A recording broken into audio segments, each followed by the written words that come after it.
Obunu gini kama chozunu Imana chukwa kosi womo Onyele miu Nyelu yumi What am I looking for? See my God, he don't bless me, yo. He give me you. Obunu kife la chasha so. Obunu kife me chasha me. My baby, you know, say you go love for me. Hey, yeah. I do go. I could go. When I call your name, Shakara for me. Oh, Roma, I will be your Romeo. You go be my Julie.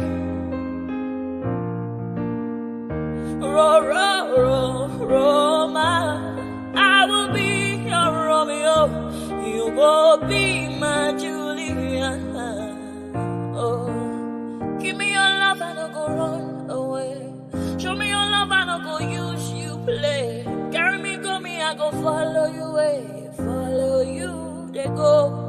Maka Munagi, me and you. Okwa Munagi, my baby, and me and you. Me and you. Okwa Munagi, my baby, Obuzi kife la chasha so. Obuni kife la chasha me, my baby, you know, say you go love me. I do go. I could go. When I call your name, Shakara for me. Oh, Roma, I will be your Romeo. You go be my Julie. Yeah. Roma, I will be your Romeo. You will be my Julia. Oh, Roma, I will be your Romeo. You will be my Julia.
Okay now.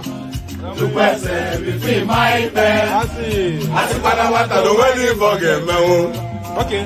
I'm going to film. I'm not getting it. I'm not saying I want to go. I got no one to tell them back. Oh, where would he get? I got to put it on the road. I don't want to get it. I don't want to. Ayanda ba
All right, there it is right there.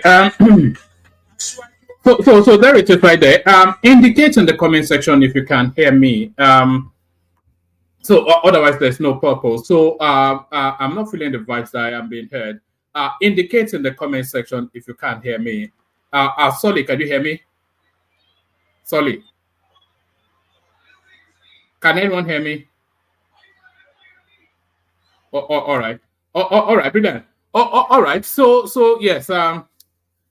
Thank you. So so here it is. I did promise you that there was not going to be any breaks. But there it is that there was a break. Suddenly my wife dragged me away from the computers and took me to the countryside for a short break. So that was what happened there. So it was a 2-day break off in the countryside. So I didn't even knew that I needed a break until we actually took it. And I thought, oh, goodness me. So I did need a pause from all that noise making.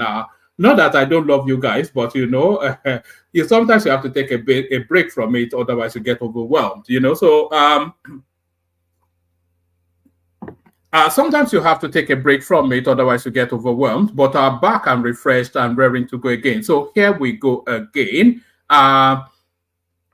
Nothing has changed though. It's still the same protocol. Click on the like button just as soon as you come in. Subscribe if you haven't done that.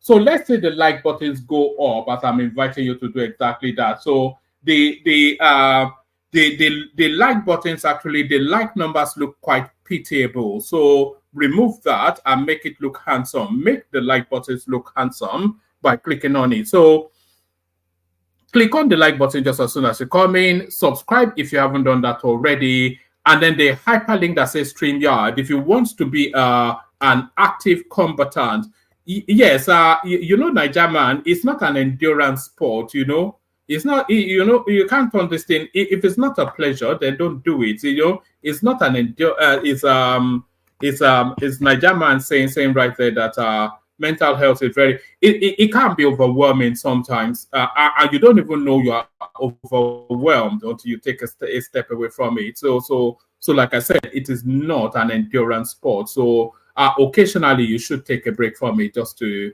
recalibrate your thoughts. So all that. So yes, click on the like button just as soon as you come in. Subscribe if you're not already subscribed. And then if you want to be an active combatant, if you want to be heard, if you want to engage in the conversation, click on that hyperlink that says StreamYard. It puts you into a studio space. Soon as I finish reading out the body of the talking points, I'll let you onto the screen, invite your folks. So click on like, do that, be doing these things as I'm saying it also. Don't just, it's not just a rat-a-tat-tat sing along that I do at the introductory space. It's an invitation for you to take an action. So click on the like button just exactly as I'm inviting you to do that. Click on the like button just as soon as you're coming in. Even if you're in already, still click on the like button. Then subscribe if you haven't done that. So we need numbers going up, and those numbers only grow up through your active participation. Click on like, click on subscribe. If you want to be an active combatant, if you want to be a part of the ebb and flow of the conversation, click on that hyperlink that says StreamYard. Click on like, click on subscribe, and click on the hyperlink that says StreamYard. So one more click, the $ at the bottom of the stream. Click on that to super chat, super sticker, super everything to the platform. So those things, like, subscribe, click on the hyperlink that says StreamYard if you want to be part of the conversation, and especially click on the $ to super chat, super sticker towards the stream. We have the anticipation of 5 minimum super chats in the course of every stream. We often hit that, and we hope in expectation that we do hit that today. So all that, so do all those nice and cozy things, and you'll be subsumed with a glowing feeling of warmth. You will be subsumed with a glowing feeling of warmth.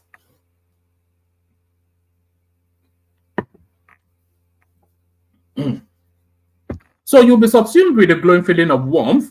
So what are we talking about? Plenty to talk about. A lot of videos, a few articles, and hopefully we wrap conversations around that. The conversation only gets wrapped, though, if we have a panelist, if we have a panel, rather, which is composed, of course, of panelists. So the conversation only takes place if we have panelists. So if you want the conversation to take place, then click on the hyperlink that says StreamYard, come be part of it. So come be part of it. I'll do the readouts first, and then I'll play you a series of clips, and then hopefully by the time all that is done, the studio is sufficiently populated for the conversation to take place. So let's kick it off with this one, the headline piece. I don't know quite. I seem to consume a lot of water doing this. So the headline piece. So everybody follow Ayo's example right there. Let me put it on the screen for encouragement. So Ayo has come in and done the super chart. So he has set the minimum. So anybody else that is super chatting is either to match or to exceed that figure put on the screen. Don't be a skinflint. Don't don't be a punk, you know, by saying doing something derogatory. Don't be a punk. Match or surpass. But let's get into it. Shown any protest against President Tinubu, Arewa youth tells Northern youth. So there it is right there, and that's the lead story right there. Unless you've been living under a rock, you know that our plans are afoot to have a nationwide demonstration. But we will get into the reasons why those demonstrations are taking place. But the Northerners certainly want no part of it. Shun any protest against President Tinubu, Arewa youth tells Northern youth. So, well, what exactly is in play here? The Arewa Youth Ambassador, an organization focused on political awareness to enlighten the youth about their role in ensuring good leadership in Nigeria, has called on the youth in the North. Let's do it again. The Arewa Youth Ambassador, an organization focused on political awareness to enlighten the youth about their role in ensuring good leadership in Nigeria, has called on the youth in northern Nigeria to shun any protest organized against President Bola Tinubu's administration. Addressing newspen in Kaduna on Monday, Namadi Duniya commented on the sacking and call for investigation of his national coordinator, Comrade Yahaya M. Abdullahi, over allegations of tribalism and corruption, and announced his replacement with Malam Mohammed Lawal. According to him, the call was made after a unanimous decision was reached by the executives following an emergency meeting held on the 13th of July 2024 in Dutse, Jigawa State. We couldn't comprehend nor explain the reason for the coordinator's change in behavior. His statements and actions no longer represent or align with those of our organization and have therefore called for action. The coordinator's recent outburst, attack on government and its economic reform policies, and call for protest have revealed his ulterior motives, hence his lack of patriotism. He noted that the same person who was alive and healthy and sat and watched the 8 years of former President Buhari without calling for protest or attacking any of his policies, but is very comfortable doing so now. He alleged that the reason is that Buhari is from the north and the same region he hails from, and President Tinubu is not, saying that is tribalism and they will not accept a tribalist as their coordinator, the chairman said. So this is essentially the northern space distancing itself from this now protest, whatever it is that is being organized. So we are waiting in anticipated breath to see how that protest actually takes shape, and a lot of people are not really giving it any stock. Nobody really thinks it's going to be any resounding success, but really the bigger question is, what are they protesting for and what are they protesting against? That is where the question is. So as I said, the protest, what are they protesting for and what are they protesting against? So the Tinubu administration has been in situation for 1 year and change. So that's just it. So the Tinubu administration has been in position for 1 year and change. So what is the expectation? Is it the expectation that within that 1 year and a few months, and not even a few, a couple, so within that 1 year and a couple of months, is it the anticipation that the government should have turned the country around to turn it into a land of milk and honey? Is that the expectation? No. Is it the expectation that people should be seeing green shoots of a directional thrust? Is that the expectation? If that is the expectation, then there's an argument if that expectation has been met or not. So there's an expectation there's an argument if that expectation has been met or not. But really, a lot of people, in fact, the abundance of thought is that this protest is nothing to do with the governance style or the policy positioning or hardship within the country. This protest is essentially sour grapes still from February last year. So these are sore losers who are not willing to accept their loss, and they're hiding under what they purport to be hardship invested upon the people to try and burn the country down. That is what a lot of people think, especially targeting Lagos. That is what a lot of people think, you know, because there's not been sufficient. You cannot audit an administration within a year. You cannot even audit an administration within 2 years. If you want to know the impact of an administration on a country, you have to allow 6 years or more. So it's not as though the guy has even gotten his foot. Anyway, that's just it right there. So the protest is nothing to do with the situation of the country. It's people who cannot accept an electoral laws looking to burn down the country. And that is what that protest is entirely all about. So that is what that protest is entirely all about. Let's go on from there to another one. What's up next? Right, we're still within that protest space, so let's bring this up. We're still within that protest space, so let's bring this up. Police ban protest in Abuja, issues turn warning to Islamic group. So you see a lot of special purpose vehicles, a lot of special a lot of special interest participants are going to infiltrate that protest with their own pecuniary interest. So that protest is going to be infiltrated by the IPOB space, who have their own pecuniary interest. It's going to be infiltrated by the El Zakzaki sort of space, who have their own pecuniary interest. It's going to be infiltrated by the ENSA space, who have their own pecuniary interest. And it's going to, of course, in fact, even being led by the obedience space, who have their own pecuniary interest. So a lot of the pockets that will participate in that protest, a lot of them are not protesting for the same reasons. They are protesting for pecuniary interest. Pecuniary interest, police ban protest in Abuja, issues turn warning to Islamic group.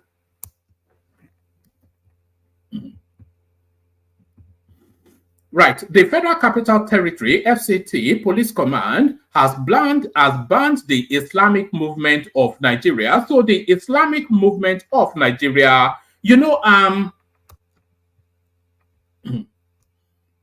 sorry, let me just give you the backdrop. So the Islamic, I'll go back and start that story again, but you need to have an understanding of the backdrop. So in Islam, there are two strands of Islam. There is the Sunni strand, and then there's the Shiite strand. So the adherents of the Sunnis, they are from that Saudi cusp, and they constitute about 80% of Islam. So the strand of the Sunni strand of Islam accounts for about 80% of the adherents of that faith. But the Shiite strand, which emanates out of Iran, essentially, that's their hub. They constitute about maybe 15%, and then there are other strands as well. So the Islamic Movement of Nigeria, they are the Shiite strand of Islam in Nigeria. And if you want to get a catch-all, to capture it all, think El Zakzaki. El Zakzaki is that face that overstrides that space. So have that as the backdrop as we go back to this story.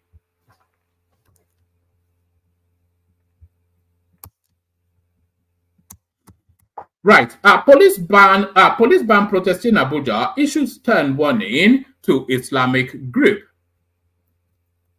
The Federal Capital Territory FCT Police Command has banned the Islamic Movement of Nigeria IMN from staging any protest in the nation's capital. The command spokesperson, Josephine Ade, in a statement on Monday night, raised the alarm, stating that the proscribed organization, also known as Shiite, had concluded plans to embark on a procession to mark the 2024 Islamic calendar day of Ashura. She explained that the antecedents showed that such activities carried out by the Islamic group often resulted in significant disturbance in Nigeria's capital, leading to anarchy and chaos. The command therefore urged any individual or members of the proscribed organization to refrain from or shun any intended form of protest or procession in the nation's capital, as the command will not hesitate to use every legal means necessary to halt or incapacitate. You know,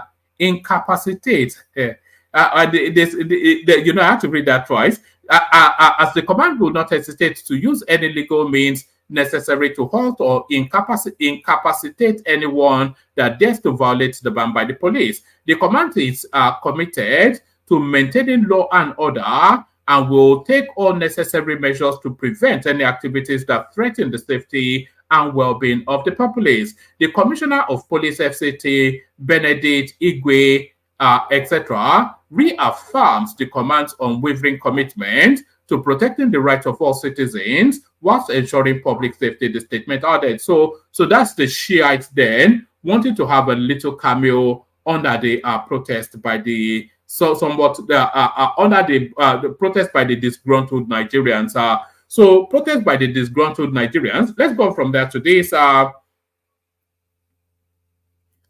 We can run our affairs. Federal government not superior to state government. This is Seyi Makinde still belly aching about the local government authority monies that's been removed from him.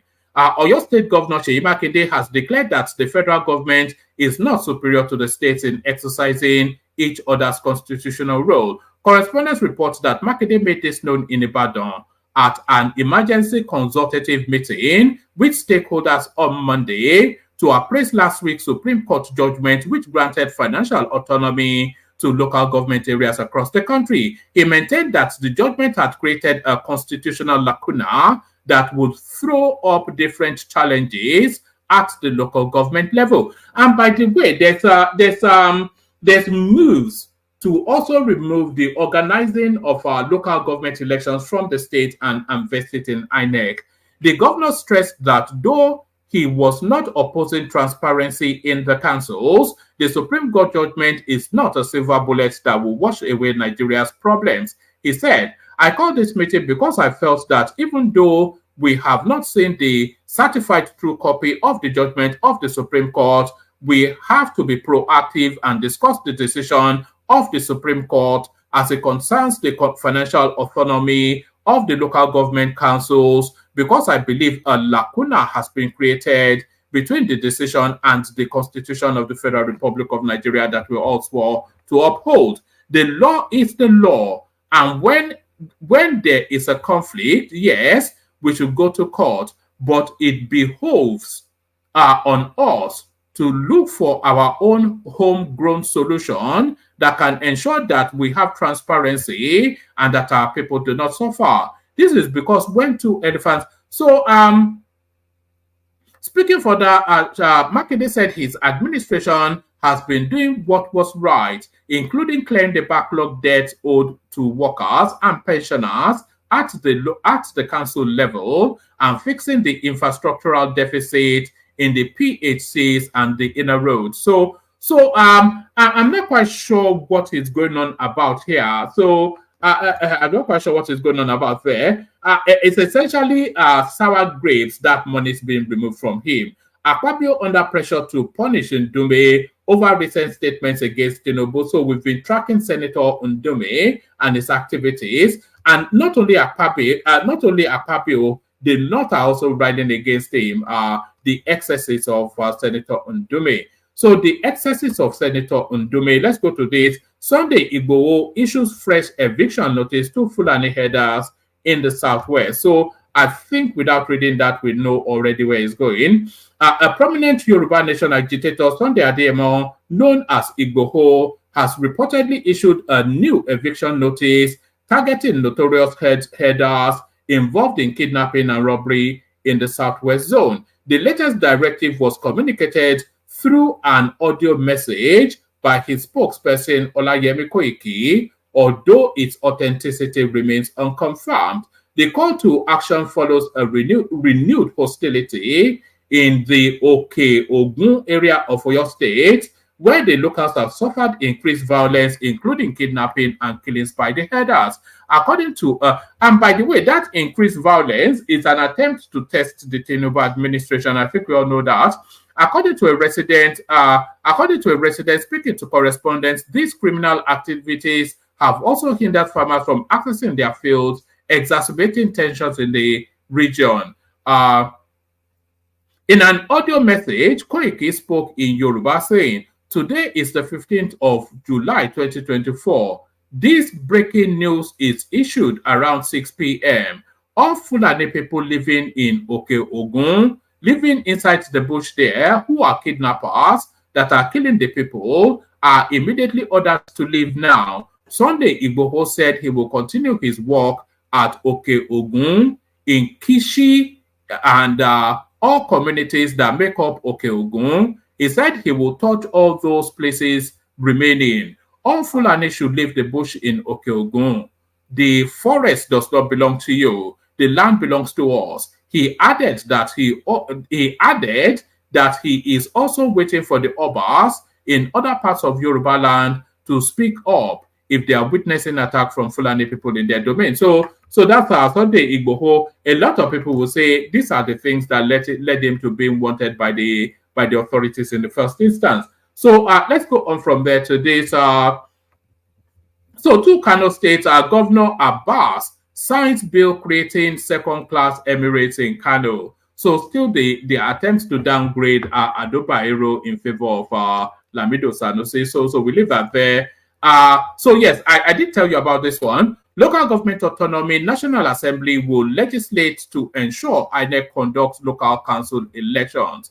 So yes, Chairman, Senate Service Committee, Senator Sunday Karimi, APC Kogi West, has disclosed that the National Assembly will soon work on the transfer of responsibility of the conduct of elections to the local councils from the various state electoral bodies to INEC. Speaking with journalists in Abuja yesterday on the landmark judgment on financial autonomy for the local government areas by the Supreme Court, Senator Karimi, who noted that President Bola Tinubu deserves commendation for the judgment, urged Nigerians to keep faith that the National Assembly will ensure compliance by the various state governments, whilst also taking up the responsibility of amending the constitution to address inherent contentious issues. So that is so a lot of people are advocating for that because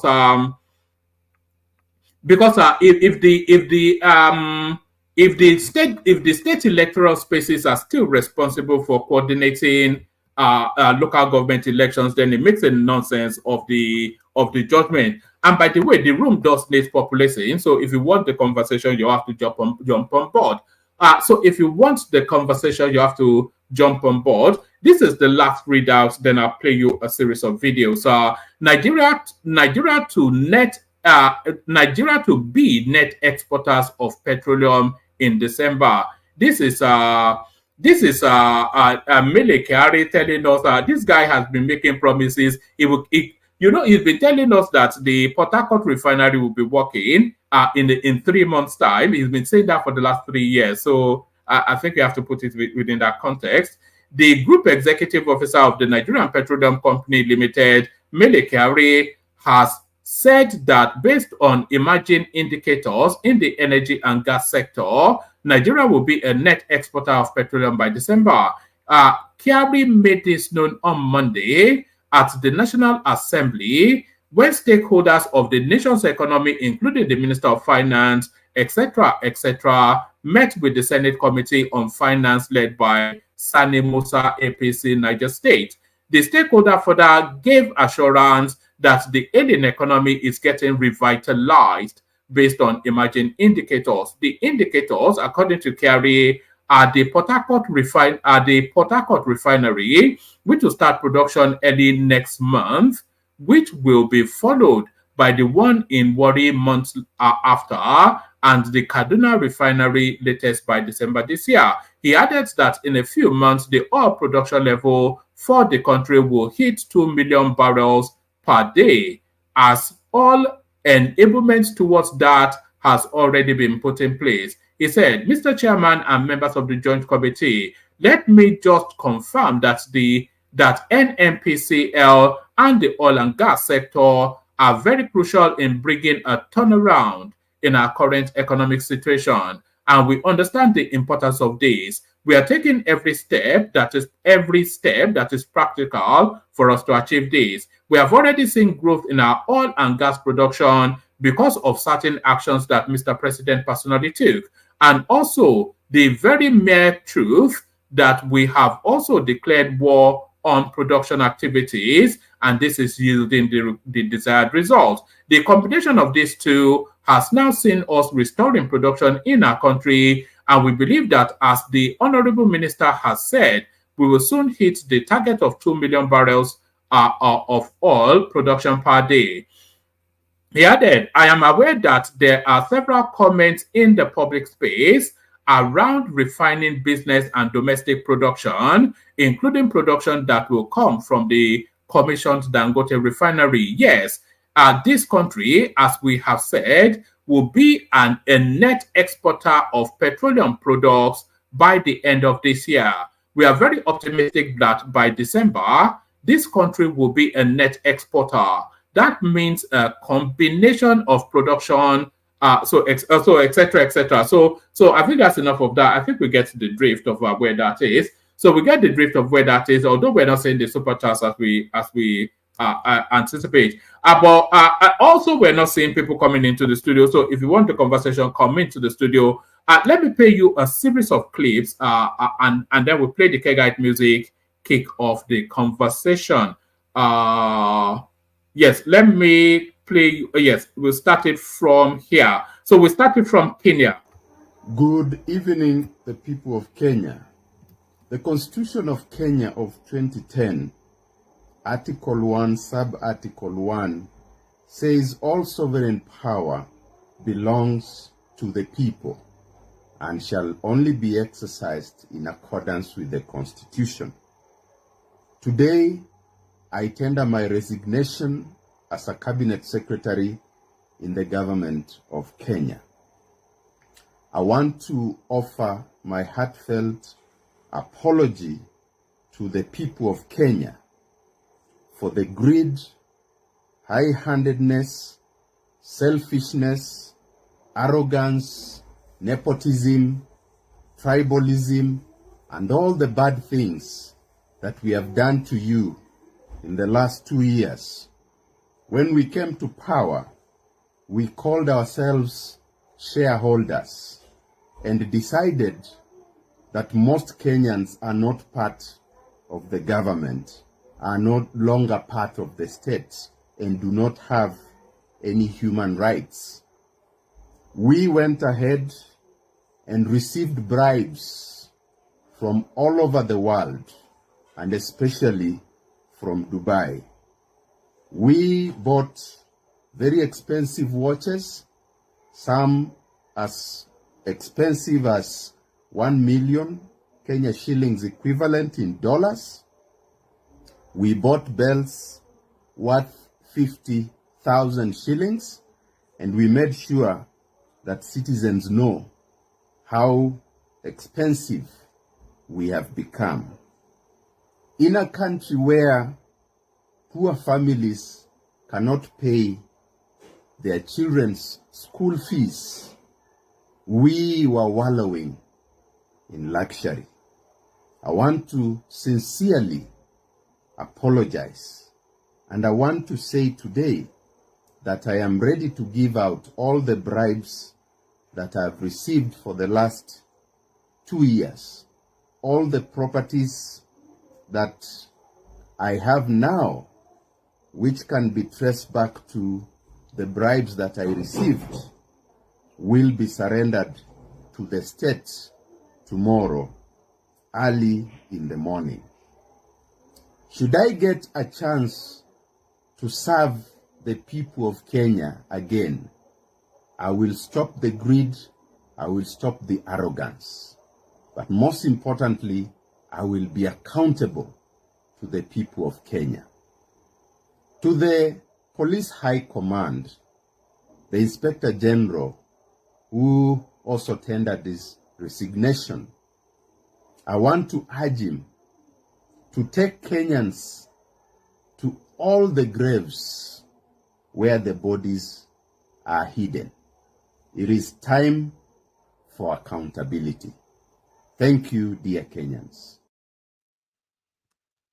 So there it is right there. That's a senior functionary of the Kenyan government, not only resigning his position, but also admitting to taking bribes and then offering to give back all he has taken in bribes. He claimed that he was taking bribes from Dubai. He especially mentioned Dubai, but I'm sure that's not the only space.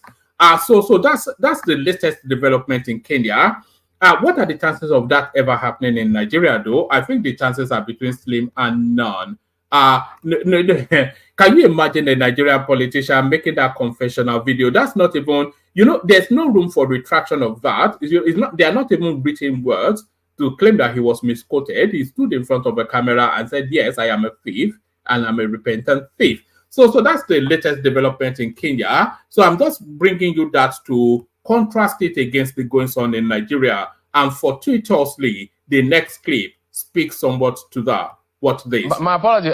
We may not have all the time to give you a full breakdown, but so were you? My apology. We may not have all the time to give you a full breakdown, but so were you able to explain to the committee about the 1.5 billion that they were talking about in this particular context? Because I know they raised the issue of even 1.5 million now for fueling of car, and they were asking you, is it just round trip the country or a particular location? Maybe you have to clear the air on some of these things. And when I explained it to them, one of them told them it wasn't even much. How many vehicles? I traveled with the staff, the bus, the security, 2 security vehicles, 1 DSS and 1 police, and my vehicle, the backup, and the other one. About 6 vehicles went all the way to Anambra State for a job. And we came back. What is 1.something million for those cars? Everybody knows how much fuel costs since I came in. So when I even was explaining, moreover, they won't even give you a chance to explain. They'll just tell you, say yes or no. How can I say yes or no without explanation? 1.5 million naira for just fueling car. I don't know, maybe is it cross-country or trans-Saharan? I can't really see where 1.5 million naira will be used for fueling only one vehicle. The question is, the monies for these contractors, 2023, Yes. Was the money appropriated for released to the ministry's account? Yes or no? The money that was yes or no? I cannot answer yes or no. That is the question. Was the money released to the ministry's account? Yes or no? From the accountant general. Yes or no? Okay, don't worry. Because the money was not fully released. The money was not fully released. Thank you. No, if I'm not given chance to explain, I will not answer. I'm asking you to speak. You say you won't allow me. Oh, yes, when I start to speak, you won't get me to speak. But I'll go straight to the issue at hand. We don't want to why jump to that particular issue? This award contract has not been given. They have not done anything. Money has not been paid. Why this? Why is it? Is it? And there it is. So contrast that with the Kenyan confessional. Somebody said in the previous stream that all these monies that they're looking for, if they look at the woman's earrings and all the jewelry that she bejewels herself with, that's where the money is right there. So that is Uju Kennedy justifying the unjustifiable as fueling a car with 1.5 million naira. So there it is right there. So contrast that against what we just heard from Kenya. So contrast that against what you just heard from Kenya as to watch this. I have a dream not only for the North but for the entire country, Nigeria. I have a dream that Nigeria will be truly united one day. I have a dream that Nigeria will have a buoyant, a strong economy. I have a dream that Nigeria will have the political clout that will enable her to lead the rest of Africa and the blacks all over the world. I have a dream that Nigerians will come to regard one another as their brothers' keepers. I have a dream that Nigeria will take her proper place in the Committee of Nations and will be one of the leading nations of the world. I have that dream. Inshallah. And all these ugly things that are happening today will come to an end. God willing. Only God has no beginning, no end. Everything that you see, good or bad, has a beginning and it will have an end. By the grace of God, we will see the end of all the crises in Nigeria. By the grace of God, we will come to know peace and stability in Nigeria. By the grace of God, we will be our brothers. So that's my time Asuli. I think of blessed memory now. Speaking to a message of hope, a lot of people will say hope has departed from Nigeria. So the next two clips now speaks to Kano State politics. Watch this. You see, the mistake has been done, as far as I know. In the first place, the appointment of Ibn Sunusi in the first place was not right. Because the position of the Emir of Kano, you inherit it. The Emir of Kano, Amina Ado Bayero, his father was the Emir of Kano, Ado Bayero. He was there for over 60 years. His father, his grandfather, his grandfather has been the Emir of Kano. On his mother's side, his mother was a princess from Ilori. Her father, her grandfather were the emirs of Ilori. Lamido, his father, was never an emir. In the history of Kano, over 200 years, there has never been a kind of situation that has happened the way it happens to Lamido. Because there has never been an emir that was appointed the emir of Kano his father was not an emir. He's the first. Sarakin Dawaki, listening to you now, are you saying in Kano? Yes. Or now let's talk about emirate politics, which is also enmeshed in the Islamic traditions. True.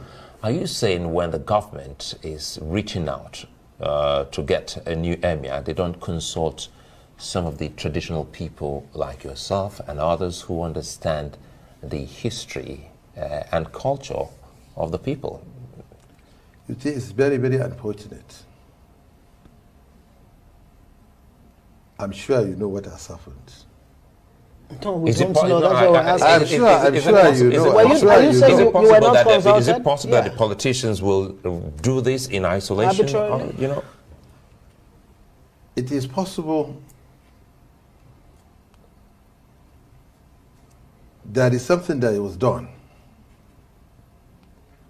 Anyway, I'm sure you are aware that even why Sunusi is back, because he has paid for it. I don't get you. He's paid for it. He has paid. He has given them money. He has given the governor and Konkoso money. You mean he funded their campaign? You mean money was paid? Yes, he was. He said it. And you have the evidence. You have of course, I have the evidence. He paid money. That's why he came back. That's a very serious allegation. But are you saying it's not an allegation? Are you saying even Lamido himself said it. Does he belong to the royal family of Kano? His father, yes. His father was an emir. His grandfather was an emir. Right. But the issue is, if your father is not an emir, in the history of Kano, I have never seen an emir was appointed that his father was not an emir. Even when the grandfather was an emir? Even when the grandfather is an emir.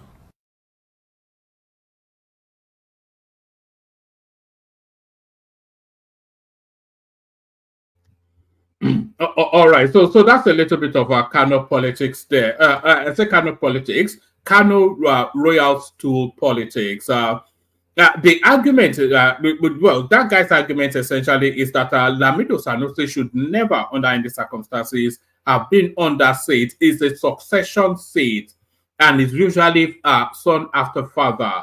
And since Lamido Sanusi's father was not the emir, that he has no entitlement to that seat. Although his grandfather was an emir, so something out of sequence there. But that argument, it doesn't follow through if you go back further enough. But the man in contention, he gets his chance to speak. And this is what he has to say. What this? Where I said Africa needed to review its relations with China. And I've said it in many places. I love China. I don't have a problem at all. My father was Nigeria's first ambassador to China. And I think China offers great opportunities for Africa to develop, but I think Africa has not built that relationship in a manner that will lead to development. Okay, we have spent our time borrowing money, giving contracts to Chinese companies to build roads and build trucks, and building the Chinese economy, importing cheap finished goods from China and deindustrializing Africa. We can have a win-win situation where we produce the goods in Africa and sell in Africa, use our own raw materials, use our own labor, and then they can repatriate their capital. And that's fine. You know, they want to make money, they don't have to produce in China, they can produce in Nigeria and take the money out, you know, and this is really where the negotiation happens, you know, and this is where some African countries have gotten it right. Meles did this with leather in Ethiopia, stopped exporting leather to China. Now the Chinese have a huge leather industrial park outside Addis Ababa, producing shoes and bags and selling to the best brands in Europe. If you did that in Kano, you don't even need to export to Europe. 200 million Nigerians, if you just produce shoes for school children, that's more than enough, you know, in terms of a market. Textiles and garments, the Chinese are in Madagascar.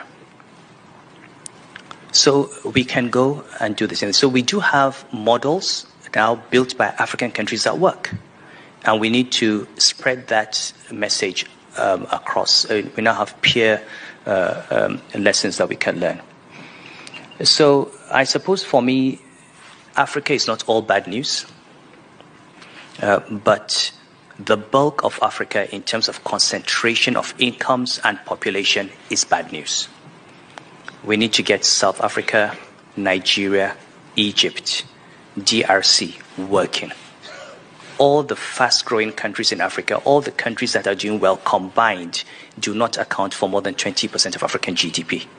And that's why we're not going to see the impact on the continent until these big countries get it right and show the leadership. So what can we learn from Rwanda? What can we learn from Meles in Ethiopia? What can we learn from how the Chinese did it, okay, and now that they're moving on to higher value industries, step into those shoes and industrialize. And then also deal with the demographic transition, which we need, because we cannot continue growing at the rate at which we're growing, outstripping the rate of growth in GDP. So if you ask me, how can we stop manufacturing poverty on industrial scale? It comes down to the question, how do you have a demographic transition and an economic transition so that the youth bulge that we have will be a dividend and not a disaster. We have 200 million Nigerians. The median age is 19. In the next 20 years, we're going to have 100 million Nigerians between the ages of 20 and 40. Put that in perspective, Germany is the world's third largest economy, population 85 million. You need an economy for 100 million youth. It's tough. But then 40 years ago, when Deng started opening up in China, China had 700 million people living in extreme poverty. Today, China has only 30 million in poverty. When Deng started opening up, China had only 8 million university graduates. Today, China has 300 million holders of degrees and their equivalent. That's more than the population of the United States, and it's the world's largest manufacturing economy. So, they did it in 40 years. Why can't we?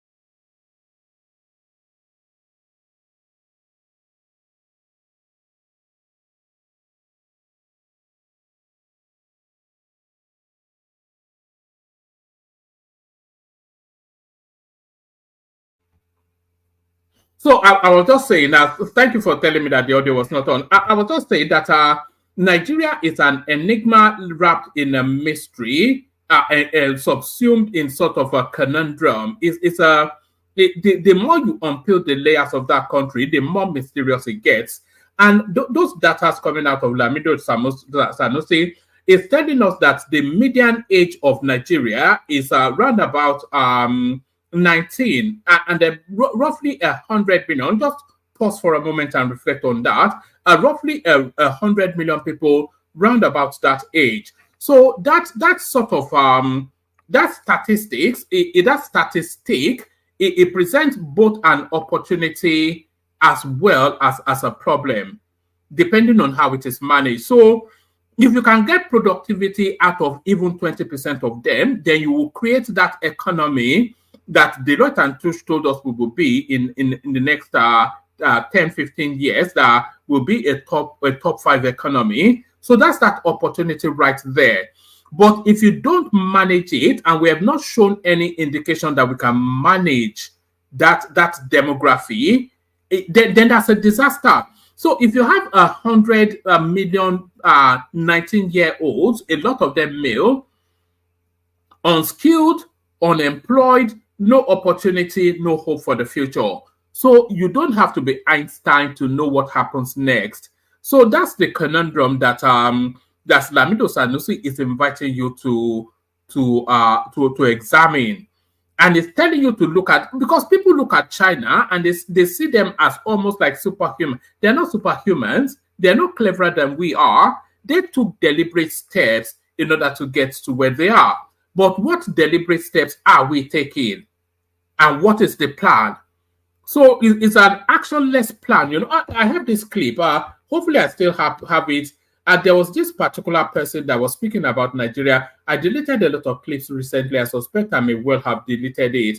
It says Nigeria is the worst example of governance, that you just have some new government come in. They'll make all these lofty plans that they will turn the country around in 3 years, and then they end in a disaster, and then the next one comes in. So it is essentially to tell you then that it is a country without a plan. And that tells you then that 100 million median age 19-year-olds, that leans more towards the cusp of a disaster than anything else. We're sitting on a keg of gunpowder, and it's going to time soon, or explode even, whichever one. So that's Lamido Sanusi right there with the cold facts of reality. So that's Lamido Sanusi with the cold facts of reality. The next and final clip then speaks to Edo politics, which is coming up, governorship elections coming up in a few months. Listen to this. I would begin from where you started from. You know, my attention was called to my friend's interview, Paul Luhombamo, the quotable quote man that is always quoting Aristotle, Karl Marx, Martin Luther King Jr. said, when we are talking about practical politics, is jumping from station to station with his quotable quotes that has not been able to galvanize vote for the APC. Even in the last 2020 governorship election, he failed. He lost his unit, his ward, and his local government. Even in the just concluded presidential election and national and state assembly election, he lost his voting unit, where his family members, his friends and neighbors voted. He lost woefully. And those are the people that are speaking for APC. And I laugh in Chinese language. I will tell you the great Rufai. You know, Mondio Pebulu, I have nothing personal against him. The truth is clear. He does not have the mental depth, the intellectual capacity to play on the global stage. You will all agree with me that for you to be a governor, you must have that. You must have what it takes to play on the global stage. You know, I saw Paul Luhombamo, where he said in 2009 that Mondio Pebulu helped the Israeli company he created an IT solution. There are evidences that even in 2008, Mondio Pebulu was struggling to pass WAEC. Even in the Miracle Center, where results, answers are written on the blackboard, he could not even copy the answer correctly to pass. And I'm shocked that Paul Ohombamu will come on national television and lie to Nigerians. I would sponsor Arise TV to the just office of Monday Okpebolo's so-called company that has employed over 1,200 Nigerians. And we would appreciate if Paul Ohombamu would lead Arise crew there, and all expense paid by me. You know, I don't want to dwell on Paul Ohombamu's interview with Arise, because Edo people don't even take such people seriously. Has his quotable quotes been able to galvanize votes for the APC? The answer is no. If you look at those who are speaking for the APC candidates today, the three of them, grandfathers, Dr. Abati, you'll be shocked that the three major players, young dynamic Edo men who rejected the job even with a fat pay. John Mayaki, he was the chairman and director general of the Publicity and Media Committee of the 2020 Pastor Sage Zeyamu's gubernatorial election campaign council. Even the just concluded election while I was deputy DG, he was also chairman of Media and Publicity. The man resigned from the job after interviewing Monday Okpebolo. He said to me, leader, I cannot lie to Edo people no matter how much they want to pay me.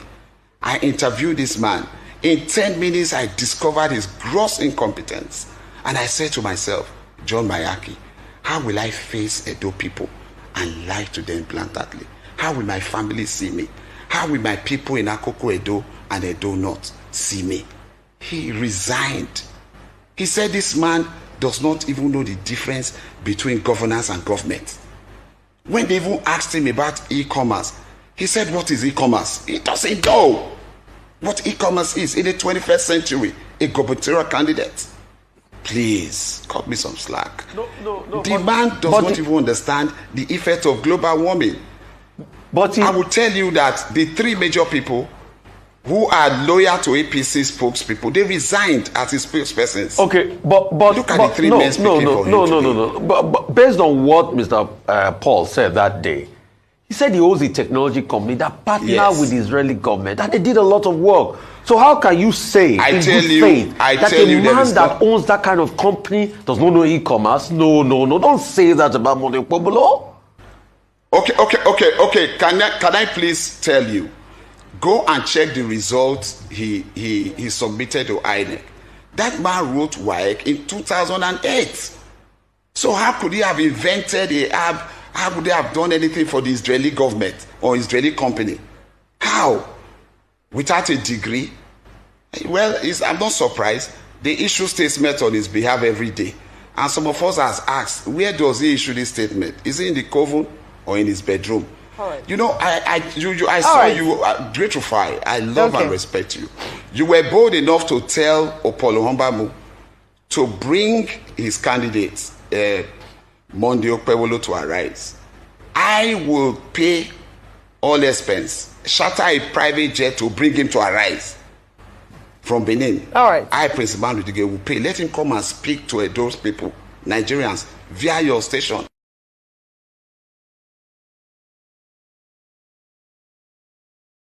Right there, the Igodo politics of Edo State. You know, I've always struggled to understand anything that people from that region have to say. They have this sing-along sort of manner of speech. You know, when that guy was speaking, he was mocking the other guy, but really, I couldn't really make any sense of it. The only time I've ever really understood what anybody from Edo State had to say was when this guy, I'm just looking for him now, the only time I've ever understood when anybody from Edo State, what they had to say was when this guy was making this speech. So yeah, this is when anybody from Edo State speaks, this is what I hear. The reforms are there, and we will continue to institutionalize them in such a way and manner that anybody that has the privilege of God and the people of Edo State to become the next governor of Edo State cannot just like a political Simkin Swagger, cannot just like a political Mais Gloriosos, cannot just like a political Burakio, capriciously set aside the reforms and engage in a suo motu political peregrination. All right. So anytime that anybody from Edo State speaks, that's what I hear. Yeah, the platform is feeling, as I said, I'll send the link again. We play the K guys and then we see where we land. Only water, where they see ma. Water, only water, where they see ma.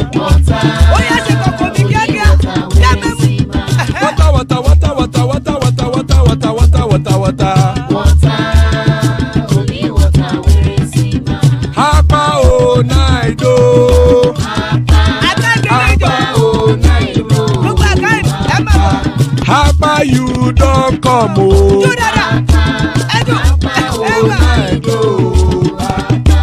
Hapa o naido.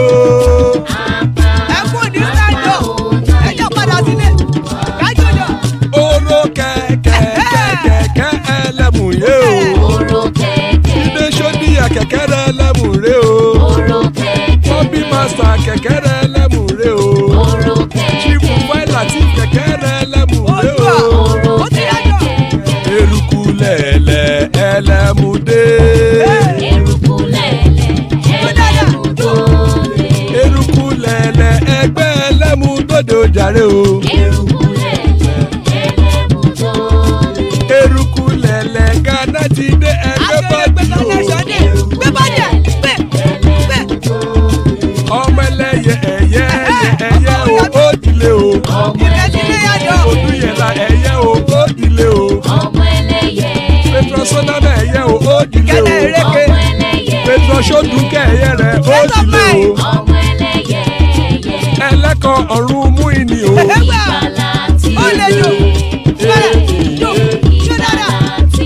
Àkùkọ ọ̀run méjìkọ.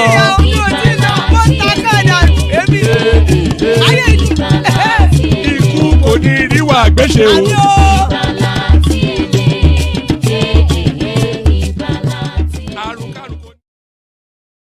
And that is right there. So heed to the message of Niger Man. 4 more super chats to kick off the session. So follow Ayo's example, super chats to the stream. Joining us, Solly. Always a delight when Solly is here. So good to have you, Solly. Ekene is in the house. Good to see you always, Ekene. And the majestic Prince Daddy makes up the quartet. So there it is. So plenty of space. Anybody else to join. Let's kick off the session. Start with Ekene, deferring to the fact that it's in Lagos. Ekene, Alpha. Ekene, you don't sleep. Look at this guy. You must think this place is a hotel. He comes here to sleep all the time. Ekene. All right. Let's kick it off then with Solly if he's ready to go. Solly. What time can I book into my hotel? This is it, Hotel California. You can check in, but you cannot check out. Welcome to the Hotel California. Look at that. Alpha. I'm good. Yes. What are you looking at in the politics first? You don't pay too much attention anymore to the politics. When they wanted to give me high blood pressure, so I backed off a little bit. But sometimes I come back and check. Let me see. What did I say? They've opened up Dubai visas again, but this time they want to fleece us.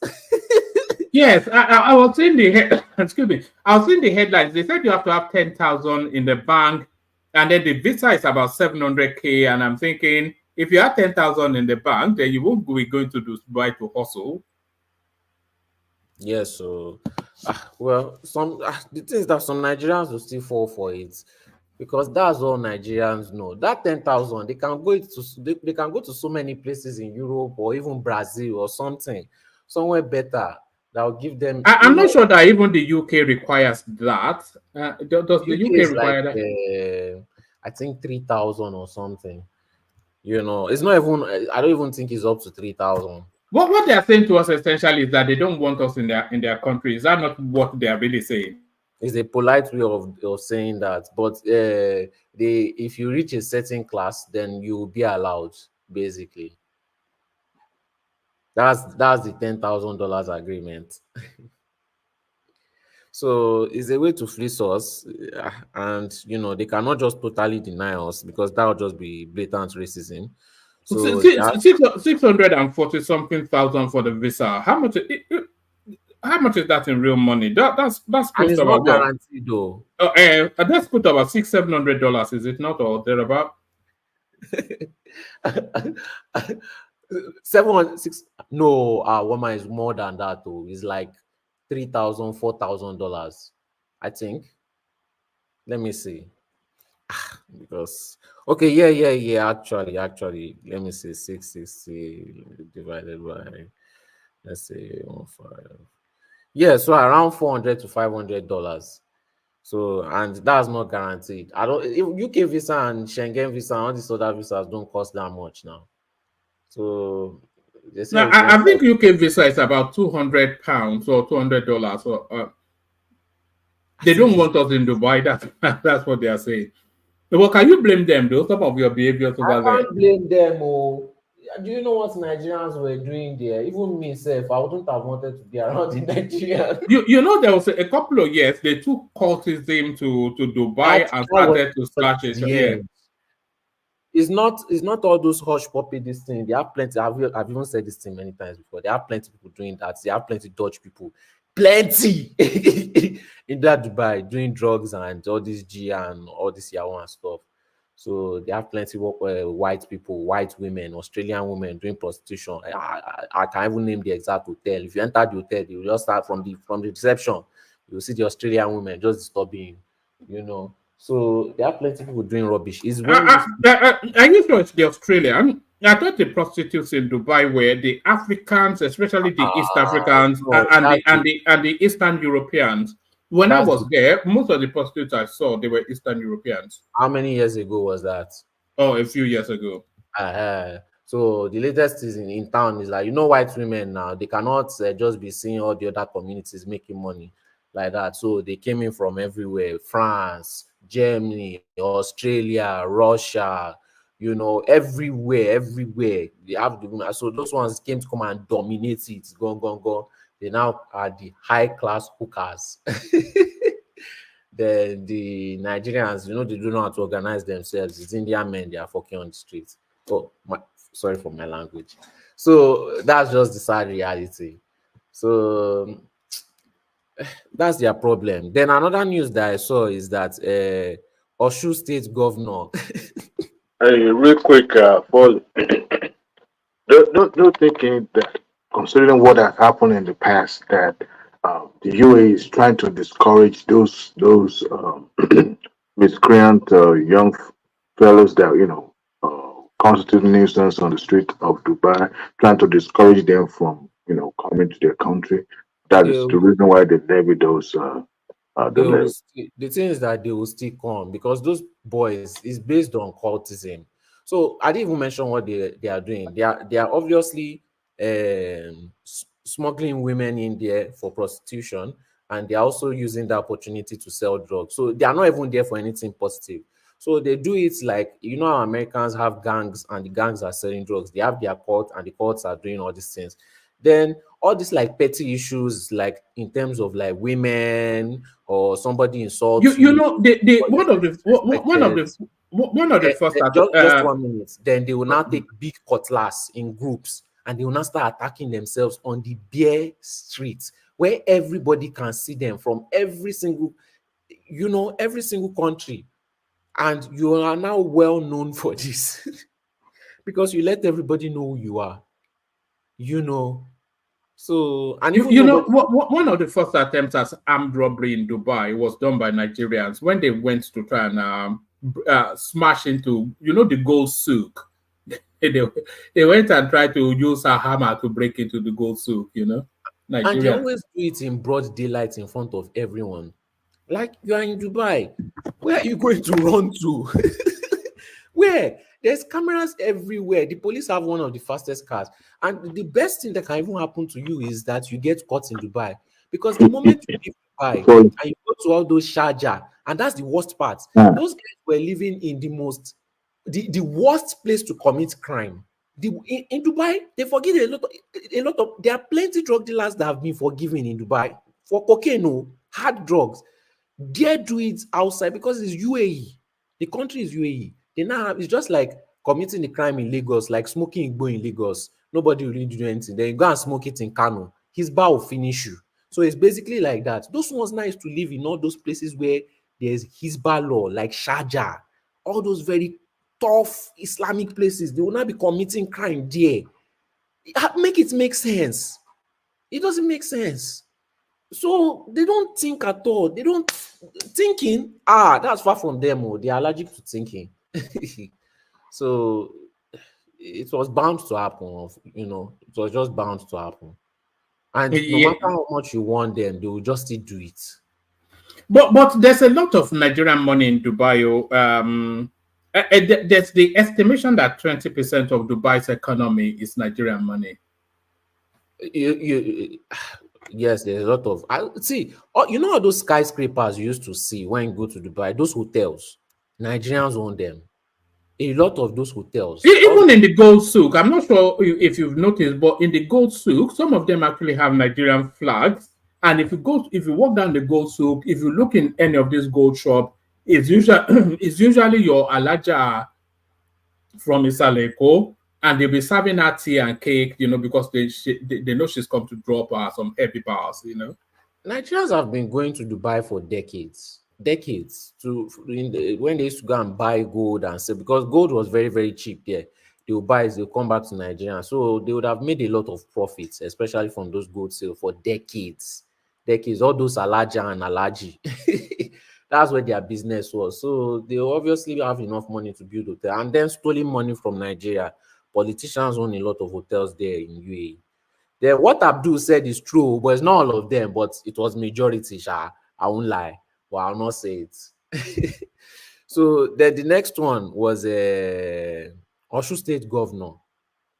That incompetent guy. His phone was hacked. Yes, I saw it as well. But what's the purpose of that? That's the thing. I feel like so somebody is after Davido's number, Abby. No, I hopefully the Nigerian youths have started directing their skills into the right areas instead of trying to steal from their fellow citizens. Why not steal from the treasury itself?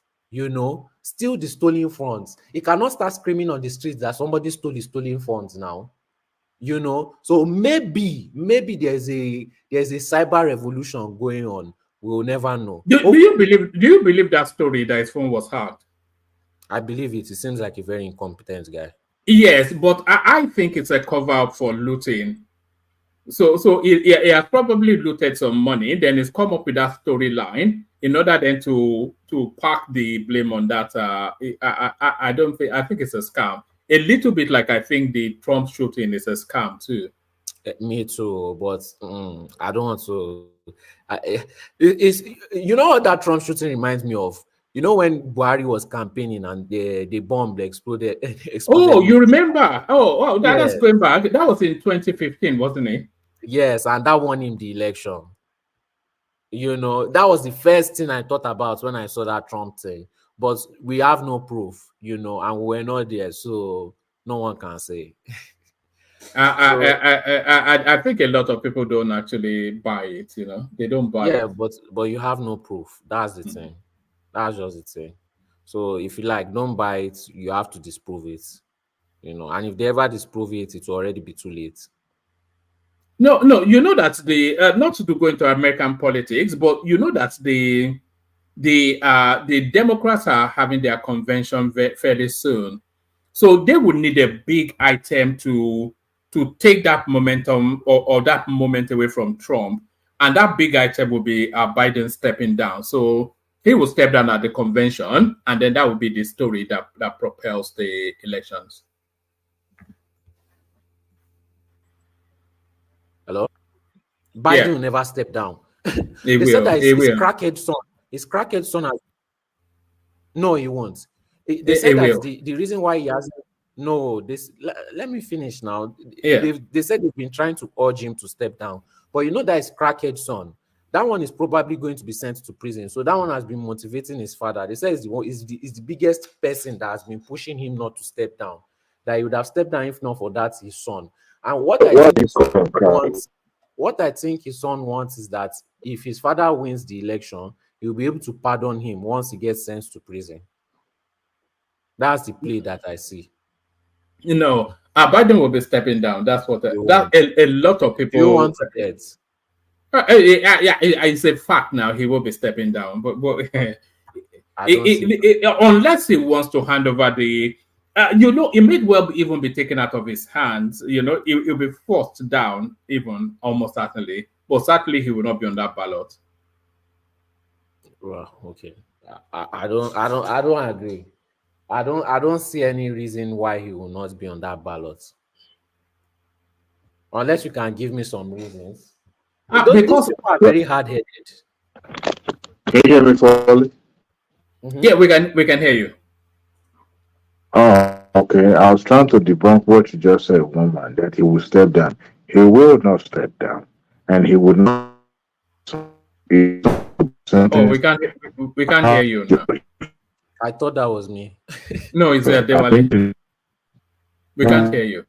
I think it's the signal. Yeah. Maybe if you refresh the page or something. Yes. All right. It will happen soon enough anyway. So we'll all be here when it happens. But certainly Biden will not be on that ballot. Was there anything else that caught your interest before I take you to the talking point? No, not really. Those were the only things. I wanted to talk about that B-Lord and this thing, but no, talk about that B-Lord. Apparently, it's a crypto billionaire who turns out to be a fraudster. I wasn't really. Yeah.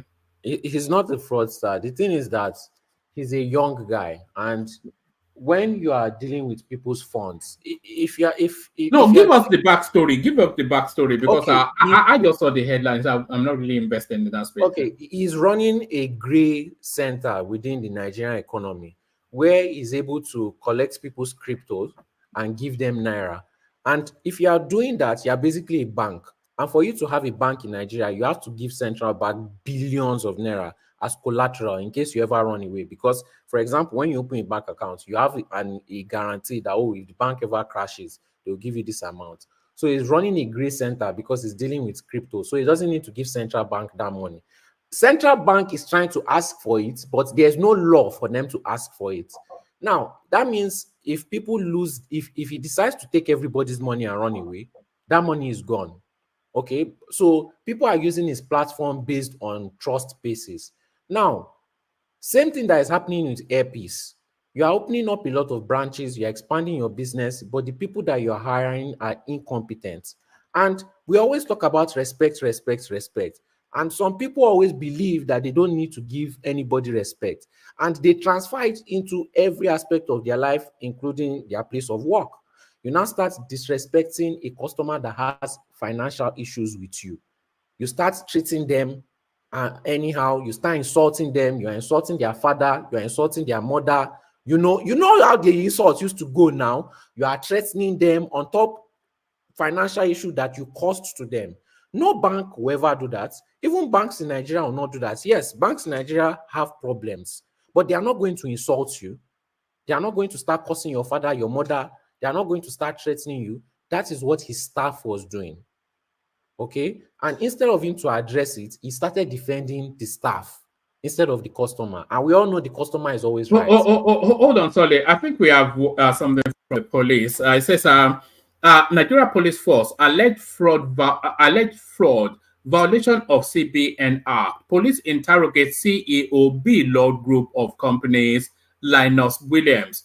The FCID, which is a specialist team, I'm assuming, is currently investigating complaints lodged against B-Lord Group, B-Lord Real Estate, etc., etc. These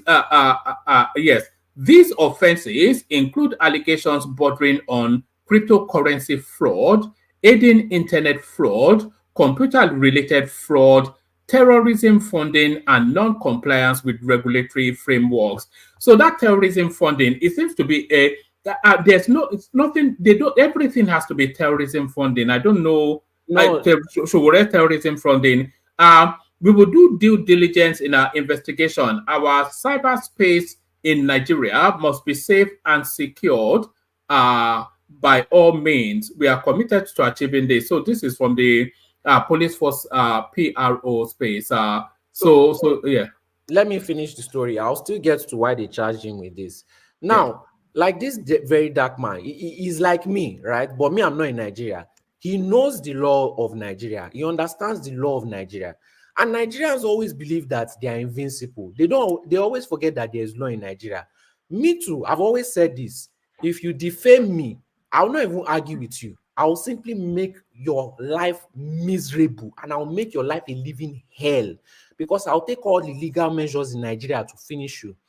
That very dark man filed plenty petition over a long period of time. And when your petitions reach a certain limit, then the legal system is it behind is he the one behind it? Yeah. It's not fully behind, but he is a major part of it. He sent people to file their petition, showed them how to do it, and started allowing them to do it little by little. Then he now came with his whole full chunk, and then that's when you now see things like funding funding terrorism and anything. These laws, you see what they charged him with? These are very vague charges. That means they can say it and they can connect it to anything, basically like a RICO case. For example, if somebody used his platform to fund terrorism, they can address it back to him that it was his platform and he allowed it to happen. Now, he has to be the one to now disprove that he didn't know about it and he was not aware of it. So he's the one that has to fight the case before they now transfer it to the person that actually did the transfer for terrorism. So obviously, you can claim Naira is being used for terrorism. Why? Because the terrorists are using in Naira. You can also claim US dollar is being used because so it's these are very vague charges that he can easily just get out of. You will see that he will come out of jail very, very quickly because they are very vague charges. But the reason why they did it is to show him that he's not invincible. Your clients are losing money, millions of Naira. It may be nothing to you, but it's a lot to these people, and they are piling up. You can sort out their issue, but instead you've let ego cover you and you are protecting your staff over Is it an actual investment company or is it a pyramid scheme? It's not like a pyramid scheme. It's like an exchange, just like Binance. But all these kind of exchanges, when it comes to crypto, you do not have guarantee of funds. It is just on belief basis. That's why all these crypto exchanges always have somebody representing them that, okay, you know, this is just trust us with your money. Basically, that's just it. That's just it. Just trust us with your money. And yeah, platforms don't need to steal from you to make money because they make money in so many ways. Charges, transfers, so many ways. It's only a very short-minded person or a greedy person that will take your money and run away. Now, if it's pyramid scheme is like they will be paying you just for you bringing your money in. They will tell you to do some things and then they will be paying you. Exchange is not going to pay you. If you put $1,000 in US in crypto, that is your $1,000. They are not giving you anything extra. Now, if you want to transfer that $1,000, maybe they will charge like maybe $10 or $20. So people are using it. Nigeria has a high population. I've always said this thing. Nigeria is 200 million people. If you have 1% or 2% of the population in your business, you'll be rich.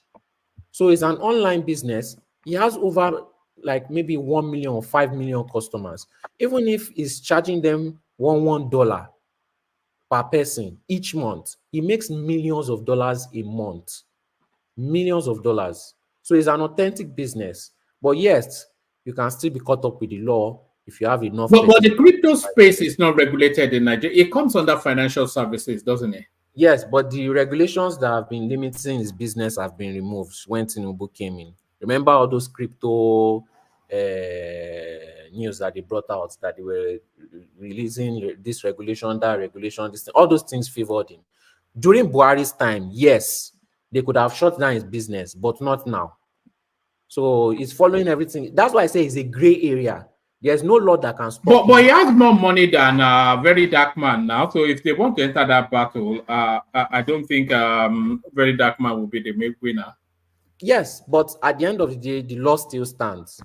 So Very Dark Man is you know, now one man, there's law in Nigeria, just that Nigerians don't know how to use the law. They would rather just go online, cry, and wait for somebody to help them. Nigerians don't read. This is somebody that's okay, yes, it's poor, but you still read. I'll say over 70 to 80% of Nigerians don't get their visa because they don't follow the rules, because they don't read the rules. It's not because these immigration people hate them. They know Nigerians don't read. So they are not going to tell you to read. They are not going to arrange it for you. They will just let you make the mistake and keep on paying them. You know? So this guy is somebody that knows Nigerian law. Me, if I go to Nigeria, if you like be richer than me, I'll use law against you. Because I lived in an estate that had a lawyer and I saw how much this guy was able to do. He was like a superhero in that community because he knew Nigeria's law. Nothing was limited to him. He could do anything in that country because he knew the law. All right. To live well in that country. Well, all right. I'm not sure if that is strictly the case, but let me take you to the talking point. So this protest that is being planned and is imminent. What's your take on it? What do you think people are protesting against? And who do you think are protesting? The North, they say they want no part of it. I heard a voice note on Twitter. I sent it to you to one man on WhatsApp, where some people were trying to incite the Northerners into burning and destroying the whole place during the protests. Maybe that is why they were telling the Arewa youth to shun the protest. Maybe that is why. Is it a coincidence? You know, I don't know, but they seem to align. So even if they don't protest, it doesn't change anything. The protest is still going to go on. So I just believe it's because of that voice notes. And the person was inciting, the person is not Hausa, but the person was inciting them in Hausa to burn and destroy the whole place. If you can play it, if somebody does not believe me, one man, I sent you the video, you can play it and show them too. So they hear the voice notes too. And the person was spreading it on Twitter and all the other platforms. So maybe that is why. If they don't protest, what do you think they are protesting against? What's the basis of the protest and who is protesting? Hunger. There's hunger in the land. That's basically the whole thing. Me, I feel like they should get their talking points. I think they want to. Is that a new phenomenon? But the way I'm hearing it, the hunger is more serious than ever before. I've been seeing people that will not that they are hungry, but they are seeing the hunger. You know, the kind of people that I've seen on Lagos streets before. I've never seen those kind of people on the streets before in my life. You know, begging for money. When did you see that? You've not been in Nigeria for 7 years. I see more than 7 years. I see videos. I see videos on YouTube. I don't know the same on Instagram. that has a house in Abuja. Huh?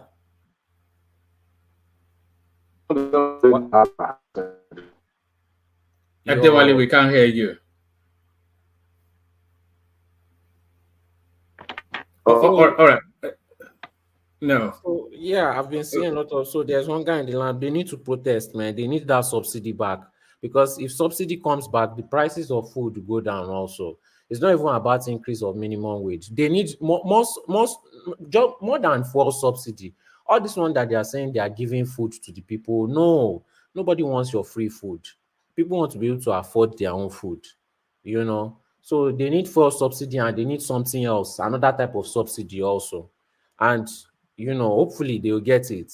This is not. I don't believe this. I don't believe this protest is to do with hunger. I think it's to do with politics. Yes, obviously. Even that tweet that I sent you with that voice note is about politics. Some people some people will just want to hijack it for their own political move also, because really they don't care about the people. Because if you look at the people organizing it, they are political actors, people like Showore, the obedient space, and all of this. So there's no organic spontaneity of the Nigerian mass. They are political stools, political houses organizing this. So that's to tell you that it's politics. Then the protest won't last. If it's Yeah, political can I? houses, Sorry, Patrick. I'm Can you so hear me sorry. now? Woman, you're quite right, right? I think I was having this conversation with my brother-in-law recent. So we were talking about the Kenya recent protest. The president of Kenya just came out and accused the US of sponsoring that protest through the Ford organization. Foundation, yeah, thank you. So most protests are not successful unless it's being funded properly. The Occupy Nigeria in 2010 was funded by Asiwaju. NSAS was funded by a lot of external parties, which included Jack from Twitter, the ex-CEO who left. They were using cryptos to fund the protests, right? So it appears like there are certain external factors that want to create chaos in our country and probably in Africa too. And you can see the momentum. When I looked at the Kenya protest, I was like, this is too organized and not something that is spontaneous. Another thing I also want to mention is one of our fellow panelists here, Optan. Optan came, I think it was last 2 weeks or 3 weeks ago, and when he was being pushed back and confronted, he said he's not supporting any protests. But go to his Twitter page. Optan is a hypocrite. He's truly a hypocrite. And I called him out. Optan, what you are looking for, be very careful. And he's busy trying to, I hope he's listening, rationalize and justify and saying the SARS protest was largely peaceful. How can Optan say this? When people were burning, they burnt the only forensic laboratory we had in the country, in Lagos State. They burnt BRT buses. Even in Africa, because Sanwo-Olu, when he came out, he was quite angry about that forensic. He said it was the first in Africa. You can imagine, right? And I don't think that lab has been rebuilt because it costs money. So why can Optan come out and say it? So go to his Twitter. I was really upset about it. But like, why would Optan be trying to change the narrative? And you told us on the platform that, oh, you are not calling for a protest, but you are hiding your hands. Go to your Twitter page and see the nonsense that is coming out from your mind that you are typing out. You are urging people and trying to rationalize. Huh? What is this Twitter It's Optan of Lagos. Optan of Lagos. Optan of Lagos. Look at what you are, urging people that the NSAS movement was largely peaceful. How can it be largely peaceful when people died? Yes, we could say the military killed people. People were robbed. People got injured. Assets were destroyed. The evidence there is with the toll gate. At least when I was in Nigeria, I saw. Nobody can tell me. I saw it's not working. It's not working. So how would you come out to say it was peaceful? Is that peace? If Optan can put that as peace, I don't know. I'm really worried about what this protest is going to look like, because now we now have factions that are saying you cannot protest here. They've labeled it as an Igbo protest, right? Which means there will be factions that want to protest, and there will be factions that don't want to protest. Everybody coming to the streets now, it's going to turn out to be a small fight. And people are going to lose their life over what? Yes, the economic situation is not looking so good, but why would why would they, people will go out and the outlook is not going to look better, only for people to come, injuries or damages or loss of life. I don't agree with the protest. I know people want to. There are people who have been calling for this for a long time. It's like they have this destructive energy and force within them. They've been calling for this. Emeka, is it political rather than I know that the goings on in Nigeria is not sufficient enough for a protest, but it's a political protest rather than anything to do with this, rather than a state of the nation protest. No, and that's why I said you only have to look at the organizers, people like Showore. Exactly, and Showore like gets it's a political actor. The Obedient Space, they are political actors. You know, so there's no organic Nigerian voice there. No, I'm not bothered about whether it's organic or inorganic. Showore gets his fund from the Ford Nation Foundation too. So which means that foundation probably is looking for ways to create more chaos in Africa.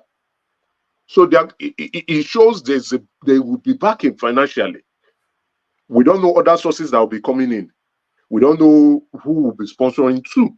But apparently, it appears that protest is going to go ahead, and there will be financial muscle for it. We don't know what it's going to look like, but we can tell that the police has been saying that there should be no protest, which means there will be reprisal attacks. So my clarion call on this is, please, let's exercise some patience. It will be sad to begin to count the lives that should not be lost as a result of this protest, right? It is better to be alive than to be dead. And, you know, it's especially if you're a family man or a family woman. Come on, let's be reasonable with this.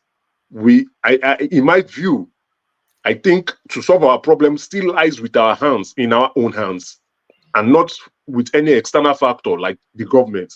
If your economic situation is not looking so good, you can sit down and do a self-reflection on how to solve your problems and see areas that you can address so that you can make it look better. Yes, overall, we can say the economy is gloomy, but again, we still have within our hands to change our outcome.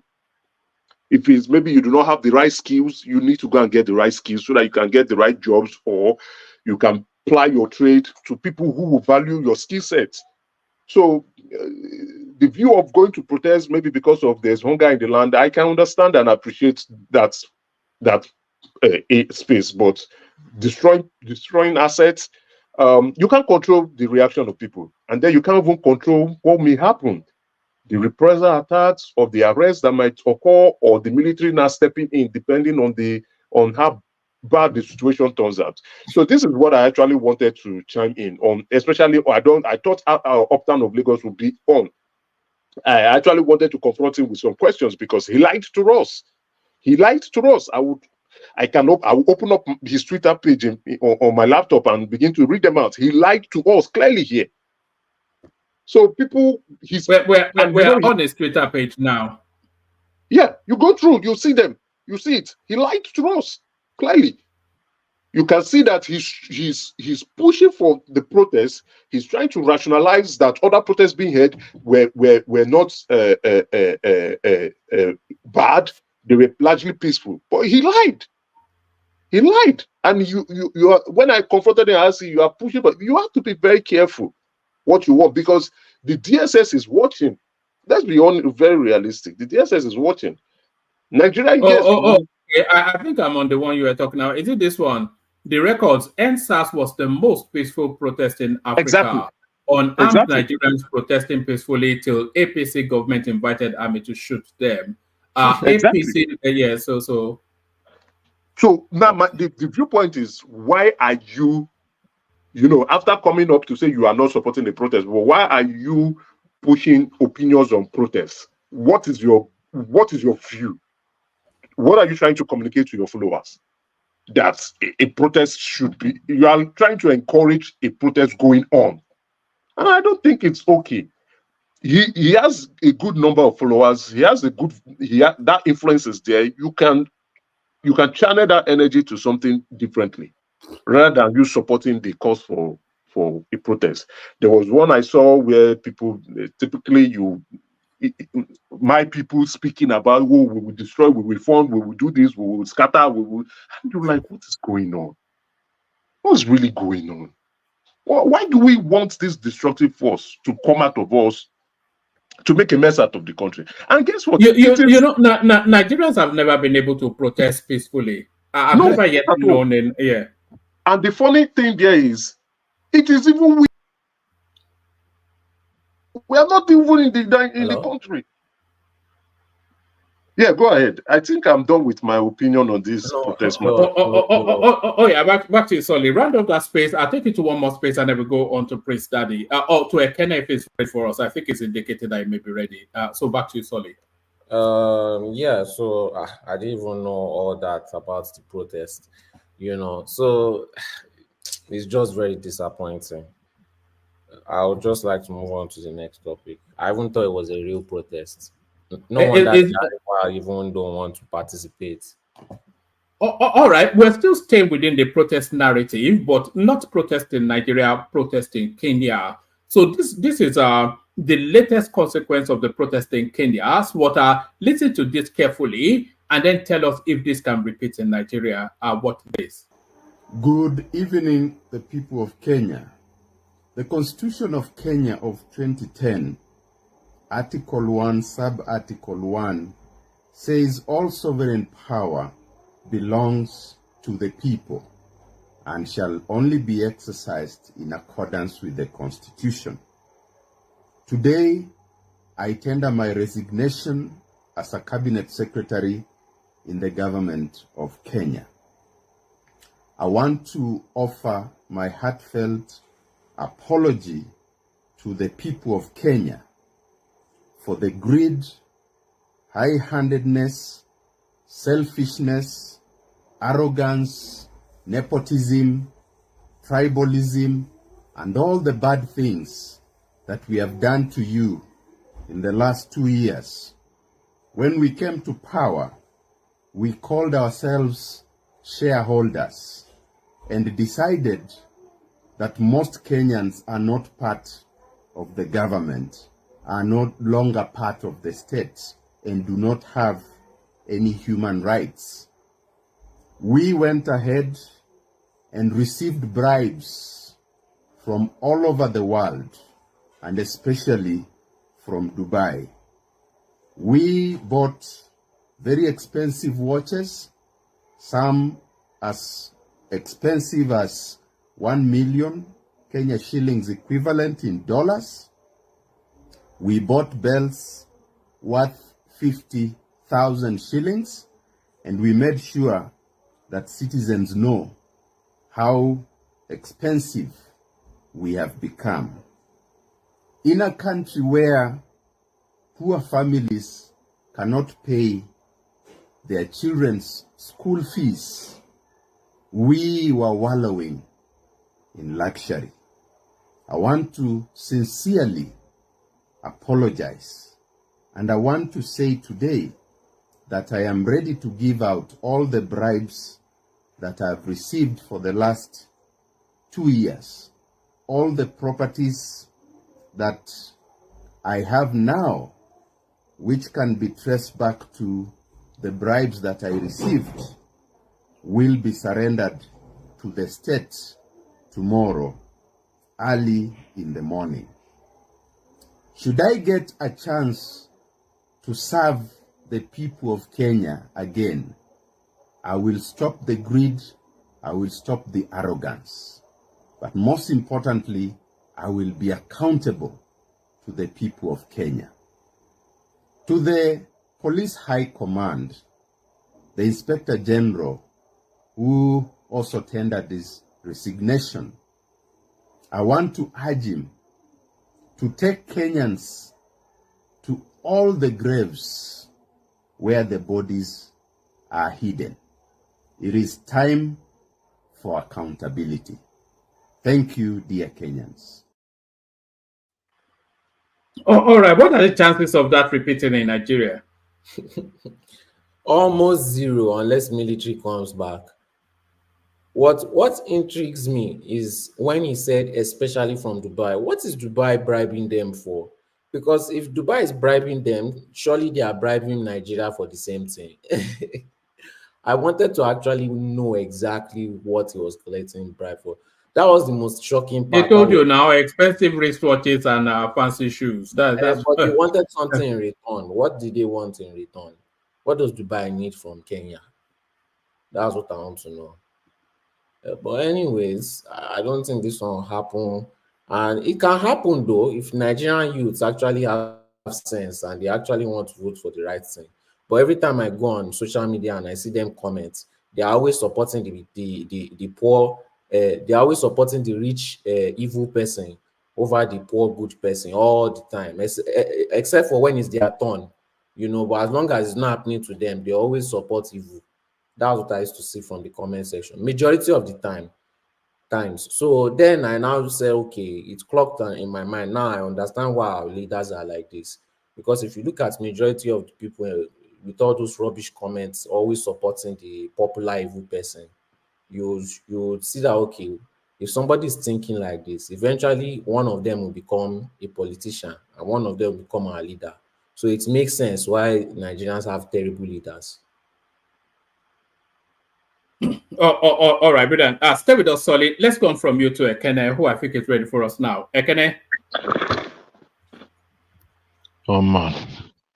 Alpha. I called you first. You didn't say anything, and then you don't sleep again. No, I didn't know that you called me, sure. Would they hear the sleep? Would they hear the sleep for your voice now? I don't sleep. I was just looking around. Sometimes sleep want to catch me. Sometimes I'll try to hold myself because this time around we have to talk and kill some narrative that want to discourage Nigerians to do what is right for them. And if anybody is afraid of Nigerian protesting, that person should go and hit his head on the wall. Nigerians are going to protest, and I'm going to protest. And however you want to put it, that they want to destroy property, they want to do this, they want to do this. Continue to talk all those things. We're not ready to back down until our government start to do the right thing. So we're just waiting for the right time for us to come out on the street and do the needful. So if you want to gaslight Nigerian, you want to say Nigerians and Igbos and say whatever you want to say. No, nobody is saying the Igbos. So let's move away from that language of the Igbos. It's the obedience who are not representative of the Igbos. I think Ohalese are not backing the protest.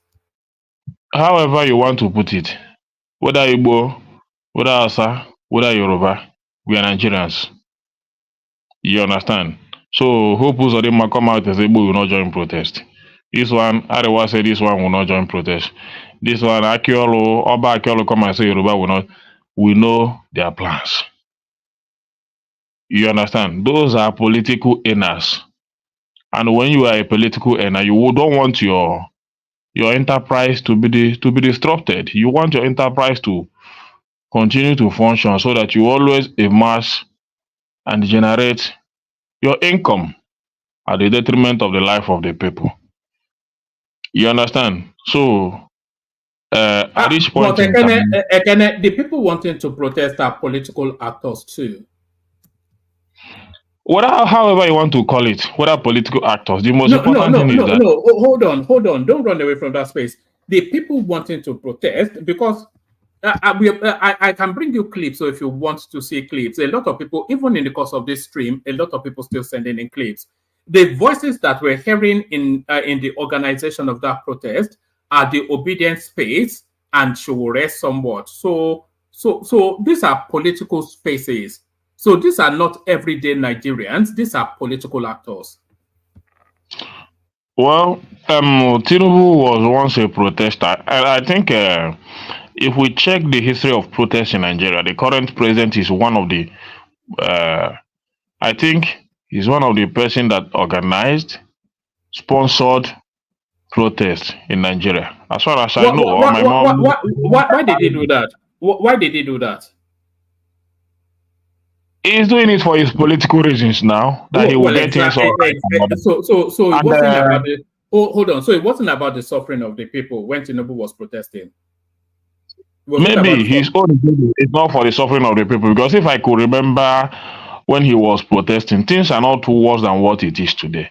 So, and he doesn't have any right So as far it's as I the know, same thing. he It's once the called same thing. You are political he actors once now. called he once called for revolution in this country. The history is there. He once called for police not to touch any protesters and all those things. And he was on the street and he protested.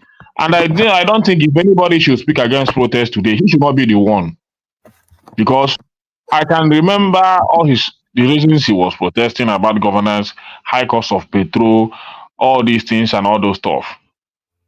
But what is happening? Today the government is in your hand and you're doing worse than what you protested. More than. What have you done to better the life of the people upon all the protests you have organized? You understand? So if people should rise against him today, I don't think anybody have any right to come here and defend him. He once called for it. And he did it. And he sponsored it. So what are you defending? When he protested, a bag of rice is still about 12,000 or so. When he protested, a liter of petrol was still about 90 something naira. When he protested, your minimum wage of 19,000 naira can get you a lot of things in Nigeria. So what are you telling me? Today, you have all these things, as in, you cannot even say triple, because 12,000 times 3 is still way cheaper than what we see at the bag of rice today.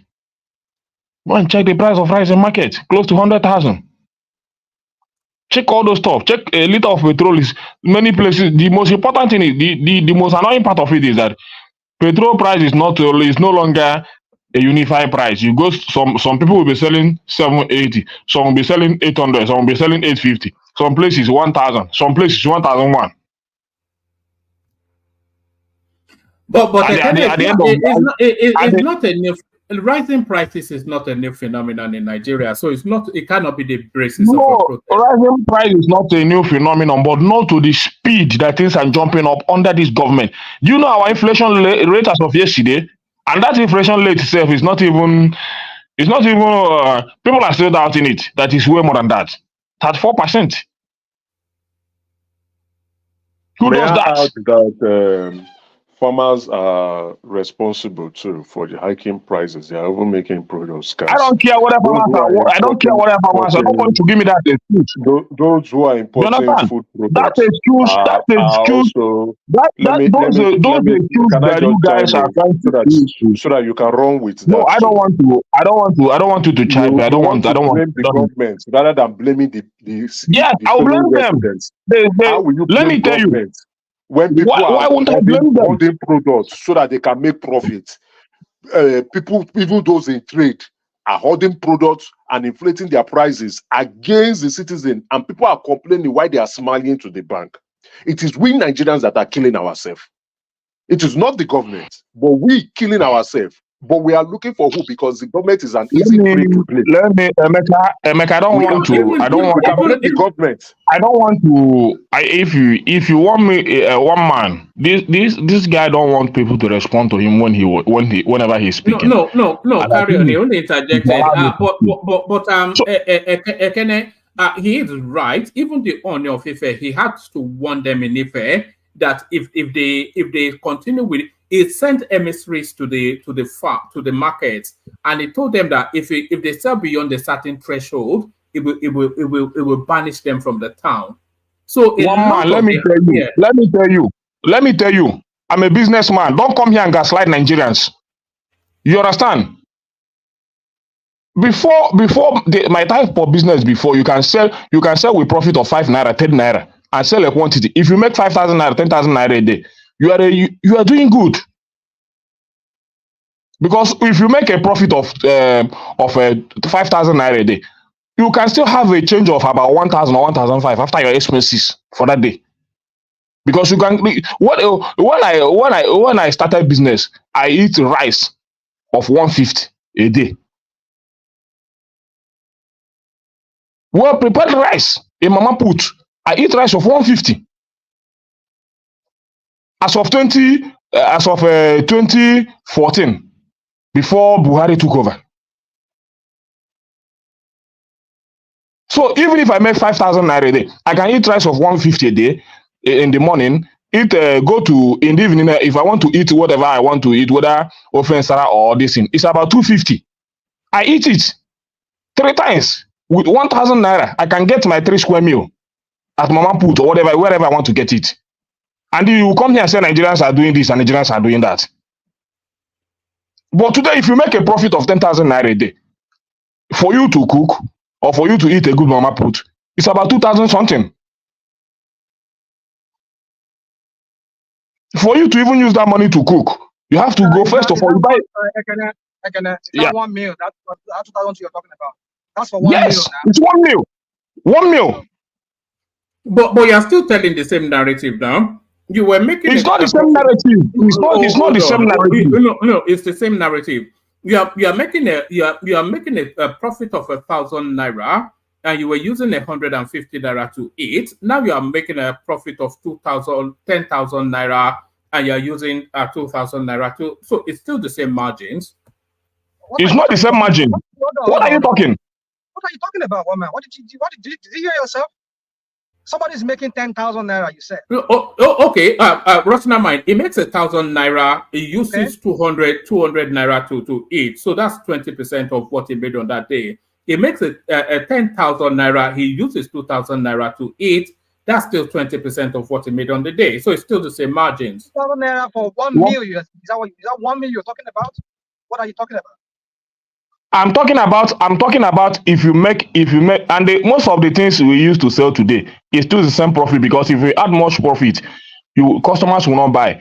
I'm telling you that as of before Buhari took over, you can eat a square meal of 150, eat a good square meal of 250, and another square meal of maybe 200 for a day. You calculate it's not up to 1,000 naira. But today, if you make that same 10,000 naira, you eat a square meal of about first square meal of about 2,000 something, second square meal of about 2,000 something, then another square meal of about 2,000 something. Then you are not talking about when you want to buy any medication. Maybe instead of those square meals, maybe you should be eating triangular meals. So you eat triangular meals instead of square meals. Let me just say something. It's just so baffling when some of us in diaspora we speak. Apparently, some of us, I don't know, we have parents or we have brothers that are doing well in Nigeria who can afford to eat meal. That's why some of us we are just oblivious to the situation that Nigerians are going through. To speak the way we are speaking here, I mean, just trivialize it like that. There's nothing going on. It just baffles me sometimes. What are we talking about here? I mean, when this idiot they came in. They met a bag of rice at the rate of 7,000 naira. Today, how much is a bag of naira? How much is a bag of rice? Somebody collecting 19,000 naira in 2015 or before 2015, you can afford to buy 1 bag of rice. Even your 30,000 naira that they're paying you now, you can even buy even half of a quarter of a rice. You can even buy. And that is you're going to spend the whole money. That is it. When before pre-2015, 19,000 naira, you can buy at least 7,000 naira out of that bag of rice. You still have about 11,000 or 12,000 naira in your pocket to buy other assorted things to it. But now, even your 30,000 naira cannot even buy quarter of a bag of a rice. What are we talking about here? So, and then we come here, we are making it sound like this. I mean, somebody was saying that people that are importing, they're making money. What are they making? Look at your importation fee. They are collecting it in dollars. You're importing. And now, a friend of mine was telling me a few days ago that if you want to clear what's it called? A container now in Nigeria now. If you don't have over 10 million naira, you cannot even clear it. What is 10 million naira? What are you telling me? To clear containers is now close to 30 million naira. It's a dollarized space, though. It's a dollarized space. It's close to 30 million naira. And when you clear it, these ones will come and let you. I want to tell you to go and dash the goods because you want to please the government. You say it's dollarized, and then I send money to Nigeria. What would they give my people when they want to go and collect it? They give them what? Naira. They tell them it's dollarized. Come on, woman. What are you doing? No. The clearing of goods it's always been a dollarized space now. Come on. So you are paying dollar equivalent, fine, not dollarized or whatever. But then somebody bring in a product. going buy today, when Buhari come from Nigeria, well, I brought to Nigeria right now. In the next 1 week, he wants to go back and buy that same product. If it's not finding dollar issue, I mean, you're trying to get forex to go and buy the goods. It will be that the goods has even jumped, as skyrocketed, as increased in price. So how is it going yeah, to but those are the vagaries of market forces now. The vagaries of rational mind. This container you are talking about, clearing it before they took over, is about 750,000 naira. 750,000 naira to clear a container before this APC government took over. The one Buhari left is still about. How much was the dollar then? How much was the dollar then? I don't care. How can you tell me that you jump from almost close to 9 years and you jump from 750,000 naira to more than 30 million naira to clear a container? So the dollar was 168. And when government has stifled people, strangle them at the port, collect all the money that is in their goods, and you want them to come and dash it to you, and you say that people are wicked. You know, you're only telling half a story. Do you understand what we're talking about? I do understand, but I'm not sure that you understand. Though. People's money income is not increasing, but inflation is off the roof. That is the point. So do what? What are you going to buy with 30,000 naira? That's what we're seeing. How can people survive on 30,000 naira and then one bag of rice? Nobody talk about buying meat, buying stuff, people paying your house rent. What are you people talking about here?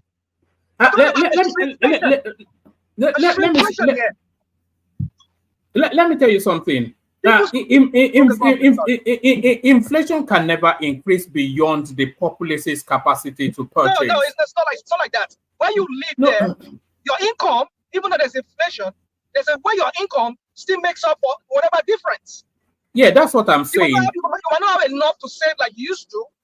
For example, if you earn, say, like 3,000 pounds before the COVID, before this inflation thing, maybe you're able to save like after you pay your rent, everything, you can at least save like 700 pounds.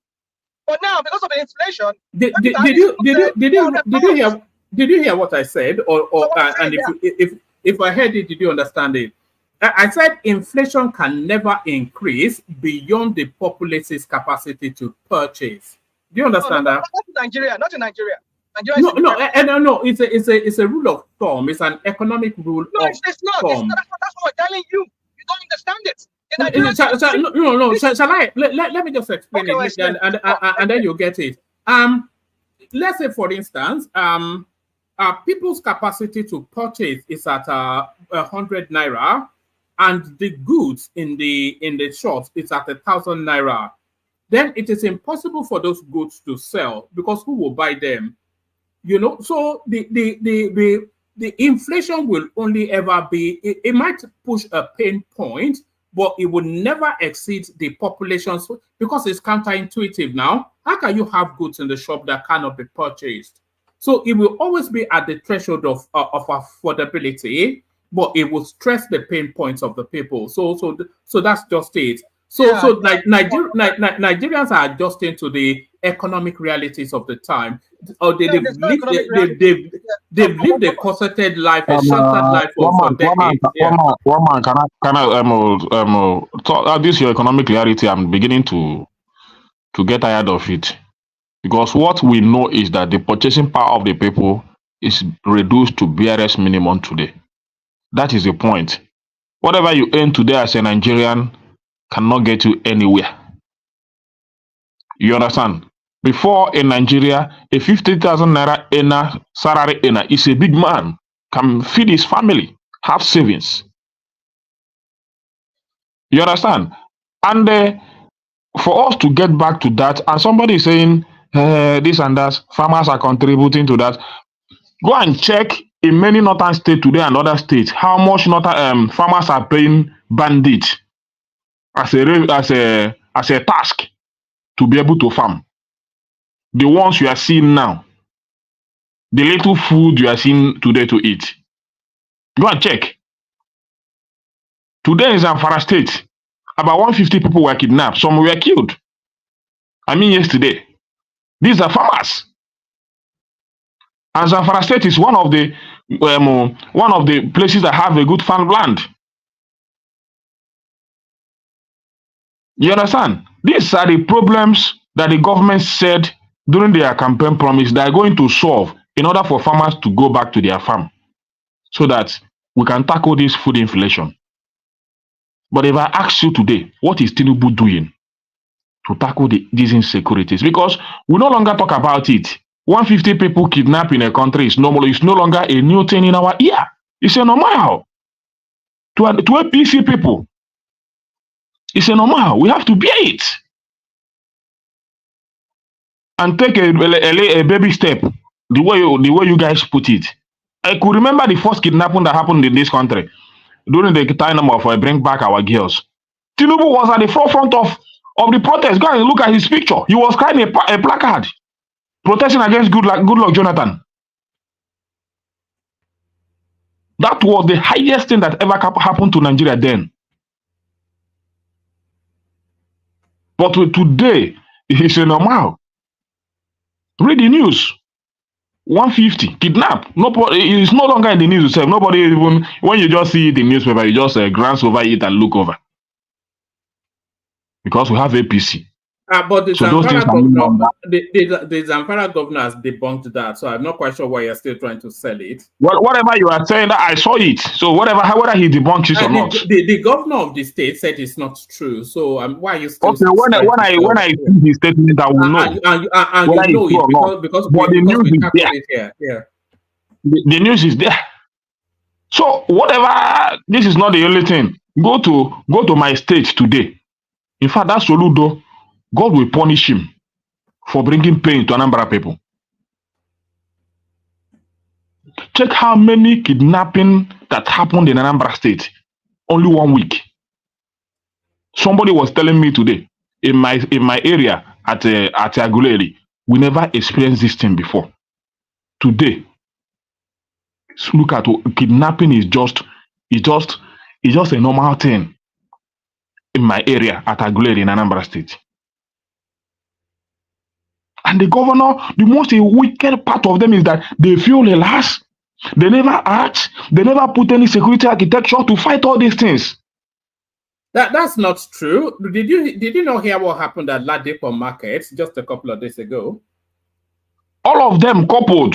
So I'm talking about now. I'm bringing the situation of Anambra State to what is also happening in Nigeria. And once they kidnap you, once you pay the ransom, they release you. They kill them. Just check Anambra State for the past 2 weeks. Check Anambra State for the past 2 weeks. Check the number of kidnapping that happened in Anambra State alone. In Ihara, in Oka, in Ekulobia, in many places. You barely travel around Anambra State without having the fear that you might be kidnapped. And this is just a means of people, I don't know whether to call it hunger, or is it wickedness, or whatever. But the most annoying part of it is that Soludo that you guys are supporting, it is God that will punish him for destroying Anambra State the way it is today. It has never been this bad. It is God that will punish him. Why are you blaming Soludo now? Why are you blaming him? Why are you blaming him? I have to blame him. You can't blame him much now. He doesn't have much power. He doesn't. What can they control? Does he control the means of violence? However, somebody has been there, and we know what he will experience under the person. But it seems we're not telling the truth.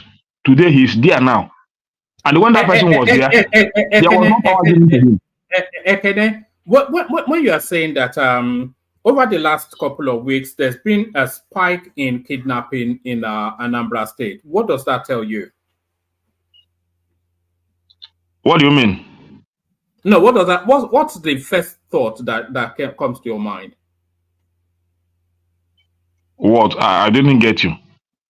Does that not tell you then that there's especially a new criminal gang in town, which the authorities are grappling to get hold of?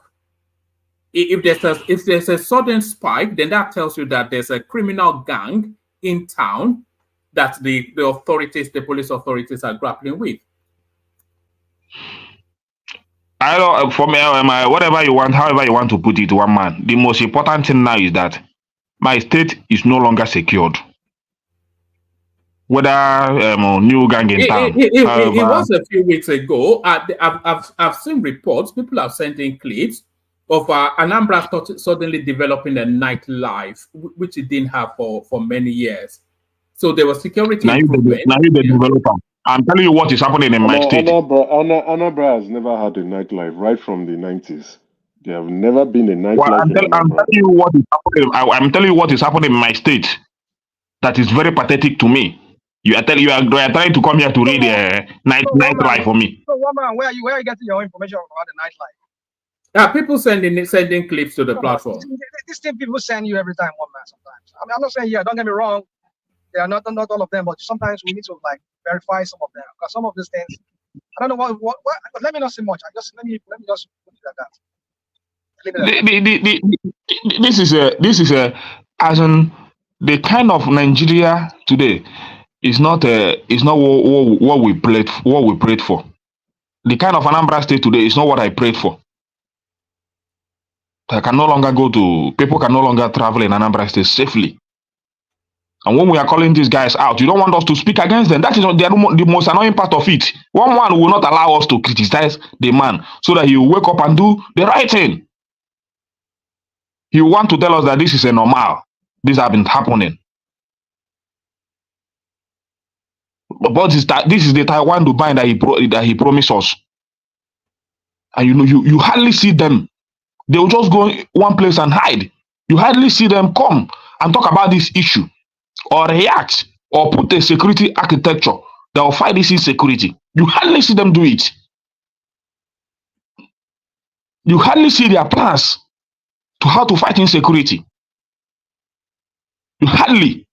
Just like the current government, they are sharing 20 trailers of rice every state now. I just laugh. So this is the plan that you guys have before coming into power, to be sharing rice whenever people cry of hunger. You go and bring one cup of rice and give to them to shut up. So this is the plan you guys have to fight inflation since the inception of this government. What are the plans to fight insecurity? Where are they? So that these farmers can easily go back to farm. And the people can still get things in affordable price. At least food. Feed your people first. Nigeria, what Nigerians is even asking today, they are no longer asking for the basic amenities. Let me even say this. Because some few days ago, some people here came here and they were like touting this, said that Tinubu has given license or something to bring in food. Now, if like people say, they said it's for 6 months or 3 or 6 months, they will bring it. There will be importation of food. Now, if there is no improvement in this, the farmers going back because you can't. Because I asked that question here. I said, after that 3 or 6 months, what next then? What happens? So we go back to the same hunger again, the same food inflation, because they said they want to bring in food so as to drop down all the price of food, they flood the market with food. So after that 6 months, what next? And nobody could really answer my question. So people were just like trying to say, whatever. But then the point is this: these farmers that will produce, that will take over from after that 6 months, because that's the goal, that we want to drop down the food price. So if the farmers cannot go back to farm, and for example, there's what's it called? The rainy period, like somebody said, it's already almost over. So when are they going to start planting? So I don't know how these guys are going to solve this situation. Just this approach. All right. So sorry, Kenneth, before I forget, we'll be having a guest on Friday as we start to reintroduce the guest back to the platform. We'll be having an active politician, Honorable Seyi Adisa. It's a new and emerging politician coming out of your state. So he will be joining us on Friday. I'll be putting the notice out tomorrow. So he'll be joining us on Friday, 9:45 p.m. UK time. So bookmark that. Look up his name as well. So you get the backdrop of who he is. Seyi Adisa. He'll be joining us on Friday. But let me play you a clip just to give you perspective. One man. Yeah. Hello, woman. Good morning. Yeah, it's morning here. Woman, Yeah. I'm actually at work. I'm on Yeah. break, but I've been listening to Ekene's the book of Lamentation all through. I just want to throw one question, then I will get out of here. I'm at work now. I'm on break here. Ekene, please. The people kidnapping in your state, who are those people? Are they indigenous people? Have they recognized who are the kidnappers? Are they Awusas? Are they Yoruba? Are they Fulani? Are they, has anybody think of who are the people kidnapping? Because now you are blaming the governor. Because I don't know what you want the governor to do if the people are kidnapping themselves. Yeah, thank you. One man, see you. I'll see you later. Yeah, thank you. Damos, this is not a question. Whether they are indigenous, whether they are whatever they want to be, the most important thing is that there is insecurity and the people are kidnapping in the state. So the government should wake up and fight insecurity. What kind of question is that? Yeah? They are Nigerians, whether they are from Anambra, whether they are from anywhere. The most important thing is that the state is not secured. So the governor should do something about it. I don't care who he arrests or whoever that is kidnapping.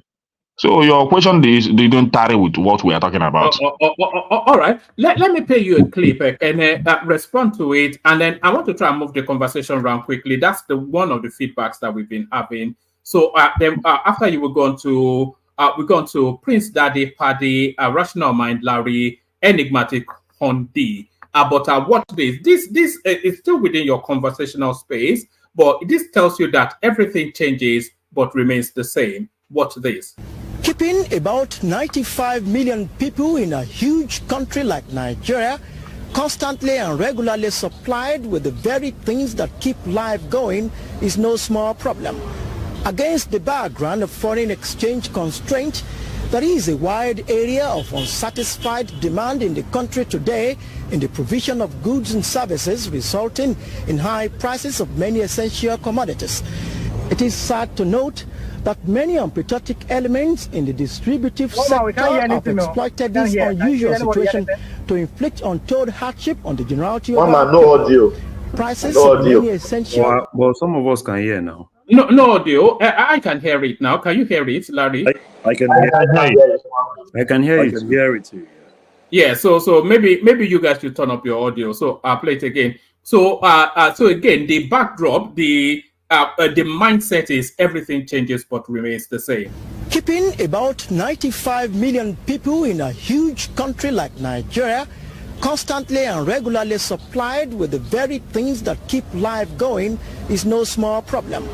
Against the background of foreign exchange constraint, there is a wide area of unsatisfied demand in the country today in the provision of goods and services, resulting in high prices of many essential commodities. It is sad to note that many unpatriotic elements in the distributive sector have exploited this unusual situation to inflict untold hardship on the generality of our people. Prices of many essential commodities have been unduly hiked up, while conditional sales, hoarding, product adulteration and other trade malpractices have become endemic. To this end, it is necessary to find out our distribution problem and the context within which it should be located for a satisfactory solution. In an attempt to find an effective distribution system and price control, a national seminar was organized today at the Eco Hotel Victoria Island, Lagos by John Holt Limited. The seminar provided a forum at which different points of view on these sensitive and sometimes controversial topics were presented and discussed. Present at the national seminar were business organizations from both the private and public sectors, academicians, government agencies and parastatals. The keynote address by the Federal Minister of Commerce and Industry was read by Alhaji Abubakar Mohammed on behalf of Dr. Mahmoud Tukur. In an effort to ensure that the available foreign exchange is utilized in the most judicious and efficient manner, Dr. Tukur said that the federal military government adopted a least cost approach in the procurement of imports.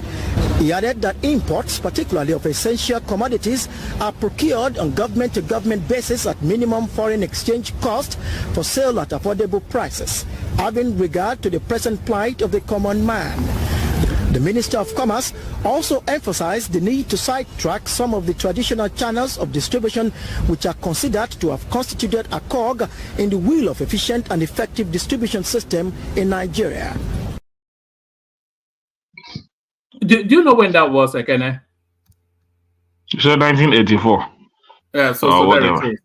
So there it is. The point is this. The point is this. Are you trying to bring it up to tell me that Nigeria has never been good, so Nigeria will never be good again? Is that what you are trying to tell me? No, I'm bringing it up to ask you what you are protesting against. So because you are certainly not protesting against food inflation, because there was never a time that wasn't the case. So what exactly are you protesting against? We are protesting about bad governance, because that bad governance has remained there, since inception of this system we are having, and we are talking about democratic government. Are you sure you are not? Are you sure you are not protesting against the fact that you lost an election? However you want to put it, let it be. Whether I lost an election, the most important thing is that the government is not performing. So if you want to say that I'm protesting about because I lost an election, that's your own narrative. You understand? So the most important thing is that we're going to protest, and this time around we're going to achieve something. Unless the organizing part of it or whatever we are doing, they say that we're not going again or whatever. But for me, I'm ready. I will send you videos if it starts happening. You understand? We're not joking. Nigeria is falling. So if you are bringing that video to tell us that this has been the situation or this and that, or we are doing it to take over your government, we don't care. Whether you just calm down, Nigeria know the fall. Whether you say that the state, whether you want to, even if you want to label it Igbo protest, label it. Label it Igbo protest. If you want to label it Hausa protest, label it. Protest is obedient protest. It's a different thing. Even if you want to label it P2B protest, label it P2B protest. The most important is that there will be a protest. You understand? We don't care about all this. Nobody's afraid to die. All this gaslighting, this Igbo people are destroying Nigeria, this and that, they're destroying property. Say whatever you want to say. Why are you trying to turn it into an Igbo thing? It's an obedient thing, not an Igbo thing. No, that's what I said. Even if you want to say it is an Igbo protest, do it. Say it. We don't care. But nobody. If you want to say it's a protest, yeah, whether if you want to say it's a whether you say it's a protest, yes, everybody knows that. Everybody knows that. Whether it is a protest, say it. So don't damper the morals of Nigerians. We understand. We're not cowards in this country. We are no longer cowards. We're no longer foolish. That election laws paying them to the government. Hold on. Enigmatic. There are two themes that they want to use for that protest. The first theme is that hunger in the land. That's the first theme. But the second theme that is more true is that we lost an election and we're still feeling salty. So that's the protest. That's the theme. We lost an election and we're still feeling salty. That's what they are protesting. Whatever you want to, however you want to put it, we lost an election. You win an election, do something with it. That is the most important part of it. Don't steal from Nigerians. Today we are talking about new this thing that the president has acquired. I don't know whether that is true, because I'm still most of the I don't jump on news, but I will still wait. It is sure whether they broke out the news. He acquired about 150 billion jets. To the detriment of the Nigerian, to show that these guys don't care. You understand? Most of the time, I just laugh at you guys. You think political mansions and the flashy cars and all these things are good governance. Good governance are good infrastructures, good schools, good hospitals, good roads, good uninterrupted electricity, good water supply, and the job availability. That is what good governance is all about. But when you see most of all these politicians drive a private jet, do all this, build political mansions, some cowards come to praise them because that is what you know to be good governance. For me, that is what I know to be good governance. Tell me, where are the schools? Where are the good roads? Where are the electricities? They're in Anambra now. Where are they? They're in Anambra. Where are they? Where are the good roads? Please, can I join interject, please? Hold on. Ekene, you are asking where the good schools are, the good roads. Ekene. Please, are you putting time to this? Because this yes, let me just play this clip because he asked the question and this clip gives an answer to this. It said, where are the good schools, where are the good roads?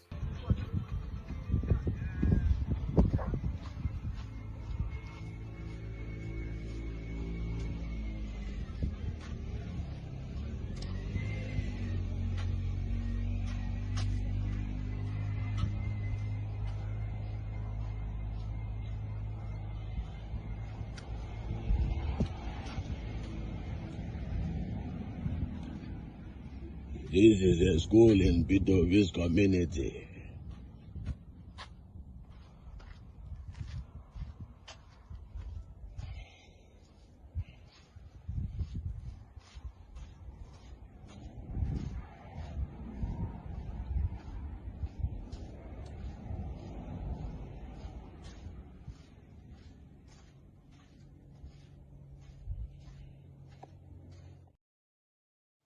So that answers one of your questions. That's where This school you are even trying to this school you are trying to use as a propaganda is even more than is better than most of the school you see today. Because if I could remember, these schools were renovated and those boreholes were done under the administration of the person you want to gaslight. You understand? Check the school, check the building. It's about how many years ago?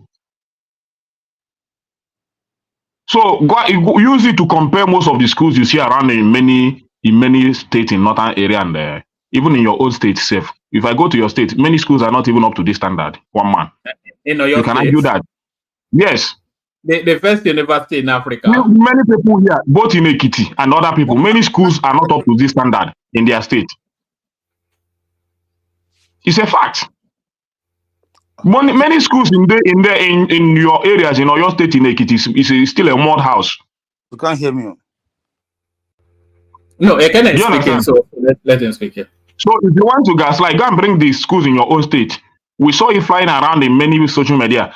Many schools, these schools are even more, is better than what you see flying around in social media a few months ago. That come from your state. So what are you trying to prove here? I'm showing what good governance looks like. That's what I'm showing. That you are trying to gaslight, but I'm trying to tell you that this public school you are seeing here is more than the one, is very far better than the ones in your state. All right. In Ekiti, in Oyo, in many places in your state, the school has even aluminium zinking. How many schools in your state has an aluminium zinking? In Oyo State. How many public schools have aluminium zinking? All right, bring it home, Ekene, so we can move it around. Bring it home. If you want to do propaganda, do things you can defend from your own area. The village boy. So what I'm trying to tell you is this: the issue of bad governance is not about P2B. It's about the life of Nigerians. But if you want to turn it about P2B, I want to tell you that you don't have anything to say about it. You are wherever you are, enjoying 24 hours electricity, good roads. You can drive your car without any destruction or potholes. You can drive your car as many years as you can without even having mechanic to do your shock absorber or whatever. In the state you are, you can enjoy good electricity. You understand? But you are there telling Nigerians that everything is okay. I think you're speaking up. And I dare you, please. I dare you, come to Nigeria and show that capacity that you are saying. show the capacity that you are showing there in Nigeria. Come and enjoy Nigeria for like 6 months or 1 year. Then you will hail us that is living here and wanting to fight for it, for you to come back and have a good life. You will hail us. You understand? It's not about sitting in one corner. We travel around this country where we can. We step foot where we can in many parts of this country. You understand? You cannot do it. But if you know that you love Nigeria and whatever you are saying is okay, come down to Nigeria. Don't be a propaganda. Don't be a promoter of bad governance. But if you feel you are okay, that the 24 hours electricity you are enjoying there is in Nigeria, come to Nigeria, you have it. Come and enjoy 24 hours electricity. Come and enjoy good roads. Come and register your student, your at least you have children. Come and register them in one of the public schools in your state. Because I think where you are, your children are attending public school there or whatever, because they have good infrastructure in the educational system. So if you know that Nigeria have good infrastructure, come down, register your kids, even one of them, come and register them in one of the public school in your state. At least my children is attending one of them. You understand? All right, bring it up, Makinde, so we can move it around. I'm not in that category. I'm not here to please anyone. I'm not here to say anything that want to make you happy. If you hate me, you hate me. If you don't like what I say, now you don't care. I don't care. I'm saying my mind, and I'll continue to say it. You can call it Book of Lamentation or however you want to put it. Okay, thank you. That's enough. But I could remember how you guys were lamenting in 2012 when Good Luck was there. I'm happy.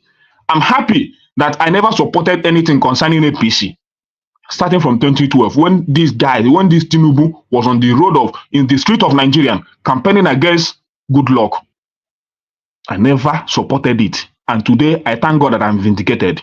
Look at where he has taken Nigeria to. And the most annoying part of it is that he doesn't care. He doesn't care. His party members are attacking him, Ndume, all of them. Now you want to sanction him? Anybody that speaks, you want to sanction that person. Because he's a Yoruba president. People should bear it. Okay. People that criticize him. Wolo Soyinka no longer talks again. A lot of them, they no longer talk.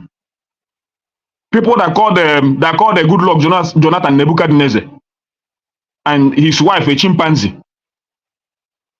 They no longer talk. Because they are using their name naming them. They name their name over the theater in Lagos and whatever, one street in Abuja. So they no longer find their mouth to talk again. But they forgot that in their own way, they call a sitting president a Nebuchadnezzar. Are you saying Soyinka is not deserving of the theater? He never deserved it. What? Yeah, he's a hypocrite. He never deserved it. That's my word. You can call me whatever you want to call me. I don't believe that.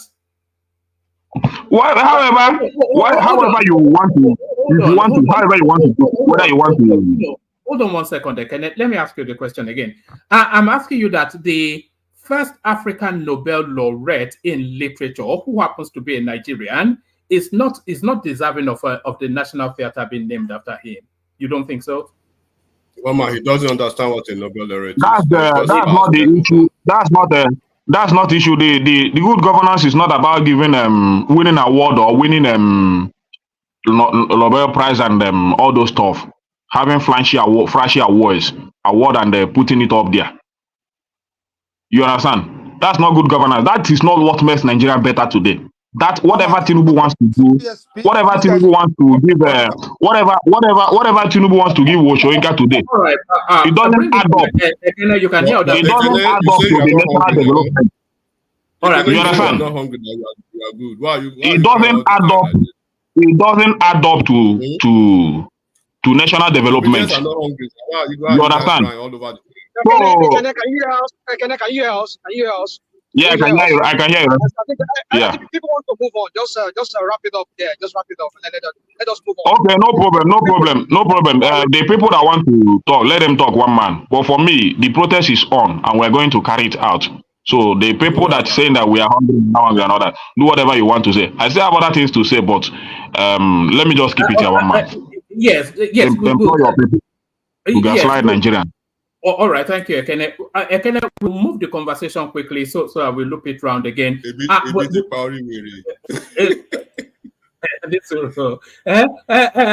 Okay, so gentlemen, we're going to move it at speed now, only because the room is populating and you can hear people pushing to speak. We go with Prince Daddy, 5-7 minutes, and then Paddy, Larry, Enigmatic, Rational Mind, Enigmatic. Prince, you're up next. Prince. Wow. Yeah. Okay. Hello, yes, it's like it's an assault to the senses, isn't it? It's like I don't know if you know a rapper called Machine Gun Kelly. It's like listening to Machine Gun Kelly. But yeah, you're up next. Yeah. Okay. Hello, everyone. Like, share, and subscribe. Welcome to the One Man Show, and love the show. Prince.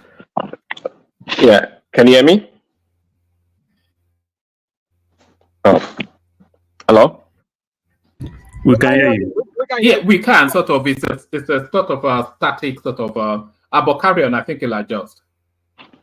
Oh, really? I'm not even using my headset. Anyways, okay, yeah. So what is going on? The protest.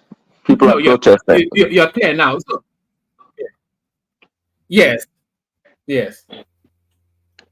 Yeah, people are, yeah, they want to protest. I'm glad, who was that? I think it was a Mecca that I just called that, what do you call it? Uptown. So Uptown Uptown cracks me up. He's a two-faced person. You know, he comes on this show. I've never met him or seen his tweets before, but, you know, I've put him on the scale and it's lightweight, really, it's lightweight. His audience or the people he appeals to are like people like, I don't know, I'm not trying to stereotype anyone, but you know, it's yeah, it's two-faced. It comes on this platform, says whatever it wants to say, and goes around the Twitter and X rather, and does his own thing. But anyways, protest. You know, I guess the protest is being well fueled by or energized by what happened in Kenya, right? So any opportunity for the obedience to you know, to push back against Tinubu's government, they would. I can guarantee for sure, if Peter B was the president, they won't have that energy to want to protest against him. So I totally understand it. You know, I mean, see, I like to listen to Ekene because Ekene is on the ground, really. He's a business person, so if he has, you know, complaints about the economy, you know, we have to listen to him, actually, you know, because he does represent a decent percentage of people that think like him or fall into the same category or socioeconomic situation as he does. So, you know, he has a point, regardless of his political leaning. But nonetheless, you know, it's I wish if they were going to have this protest would be based on truly trying to see that Nigeria as a country serves everyone. But at the end of the day, it's going to be destructive. We know what happened in SARS. It's going to be destructive. It's going to be partisan. It's not going to go well. It's going to be hijacked. You know, somehow, somewhere, the Kenyans were able to do it because, I mean, according to Kaizo, you know, they were more, though they probably are as diverse as Nigerians ethnically. But, you know, for that reason that they came together, they were more homogeneous to accomplish what they wanted, and they seem to be having an impact, actually. But in Nigeria's case, it is not going to work. We're not that sophisticated when it comes to that. We're so tribally aligned and politically too. So I don't see anything happening. And just like you read in your reading, I think the Northerners, the Arewa group, right? They don't want to have anything to do with it. So let's see the I guess the people that actually come out and protest. I mean, we know maybe Uptown will be leading east side of the protest, but it is what it is. What else? One man. What other topic did you mention?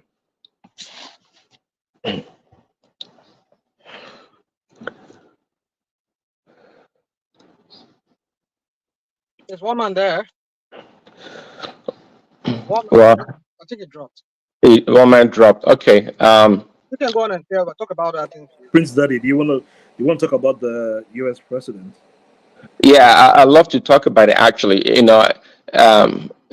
well, when it happened over the weekend, I had a little spat with Adewale, right?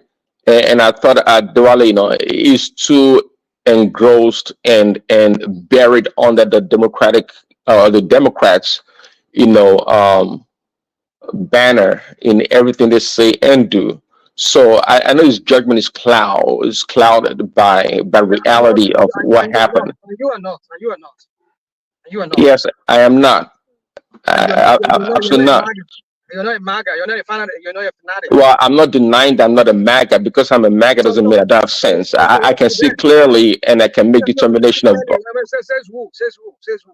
What says, and I'm actually I'm not sure if I'm disappointed with one man, but he is a British guy, so they don't play real politics, no, they don't know much of American politics. For him to come to a conclusion that what happened was staged or fake, it's mind-boggling. Actually, it behooves me that anyone would draw such a conclusion that was all orchestrated to promote whatever they're trying to promote. I mean, it's crazy. I think maybe you fall into the same category, rational mind, that the whole thing was staged, right? Is that what you think? I want to get involved in all this controversy about the last attempt at his life. Is that what you're saying? Is that what you're trying to do? Well, people like you think it was staged. It was. Well, I still believe. I mean, I've never said that. You've never had my own side of this. I mean, my own view of it. I'm not giving my own opinion on it. But now that you're talking about it, I mean, yeah, I guess there's something to make me believe that it could be staged. It could be. But then on the flip side, maybe because the guy died. I mean, they killed. I mean, the guy was gone down. So I don't know what kind of a person Looney was. But rational, what kind of a debased mind would come to that conclusion that it was staged?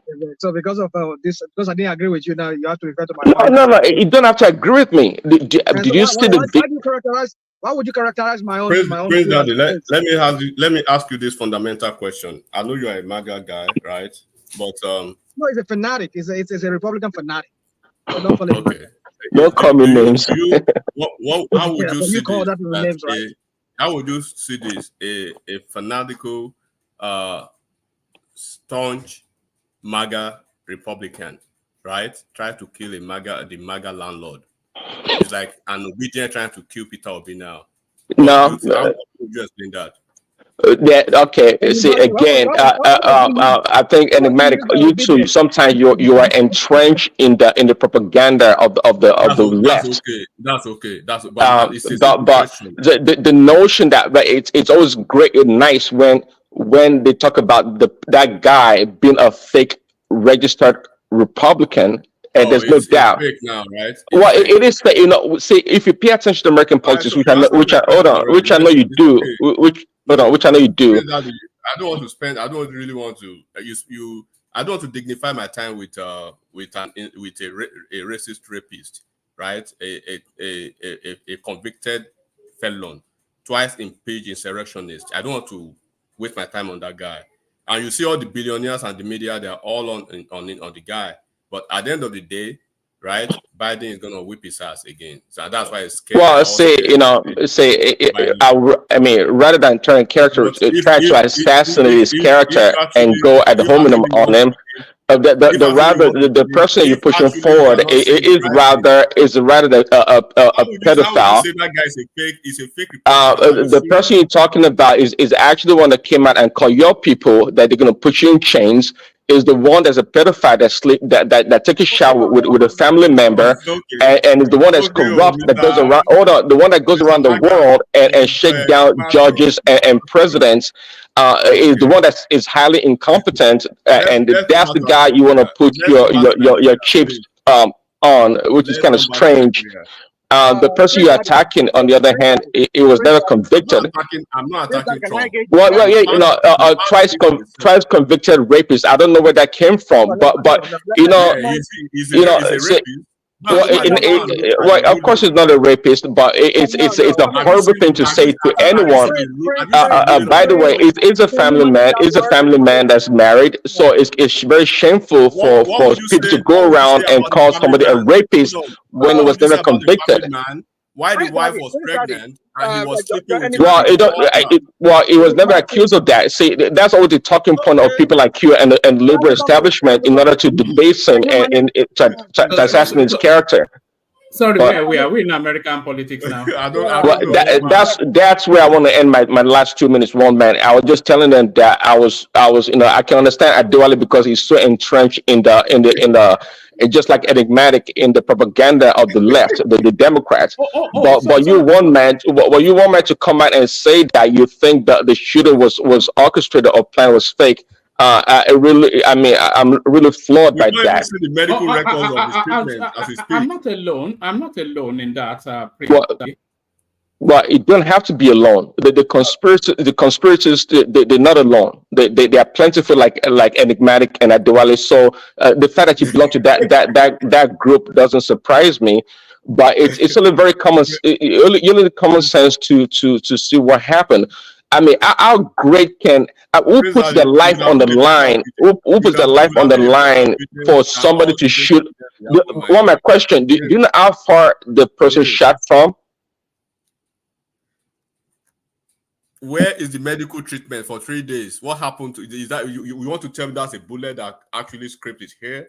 The hair, I mean, Well, I guess the blood that we saw was just tomato juice, right? Well, see, don't okay. See, it gets to a point when it gets to a point when smart people hold on. It gets to a point when smart people like yourself begin to undermine what you stand for and become Lilliputian in your explanation of a very simple thing that was observed by all. I take everything. You know why? You are a typical MAGA, so it's no point. No, you say where's the medical report? Let me address you. Hold on. Let me address you something. Now that you're Go ahead, talking about one man that, with your I think MAGA guy, I beg. Forensic will prove it. You need to engage now. Forensic will prove it. Because how can you have both wound front of your eyes and your earlobe, your ear, the back of your ear, at the same time? What kind of bullets will go past your face and then go behind your ear? How does that even work? And this guy was, when we had a gunshot. The next thing is, he went down. When he went down, there was no something. We could not see anything like maybe any wound. We know it was a trickling. But even its reaction was not the reaction of somebody that was shot. And standing up immediately and pumping face. That's not even a hardened war guy. Well, you say because you rather have him to be crying on stage and be afraid or scared. I know that's what you guys wanted. See, you've not come across a man of such a character like Trump. Earlier yesterday, hold on. Trump is not known for his bravery. He's not known for and that's exactly what he's known for. Obviously, you don't know American politics, but what you know about him is what they tell you. Just listen to this, Prince Daddy. Earlier yesterday, that part of the air, right, is the picture that was taken earlier. It was very clean and everything. Then when he was ready for the evening show of the RNC, he came with this pillow-like big ass that thing on his. Well, this guy. See, okay, at the end of the day, you know what? This is the conclusion to the matter. At the end of the day, it showed. I love it. I love the. At the end of the day, this is what it comes down to. It shows clearly to both sides what they stand for. If this had happened to Biden, I don't think MAGA or Republicans would be happy or elated about his life being on the line. And it shows the difference because why was Trump happy when Patrick Pelosi was attacked? Did you see what he said? Did you see what he said? Well, that's a different case. Oh, that's a different. Well, that's a different case. This is a case whereby we're not going to talk about Pelosi. It's a different case, by the way. Let me land. It's a different case because this was a case that this guy actually stepped his feet into the American political landscape. It's been a wild. Say, okay. Let me wrap up by saying, listen. What you guys stand for, your hearts are so dark and filled that you can't. You have no any ounce of humanity left in you guys. You feel compassion for another human being, regardless of their political affiliation. You see. I mean, it just shows. I mean, the level of thinking on the left is so scary that it bothers. It's just perplexing. I don't know how to describe it. There's no left. It's just common sense. There's no left. It's common well, sense. obviously, you're not displaying. Obviously, not displaying common sense because we saw a man almost got killed by God's providence. By God's providence. So you and I see it didn't happen to you and I, but you and I can laugh about it and mock it. I know how bullet works. I know how gun works.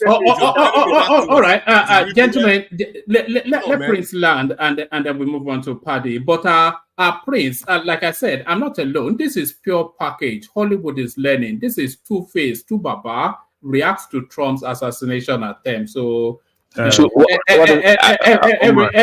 Everybody knows it's abracadabra. It's abracadabra. Yes. One man. So yes. When has Two-Face view gotten to the point that we hold it at the source of truth? I mean, I can't believe one man. I can't believe it. You said Two-Face. Who's Two-Face? I also heard them saying it on Joe Rogan as well. Who said it on Joe Rogan? Oh, some guy called Bill something. You know, they were having a laugh about it. Say, okay, one man. I always recommend. Anyways, at the end of the day, it's sad. Okay, it's just really sad. I don't even care what enigmatic or Adwale says. I'm glad God's providence was at work, and this man escaped a bullet in his brains. Okay, in his brain on that day. Quite frankly. It's all God providence. So we can slice and dice and mock the guy and laugh about his whatever it has on his ears. We can laugh about it. That is fine. But at the end of the day, he will go back to his family and thank God for his life. That's what it comes down to. And we're going to see, you guys, you need time. One thing I realize is that people now can't think anymore. It doesn't matter how smart you are. People can't just look at things by themselves and try to rationalize or by ratiocination of information that they have and draw a simple conclusion. They have to wait for the expert to tell them everything. It just shows how they've demonstrated their simple mind to do anything. I don't need no expert or ballistic expert or nobody to tell me what I saw was reality. And the fact that a man would put his life on the line to be shot from almost 400 meters away, and you guys are telling me that it was orchestrated, they just leave it like that, one man. Thank you. All right, brilliant. When I saw that clip of that shot, it set me back memory lane. I remembered when I once saw Professor Pella pull a rabbit out of a hat. So magic tricks. Magic tricks are from the Americas. Another magician, Paddy. Paddy, you're up next. One man. But we're not really on that space. So, but you can run a little bit of a commentary. But let me run you through what we are talking about. The Arewa youths distancing themselves from this protest that is being organized. Lamido Sanusi is still struggling to hold on to that seat. Seyi Makinde fighting to get to keep hold or to regain hold of the local government purse. And Akpabio under pressure to punish Senator Ndume for criticizing Tinubu. Sunday Igboho reissues his eviction notice to the Fulanis from Yoruba land. Governor Abbas Yusuf are looking to downgrade some emirs to give Lamido Sanusi preeminence. So take your pick and this last one as well. National Assembly to legislate to ensure INEC conduct local government elections. So that has to be done for the process to complete. Let's hear from you, Paddy. Okay, all right. All right, thanks, Oman. I think by the time when I decided to join, it was quite a few people, and it was Solly's conversation that got me enthused. Anyways, I wanted to quickly talk on the US. I'll try to be brief within 1 minute. I'm sure Prince Daddy probably remember that in 2016 there was a Reno campaign that he had in Nevada, and there was some sort of subtle gun scare that happened in 2016, and the way Trump was whisked away, just a gun scare. There was no gun sound. It was just a very subtle scare. He was whisked away. In fact, he didn't come back to stage until after the guy had been apprehended. It took him about maybe 8 to 10 minutes or so before he was able to come back. Even Candace Owen, that is a very strong Trumpist, even much more than Prince Daddy, called BS on this charade. If people understand the sensitivity of the American Secret Service, you will understand the effort that it would take for there to be some sort of sniper on the rooftop targeting a former US president. There's also potentially another US president. And even after that piece, there's no way, if it wasn't staged, that Trump will tell the Secret Service, so look, once the Secret Service are whisking you away, you don't have control. You can't tell them to wait, hold on, pause. Trump literally told them to wait a little while for him to throw his hand up. And then they cheered him up, and he went back, got to his car, raised his hand again. No, not when there's a gun scare. It's because they weren't even sure if it was one person or two. Patty, it was confirmed. It was confirmed that the shooter was killed already. Do you know that? No, but at that time there was no confirmation because he was docked. So in fact, Secret Service did not care whether it was one person or two. Remember, for every time there's a rally, especially if it's an outdoor rally, they will spend at least minimum of 1 month to go and recce that environment, talk to neighbors, knock on doors. There'll be drone shot, there'll be area shot. There were snipers above where Trump was to ensure that there's that, even everything that was making it. If that guy wanted to indeed take a shot, even the way that gun sounded, for an American, we know the way a gunshot sounds. We know the way a paintball gunshot. What I heard was like a paintball gunshot, except but nonetheless, we understand that it is sympathy. He's trying to create some sort of heroism. They try to get me. They're trying to take me down. No, it is not. It's not. Okay. The man's life was like literally centimeters away from his brain being blown away, and you guys are rationalizing something that that was going to be blown away. Then that means here's what's going to happen. We will look forward to seeing his hair chipped off. If his hair is not chipped off, Prince Daddy does know that thing is a conspiracy. did you see the projectile that was captured by the AP reporter supposedly? Yes, I did. CNN, MSNBC, AP, Reuters, are they all in cahoots with Trump? Is that what you're saying? Look, they would see. Look, CNN, all those media houses do not. The entire media now, they are all on this thing. Or the billionaire gang, all of them. Yeah, because of the tax break. The tax break is expiring next year, 2025. Until look, here's the thing: the Secret Service of the United States is never sloppy on a U.S. president. Don't make that argument because since the recent years. Remember, this has happened before to Kennedy. So when it happened to Kennedy, the U.S. president, U.S. Secret Force has always been due diligence. Remember again, and after Kennedy, what did it happen to? I think he also happened to Nixon as well too. Right? There was also a scare on Nixon. But Reagan got shot. What about that? Even to George Bush, when there was a shoe thrown at him, it didn't even happen on US soil. I'm saying to you, the fact that there's supposed to be a campaign, they will have wrecked that place for days and weeks to ensure that nobody will come in any. Remember, snipers don't just protect the president. They check every angle. In fact, they check wind angle. Remember, there was a smoke. There was some sort of smoke that was shot out. There's usually a wind flag that is hoisted for snipers to even check where there's a possibility of any gun coming, and they're surveilling that area 247. Remember, all these things didn't start coming out until later. Oh, okay. So I get it. So, Patty, your conclusion is that the Secret Service with the American intelligence, There's some in inside job in cahoots with Trump, planned this fake assassination. Is that what you're saying? There's some inside job in there. If we might want to deny it as much as we can't say for a fact whether Trump was complicit, but there's definitely some inside job in there. The person who was supposedly trying to show Trump is a registered Republican. He's not a registered Republican. Okay, let me explain.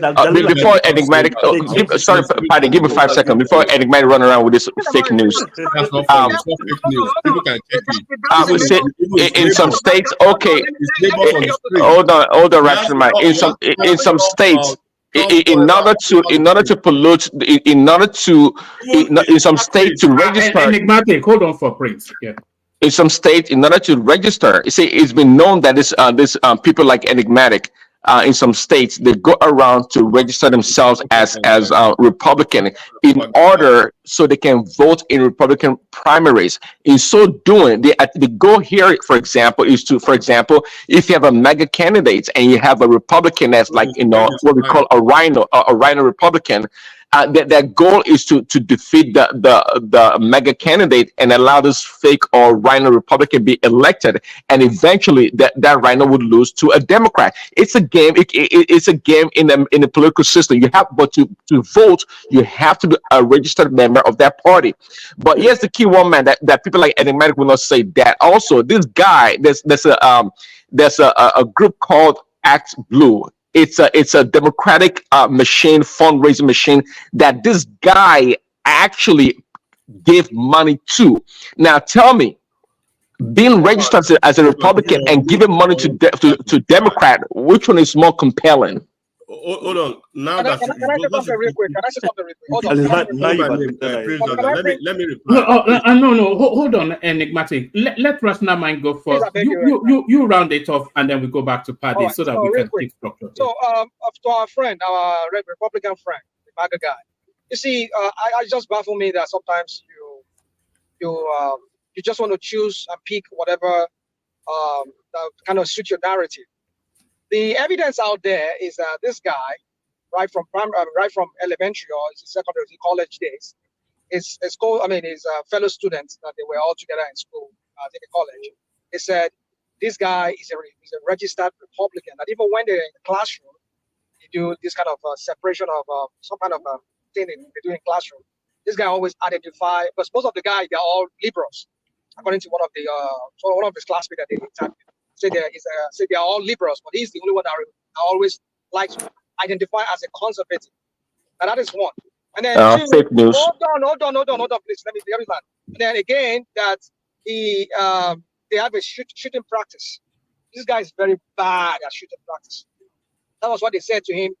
The school has a shooting team, and they said to him, never to come join that team anymore, because he said, is this what they use?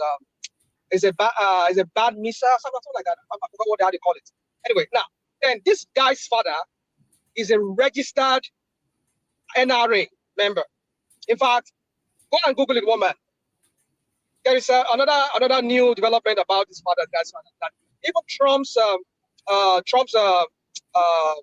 campaign team, they profile this guy's father, so that you know that this guy was raised a very conservative. So I don't know what you guys are always. 6 years ago, Rashomon, I'm not speaking again after you. More man, Rashomon has made my point. I'm done. Well, everything that Rashomon said it's just trash. It's just a bunch of garbage that the liberals are spread all around there. So, and by the way, if many people, I can name names of famous people right now that they grew up as conservatives. It's plentiful in America, but their children, they rather choose the way of the deplorables, like become a liberal, a Democrat. So your argument, Rashomon, I can't put two and two together. It doesn't make any sense. And again, this guy donated. Okay, does Enigmatic or yourself admit that this guy actually donated to a Democratic Party? Do you know that? Yes or no? Woman, let's continue. Let's I'm not a Democrat. I'm not a Democrat. I'm not All right. Let's get back to Paddy to continue with that. Yeah, Paddy. All right, thank you, Alvan. On the piece on the part of local government and INEC, championing the elections. I think the last time that I spoke on this, in the one-man show, I did mention that was also in the pipeline. So it's good to see that it's been tabled in the National Assembly. Hopefully that will get done pretty soon.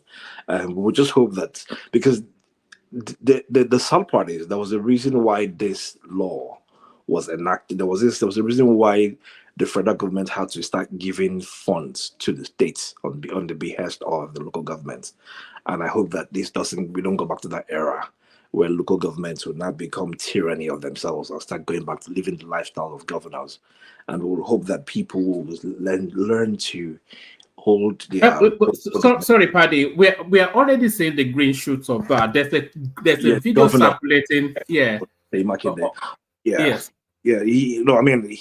I think when I saw the very first one that he did, where he had the green muffler on, I was disappointed, and then seen another one again. I guess right now there's obviously they've fleeced so much money, they've embezzled so much money, they've taken so much power. And to think that's going to be Seyi Makinde of all governors will be the first to come out, and I've expected a northern governor, or someone from the, just a northern governor will probably will have been the first to come out. But he just shows that they haven't done anything. It's now we can tell that it's governors who have been crappy, who have chosen not to be accountable to their denizens. Those are the ones who are going to complain about this kind of thing. I don't want to stretch more on him. I think he has by himself made himself look bad already by coming out to say the government should focus on food, the government should focus on this and that. Yeah, that's what the government is focusing on. They're focusing on food. This is not a smokescreen. This is literally saying let the impact get to the people. If you were indeed doing what you have to do, what you were asked to do is, we'll give you the money as FAC. You will give the money to the local government as Jack. So if you're giving them that Jack allocation, Jack fees, then why are you complaining? So it means that you weren't doing it in the first place. Like, why is he making multiple videos? Why is he having press conferences? Why is he having press rallies? Why is he trying to demystify this particular bill? Why does he favor him to ensure that the local governments do not have the funds that is supposedly meant for them in the very first place? Shame on him. Again, and I think I want to probably. Are you talking about Makinde? Are you talking about Makinde? Yeah, Makinde. Yes. Shame on him. And then so the last one to the what's it called? To this protest. I was in a Twitter space. I think yesterday, and I had a very unique voice, and I know this voice. It was Ekene's voice. And I could see how Ekene was gloating and talking to his fellow obedient and Ipobians and his Southeastern brothers, gathering and planning on how they're going to protest, quote unquote, the hardship in Nigeria, the hunger in Nigeria. And I'm wondering that just 2 months ago, not far off, 2 months ago, these same people were the ones saying they were not going to protest. Why? Because they have food, they have money, they are the ones that are wealthy, they're the ones that the money hasn't touched, they're the ones that don't want to get involved. Are you saying that the entire wealth of these people who were being braggadocious, so their wealth only took 2 months for it to, to be depleted, and they now broke? Is the hunger just coming now? The inflation that they keep complaining about, when this inflation policy was launched, they were supporting it. When Emefiele brought out, is about 2 trillion naira into the entire economy, floated the entire country with washed off naira. And Paddy, you say you hear my voice. Daddy, you say you hear my voice. I heard your voice now in comrade space. You were talking, your voice was very loud. You were breaking it down on how you were asking questions, they were answering you. I heard you. So there's not even a case of you use your Twitter handle is your last name now. It starts with E. I don't know the full name, but it's your last name. I heard your voice. I know it was you. I tapped on that, so I saw that you with your handle. and you were very calm and humble in that room. You were telling them what they were telling you. You were asking questions. I mean, you can't even deny that anyway. So that's not even the point. The point is this: we know that this is a galvanized opposition protest. Point blank, simple. It is not about the masses. It is not about the hungry people. In fact, not one time did I hear these people in diaspora. Remember, most of the people who organized the room, the guy who opened the room, his co-host, all of them, they live in diaspora. These people in diaspora are now inciting those in Nigeria, shouting, "We are hungry." How are you hungry when you live in diaspora? You're living in the UK, you're living in the US, you're living in Germany, in Italy, and you say you are hungry, that you are the ones that are hungry, and you're having people, local Nigerians, to start creating chaos. And the ones in Nigeria are saying, some of them, opposition, saying, we don't want this protest if your protest is indeed against bad governance.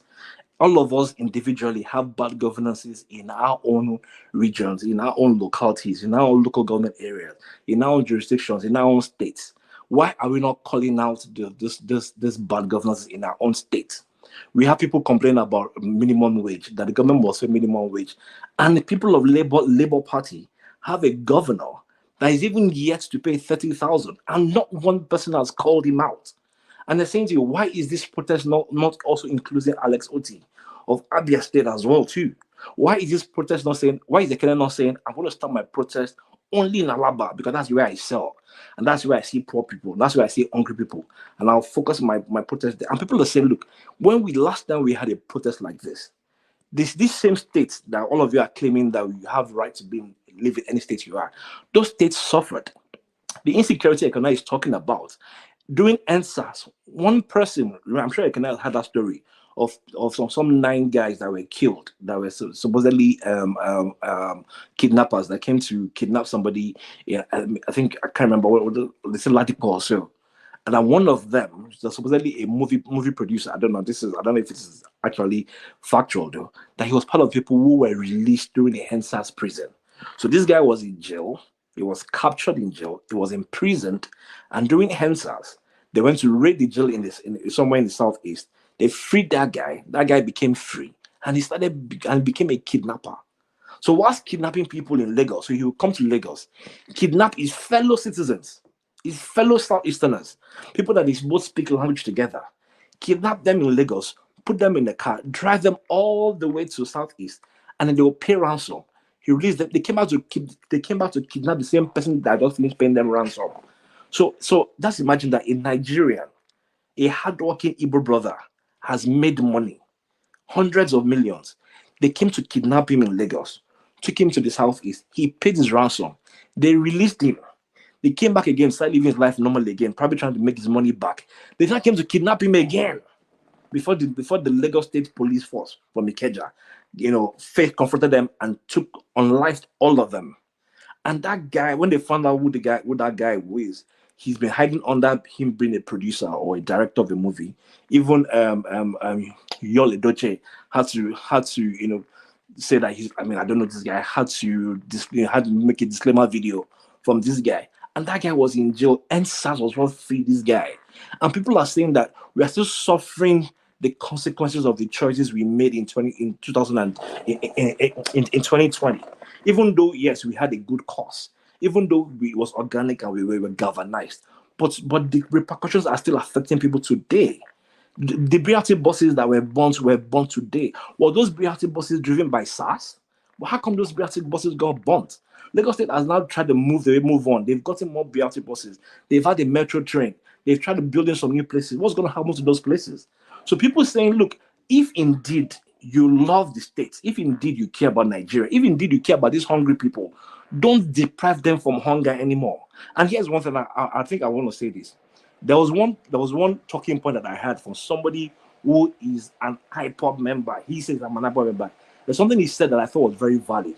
One man, this guy said, if indeed that he is IPOB, but if he wants to support any protest, that the entire country should sit at home, the same way they've been doing in the Southeast. And I agreed with him. Like, if indeed you want to make an impact, let the protest be a sit-at-home protest. The entire nation sit at home. Let them not be pro-productivity. Let the government feel that indeed people are protesting.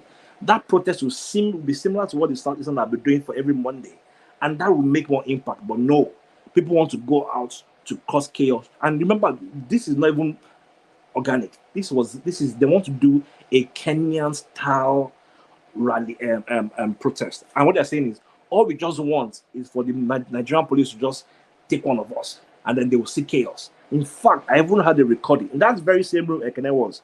Ekene wasn't on stage, I mean, to his credit. But that same very room, that very I had a recording where people were saying Peter Obi should remain in England. I think we should remain outside of, should not be in Nigeria. We'll create the chaos in the country. Why? Like, why? If you say if this protest is about people who are genuinely hungry, why do you want to make their life even much more miserable? Why do you want to spoil the little downfall that they're enjoying? Why do you want to burn it? The little reality that they enjoy, why do you want to burn it? The little market that they're making their money, why do you want to close those markets? Why do you want to make the life of those people who you indeed say you are trying to fight for, why do you want to make their life much more difficult? If indeed about people who are hungry, so tell me which country in the entirety of the world sells for 100 naira? Even in Bahrain, even in Brunei, when they have the solar Brunei, they don't sell petrol at what the value of 100 naira is. Not in Ghana, not in Angola, not in Saudi Arabia. In the United States, the Americans here, fuel is $3 per gallon. $3. Put $3 times naira. How much is that in naira? That's over 4,000 naira per liter. Is the equivalent. And people in Lagos are the ones even buying for the cheapest in Nigeria. And it's that same Lagos that you want to create your protest. What sort of comparison are you doing here? Paddy, let me say something. Let me say something about that. Petrol something. You will speak on. Hold on. No, let me tell you this. Hold on. Can I let him land? Paddy likes to go with his flow. Carry on, Paddy. Thank you, woman. So with everything I'm calling out are the talking points that these people have been saying. So they're saying we want fuel to be 100 naira. We want like against bad governance. Shogore is saying maybe I can't remember what it was, some sort of chaotic day or something. Like there was a slogan Shogore. You see, like there are different fractions of people who indeed are trying to create this protest. It is unfair on Nigeria. Here's the thing: the people who will suffer these things are not the government. The people who will suffer these things is not Tinubu. It is the same hungry people here. Go to Kenya. Kenyans are looting today. They're looting shops of their own people. Imagine you're a Kenyan that you're saying you want to join the protest. Imagine you go to protest in Festac. By the time you get back, your shop has been looted. Will you now not become hungry anymore? Do you think, you will close Alaba and people not go there to rob? The people that lost their stores in Surulere shopping complex, what happened to them? They've not gotten it back. The forensic lab that got burnt. What happened to the forensic lab? They've not. The traffic that, in fact, remember, maybe people might not remember, in Lagos, after the NSAS, after the chaos everywhere, and the police said we will stop SARS, for 3 months, the robbery level in Lagos spiked up to an astronomical level. These same people that said NSAS were not the ones begging SARS to come back because the robbery now became so chaotic. Paddy, give me 30 seconds. Okay, go ahead. Give me 30 seconds. All right. You know, some claims you made, petrol being sold at gallon is it about 4,000. You mentioned gallon, not liter.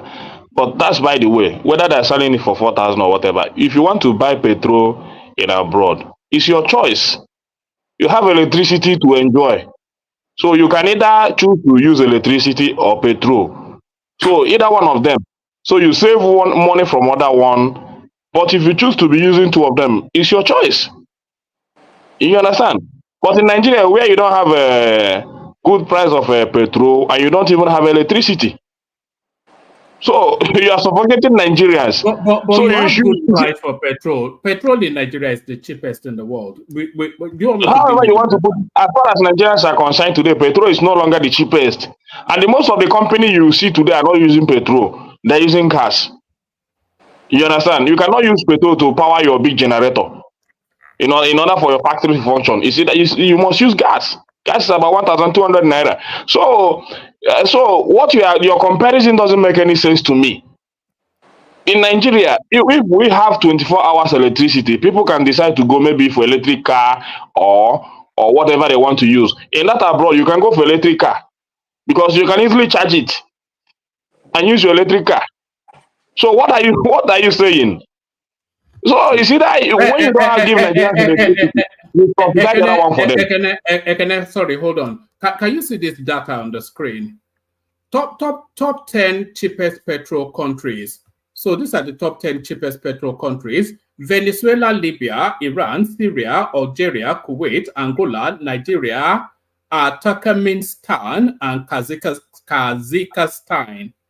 Nigeria has one of the cheapest petrols in the world, so I'm not quite Nigeria sure. supposed to be higher, should be number one, chef. Nigeria supposed to be number one. You understand? So, How would Nigeria yeah, be number we're one? supposed to be number one. And let me tell you, if we have if we buy Do you know petrol, Kuwait's population as against what they produce a day? if we buy petrol for 100 naira or 150, No, it answer the question. doesn't take. Do you know Kuwait's population versus their daily production? Tell me now. Sorry, let me ask you a question. How much is a sachet of pure water? A sachet of pure water Yeah. in Nigeria? Yes. It's about 50 naira now. Okay, so you want to be buying petrol at the same price you are buying pure water, and it's 200 naira, by the way, not 50 naira. The issue is that we are not giving. The issue is that one man, you are not giving anything to Nigerians. You do not give electricity. You are not giving electricity. You are not giving petrol. My point is that you can choose to use either petrol in abroad or electricity, because electricity is 24 hours. You can choose it for anything you want, either to drive It's not true, and leave the other one. Hold on. All right. In Nigeria, you don't have electricity. And you're hiking the price of petrol. All right, thank you. Pardon, just a second. The only thing is that Ekene want to protest, and I support anyone who wants to protest. One man. Yeah, but they're not. What are they protesting against? Is the thing. What I'm saying is that they are protesting against an electoral laws.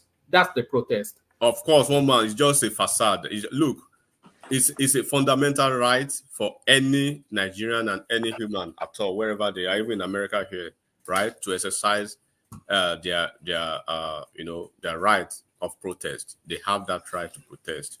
But where your right to protest, right, ends is where some other people's right to peace, to peace starts. Number one, this, first of all, let me just put it straight to you.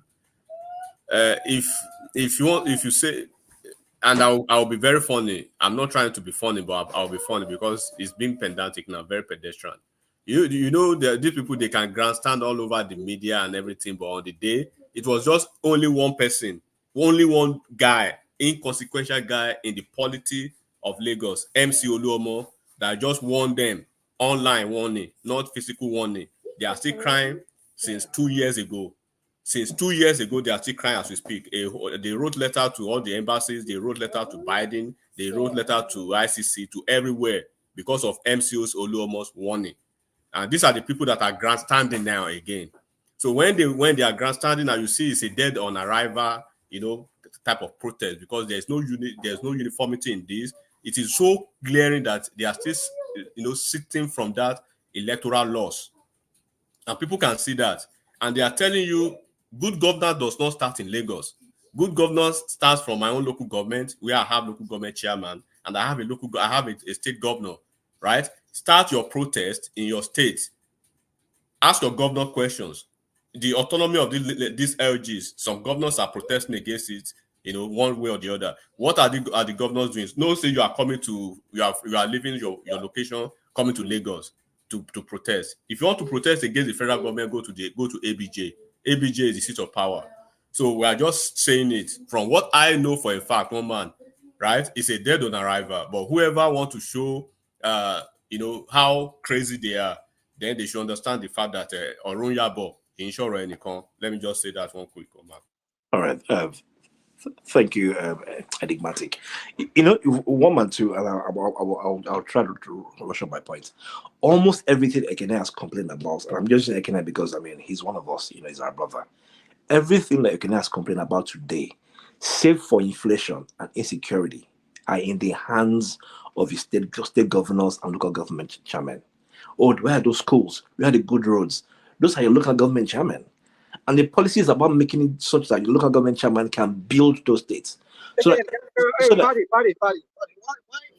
Come on. Why would you say it's in the hands of the government? who will build your Governors, private are they the one managing the economy of Nigeria? Did you hear what I said? You went Okay, go on, please. Let me hear you. I said save for inflation and insecurity.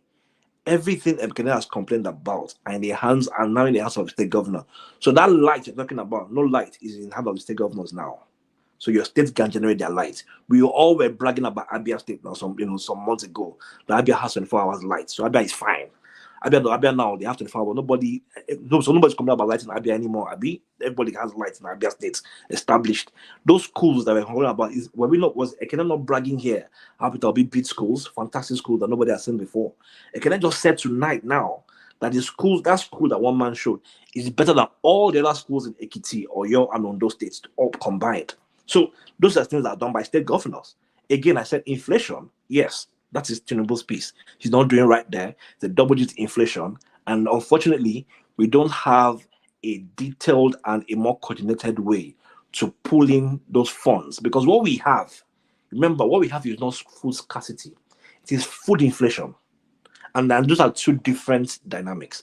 Food scarcity means say food no day at all. Everybody is lagging. Food inflation is that there is food, but there's more money available to buy those food. So the price of those food will definitely be higher. And the government is trying to do everything that they have to bring in more food into the system. In fact, they've even taken away they've taken away the ban on the ban on foods that can be imported. So it means that let's have more food available that will make it cheaper, so that there's more cash to more, and maybe they can. In fact, the same governments are saying when people are talking about Argentina has reduced their inflation double digits, that America has reduced their inflation from double digits to single digits. How did America do it? America increased the price of fuel. America increased the price of transportation. America increased tariffs everywhere. And that increment is what makes you mop, like that's how you mop out the cash in there. We can't do that in Nigeria. If the government tries that, these same Nigerians will come and say, how dare you increase prices? But if you don't increase the prices, if you don't increase savings, when Nigeria increased interest rate the other day, we on this one man show were screaming and shouting. Why even Adanleko told me that I don't know how to run that. I'm sure I don't have the business. And we know that the reason why interest was increased was to mop out interest rate, because there's so much money in the system. That money is not doing anything. And that's what's affecting people are just running crap. People are not using that money to buy crypto. The money is not circulating back into the system. Come on. I don't know. Let me. Okay, all right. Just I can't just. Let him land out. They hard hitting facts, Abi. You don't want to hear hard hitting facts. What fact? Your manufacturer have no fact. You say what I say? What fact? Don't worry. Manufacturing facts. Don't worry, Rational Man. Just trying to conjure things around. Okay, don't. I was trying to see what I can touch on. Okay, no problem, Rational Man. This is not within range. Don't worry. So I can understand the struggles. But just to corroborate you and to give you another leg, now it's been confirmed that even Nigerian farmers, right, are contributing to this food inflation. They've been hoarding food. You're right. They've been hoarding foods and trying to sell foods to neighboring countries because it pays them more to buy those foods in the neighboring countries. And the government is doing everything. Oh, sorry. Oh my goodness. What am I doing? I think there's really two different. Okay, all right. Confirmed by who? Enigmatic. Confirmed by who? Who confirmed it? No, but remember one time, I think sometimes towards the end of last year, we did hear somebody make a video talking about long trailers of foods that should have been going south of Nigeria, trying to go into the borders. I'm sure you saw that video some while back. This was something. Mind, if I see this stuff, I'll probably send it to one man. There's this chairman of farmers, whatever. I think in the one of the regions. I think in one of those regions. Anyways, I think he's the chairman of the maize grower or whatever association. They had to pull out his tweet maybe 6 months ago thereabout, that he was encouraging farmers, particularly the maize growers, right, that their season is around the corner. They'll be selling a ton of whatever the maize of their maize for like maybe 700K. They should ensure they hoard it because they are looking at possibility of having 100% increment. I mean, 100% ROI, right? That they should keep it and everything. So now that the government actually came up with a policy maybe 2 days ago about importation of food, the guy came up, crying all over the place. They had to like repost all his tweet for him, and it became a buzzbuzz. And he kept quiet, and they showed him everything, even people within his association, the text messages and the WhatsApp messages that he sent to them, that he was encouraging them to keep all their stuff. So it has been confirmed that those farmers are hoarding food, and that's why this thing is actually. Is it not actually have real that they are hoarding? Him now. Just to off the back of what you said, and then Patty can round off so we can hear from Larry. One of the incidental advantages of this food importation is that it's going to force open those warehouses where they are hoarding food. It's going to force them open now. Otherwise, and they'll still take a loss. But Patty. Yeah. One month. I think this even happened around March or so. That there was a warehouse that was raided, and people came on this same show. In fact, there's a voice that is echoing from behind, Russian man's voice, talking about people are hungry. Those were not even actually grain; those were seedlings that the federal government had bought through Bank of Industry, I think it was CBN then, for people for these farmers to plant last year to be harvesting. Nigerians went to steal those things. So whilst we're understanding that there could be chaos, and whilst we're asking for, it is your right to protest. I mean, let's even establish that. It is everybody's right to protest. You can make peaceful protest. You can protest in different ways. You can sit at home. You can sit on the road. You can go. You can tie leaf on your arms. You can just show your discomfort. But if your protest will lead to chaos, if your protest in any way will lead to destructions, then it is not a protest. You are not protesting against the government. You are actually trying to just express your frustration over the fact that you can't let go of the idea that you actually lost something. And it happens to everyone. It's some people deal with grief in different ways, but it's already over a year. Yes, we've lost our campaign. We didn't work the way we want to do. You have, in 2 years' time, you're going to start running campaign all over again. Let's assume that the Tinubu's government is the shittiest. Then you should be so happy that it's so crappy. So that in 2 years' time, when Obi starts a campaign again, then Obi can win, or Atiku can win, or Showore can win, or whatever the case is. So to my final point, I just want a situation where we that we're in diaspora, we are not following the ambers of those who are in Nigeria, claiming that we care about them, while we just want to enjoy this fantasy of chaos. The people in Nigeria who probably are stuck in diaspora, who probably feel failed in diaspora, who can't go home, who are angry at the system, who just want to just enjoy the pains of people. Want to see that abroad and probably used to claim myself and say, "Oh, I'm trying to run away from Nigeria because there's chaos there. I want to seek asylum." So you are falling ambers, or you want people to donate to you again, same with donated during answers. Otherwise, this is not about the hungry people. If we indeed care about hungry people, let's look for ways where we can help our neighbors around ourselves. Ekene now should start looking for how to employ people around him. I mean, I know he has money here. One man talks about how wealthy he is. Let's start creating ways to enrich ourselves. If you're not going to do those things, don't add more pains to their lives. Thank you, one man. All right, brilliant, excellent. That's the elegant party, of course. It's the depth of the voice and the expansiveness of the thoughts. You're just a super brain, one of one party. So another super brain, Larry. I wonder if we still have him fully. Larry, you're up next. Good evening, Mama, and good evening, everybody. Good evening to you. How are you, sir? I'm good. So hopefully you've been following the conversation. You don't need me to run you through the talking points, do you? Or we were talking about the protest, obviously, which are a lot of controversy around that space, and a lot of people not convinced about the reasons why they are protesting. Seyi Makinde still belly aching about the money that he was looting being taken away from him. People calling for Ndume to be punished for being anti-government, and Sunday Igboho re-echoing his calls for the Fulanis to get out of Yoruba land. INEC, the National Assembly says they are going to legislate to ensure INEC conducts local council elections. So we're wrapping conversations around that, but if you have any other topic, the floor is yours. Okay, that's good. So let me start from the protest. So number one, anybody that wants to protest has the right to protest, all right? They can protest. But the major thing is this. In as much as you have the right to protest, you also do not have the right to stop other people from doing their own legitimate business. So if, take for instance now, I don't see any reason why you want to protest and you probably want to block road somewhere else while you have your shop opened. So probably the first protest should be from you, not really opening your shop. If you have a business, locking down your business, that's where the protest starts. But immediately you have your business open and you go on and block the road, which means that by doing that, you might actually legitimately stop some other people from accessing their own business. That's not protest. That means you're infringing on other people's rights. Now, why do we say protests should be well coordinated? And in most cases, probably the police should be informed. It's just for that protest to be orderly.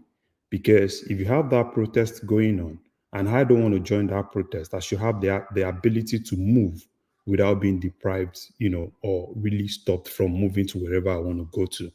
So, and I've seen a lot of all those things, right? You've seen it on the internet. The people that are kind of like promoting the protest. I don't have the problem, with people promoting that protest.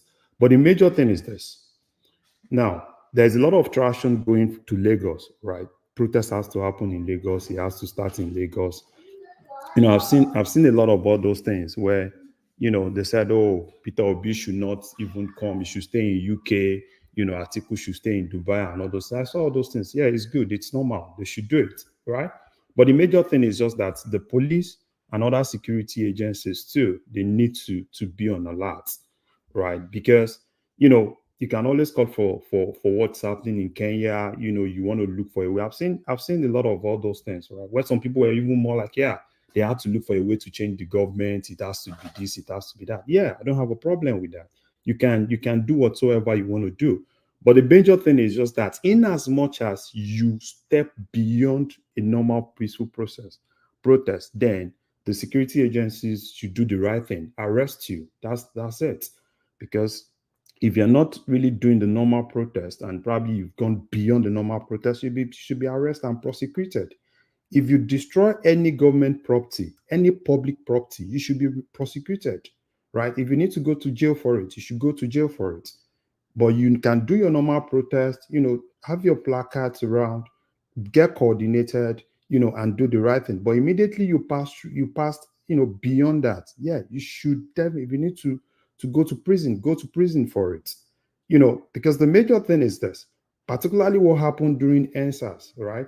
Was basically, some people, it was a lot of external funding coming in, and it's even those people in diaspora, they push in a lot of money, they were cooking there, they were doing all sorts of things, and that's the same thing that's exactly happening now. They bring all those funds in, they look for a way to kind of like cause that chaos, and at the end of the day, they start shouting, oh, we are writing United Nations, we are doing this. I know all those things. These are normal shenanigans that they do, right? But the major thing is, as far as I'm concerned, do your protest, and the security agencies should also be there to do the needful. If you coordinate yourself, yeah, it's a normal thing. It's your legitimate right for you to protest. But immediately you pass that right, then you are no more protesting. You want to riot. And if you try to riot, they should definitely do the needful.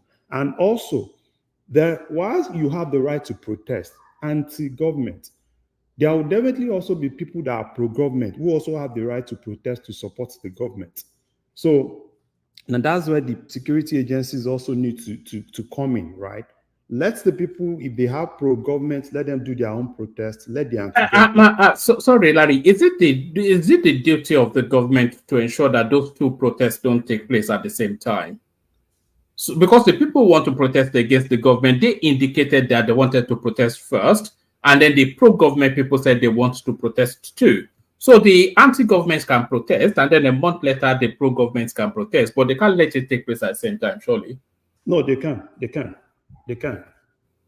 So there is nothing that stops one person to protest while the other person will be deprived from protesting. The only thing the security agencies just need to do is to ensure that, they don't attack themselves. We've seen it even in the US. You have instances where you have different people, protesting differently. So you can do your protest differently in as much as each of you, probably the pro-government or the anti-government, right, In as much as you don't go beyond the normal purview of the normal protest, you can do it. But immediately, either you are pro-government, you are anti-government, immediately you go beyond that, right? If there's an inch on any public property, you should be prosecuted, you should be arrested, detained, charged you to court. And if you are convicted, go to jail. I don't care. Because that's it. Because every little public property does not really belong to you. It belongs to the nation. It belongs to the people. And if you, in disguise of protesting, go around and destroy anything, that means you are anti-people. Then you should go to jail. You don't belong to work with people. You are an animal. You go to jail for it. So that's it. Government cannot stop anybody. Do your normal protest legitimately. But if you really want to do that protest very well, start from your own business. Lock down your business. You can't have your business, right, functioning while you go ahead and, lock your business. That's protest. Like, oh, fine. We've seen people, doing hunger protest, right? It's protest, right? You decide how you don't want to eat. I don't want to let my business function. It's a protest. Do the normal protest. So that's just it. So government should just do the needful and ensure that, whatsoever. And the people in diaspora, they should do whatsoever they want to do. And I know there is NFIU. Look at all the transactions coming in. If you see some of those transactions, right, flag the transactions. It's a normal thing. It's still part of what government does, right? When you have external financing coming in, look at why the external financing is coming in. Do the job. It's just more like everybody doing what they're supposed to do. There are agencies that do all those things, that monitor all those things. I don't support the fact that government comes out, oh, don't protest. Oh, we have to put a ban on protest. No, don't do that. You don't stop people from protesting. It's a normal, legitimate right, but let them protest. And as they are protesting, you as a security agency, you also need to protest with them. Like, work with them. You have to be part of them. But immediately they don't allow that, right? Immediately they go beyond what they're supposed to do. Do your normal thing. If you need to use water canister, use tear gas, if they become violent, it's still part of way to put people to check. So it's a normal thing as far as I'm concerned. But the ground for the protest, do you accept the ground? And not that the reasons are not legitimate, but do you think there's an undercurrent to it? They are claiming they are protesting I'm not even sure what they are claiming that they are protesting. Is it bad governance? Is it hardship in the land? Nobody's clear, but people are somewhat conflicted as to the reasons for the protest. So one man say, every protest you see, if you sit down well to understand the reason for the protest, majority of those are not legitimate reasons. Majority, right? But yeah, in as much as it's not legitimate, that doesn't really stop, things that are not legitimate to also being propagated. It's a normal thing, right?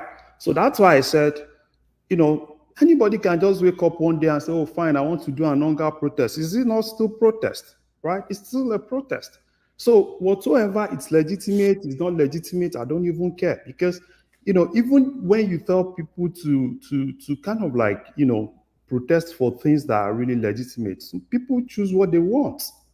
So it's a free society. Choose what you want to protest for, right? And protest, right? I don't have a problem with protesting, but just don't stop every other person from enjoying their own normal life, right? So it's a normal thing. I don't even care. Wherever they want to start, if they want to start for Lagos, I'm very sure that the Lagos state government also should definitely prepare. Don't expect probably people will not protest. They will protest. And it will start from Lagos. And that's where government also need to start funding security in Lagos to ensure that every critical infrastructure in Lagos is protected. No pin that belongs to the government should go with the protest. No pin. So that's the first place to start. So if Lagos state government needs to put everything outside to ensure that no public infrastructure get affected, that's the number one thing to do. During the NSAS, those were the lapses. They weren't really emphasizing that was what the whole thing was really going to turn to. So they were not really prepared. And I think NSAS has actually taught them a lot of lessons. So now I expect the Lagos state government to be prepared. They have a lot of great things that have happened in Lagos from NSAS to this period. And all they just need to do is to ensure that they protect it. And if you see anybody that is trying to destroy it, yeah, go all out for that person. That's just it. So it's not a problem. So let people, they want to protest, I don't have a problem. Protest. Once you protest, and then, you know, as you can protest, governments you can also do the needful. All right, take us to the headline on the screen, Larry. Akpabio under pressure to punish Ndume over recent statements against Tinubu, enemy from within. You would think he was an opposition politician, but is a senior chieftain of the APC. So what are you making of Ndume's politics and the call to discipline him? You see, Oman, you see, this call to discipline him, I don't see any reason why you want to discipline Ndume. So, I'm also not surprised for Ndume. That's always been Ndume's politics, right? That has always been but a lot of people do not know why Ndume has problem with the Tinubu government. It actually started from CBN. How many of Ndume's children are working in CBN? So, you know, when CBN was more, when the CBN governor was more like, yeah, okay, they were going to tell some people to go, and Ndume was more against it, and people were asking him, why are you against this thing? Is it because your children are in CBN? And it was more like, oh, no, it's not because my children are in CBN. It's not because of this. And why is Ndume complaining, right? Ndume said, oh, they don't give him access to Tinubu, right? And I asked myself, why do you need personal access to Tinubu? You are a senator of the Federal Republic, right?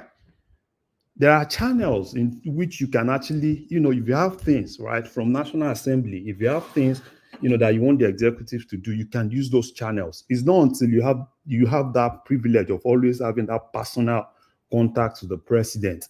But because you felt, oh, they were not allowing you to have that personal time with the president, that means, oh, its government is this, its peace is being caged and all those things. So which I think, to me personally, it's not being patriotic, right? There are a lot of things that you can do as a senator, but it's a normal thing. It's politics. It's Ndume's politics. Ndume has always been like that.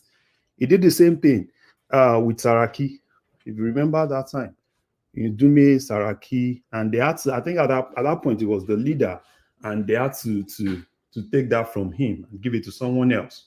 You know, it's a normal thing about politics. Ndume always wants to do his normal politics like that, which I don't have a problem with, right? And now, when you go out all there, it's always good for you to put things out that these are your personal views, right? Not as you being a chief whip of the Senate. So Ndume can go all out, talk whatsoever he wants to. Is his right. You know, he has the right to criticize the government. He has the right to say whatsoever he wants to say. But he should just try as much as possible to always make it his own personal view, what he thinks, right? And I've not really even seen Ndume coming out to kind of like say, okay, fine, these are the things that I think. You know, he come out, he said, oh, fine, probably they use staples and some other things. Yeah, it's good. But why he's calling the government? Basically because he felt he doesn't have that direct access. But he said Nigerians are angry. Nigerians are hungry. That there's hunger in the land. That's what he said. So Nigerians are angry. Nigerians are hungry. Those are normal, you know, normal things that anybody can actually say, right? Nigerians are angry. The reason why he wants to say and have you even asked Ndume? Wait. Have you even asked Ndume himself? Nigerians are hungry. Nigerians are angry. We were all here, right? When the presidency even released a lot of things to some of those guys, has he even been able to account for what he got from that place? Nigerians are hungry, Nigerians are hungry. So how much is going to his own constituency? Has he even been able to account for those things? Nigerians are angry, Nigerians are hungry. Is he not part of those people that bought those jeeps those times? Nigerians are angry, Nigerians are hungry. So see, Any politician can come and say you know, Larry, the Arewa Space was asking him that question as well, that in the 20 years that he has been in parliament, what impact has he had on his constituency in Borno? So Nigerians are angry, Nigerians are hungry. Because it's consistent that they don't even really exist. Because Obama and all those areas, they're all under the Boko Haram's, there are no people there. So even if you ask the question, how does he even get re-elected into the office when there are no people? So okay, yeah, I like what you said, right? Because if you say his constituency does not even exist, so why? So who actually re-elects him? So, but for me, right, as far as I'm concerned with those characters, somebody like Ndume. Paddy, can you give me a second, just a minute, if you don't mind? Yes, I think you've actually said a lot about Ndume already, and I'm very surprised that one man even doesn't know who Ndume is. You should go and see what he did under Saraki, like you said. Even Buhari, the Buhari administration, at a point they had to cut him off. Even with Lawan, you know, he had issues with Lawan for the entire 4 years because he wanted to be the Senate president. So his issue actually did not even start with Tinubu himself. His issue actually started with Shetima. You know, he's from the same state as Shetima. So there are some certain appointments that he felt that it was just an appointment issue that actually started it. Then before the CBN, and then I think some of his kids were affected by that CBN policy movement and stuff like that. And then NMPC as well. He had like maybe 2 or 3 kids working with NMPC. So it was just more or less like a personal stuff that he's actually championing. Now he's trying to convince Nigerians. Now go and check what he said when that SUV issue came up. I think was it Shemokin Baloya or stuff, one of them. You know, and he's very louty. He doesn't know. He's not very cautious when he speaks. You will see what he said, particularly about Nigerians when they were asking him questions about those SUVs. Then you will know why he's actually fighting. So if you think Ndume is fighting for you, then you're on a long thing. So I believe you really know him, and then so that one man will not even waste time on Ndume at all.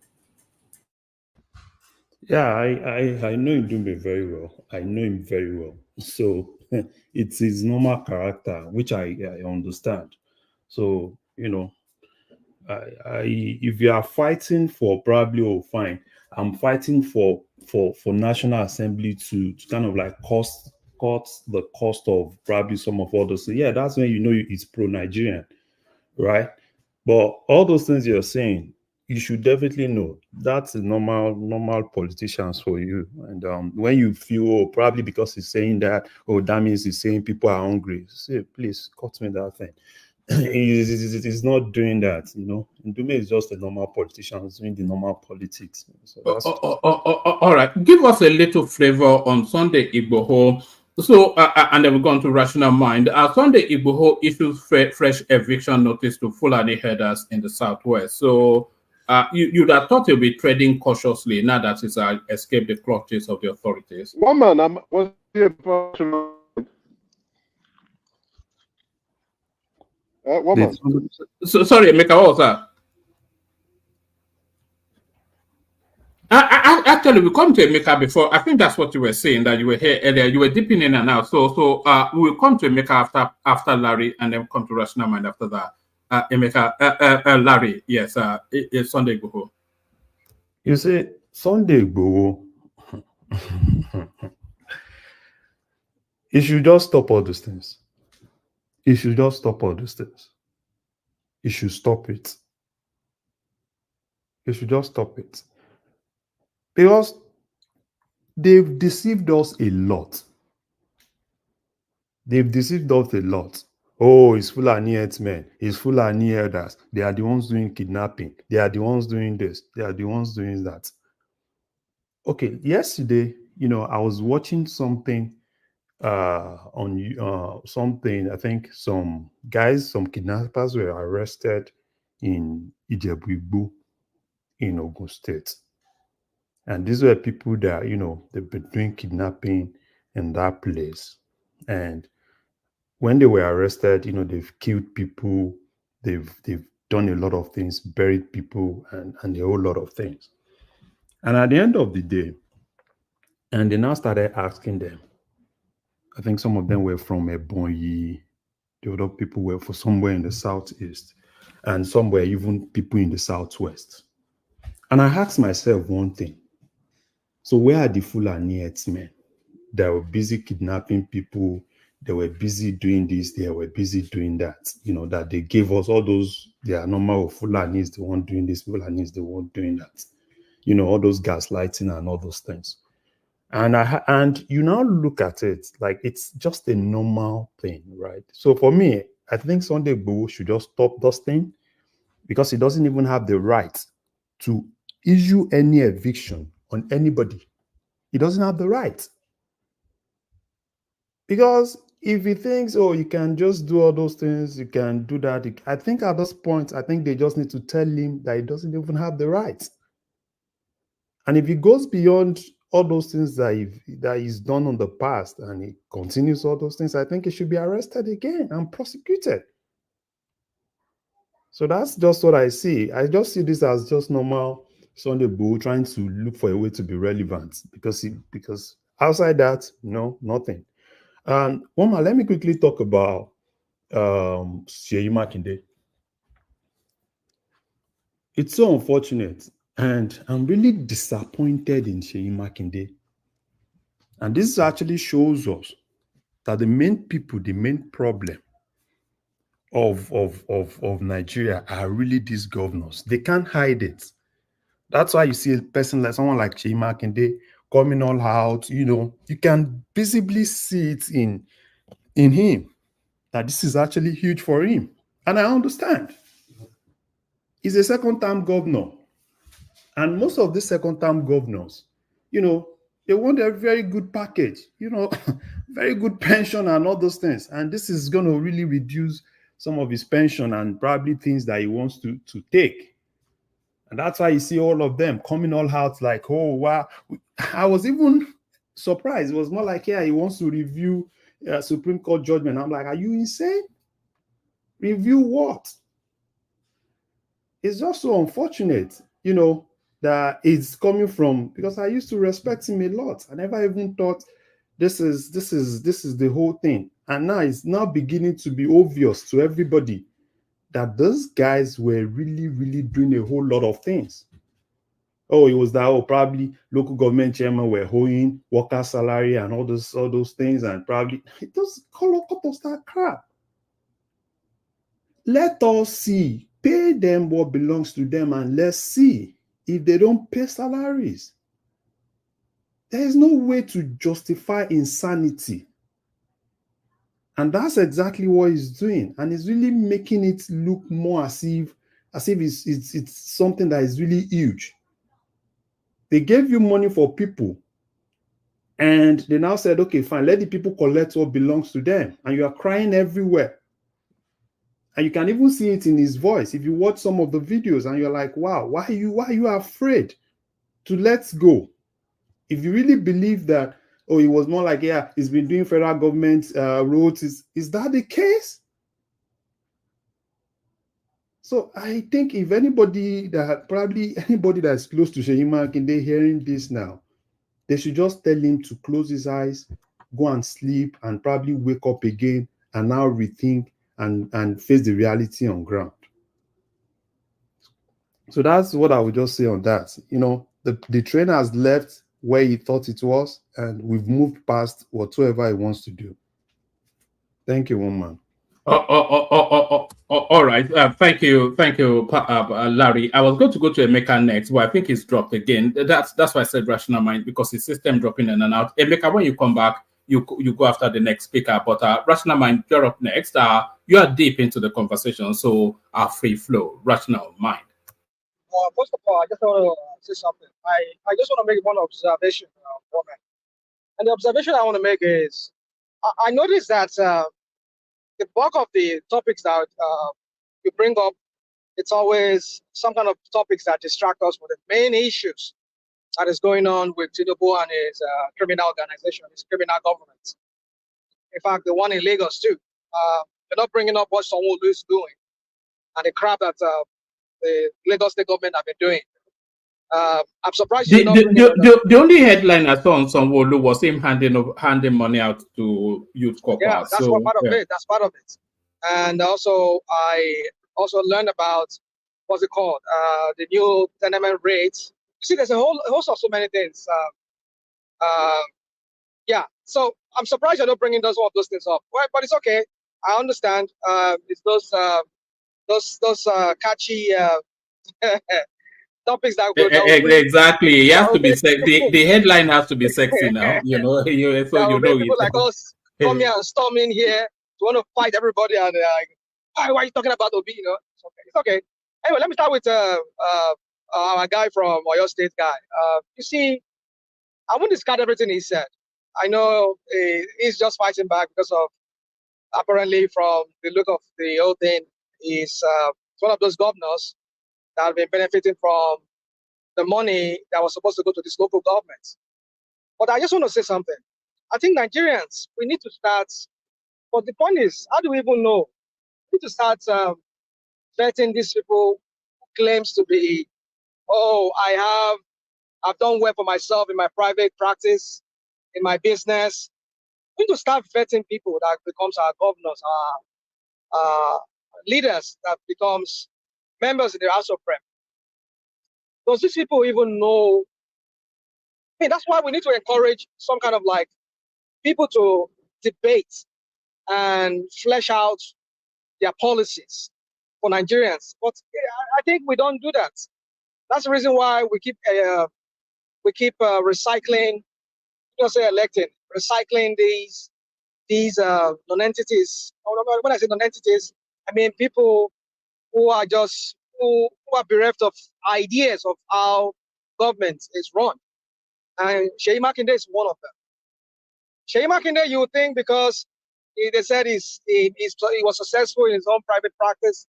I think he's an oil magnate. He has I think he has oil company of his own, and he runs some other personal business of his own. I think it's an engineer. Engineer, I think I think, but I don't know. But I think he said he has his own oil company too. I don't know. But anyway, somebody can correct me on that. But I know they said he did very well in his own private practice, his own personal business. You see, that's not a yardstick. That's not the totality of a yardstick, or I mean the very main yardstick that we should be using in determining who goes into the political office. You can tell from the way this guy spoke that these guys, they do not even have an idea. They don't even have an idea of how governance, or what's the essence of governance, how governance work. I think for them, it's all about, oh, I just want to be a governor. I want my name to go in the annals of the history of the state. That my name is, I was once a governor, and this and that. Apparently, these people don't understand what governance is all about. And these people, they said they've lived here, they've lived in countries like here, where they stole all this idea of federalism, which is not even a federalism in the real sense of it. So, for me, while it is true that I agree with him on some things he said, some of the things he said was there's a lacuna, and that was what I discussed here some days ago with Ogbeni when our Agbado economist was here, Ulata. I was saying that you people are just talking crap. I mean, it seems you guys don't even understand what governance is all about. I understand Ogbeni are expecting that Supreme Court judgment was more it was more of a political judgment than a constitutional judgment. Yeah, I agree with you. But because it goes with populism, a lot of people will allow it to fly. Well, yeah, this only one time I've ever agree with you, one man. That is a more political judgment than a constitutional one, and that was my argument with Ogbeni. That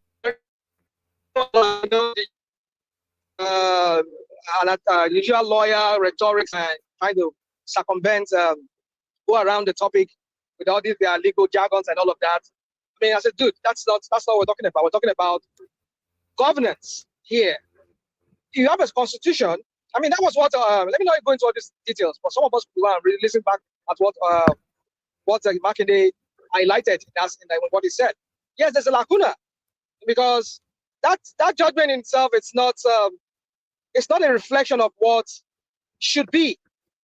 Even though they say, well, they have autonomy, but there's still some things within that constitution that still would deprive them of that functionality or that function of functioning as that true local governance. Because if they talk about a joint account, which that joint account, from what it said, the constitution does not even make it clear if the governors, because it says a state, is it state local government joint account. So if you said state local government, means both state and local government owns the account. So the governor can control it. So why don't you go and amend that part of the constitution first before even giving that judgment? I mean, so for me, I just believe Tinubu knows what he's doing.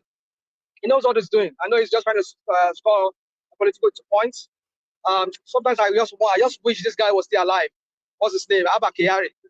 I mean, if Abba Kyari and what's his name?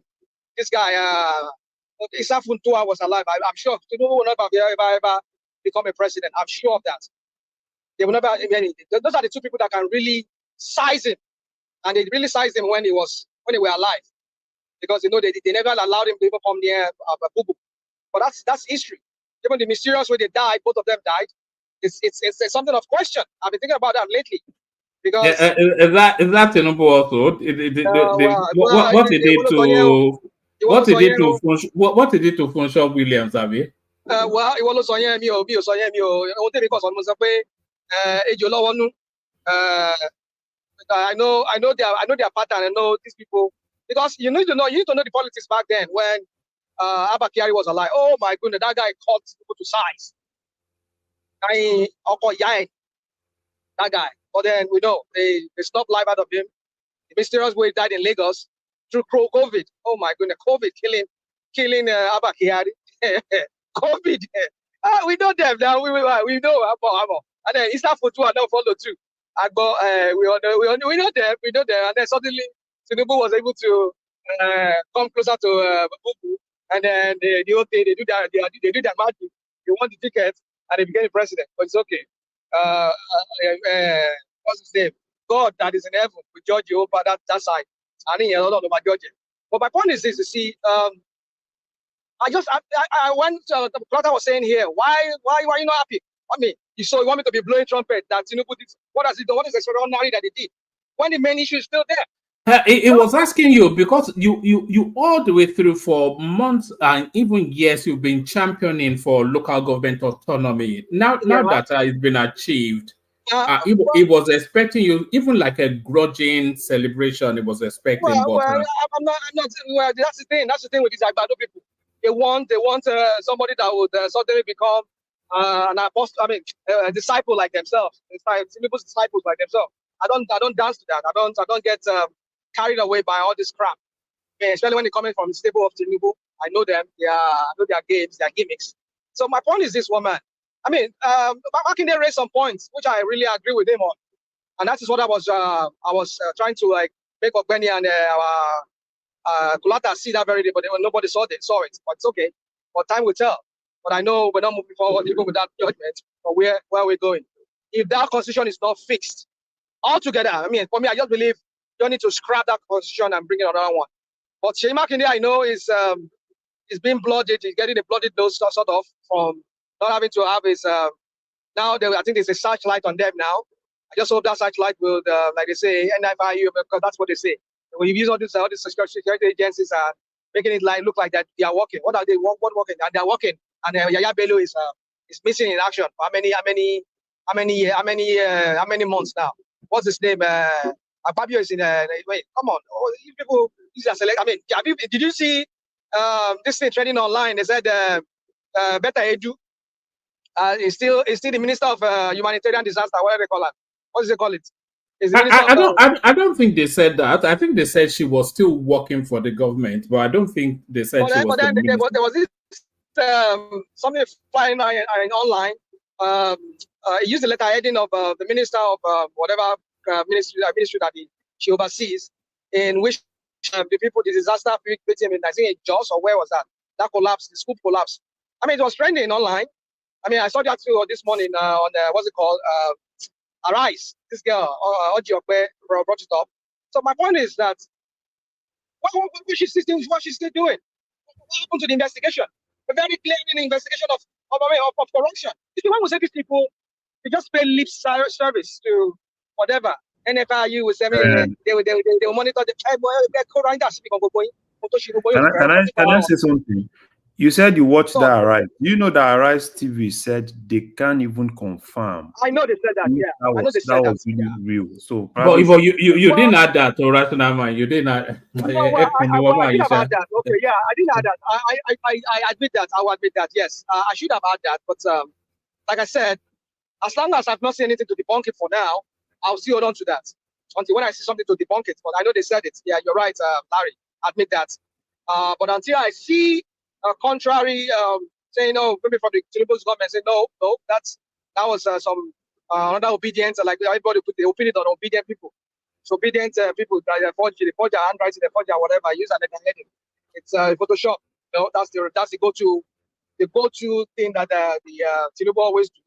Like the protest now that we're talking about, everything now they pin it on the if it's not the Igbo, it will be the obedient from the Igbo now to the obedient. I mean, I don't even know what you people even like.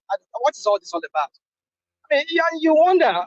You see, woman, the other day when I was telling you, I said, you people are starting with something. When you were playing that video, when you were playing that thing, yeah, when the Igbo sounding guy was like breaking and threatening and all of that, and then you were like, oh, you see that these people from this section of this part of Nigeria, they're always belligerent. They always want to like fight. They always want to like cause chaos and violence and all of that.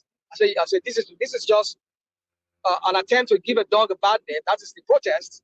Give it a color and then hang it. I mean, introduce violence into it, and then say you see that like already you've been saying this morning. I've been listening to you here, and this is the same you guys who are always afraid of the Northerners. When the Northerners said they were going to do this, the next thing is all of you just kept mute. You all kept mute. I didn't hear you bring any headline here saying, "Oh, the Northerners want to debarrage Tinubu's government and all these paid online trolls of Tinubu and their propagandists." We never saw them say, "Oh, fire for fire." These Arewa people, these Fulani people, we never hear them. Oh, brother, we saw your Tinubu placating the herdsmen, creating a ministry for them, and they were all joyfully and they were all like drinking their kunu to it. I mean, come on. You guys, I just don't know why you won't just leave these people alone. Leave these people alone. I mean, if you want to talk about issues, which people? Well, you know what I'm talking about. You know, the obedience. The obedience. Who always championing. Is that what? You mean the obedience? No, both the obedience and because the narrative is not just obedience. The narrative is that they are egos. Because when you will say obedience, they will call up. That's the language I want to move away from, because as a platform, I want us to be making that distinction between the obedience and the Southeasterners, because they are not one and the same. The obedience are a political movement. The Southeasterners, they are an ethnic race of people. So not all Southeasterners are obedient. So let's just. That's not the narrative. That's what I'm saying. That now not you, my one man. I'm talking about the Agbado people. Now, maybe you are just becoming a moderate Agbado to me. Well, now I just say it's just between you and I, one man. No disrespect. But what I'm just saying is that you are maybe becoming. You're seeing the toxicity around that. Maybe that's why you're. I've always navigated away from that language. I've never. I don't consider the Southeasterners to be obedient. But then that's different from what we see on Twitter and on every feed where you find the Agbado and the Tinubu trolls online. We see them. They all spin the narrative saying the obedient. I mean, on this your platform, you have seen people that calls me an Igbo person. Say, oh, you're a sellout, or you're an Igbo. I mean, you know somebody like me, know a lot of them here who comes here and say, you, Yoruba here, you're not Yoruba, you are an Igbo, you are this, you're basking it, like, those kind of things. Because I don't support Tinubu, because I'm not in your rank, I mean, your group of Tinubu Agbado people, the Ronu Dems. I mean, you see, for me, we need to stop all this. We need to stop this. If we want to talk about people, I mean, talk about group, I mean, like, talk about, well, say obedience, fine, I can understand that. But then that you would have to color every person from that group. There are many other people from their group who are obedient. There are many people from the north who are in that group. There are many even southwesterners like myself who are in that group. And then for some people, because I don't support your Tinubu well, let's just stop. So for me, protest is a right. I do not subscribe to violence as a means of um, making a point. But sometimes, oh man, sometimes, why do we think the Kenyans were able to make the point?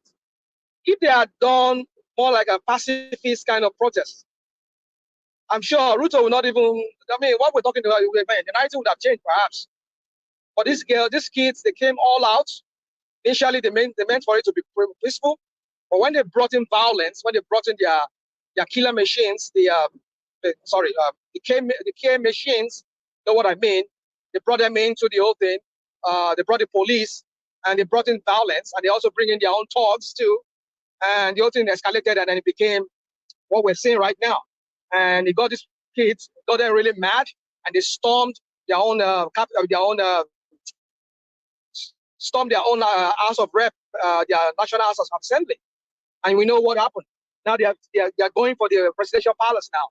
The presidential palace, they call it a palace of itself. That's where the next place now. So sometimes, like your people say, which means you can't just take, you can't just crack a palm fruit. You can't just crack it easily. You have to strike it hard for you to get that nuts inside.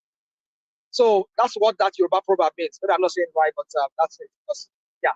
But my point is this, woman. Sometimes it could be necessary that violence should be introduced into it, because I'm seeing already that there's going to be a violence.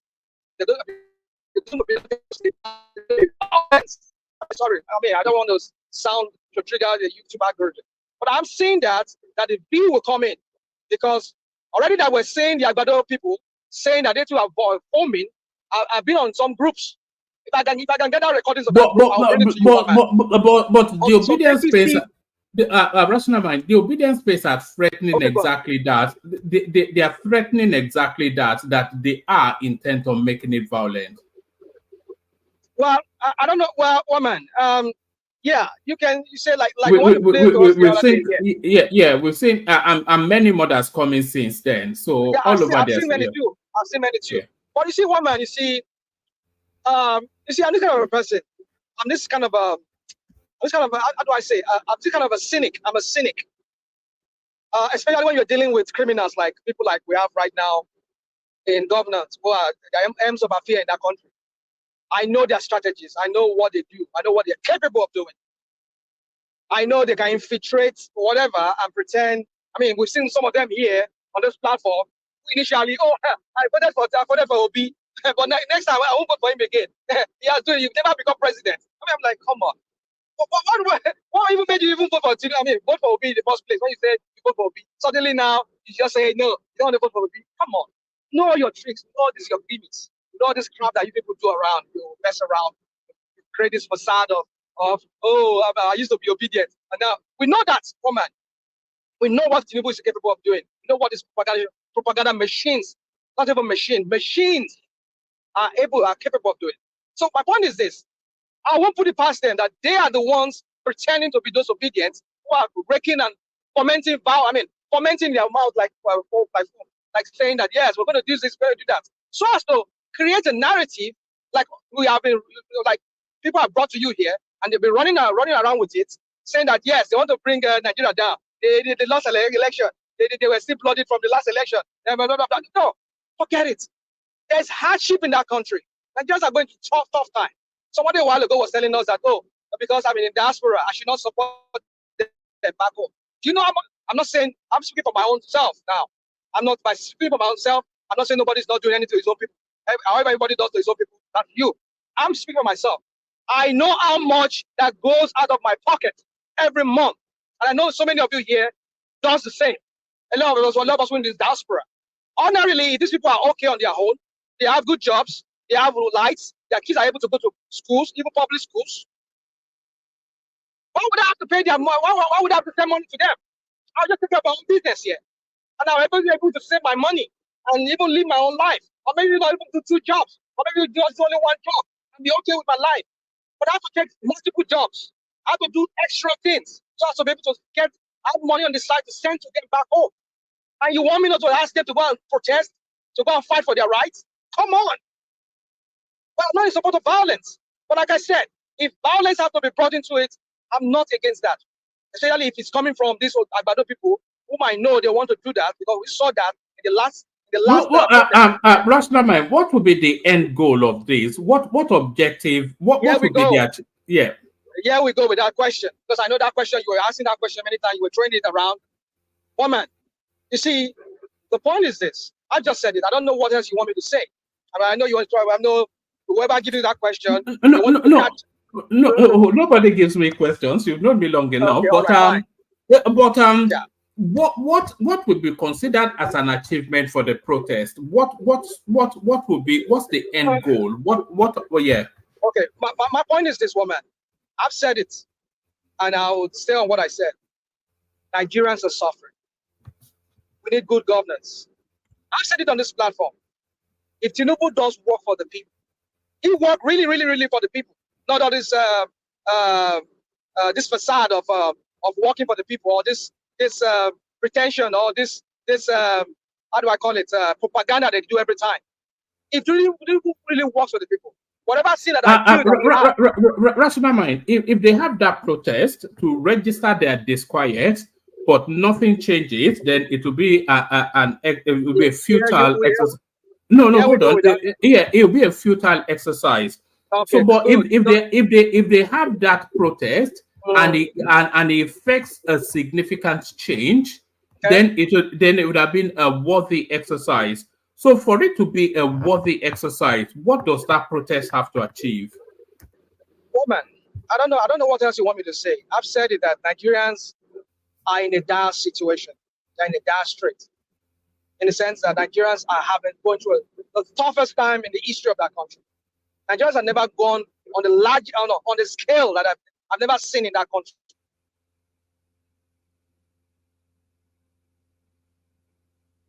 Have we lost? Oh, yeah. That's what it takes, because I know when it's a protest like this, or you lost me? Yeah, you were dipping, but you're fine now. I'm sorry, because I'm driving and I keep going through different cells. No, we got that now. Is it better now? Yeah, it's better now. Yeah. All right. So now, whatever system you are using, you have to recommend it to Dewale. He drives as well, but we can barely hear him. But carry on. Okay. All right. I think I ride on Verizon. That's my service.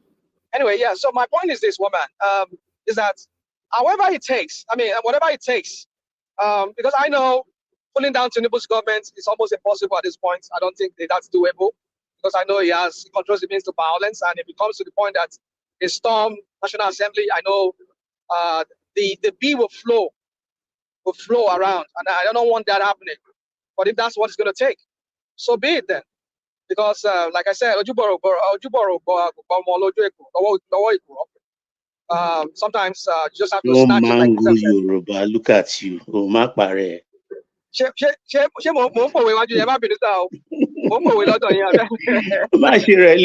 Rational man.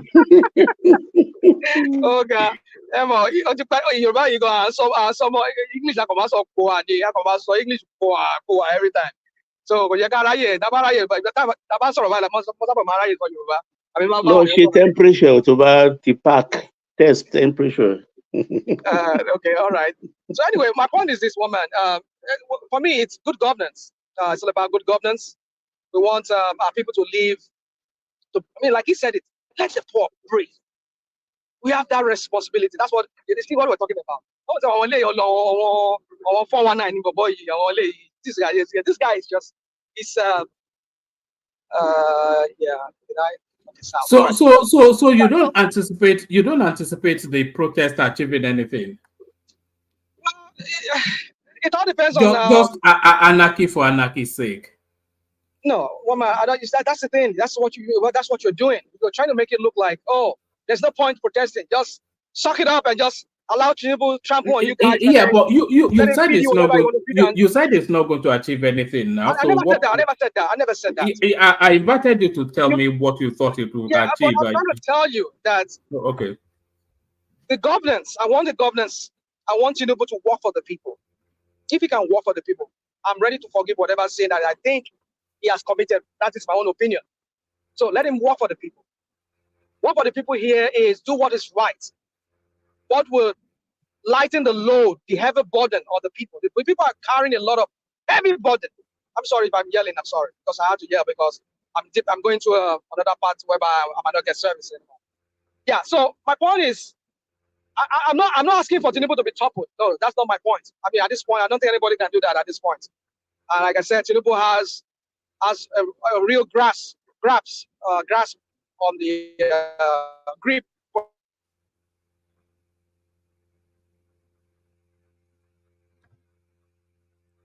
All right. I think the elements, even as the grip on your network system, is shutting you down, isn't it? Yeah, right. So can you hear me now? Am I still fading in and out? No, we can network. Okay, Rashomai, so you're not answering the question actually. So it sounds like you just want to give Tinubu a bad name. That's the whole goal. Because I don't think you have any reason why they should be protesting. I don't think you do. They just protest for protesting sake. Yes, I've been speaking French. Rational, my friend, for the last 20 minutes, we asked you a simple question, and the protest. That's the thing you do. That's what you do. No. I don't Hold on. I don't like you cornering me with. Can I say something? No, carry on. Carry on. I actually want said to you, I want good governance. I don't think we can be toppled. So what the protesters should be protesting for is we want to breathe. Let us breathe. This body is too much on us. Lighten this load on us. That's what it should. That should be the focus. Because I don't think trying to topple him will be of any use at this point. Because you topple him, is it Shetima that you want to bring in? Who are you going to bring in? So my point is this: let them be focused. The focus should be: we want to breathe. We don't want to die. We want to live. Let us live. This is Yaiti for you. Bring down whatever you have to bring down. Let the security forces work. Let our people go back to farm. So we can put not all this fireman approach that they always do. We bring in food. We do palliative. And so when you eat palliative, so what happens next after that? After they finish eating that palliative, you give them 20 trucks. When they finish that 20 trucks, what happens next after that 20 trucks? So that's what we're talking about. These people do not have. I said it. Tinubu does not have. Well, you keep calling Tinubu. What about you direct all your anger and effort towards the governors that actually have the power? Don't give me that BS. It is BS, but the governors are the one that control the majority. No. You see, that's what I'm saying. You're like Makinde, who doesn't understand what government is all about. These people just come here. These are people like you. When maybe someday in the future you want to go back home and you want to go and contest. People like you are the people that will bring that country to its knees again, because apparently you don't even understand what is wrong with what I said, Rashomai? I said put the onus on the governors. Why is that strange to you? The point I'm saying is this: that governors do not do jack. Oh, come on. I don't understand. They do not do crap. It's about the local government. Let the local government breathe. Let them work. Reorganize. If I were to be a governor, give them autonomy. You mean give them autonomy? Is that what you mean? Give them autonomy. Do not mess with their name, with their allocation. Well, that is a work in progress. That is a work in progress. But for a long time. How many years? This is what I've been saying. Work in progress. For how many years? How long do you have to live? When you spend 20-something years of your life talking about one issue that could be fixed within 1 year or two, just put down the goddamn constitution. Bring in another How much new do you one. send over, Rational Mind? How much do you send them? Let me read for this here. How much do you send them? Because you really sound very pissed off. Sorry, Paddy, one man. I'm very uncomfortable with Rational Mind going on while driving. He seems agitated. I don't know why. I'm just concerned. I'm really concerned. I'm Táíwò also wà lẹ́nu yìí, àbí kì í uh, ṣalẹ́ níbi tó wà ní. Baba, sir, good evening, sir. I agree with you. I'm also concerned too. You know, he's been shouting. Yes, We want him to be safe. To concentrate. I am. Yeah, right. All right, bring it on with a couple more sentences, and then we go to Emeka. You see one man, if I keep on the word, your best silence to be me of X Rational mind. Mo kàn like alẹ́ ló wà ló ń drive, so pẹ̀lẹ́pẹ̀lẹ́ jọ. No. Baba, if I turn on my camera, it's as bright as day here. Okay. There's no problem. I have you guys hands-free plugged on my hook here, on my cell phone's hook here. So I have no problem with that. So, but then if you guys feel like, okay, you are concerned, well, I understand, but then... I'm really concerned. Mo Nipuro. When I yell, the way I yell, it's because I keep going in and out of cell service. Okay. That's why I have to increase my volume so that you guys can hear me better. I don't mean to scream or to scare anybody with my word, the way I speak. So anyway, for me, Makinde said something. 1 second, please. Makinde said something. 1 second. 1 second. Just 1 second. Don't be upset. I apologize. But no, I'm actually very serious. Do you mind if we do like a GoFundMe for you so you can make half of what you send back home?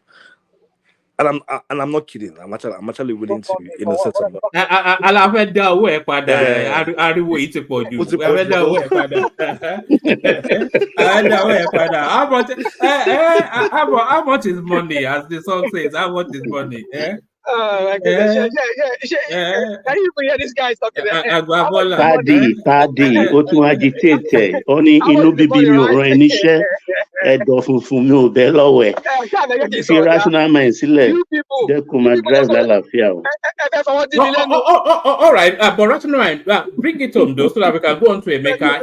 If network is not... I just hope someday you give me one exclusive section for me to bash Tinubu and bash everything and bash them. I think that's a good idea, so that he can purge himself or everything on that session. Hold on, Baba. What you said is actually in the pipeline. Okay. You know, I just didn't want to announce it because too many people are stealing my ideas. But I'm going to be doing one-on-one sessions with some of the regular known names, just to give them the window. I've got you bookmarked. I've got Emeka bookmarked. I've got Kulata bookmarked.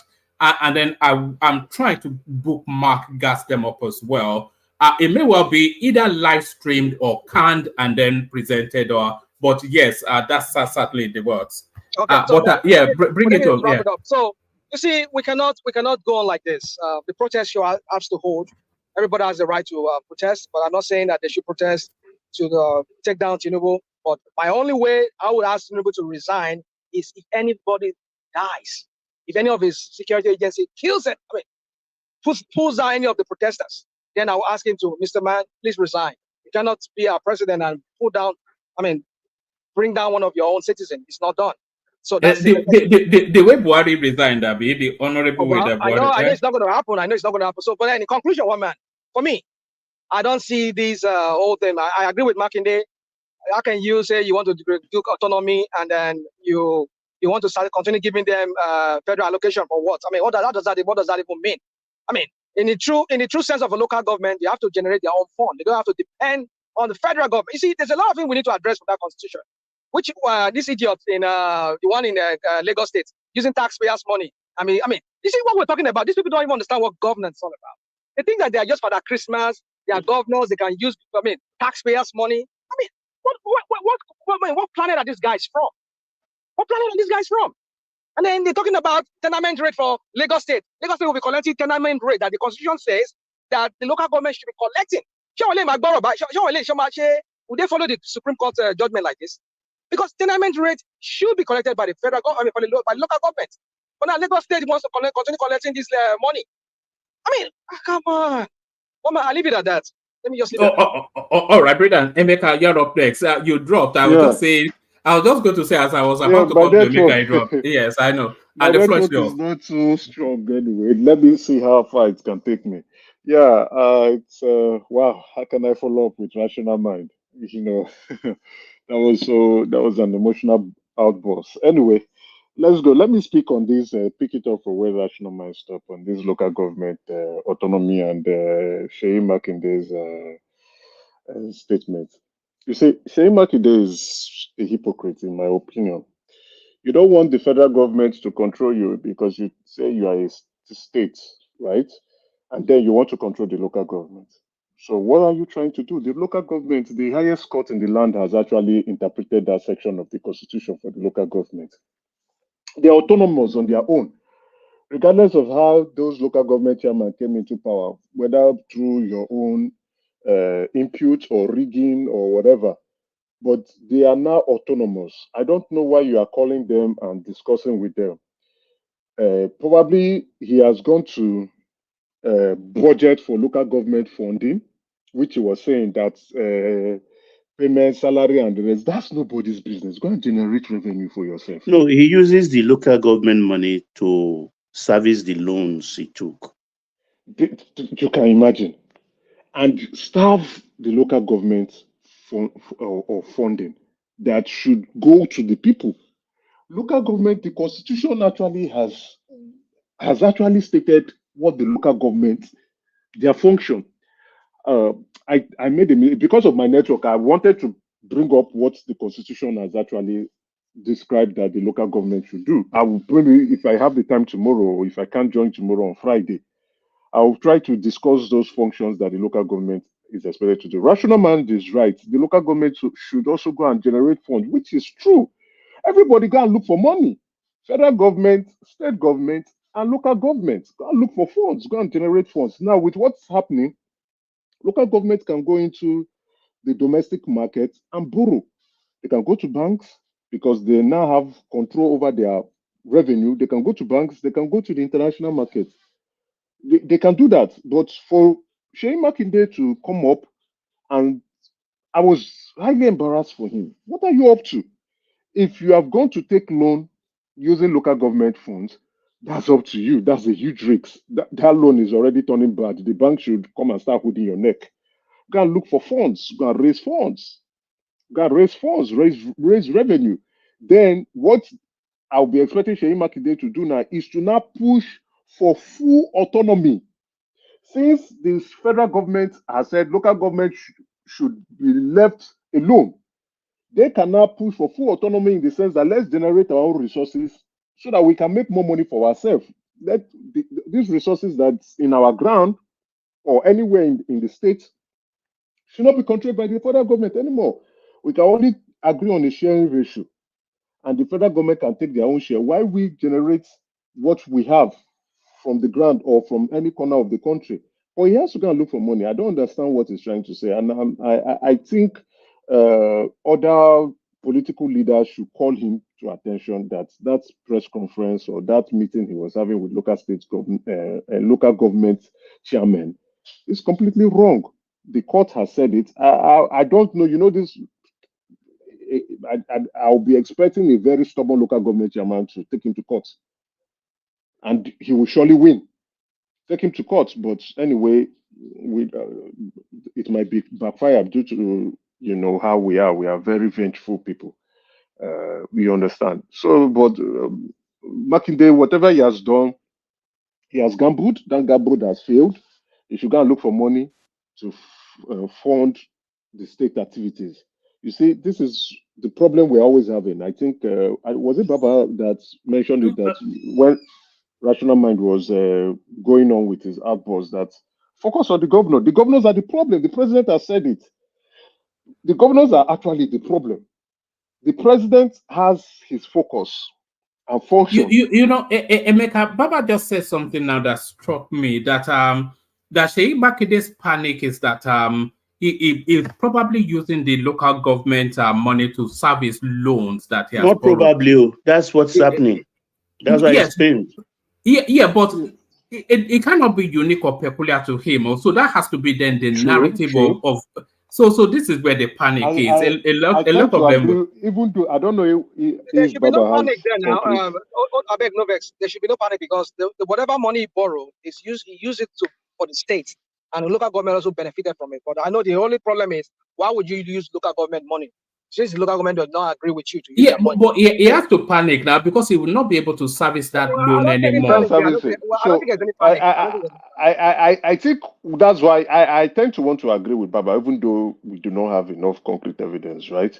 That's why he's calling them. So I think the arrangement now is that when the money comes to their account, they should bring it back to the state. I think that's what he's trying to do. He wants to bully them. And it's completely wrong. Emeka, do you know what the guy did? That meeting, the local government chairman were not in the meeting. Oh, who were there? So it was basically Nolge, NLC, and all those unions, and probably some of his appointees. Oh, so the chairman were not there? The chairman were not there, right? So it was just, all those things now. It's normal politics, because the thing is this. Immediately the chairman, they know they have the power now. You've seen that Argon have been vocal lately, right? And now this is more like you now know the power you have. So it's just using every means to look for a way to blackmail, to see, and all those things. Larry, I agree with you. If a local government chairman is popular within his local government, I think he should take on Seyi. Take him on. Take him to court. Disagree with him. Others can submit their money, but you keep your own and develop your own place. When election comes, you contest and you win. Even if you don't win, you know you have done the right thing, right? Because by the time I hear it's every 3 years, right? By the time they conduct another election, Seyi Makinde will be very close to leaving, or if he has not left power. So governors should stop it. The governors are actually our problem. All these pains and economic woes we are going through, the governors are actually the main problem. The infrastructure development that we are not seeing in the country, the governors are actually the main problem. So even if we have the worst local government chairman, the worst so far, at least that local government chairman will try to do something because of election. He will pretend to want to fix a couple of few things because he knows that people may not want to vote for him anymore. So the president, and with a good fix, trying to restructure and put things the way it should be, bring governance closer to the people, so that people can begin to feel the impact, and not only feel the impact, also have a more greater stakeholding and say into how governance should be. Because rather than, a lot of people, most people in Nigeria are always looking at Abuja. No, I would bring on Friday. I'll bring it up in the if time permits me. I'll bring it the constitution and state the functions of the federal government, functions of states, functions of local government. You know what, Emeka? I'm disappointed that the president didn't even made a statement with that trailer loads rice they are distributing right now. I would have expected him to raise it up to 774 local government and drive each trailer to each local government and let that be the starting point of local government administration. Because now they are getting 724 to the states. Most states do not have local government chairman or council. It's non-existent. Okay, that's true. Yes, caretaker committee. Of them presently. Even if those caretaker committee may not even be existing, so they may not be existing. So the governors are our problem, which I keep saying, and I want one man to call me out. I kept saying this: the governors are actually our problem. But people do not want to understand and appreciate. They are always hiding, and everybody is looking at the president. Yes, who is the leader of all? But the governors are our problem. They are the ones killing the country out of their selfishness, greed, and they want to amass wealth. How can, if what Baba is saying, how can the governor just go ahead to go and use local government funds as collateral? Why? Why would you do that? What do you intend to achieve if not wickedness? And the funds you took, what did you use them for? What are the visible projects that you have done in Oyo State? This is our problem. So I'll be hoping, that local government will start taking state governors or state governments to court and let them run their office the way they want to run it, and let the governors focus on what they are supposed to do. When I listened to Makinde, I was highly irritated. I didn't want to listen anymore. You don't want the federal government to control you, but you want to control the local government. Are you not a wizard? Are you not a wizard? Why don't you leave them? They've said it's go and look for phone. Yes, it's a big headache for you. Go and solve the problem. Anyway, I'm really happy with the judgment. I'm happy with the information, with the news. We are now in implementation phase. The Senate is saying that they now have to put up a law to ensure local government conduct election. That INEC will now come and conduct election without the input of the state, which is supposed to be so. Now we can now see. You see, that's the beauty of having the Senate president and a few Senate leaders working with the president. That's the beauty of it, working hand in hand to implement reforms that can transform this country.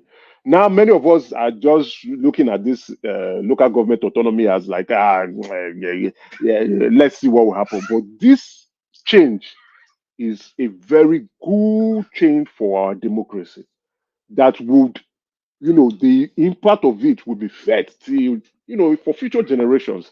The president is trying, and that's the reason why many of us support him. What we now want is for the president to begin to see how to restructure that country properly. I know Rational Mind has, in his outburst has called for it, and I agree with him on that.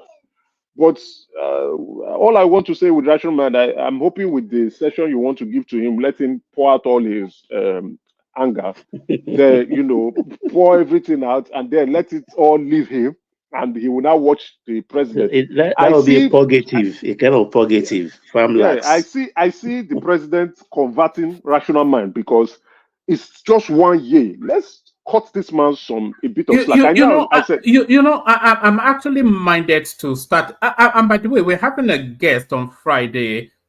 His name is Seyi Adisa. He's an up-and-coming parliamentarian coming out of Oyo State. So he'll be a guest on Friday. Seyi Adisa. I'll try to tune in. His name is. But I'm wondering if we may well have a special guest tomorrow, and that special guest might as well be one of you guys. So we'll speak offline, see how that works out. But Emeka, take us to the protest and talk us through what is going on there.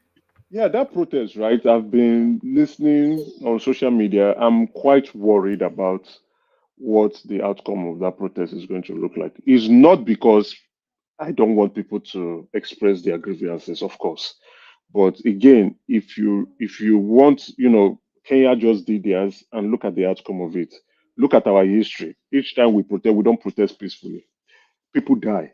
So, and you are looking at it, and people are calling for it. Each time we protest, people die. So why, in some way, we are saying we want people the death of people to become the outcome of the protests that we want to conduct. And then we burn assets too, because we are angry. A lot of people are angry, and it is justifiable. Things are not the way it should be.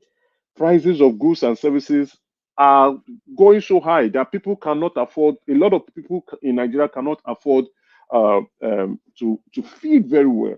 It's a great concern, which I'll be thinking the minister, through the Minister of Agriculture and some of the other people, can get involved and see how to reduce the food inflation in the country. I will not also excuse the wickedness of Nigerians, especially farmers who are holding farm produce because it's their time to want to make money. We do it a lot. We do it with fuel. Once there's an increase in prices, you see oil marketers holding oil products because they want the price to jack up and they make profit margin. We're wicked to ourselves. I keep saying it, and I'm not lying. I want somebody to call me out. We're wicked to ourselves, and yet we are complaining. Who are we complaining to? We should call ourselves out.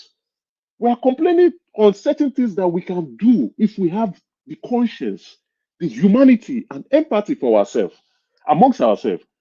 We are always trying to look for government to blame, but when we are the ones killing ourselves, how can government sponsor you, give you fertilizers free, give you seed free, give you a subsidized loan, or if not even free loan, intervention fund that you have even refused to pay the CBN back, and yet when you are harvesting, you still go and hoard the farm produce. Are you not a wizard, or are you not a witch? Is that not bad enough? That you are supposed to ensure free flow of farm produce, agricultural produce, ensure the supply chain is well engined. You are holding it artificially because you want your profit margin to increase. And then people will now begin to blame the government. Government is looking for how can we solve this problem, not knowing that domestic farmers are part of the problem. Look at rice. How can locally made rice now become so expensive than imported rice? One man, Baba, people on the platform, help me answer the question. How? What sense does it make?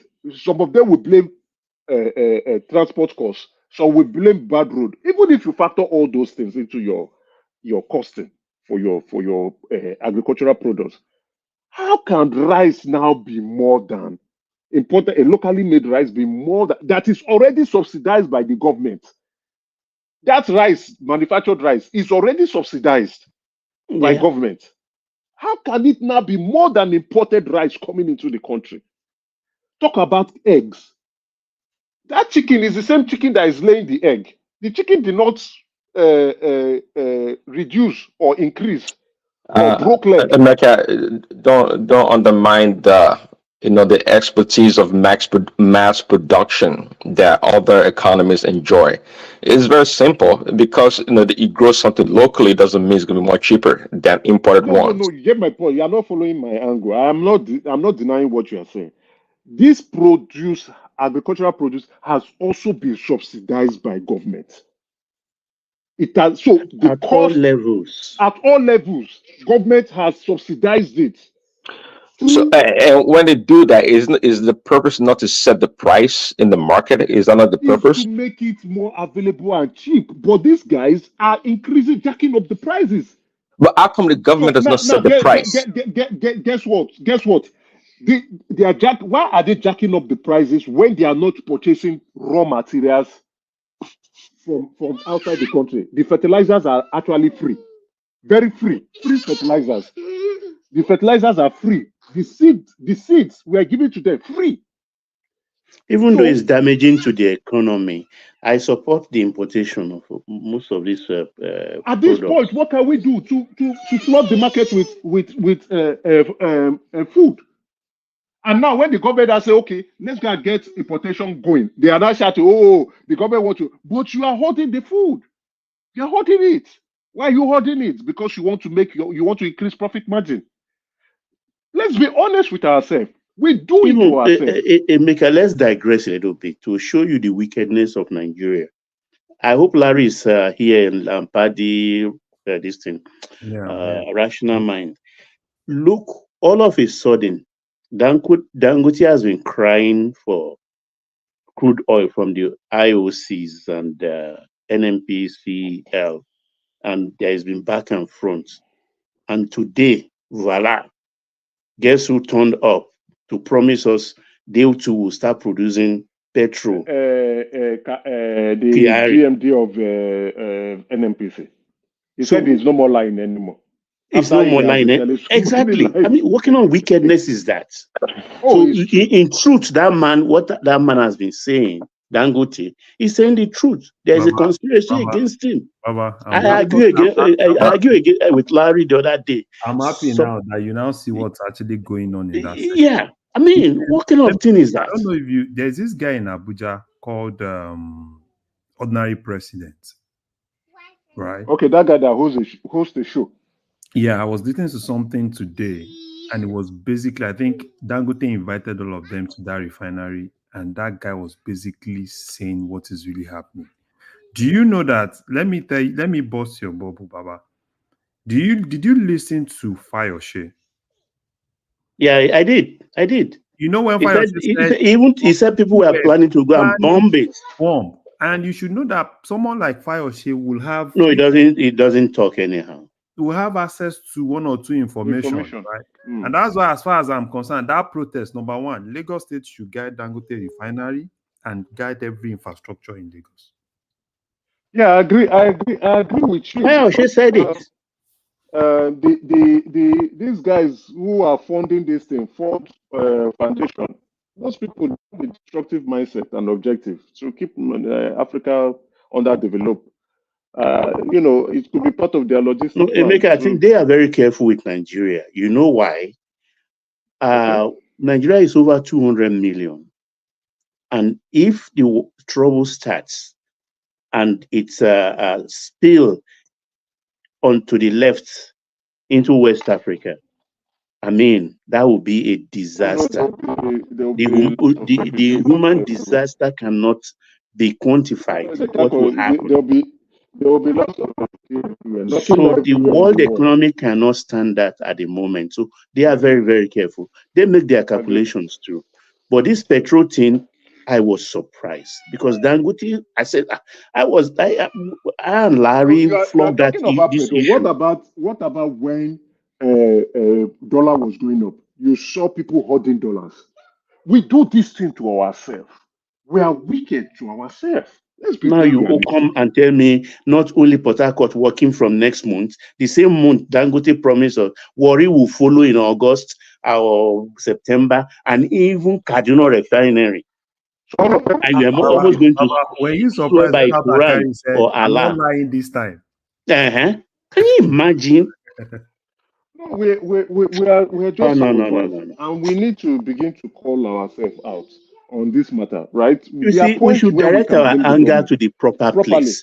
Yes, we can look, these people, these young people should go to Port Harcourt refinery and pit against them there. Yes, I agree. And so insist that they must give us petrol within so number of days. Like what happened in Malaysia a couple of years back when the owner of Man City then was the prime minister. When those people were, I think they were wearing yellow and didn't go to work, they occupied the whole streets, and those who cannot stand the weather were bringing food from home intermittently for those that have the power to withstand the stress of protest. I think this was less than 10 years ago this happened in Malaysia. Yeah, so these are the institutions we should be handling one by one. I am really worried, because I think the protest is not targeted to solve any problem, right? Why do I say so? The issues and challenges and problems in Nigeria is well known to the government. Are they trying to solve it? I think so. Is it working? It's not yet working, but there are plans in place. Now, the federal government, they've released rice. Are those rice getting to the people? That is the problem. You see, when they release things to the public, you still find people holding it, hiding it, keeping it, so that it doesn't get to the right people who are the beneficiaries. So how would you blame? Sorry, don't worry. Let me just land this point. How would you blame federal government again, who is trying to solve the problem, but you have people who are deliberately sabotaging the whole thing? So now, is it logical in this point to keep blaming a government that is trying to solve a problem, but there are people who are blocking this problem, blocking the solution for being imparted on the people, and you want to carry out a protest? So what protest? That protest should be redirected to the people who are causing this problem. And who are the people causing this problem? The governors and their cronies and associates. They are the problem. The governors are the problem. How can you release food? This is not the first time they've released food. Even palliatives, when it was during NSAS, they released palliatives. Did the palliative get to the people? No. They were holding it. They were holding it in each state. This is the problem. We are just too wicked to ourselves. Now, people are coming out to protest to a federal government that is saying, okay, look at what we are trying to do. And in the name of protesting to the federal government, they are angry. They start to burn things, start to kill themselves, start to rob people of their assets. I think it's, in my view, to me, I think it's nonsense. It's madness. It doesn't make sense. Does it change anything? No. Except it's just out for destruction. It doesn't change anything. The government, federal government is aware. But what are the states doing? States that have refused to pay minimum wage. People are shouting, oh, we can't afford food. We can't afford this. But Emeka, you know, the way I've looked at it is scaremongering. Nobody's going to protest. I'm telling you, I look at it as scaremongering. I think there will be protests, but we don't know how efficient that protest is going to be. I don't think so. I think it's just scaremongering. I think but so. I heard that October, and other people said August, so they are not even fully coordinated. Yeah, because people are awake now. There are two sets of protests being organized, Baba. There's a protest being organized by the Shore Space, and then August 5, right? Yes, and then there's a protest being organized by the Obedience Space. So, is that the one for October 10? I'm not sure which one. The Shore one would hold, right? But how? But it will hold only in Abuja. That is partial. The Shore one will hold, but I don't know what the impact is going to look like. The Obedient one, I really don't know. I don't know how the Obedience protest is going to look. So, but I know the Shore one will hold. So, but and then in the country, a lot of people are looking for how to protest and express themselves. You can't blame them anyway. But are they doing it? Are they channeling it to the right audience? I don't think so. If you ask me, I'll be thinking that each state, residents of each state, should protest against their governors. If a governor is refusing to pay minimum wage, even in the height of high inflation, what is the governor doing? Everybody. But the funny thing here, Emeka, is the youths. I don't understand them because in their head they want regime change, and that's not going to happen. How do they think that will happen in a country like Nigeria? That is their belief. Those who desire to protest. That's why they've labeled it an Igbo protest, because they are angry people will be the no win. That's just it. Let's call a spade a spade. So if you are calling for a regime change, that's treasonable offense. You cannot remove a democratic elected president. You only do that through the ballot. Any means to do so is illegal. And if you are being caught, you go to jail for treason. If you don't like the president, you wait till after 4 years and you go and exercise your civic duties by trying to vote him out. You can't come and say you want to kick the president out. No, it's a treasonable offense. If they shoot you, you die. You die for nothing. That's the tragedy of the whole thing. As Fela used to say, you know, you die for nothing. We'll carry your matter go eventually. So they are angry that Obi didn't win the election, and they are thinking that Obi would have brought a fantasy world for them, which is not true. It's not going to happen. Nigeria has a lot of challenges. That's not going to happen. Rather, in the face of all these challenges, Obi by now would have been impeached because they didn't have the Senate and the House of Representatives. Didn't you listen to the anchor in 1984? Was what he said there different from what's happening now? No. That was 1984. No. So the challenge now is, I think a lot of Nigerians, especially, you know, if you look at the population of the country, a lot of us are very, very ignorant about the political space, socio-political space of the country. We don't know what's really happening. The governors are hiding.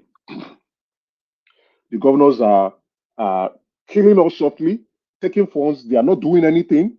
They just sit down every month, collect FAC, change FAC to dollars, give it to their girlfriends, security votes, and take security votes and live large. ecological money fund. 13% derivatives, 10 exactly. states. What are they doing? What are they doing with these funds? Nobody sees anything. Monthly, but yet, unfailingly. Yeah, look at Bayelsa, which is the smallest state in the country. The smallest state in the country. An oil generating state receives 13%. It receives all everything, but that place is as poor as they come. So why You would saw the people of last list Bayelsa now. Delta alone was, I think, 47 billion. Rivers State, I think, 38 billion. Lagos, 36 billion. That is from the FARC streets. Exactly. We are not talking of security vote, which is about 1 billion. Why would a state as Bayelsa, with the people there in Bayelsa are not up to, they are no more than 10 million people. They're not very rich. They are not even up to 5 million. Both children, both parents, both mother, both women, men and children, and even illegals, aliens, they are not up to 5 million. Why would that state be so poor? And yet, that state is looking at the federal government, who is sending a lot of money to their state governor. State governor is doing nothing about it. Just 47 eating all billion, this a lot of money. A lot of money. So why would Bayelsans look up to Asorok as their problem, when their problem is right behind them, inside their Sokoto? Their problem is with them. Just like what Jesus said, the kingdom of God is with you. So why are you looking outside? The kingdom of God is within you. To solve your problem is within you, but you are looking outside. You are trying to look outside. You don't want to look into yourself to solve your problem and to see God. So they are busy. Say, oh, Asorok, these people are the problem. But your governor, who is right there, your own flesh and blood, your brother from your town, your kingsman, is killing you, chopping out the money, cleaning mouth, and lying left, right, and center.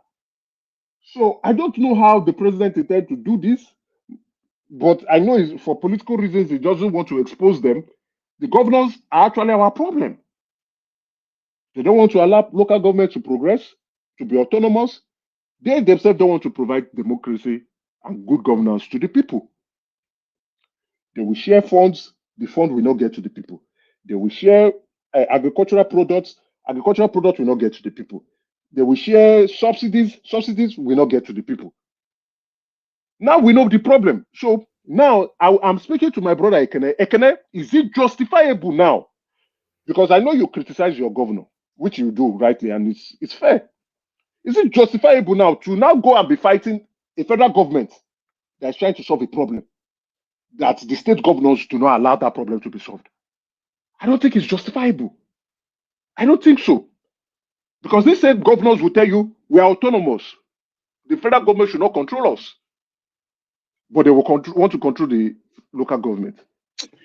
Like you said, these governors, I remember they dealt with Jonathan.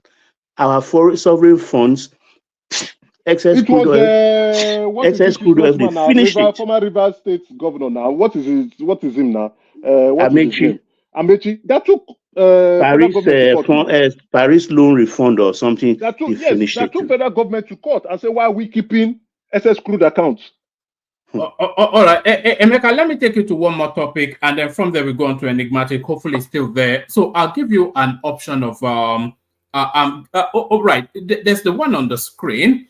Nigeria will be net exporters of petrol in December. No, I don't want to hear this man. This man is a liar. Okay. And then National Assembly will legislate to ensure INEC conducts local council elections. This is good news. This is we now trying to be a more democratic entity as a country.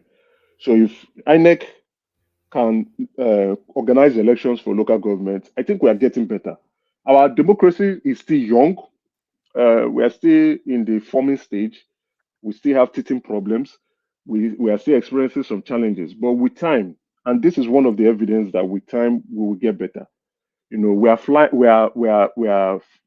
the plane and still fixing it at the same time. So, which is not a bad one, right? I know we want to run, but we must crawl first before we stand up, and then we now begin to run. So, if the NAS is now coming in to want to put in legislation over the conduct, not just election, they should also organize it properly. that the judgment that the Supreme Court has given, they should not put it as law, codify it, extract those powers, those sections from the Constitution, the Supreme Court judges' pronouncement, and then put laws in place so that governors can leave them. They are totally free. When elections will be held, the tenure of local government chairmen, how local government chairmen should organize themselves, behave themselves, and how they can also do arbitration when there are issues. So they are free. I think this will be a very laudable achievement for both the president, the NAS, as well as Nigerians as a whole, because we will now begin to see progress gradually. I'm not saying the progress will come in with speed. We are still Nigerians. We are still wicked to ourselves, because a local government chairman that is not nice will not be nice. But again, if the local government chairman refuses to do what he's supposed to do, at some point people will try to kick him out through the ballot, the election process. So, but we are getting there, and we'll only get better. So I appreciate this news. It's fantastic. I think people will not appreciate the president at this point in time, but future generations will keep on remembering him. He's just done just 1 year and a few months now, and we can see those structural changes. These are structural changes, foundational changes, resolving problems from the grassroots. Because if your house, you must put your foundation properly so that your house can stand. So he's solving those foundational problems so that Nigeria as a whole can stand. Yes, there's pain, but let's solve those problems so that it's not like we are not trying to go and put roofing and then the foundation is weak. It will collapse. So these structural foundational problems and challenges, once they are being resolved, we can now begin to grab and catch up with the pace and move and accelerate towards the progress we expect ourselves to achieve. I laud the president over this. I had said I would start criticizing him, but he's not doing things that I want. Now we are not looking at those other restructuring, the Orasraye's reports, the commission reports. If we can start implementing it, it's not just only old national anthem. Now we are seeing local government. Then the next phase, let us start implementing and restructuring the country. And every Nigerian would look at it and say, this is the man we want. The president has done a great job. After his 8 years, the next person there's not proper structure that everybody will be running with. So this is laudable news. They should expedite it, if you ask me, so that things can begin to move well in our country. Thank you, Waman. I think I'm done for the day. Yeah. Emeka, let me quickly all right. Waman, please let me ask Emeka one question. So if they ask you to identify the missing link in Tinubu's government, can you identify the missing link? And then you answer that question after him as well. So you answer, and then I don't know about link. I will try to see if I understand this question very well. I would think it's communication, right? They are not well coordinated. A few of them are doing a good job. Like Bayo is trying to communicate even more than the Ajure, but that coordination to communicate policies and guidelines and things they have achieved and they would achieve is very poor. So that is what I would want to, carrying Nigerians along in terms of communication.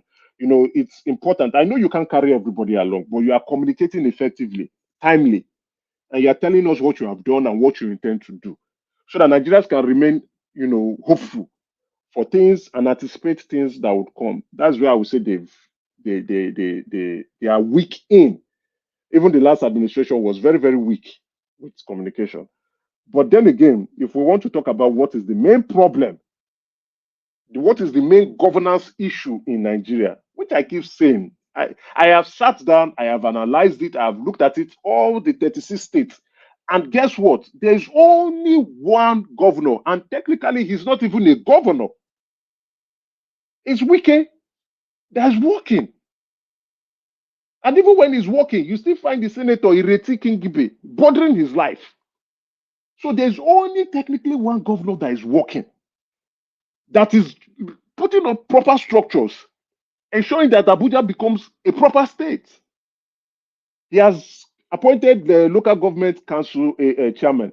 even though they were not elected. But now they will not be elected and they will be on their own. So he's empowering things, doing things visibly that people can see. The metro line is now working. People say, oh, he's only fixing roads that the old administration. Who will he abandon it and go and fix new road? This is a project that needs to be completed. But it's working. We can see it. So what are the rest doing? Let's be honest. The governors, the states are closer to the people. The local government are more closer to the people. If the state governors are not working, you will not see anything. So in terms of governance, the governors are the problem. They are the problem.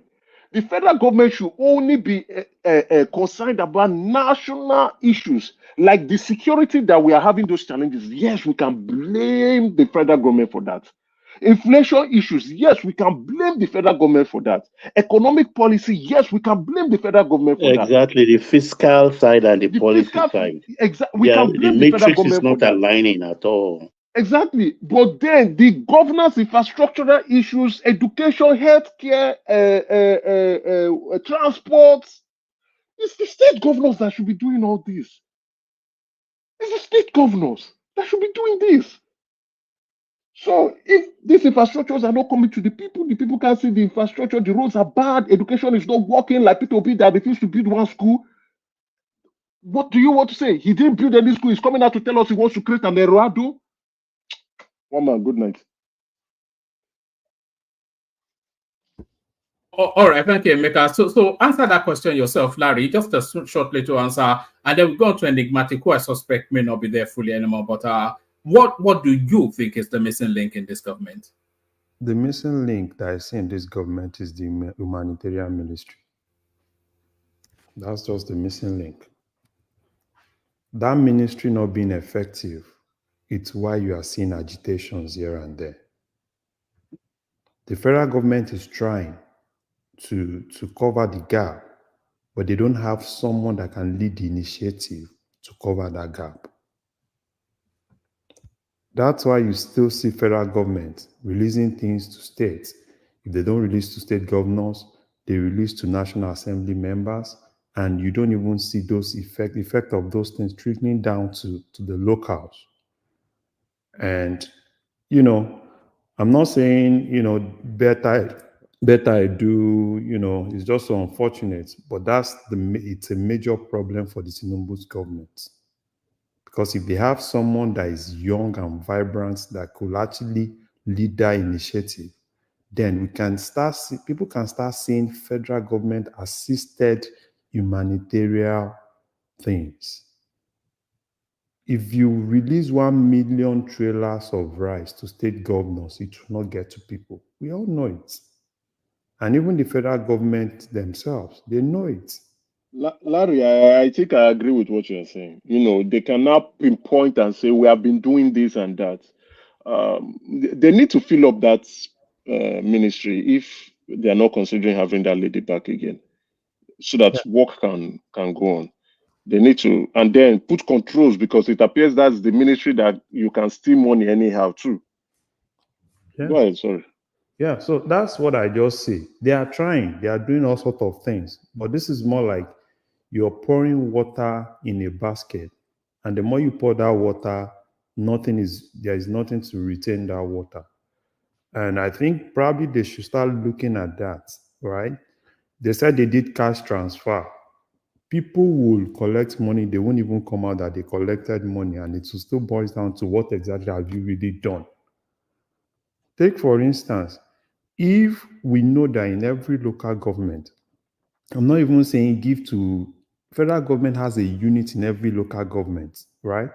And people can actually identify that these are basically federal government assisted things. Those days, we used to have even transportation, down to transportation. We used to have federal government assisted mass transit.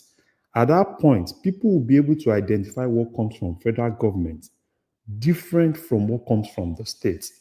But in this case now, even the things that comes from federal government are being hijacked by the states, and people are not even able to really understand, right, that this is exactly what federal government has done to cushion the effect of what we are facing, right? So that's why, for me, I think they need to have a rethink, right? Because if you really want to orientate people, you need to let them have that mindset where they believe that this is exactly what is coming from federal government, and I have a portion of it.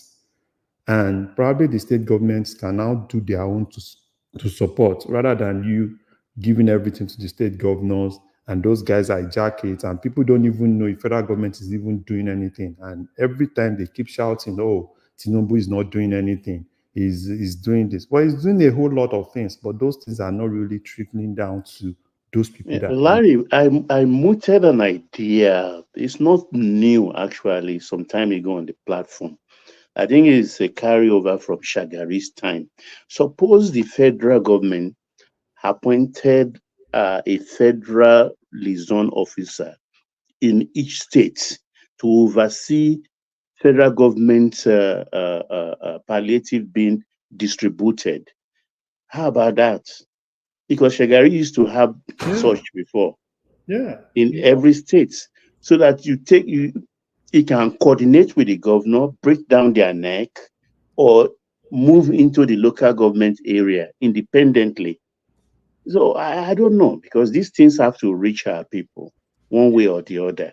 And these governors, they are devil's agents on earth. Honestly, they don't care. So that's for So me. why do I you think think that's local government chairman will care? Say again. Why do you now think the local government chairman will care? They are human beings too now. because the local government chairman does not have the power that the governors have.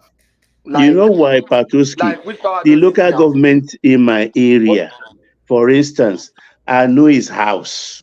I know his beginning. You You know understand? government house now. Once they drop rice, I hear the news. It's just to call him, man. Mo iti riti wa o. Do you know Kí what ló will dé happen? ládùúgbò wa, By the ní time they street have wa. money now, local government will have local government chairman house, just like you have governor's house. You have chairman house and you have police there because he has the money. I think it's just human being. Patoski, wait. You see now. Wait, let me tell you how the local government works, particularly in Lagos. You see, in Lagos is blessed in a way that there is no street that contains at least 50 houses. You will not find one retired officer, be it military, civil service, a magistrate, or Jerusalem Pilgrim Magistrate Customary Court. So at all level, these are retired people you can't mess with. So it's going to be vibrant in Lagos State. You know what a lot of people don't understand. You see, this local government autonomy, it's not just the local government chairman. This local government autonomy is going to make the councillors more effective. And it's going to make the wards, right, now being effective. You hardly hear of wards now. No, Those you days see, you used to this is hear what of I'm trying to different bring wards. out. And Patoski, wait. Human being will always be human, right? I'm not even taking that away. Even if you give anybody any position, they will definitely be human. The basic thing is for you to build one or two guardrails. Now, take for instance, in those days, boreholes within the streets. These are things that councillors do. Yeah. Right? Because I still remember those days, right? Probably in some places, or councillors will say, "Oh, we are commissioning boreholes, we are commissioning community tap." You understand what I'm saying? Yeah. So if local government is effective, at least take for instance now, in a particular local government, it will have nothing less than probably 15 wards, right? And if each of those wards are now being effective, look at what that would definitely lead to. Yeah, Right? but those are presumptions. You understand what I'm Look, saying? until the time they started making excuses and also the valid excuses that they are not getting funds from the governor. That's why they were left off the hook. But all these water and things, they were doing it before because we know them. Let me push back. You see, we just the same way we get excited when there's a new policy and there's a new thing. We get excited. Good systems will not run itself. The state system is not. There's nothing bad in having state governors. and having those structure. That system, if it's properly run and openly and transparently, can still achieve almost the same thing. But the problem is, these are people that are going to run it. In the current system, when they don't even have money, when they don't have money, they just give them some money. You need to see what councillors and chairmen do with that money. You understand? The kind of things they buy, they do their own. But now they have the money. They will so much build a fence around them because they are chairmen. They will tell you, they have so many people that want to see them now. They have meeting with this one, they have meeting with that one. You will see some pockets of not in Lagos. Let's just I'm let's telling hear. you. But Lagos is not going to Nigeria. Hold on 1 second. Let me just see if sorry, Patrick, 1 second. Patrick. Sorry, 1 second. Let me see if Enigmatic is still there. It's been unusually quiet. Enigmatic. That's right. I don't think it cannot be there and not have said. Seldomly this silent, quiet. Yes, with all the big grabber, the profundity of the profundity would have been doing its profundity already by now. But sorry, carry on. So we are very excited and happy that it's happening. But I'm happy that they also putting some structures in place, like INEC organizing the election. Governors cannot dissolve the council.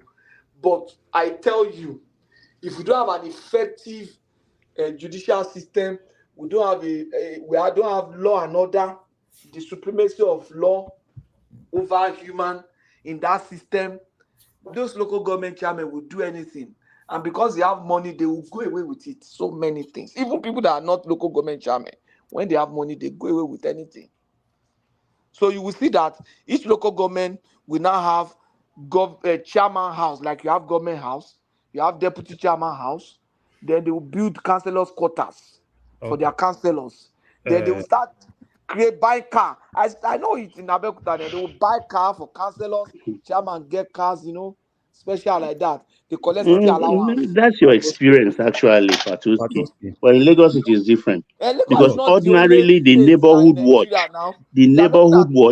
we control the neighborhood watch ourselves. Yeah, you have 36 states, and you are mentioning one since one. That's not Nigeria now. What's that noise? Where's that noise coming from? That's sorry, gentlemen. Mike is here. Let me bail out, hand over to him. So thank you, Mike. I know you are busy, but Mike has stepped into the breach. The super chatters are you right there. That's Tim Jack. That's you see this Emmy. This especially surprises me. You can see that's actually from Nigeria. I didn't even know people. So that's DOG right there. That's Efosa Isaac right there. So well done, Efosa.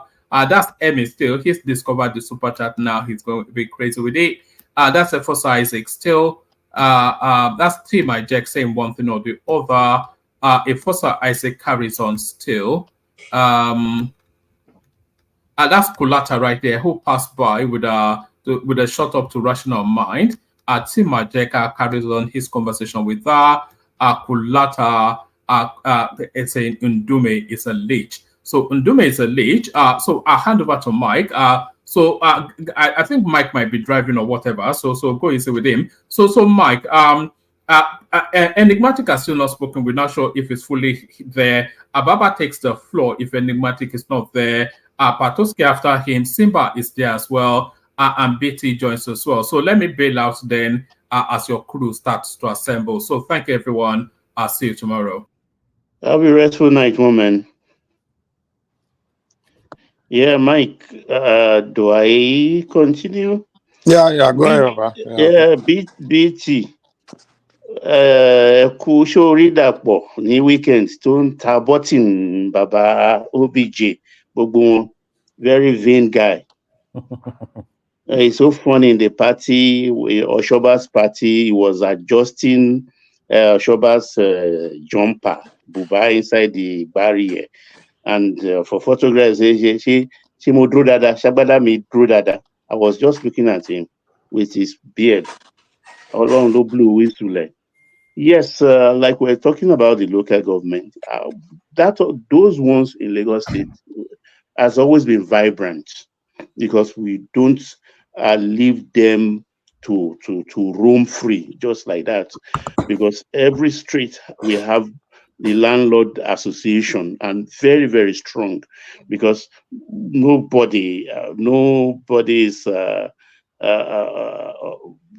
a what do I how do I put it? Even the children of those attending meetings in all, you know, we even invite them to the meeting to get clarity on some things. And won't be that Kumawa, because we know their beginning and we know where they are. And when the elections come, we are the one to appoint. It has been like Baba, that in Lagos. good morning, Baba. Good Hey, morning, sir. Simba. Yeah. Opomulero báwo ni o? Okay, sir. Sir. Sarali, sir. A dúpẹ́ lọ́dọ̀ Ọlọ́run, a dúpẹ́, Olúwa ṣeun. I don't know what Patoski smoke. Suna tuntun tó fún ènìyàn Opomulero. Yeah, Opomulero kò ń ṣe Yorùbá pé Patoski ọ̀ṣọ́mọ Yorùbá ṣòkò lè mọ mí nìyẹn. Ẹja kóòdẹ̀ báyìí. Okay, mo ti gbọ́. I don't know what Patoski spoke this morning. No. Okay, let's assume that all these things that you are saying, that yes, it might be right, but whatever happened, whether they loot the money or not, it will still be better than the present structure that we have. Right, yeah. So there's no argument. Yeah, I agree with you. I'm just looking at how some people will try to frustrate all the good efforts now. Because if that thing really works the way it's supposed to work, then Nigeria will change. Then Nigeria, let me tell you, I don't know. I think all of us have been consumed by this illusion that is the system is not working. It's, to me, if you look at the whole situation, Patoski, remember that was the day we were talking, we went back, and they were still castigating us up to today when we were talking about Awolowo. Fatai came here one day and he started saying, "Hey, no, I don't." Some people are very actually angry with us that we are talking like that. But what we are saying is the obvious. And the only thing is that there are some people that we have given that tag like a semi-god, that you daren't see anything negative about them.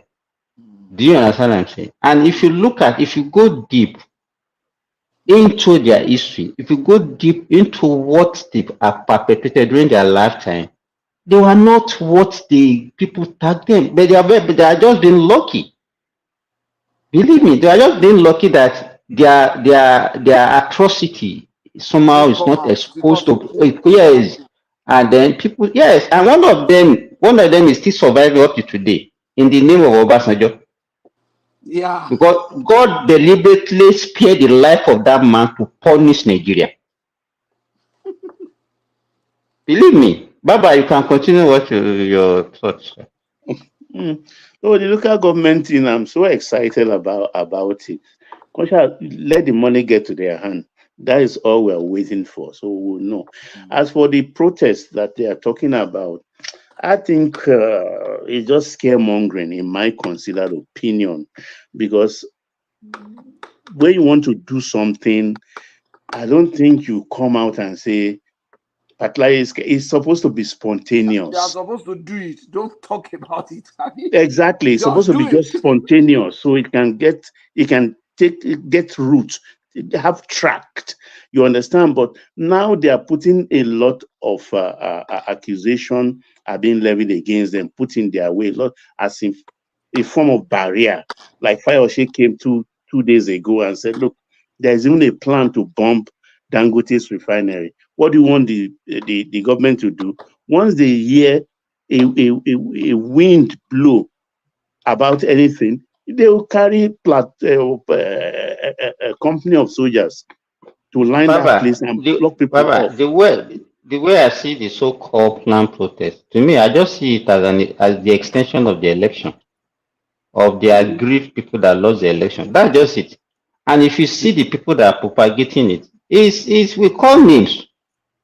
You cannot have something like that. How can you say, okay, you're campaigning against bad governance in 2024? So is it now that bad governance started? The governors that just started last year. Yes, yes. You don't have a case. And they want us to believe that is actually is like, as you said, Baba, like it's an organic thing that okay, everybody's interested. So Simba, you saying that there are no amongst these people there should be some that are actually genuine, or I won't say all of them, but some of them actually against background. It's not political for some, so we can make a. You know, BT. Let me tell you, anybody that knows the issue of this country and that knows what is actually happening in Nigeria will not buy, and we know the what. Okay, what has protest results? What have we benefited from protest in Nigeria? No,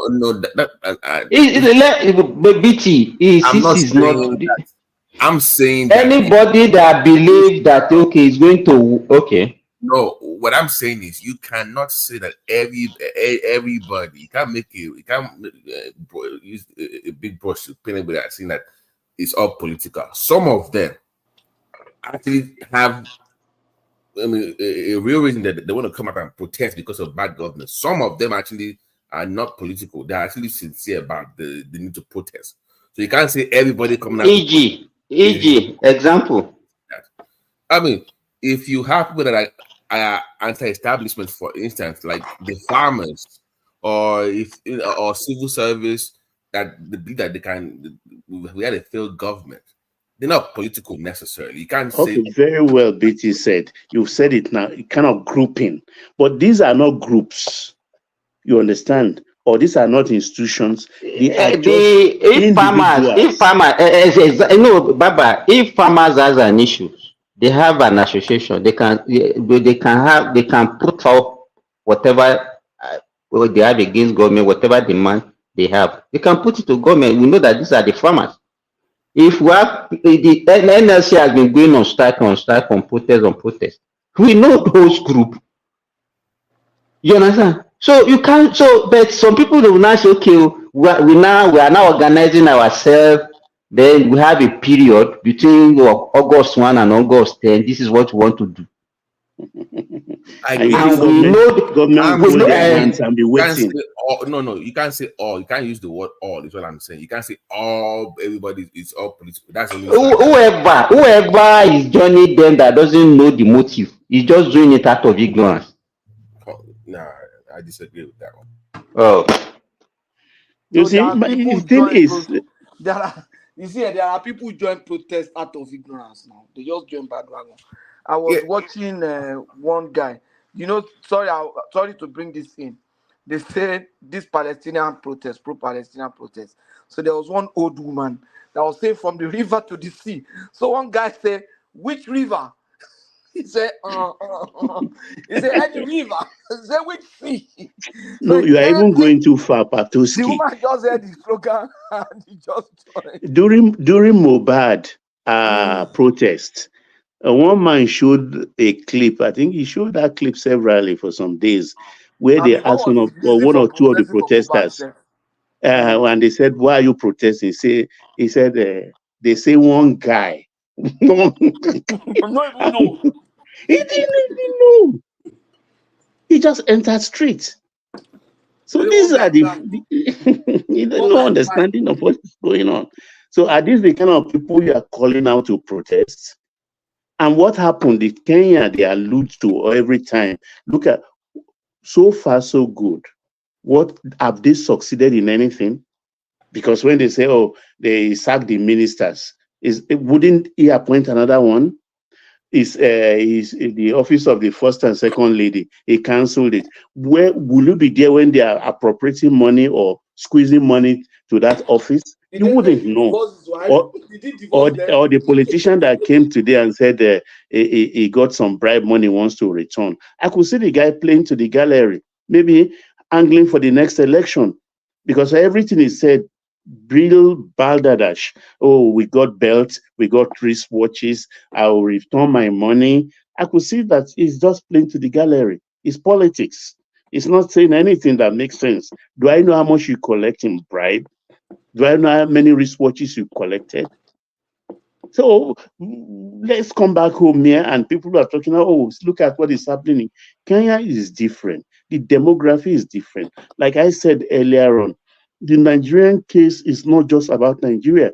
It's about West Africa. Because when we sneeze, if Nigeria sneezes, West Africa will catch cold. And Is it only West Africa? Is it only West, the whole world will catch cold. So you understand, 200 million people, all our 17 ECOWAS people, they are not even up to 120. And you have 200 million people. We've been managing ourselves like this in a delicate manner, the way we have been managing ourselves. And some people now, I see it as if they should succeed in starting that thing, it can lead to the next civil war in that country. Believe me.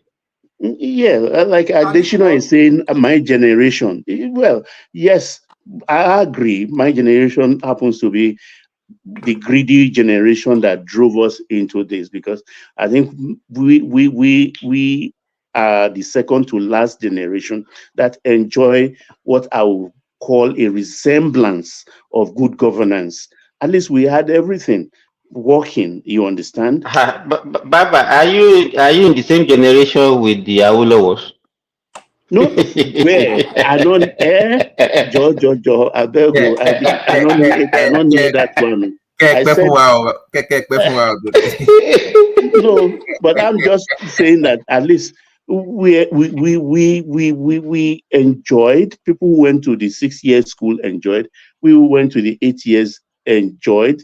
I mean, I can't describe it. But Baba, you know what you as at that time, I'm very sorry, I want to ask you this question. Yeah. It's because you have the benefit of long life and you can reflect back and you are making comparison. As at that time, can you say what you are saying now? That time that you're claiming that you are enjoying, can you see that time, that as at that period in time that you are enjoying that time? No, I don't get your question. Can you repeat that? As at the period, this period that you are referring to, that you people enjoy. Yeah. If you rewind back, if you are, let's say, 10 years old or 15 years old then, and they ask you that why you enjoying as at that period, forget about what you have experienced. Of course, we still complain. No doubt about that is, I'm just telling you, that is life. We still complain. We that came after you, sir. We can also say that when we were in school, Patoski is there. When we were in school, primary school, secondary school, we can even say that we enjoy with the benefit of hindsight. And that time, you will consider that our own time, as being bad.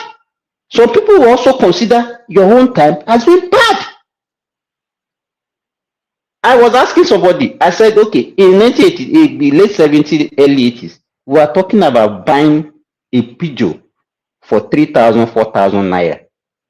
Correct. Look, okay, let's say one naira to $1. Now, can you even get any vehicle at all, new vehicle now, anywhere in the world for $3,000 or $4,000? Yeah. It's so funny then that I still remember, because I was like 20 years, 6 months when I bought my first car, a Subaru, and that was 3,250. 3,250. Tire was 27 naira, inner tube, because no tubeless then. But how many of your colleagues could afford that? No, of course, not everyone could afford that. Majority of Nigerians back there, they were still living in villages, Exactly. In abject poverty. So when people always say back then they were enjoying, it was only in like Lagos where you see people buying cars and stuff. The privilege, we'll be having the privileged ones since. Yeah, we'll be having the privileged ones. So we can consider you as the privileged, one of the privileged today, ones. We can't say we don't have privileged people today. There's always I remember, Mike, people, even in the 60s, late 70s, people were still not able to go to school because they said they cannot afford, they don't have money. Exactly. There are so many people that did not go to school. I could remember when Bola Ige started free education in 1979 in Old Oyo State. Majority of people, artisans that are already learning carpentry, they came back to school because of free education. You understand? Simba, back then, even up to not too long ago, the only people that used to eat chicken were rich people. You understand? Or people that are doing well. Most Nigerians could not really, even like, I remember growing up, we used to call us Ajebo because we chop Coca-Cola egg. had very Because small we eat egg bottles, for 7 up, breakfast. small bottles. Most Nigerians were, I would say this generation is the only time. Like if I go to Nigeria and I even see poor children eating chicken, like, and they eat egg is normal. Like eating food is not something for any rich or poor now. Like the kind of food is what I'm saying. But today, even today, you see poor people with iPhone in Nigeria. Like Mike, when people say in the past it used to be enjoyment, I won't lie. Like today, even in the 90s, like people used to be hungry, man. Like that's what I want malnourished. But today, if you go to Nigeria, people are looking fresh. Like you see more young people looking fresh in Nigeria today. Like they are doing business, doing things. Back in the days, only old people that have jobs now. Young people, we don't have jobs. We stay with your papa house. Mike, are you saying that we are better now than before? Is that what you're saying? People are better now than before. I'm not gonna lie. I'm not gonna lie. BT, let me say this. When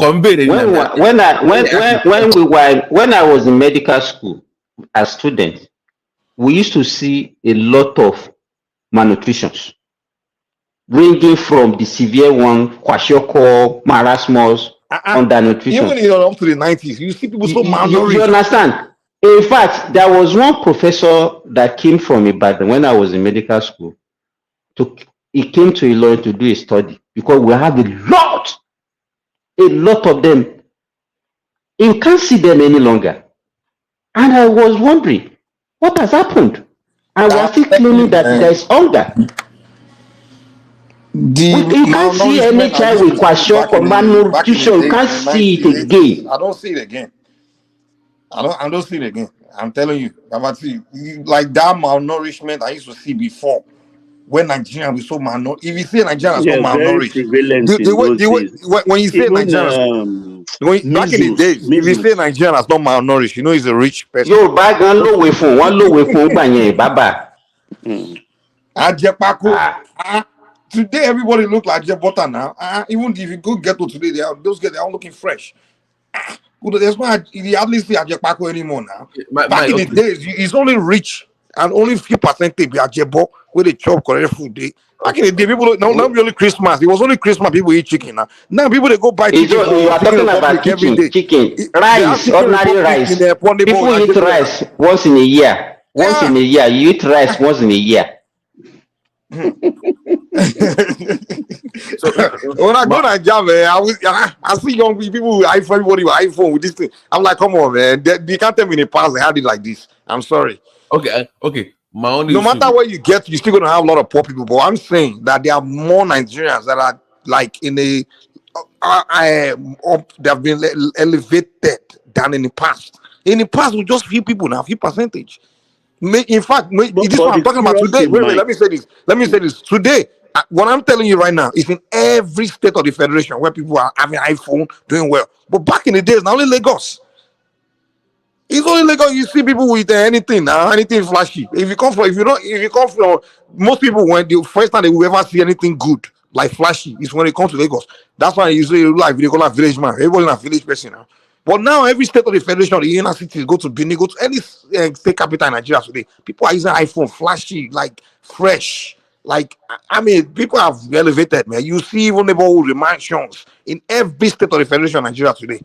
We've gone far, but there's still a lot of poverty, of course. There will always be poverty. But I'm telling you that a lot of people have elevated.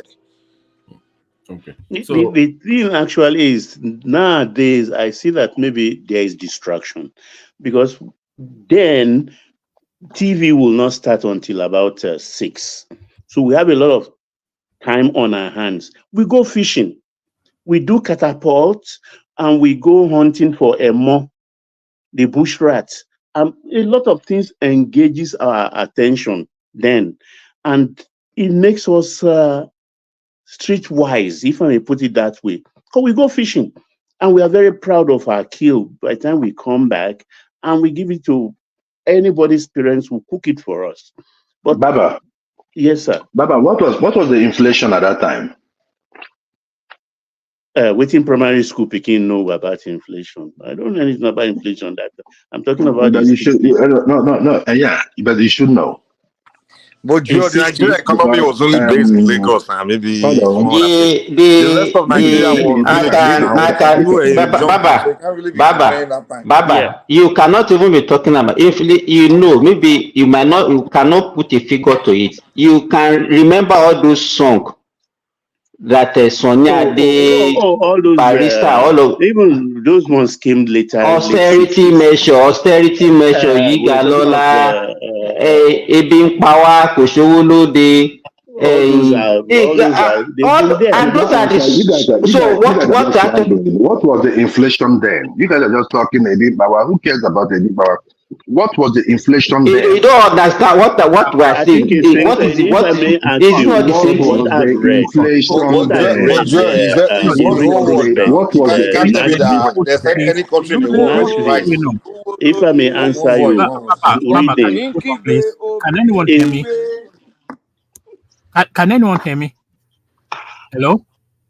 Can anyone hear me? I can hear you, one man. Yeah, can we have one voice at a time? We're hearing 3-4 voices over each other. So let's just have one voice at a time. Thank you. So thank you, one man. So keep it. Hold on. Baba was making a statement. Let him land his statement first. Nashville is single digit, if I may say. I didn't know that then, but reading after many years, I know that during that period it was single digits. Because going to school, the prices of rice, beans, and dodo remains the same constant. I think the period I was in primary school, I think it's half a penny for just the rice and the beans. But when you're going to put dodo on top and things, you pay 1 kobo. That's 1 penny, not kobo, but 1 penny. And that was constant for many years because I went to 8 years federal school for primary. So I mean that could give us an indication that the inflation was steady or very, very low then, single digits. I hope I answer your question. So that I think that's the question, right? Because when we talk about the way things were in the past and where that things are not better today. Not better of today. Hold on, Remy, hold on. Sorry, Simba, hold on. Are you saying the quality of life overall in Nigeria was better back then? I'm not talking about focusing on Lagos because back then it was just Lagos where you see fresh people and everybody access to luxury and things like that. Well, are you saying like quality of life overall? We're talking about the whole country, the quality of life in people in maybe even in your southeast, Maiduguri, all over Nigeria was better than today, sure. I think it depends on what you want to use to measure quality of life. If you are looking at luxury car, all those modern technology, fine, those things are there to improve the quality of life. But based on standard for that period, the quality of life, that's if you put a common denominator, the quality of life then was better. The quality of life in terms of security, the social system, the reliance on governance, the rule of law, the Do you know government wasn't even in most part of Nigeria? Most people didn't even know. They were still living in jungles. There was no government, but they were running effectively without it. There was no. They had their social system that helps adjudicate conflict. They had their system that help ensure security. They have transparency of transactions. People were still eating flies. They were still killing flies. Because the population was not this many then. So Patuski, the question I want to ask is it by accident that we got to where we got to today? You know, because I could remember even when Obasanjo came, because Obasanjo, there are some people used to project like a messiah. When he increased salary, our minimum wage that Obasanjo increased to was 7,500. Yeah, this is just less than 20 it was Jonathan. Yes, it was Jonathan that increased to 18,000. 7,500. What was it? Yeah, no, just wait. Now we are talking. We are building something up. Naturally, always be patient. As at that time, we are doing 2.5 million barrels of oil per day. And averagely, even the oil price was more than that. Was more than the present. I'm talking about even Obasanjo towards the end of Obasanjo's regime. He started with maybe around $20 during his own 1999. And he had a lot of problems in his first, and that was when he was giving zero allocation to the local government. Zero allocation. Even Jonathan sold up to 130 per barrel. Or 130, that's what I'm saying. So if we are doing so that, much money 2.5 million barrels. Yeah, he earned so much money for that 6 years. 2.5 million barrels, and with higher price. And I was telling people that it wasn't as if those guys did anything fantastic. They were just being lucky that they have oil price and they have volume. And they didn't take the advantage. They were just and they didn't take the advantage. It's the governors that messed Jonathan up. And then Buhari came, everything crashed to below 1 million barrel. And the price also crashed.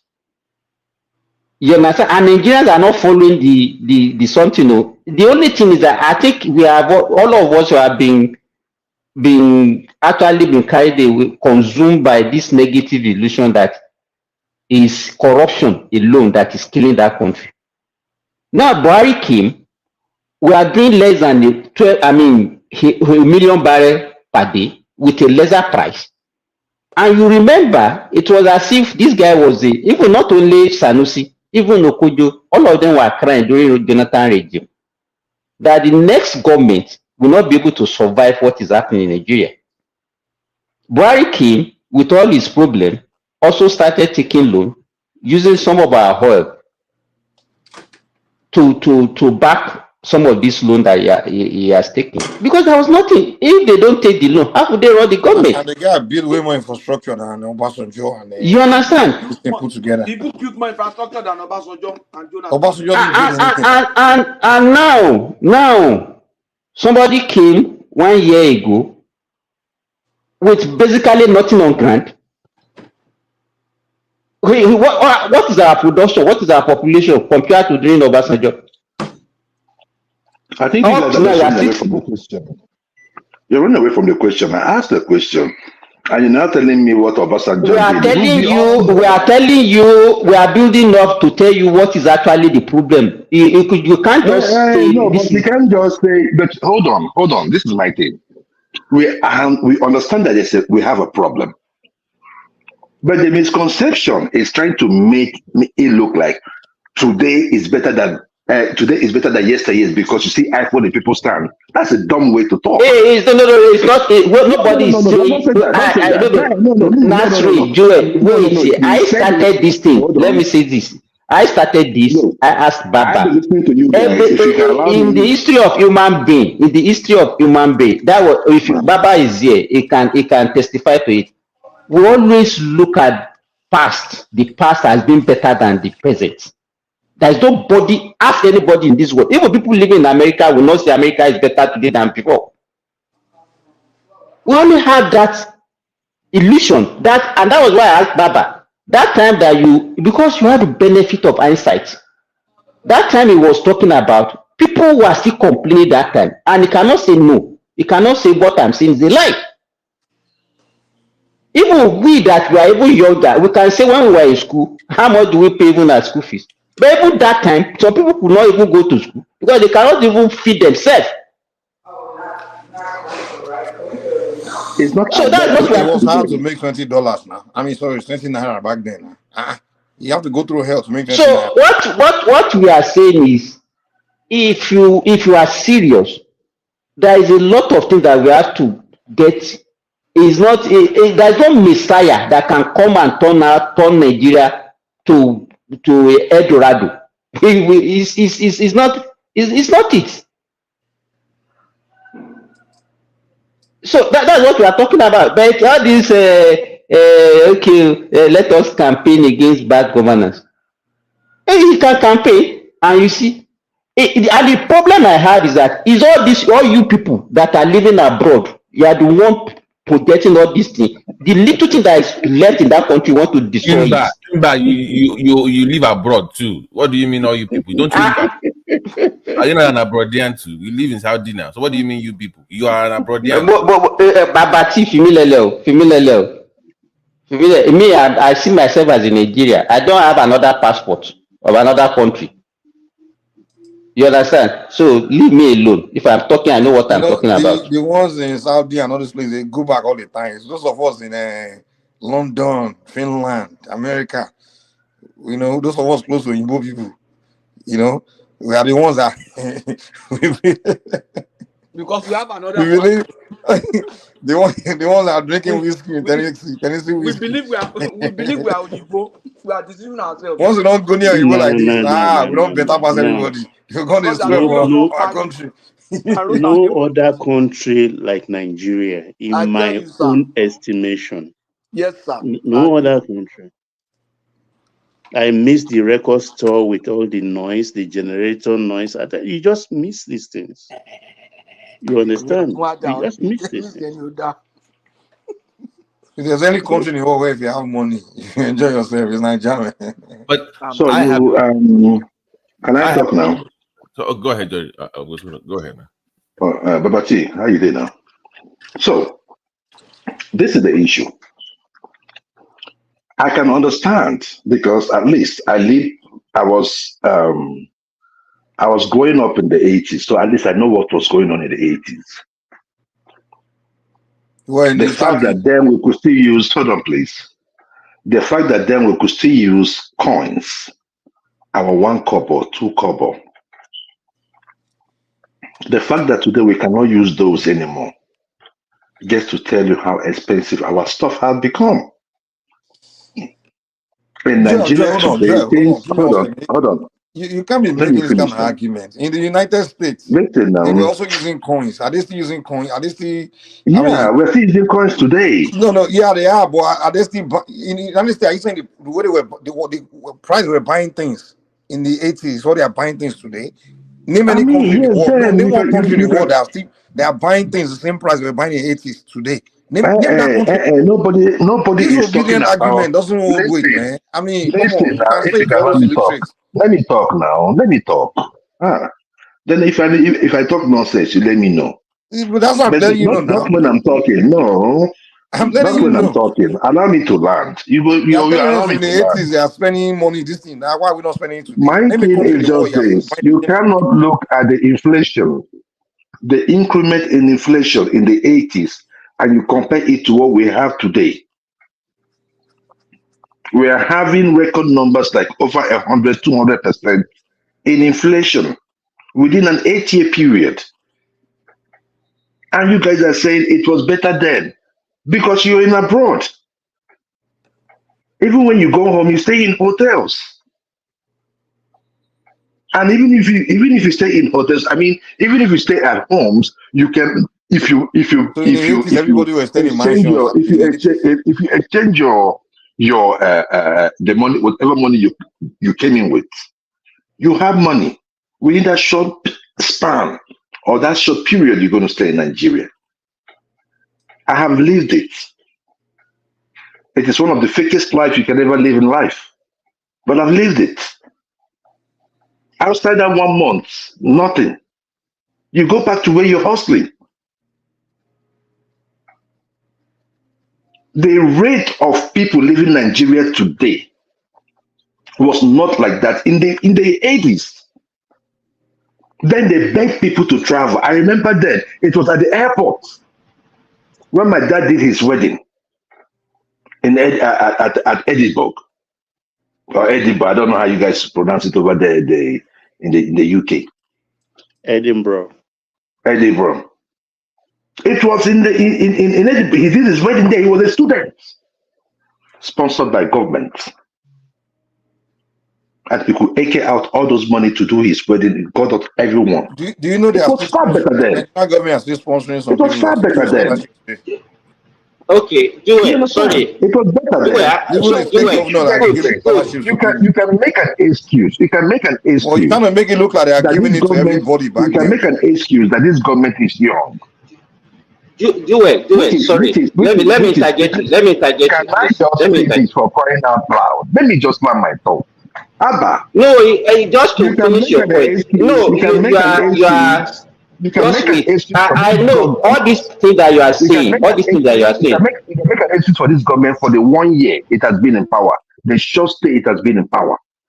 But it's hypocritical to state that things were better then than it is today. Things are better today than it was in the past.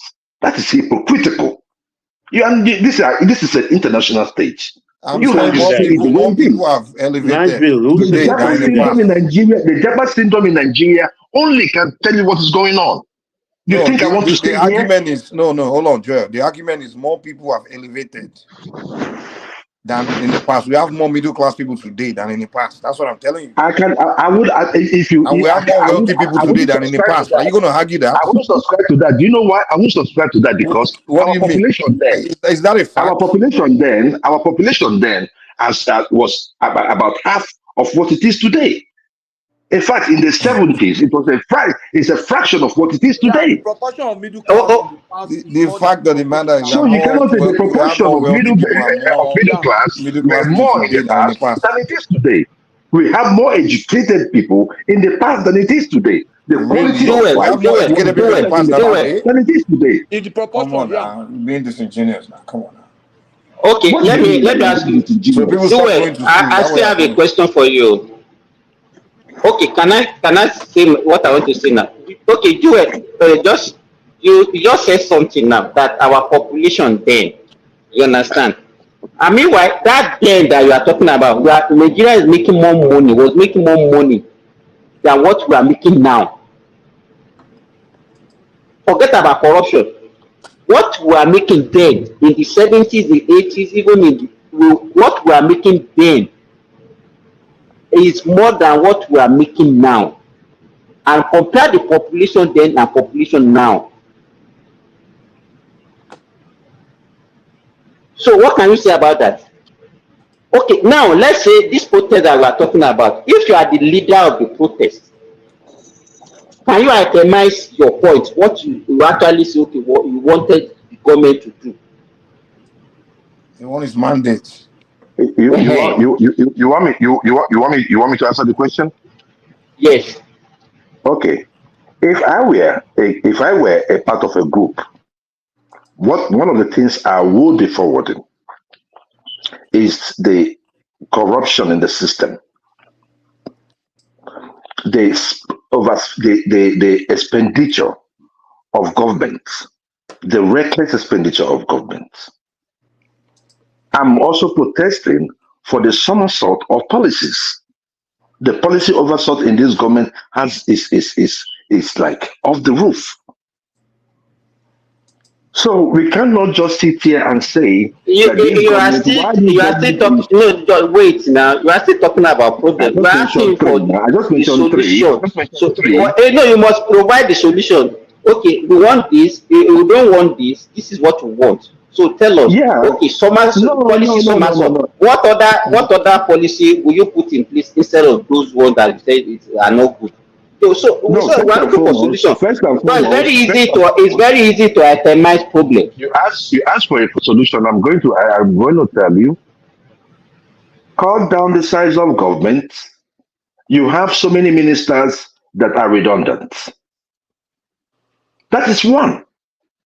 Secondly, fire over 80% of your present ministers, and employ people based on integrity, capacity to do the job.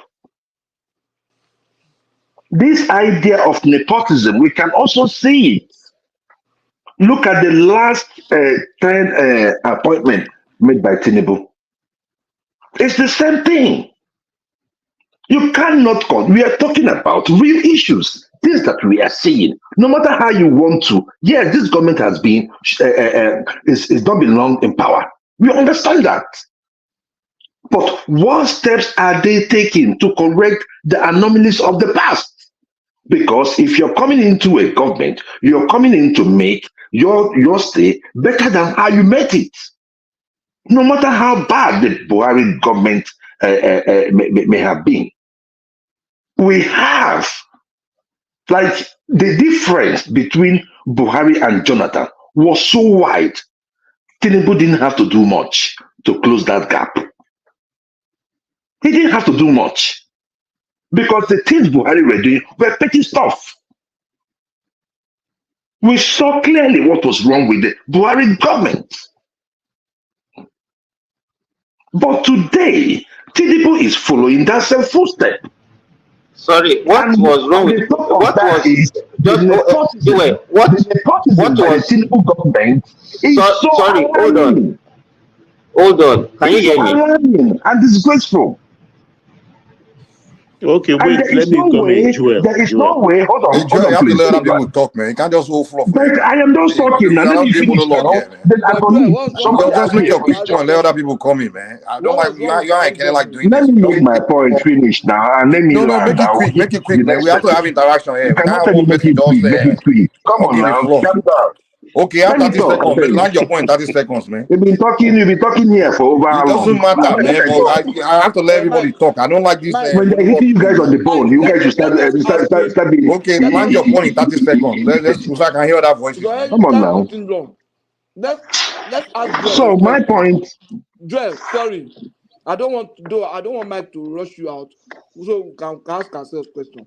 What was wrong with Buhari government? Come on, let's not make this a Joe interview, man. We are having. Nepotism was number one. We are not here to interview Joe. All right, nepotism was number one. What's your point? Just make your main point. And that nepotism led, right, to employing incapable hands in his government. And when you employ incapable hands in government, the only thing they have to offer, if not for anything, is just to steal. And that is what we saw under Buhari. And you can't it was not under Jonathan. He experienced that one, not that Jonathan. Simba, wait. Jonathan wasn't as stupid as this. The appointment of ministers, it's a function of our constitution. The constitution says each minister must come from each state. That means already the constitution talk about 37 ministers. And then every president has taken it upon themselves to take additional ministers from each geopolitical zone, which is 6. So 6 plus 37, that is 43. All the government. And unfortunately, Tinubu has added more. I think about 7 more to it. No, it's 55. Until we change the constitution. 55 ministers. Okay. 55. Okay. Until we change that, for that 40-something, it's going to be very difficult. You understand? To maybe have a lean government that is robust and focused. So we have to change that constitution. That's what my take on that. If Tinubu decided to take only 10 ministers, nobody will fire him. So what was the need for the Orasai report? So another minister, another state will tell you, Kogi will tell you, the constitution says you must take somebody from us. Taraba will tell you, we have a minister to provide. That's the constitution guarantees us that. So you can't deprive them. You have to respect the constitution. Please, let's not act like today is the day we want to this one will now make them respect the constitution. Forget it. We know what it's all about. If Tinubu is serious, he can work with 15 ministers and nobody will sue him. Forget all these things you're talking. If the way we see governance, the way we see governance, we see it as if we are the way we run our family. It's not the way you are forgetting that it's a democratically elected government, not a military regime. That you can just do anything, and you will see that some people will even take him to court and they will win. You know, the way we talk as if governance is something, it's like a bread and butter. So you say it will take only 10 ministers. Then if you not take it, you say, okay, you will still accuse of nepotism. Same nepotism. Simba. I think what's what nepotism? What nepotism? Hold on. I think it's common sense. Let me give an example. The Ministry of Agriculture. You know how they're proposing to create livestock ministry. What they should have been working on is creating more parastatals under the agriculture. Because if I'm into piggery now, I can demand for piggery ministry or fishery ministry. Where does it end? Thank you. You can demand for that diaspora ministry too. Where does it end? So if you have piggery ministry, pig is a livestock now. No, I'm saying just use that one as an example now. Everybody can just stop being a smart. What I'm getting at. My point is, you don't need to just curate for creating. I know that there's a political angle to it, of course. You need to secure that base for 2020. I see that, but there are other ways of. You remember during Buhari regime when he gave 3 ministries to one person. So people started saying, how will he perform? Those too big, the ministry are too big for him. So that is why he's having problem. And then by second time, he has to remove all those ministries from Fashola. Okay. You understand? Still, it wasn't 55. How many America is over 300 million? Nigerians are whiners. How many secretaries do they have in America? How many secretaries do they have in America? They call them secretaries here, right? How many do they have? They don't have 50. So people will get brain, no. People will get brain. Forget about the number. How efficient and effective are you to run a ministry? But you know, let me BT. You know, when this thing, the so-called overbloated minister that we are talking about, I will still refer to your uncle.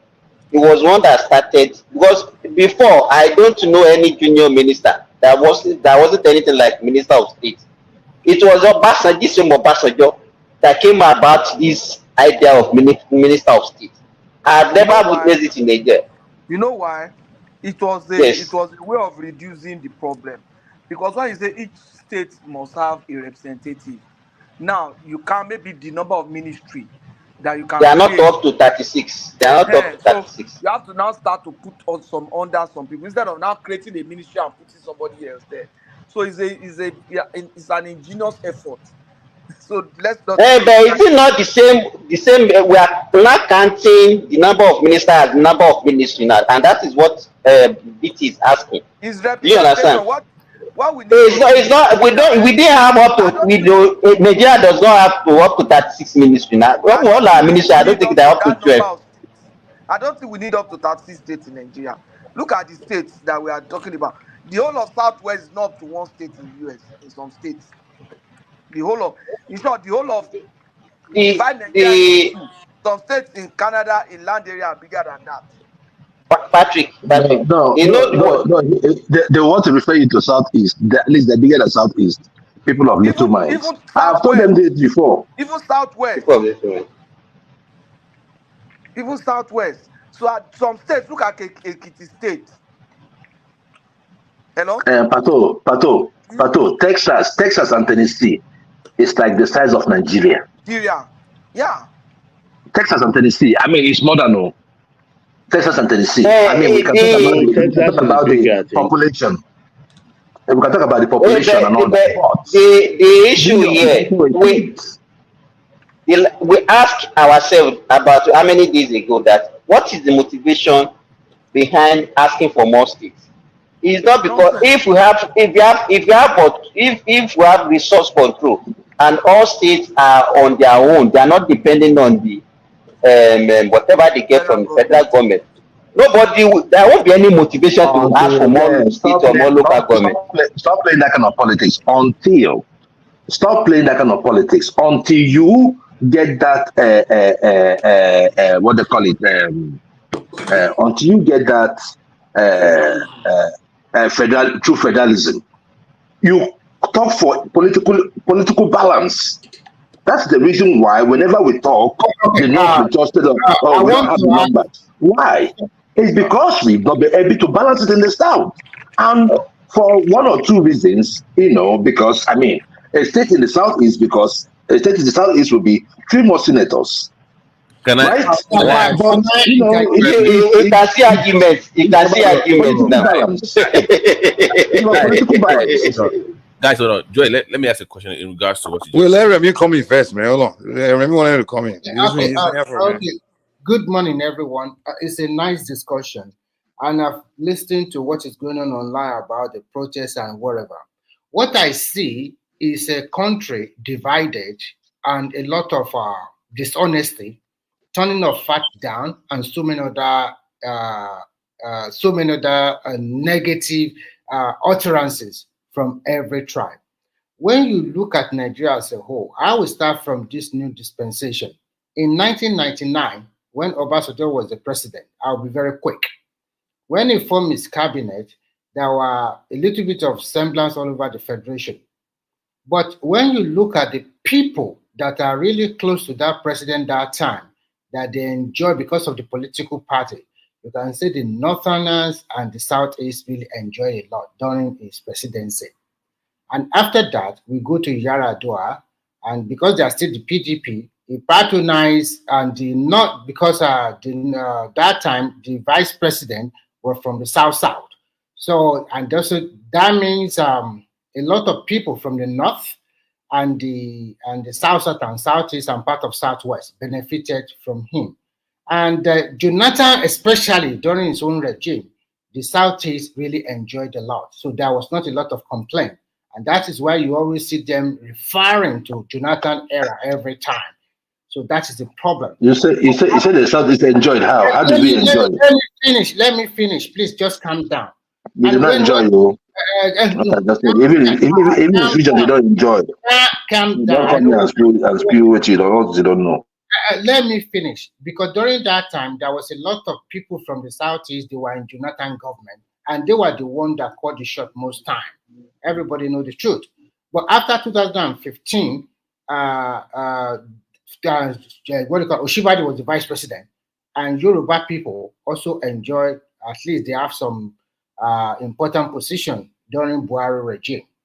But I will say one thing: when you look at the old circle, most time did not always play a very big role. They always have that presence in the presidency or in the federal structure very well. Even above all the other two major tribes. Which part of the North? We can't just say the North also has Northeast, Northwest, North Central. So we can't just say North one, and then when it comes to the South, we are three. Most people that enjoy most, number one, is Northwest. Okay. Northwest is usually played their policies. But we know Northeast. Those ones too, they haven't been in position. Northeast, they have been having position, but not as the Northwest. Because when you consider the old structure, when you sit down, look at all these big politicians. How many come from the Northeast that is well known? You can only mention Atiku. But when you go to the Northwest, you see Buhari, Kwakwanso, Bafarata, so many names from the Northwest. Okay. So they are the big player there. But after Jonathan, Buhari came in, and we can see that what he plays. But now Tinubu came in, and Tinubu also played the same politics, put his people there and and try to shake the Northerner a little bit. So they don't like it. The Southerners have been out of power for a long time. This whole agitation is all about power struggle within the three major tribes. So please, don't make it about Southerner. It's not the Southern government. It's Europe. When you are talking, government. Nobody, no, when you are talking, nobody interject you. What? Please, can't you just calm down and let's be truthful to ourselves. No, but it's an Abado government. It's not even the whole of Yoruba. It's the Abado Okay, government. let me make your point. Joel, let him last. Okay, quickly, let me just finalize it. The protest you want to go on about, or everybody is shouting, blah, blah, blah, you have a right to protest. And I like what Party said. You can go out there, protest, but your protest should not stop other citizens that want to go their normal, want to go to work or do their own normal duty. They are not interested in it. You can't force them. And if you say Nigeria is hungry today, you might be right, but it doesn't mean that all the whole population are hungry. Some people are making millions as we are talking today in Nigeria. While some people, they will continue to complain that will never make an headwind. Like anywhere you go all over the world, you cannot tell me everybody in that country they are rich. Even here in Europe, there are so many people that depend on benefit. How much is the benefit? The benefit cannot even sustain you for 1 month. So if you want to be lazy and then you don't want to do nothing, you cannot even afford to be lazy in foreign land because there are so many bills in front of you to pay.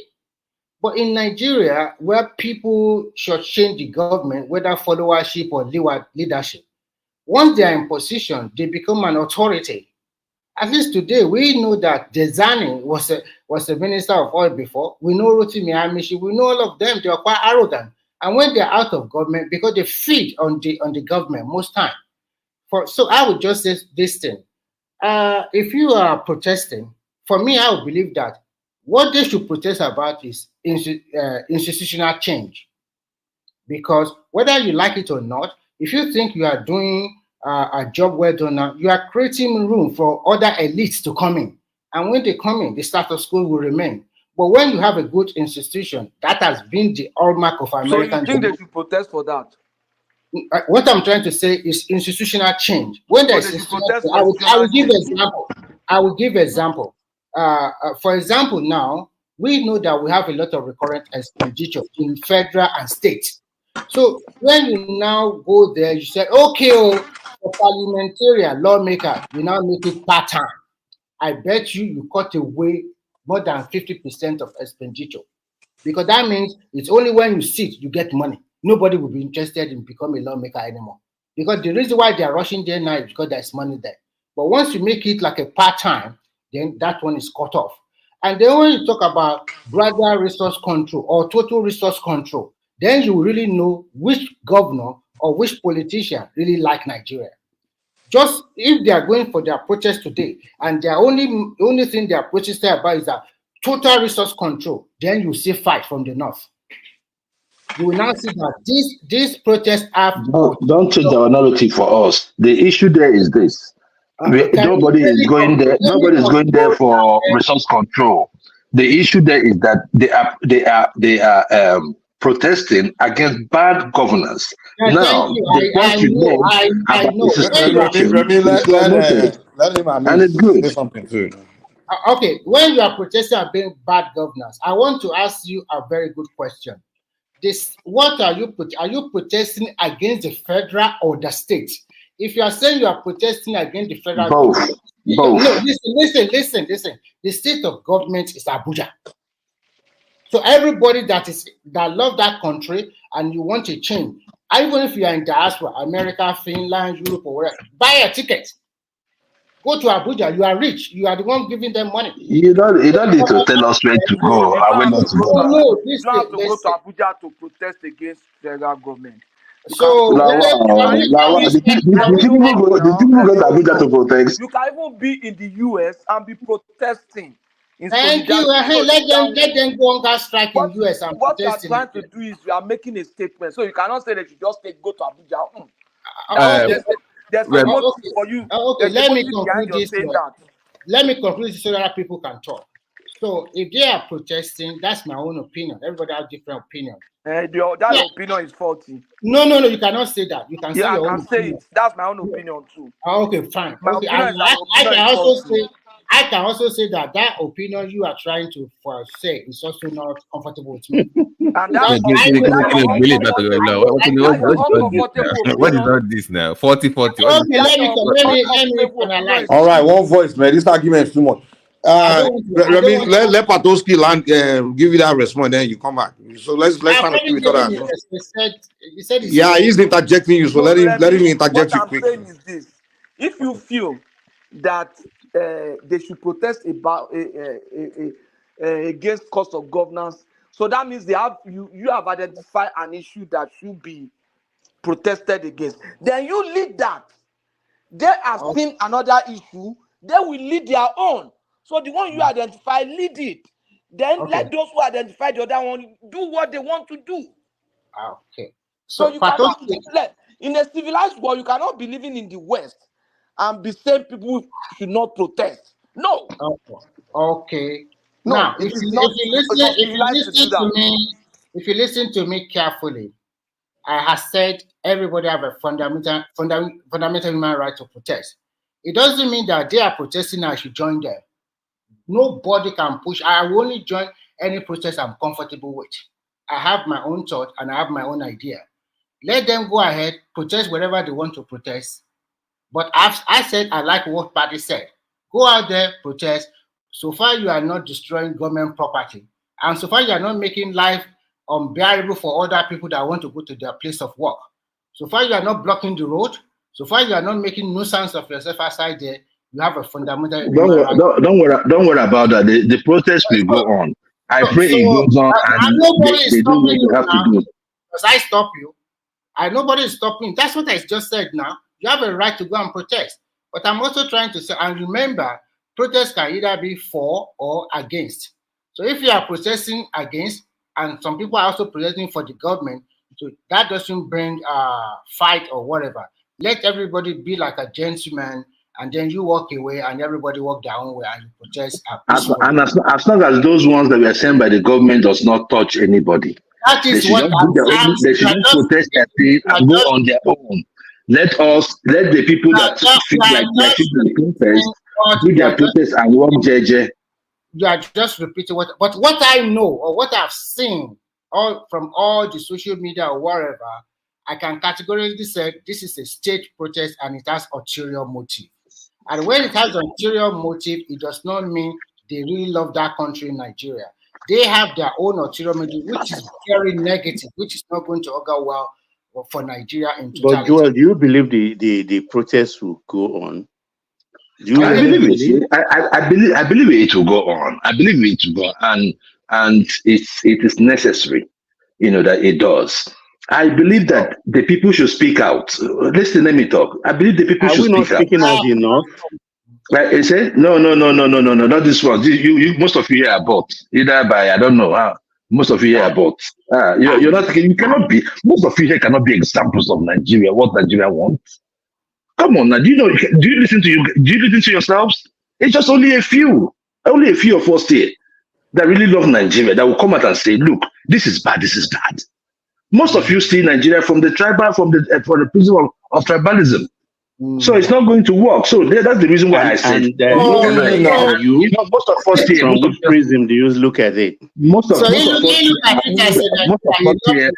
us here are older, and already we have our distance about our. Like we've gone through so many things in Nigeria, especially most of us that went through the military, right? We always have this complex, when it comes to governor, and that person, no, that is not the Nigeria we are living today. We are living in a democracy, and in a democracy, the people have the right to speak out. And for those of them that believe, let me land real quick. Hold on. Let me land that. I'll land real quick. So for those of them that believe that the system is against them, the system is not doing what that they expected. And remember, it's not only the obedience, even some Abadorians too are in it. So you see, you open up the internet every day, you see these things. You see them on the internet. You see them crying. You see them talking about Edim Bawao. You see the rights. You see the way people are stopping trucks, people's businesses, trucks, killing cows and all that. So it is not right in Nigeria. Joe, got your point, man. Let me quickly conclude so that other people can. In conclusion, time will tell. It's not too far from now. And when we talk about bad governance, I don't think it's the federal that is bad governance alone. We can see that even the most corruption that is even in the state that not yet reported. It's when they left government that you start we start hearing how many millions or billions of naira they have siphoned into their pocket. We also know that most of some states, even some are even paying 12,000, 18,000 minimum wage, while some are even paying 30 or more than 30,000 minimum wage.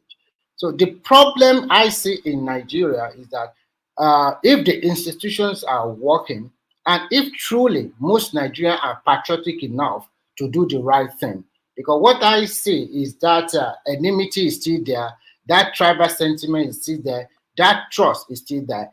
I remember I was listening to an online program recently, and there's one northerner. He said, we are going to join the protest. And he said that this idea is to kick out Tinubu. And another person now asked me a very good question: who is going to be the next president? He said definitely it's going to come from the north. And then commotion started. The people from the south started no. The people from the south said no, it can never be. If like that, they should break the country. We are even tired of the country. We in the southeast we want to go our own way. So come and see the commotion.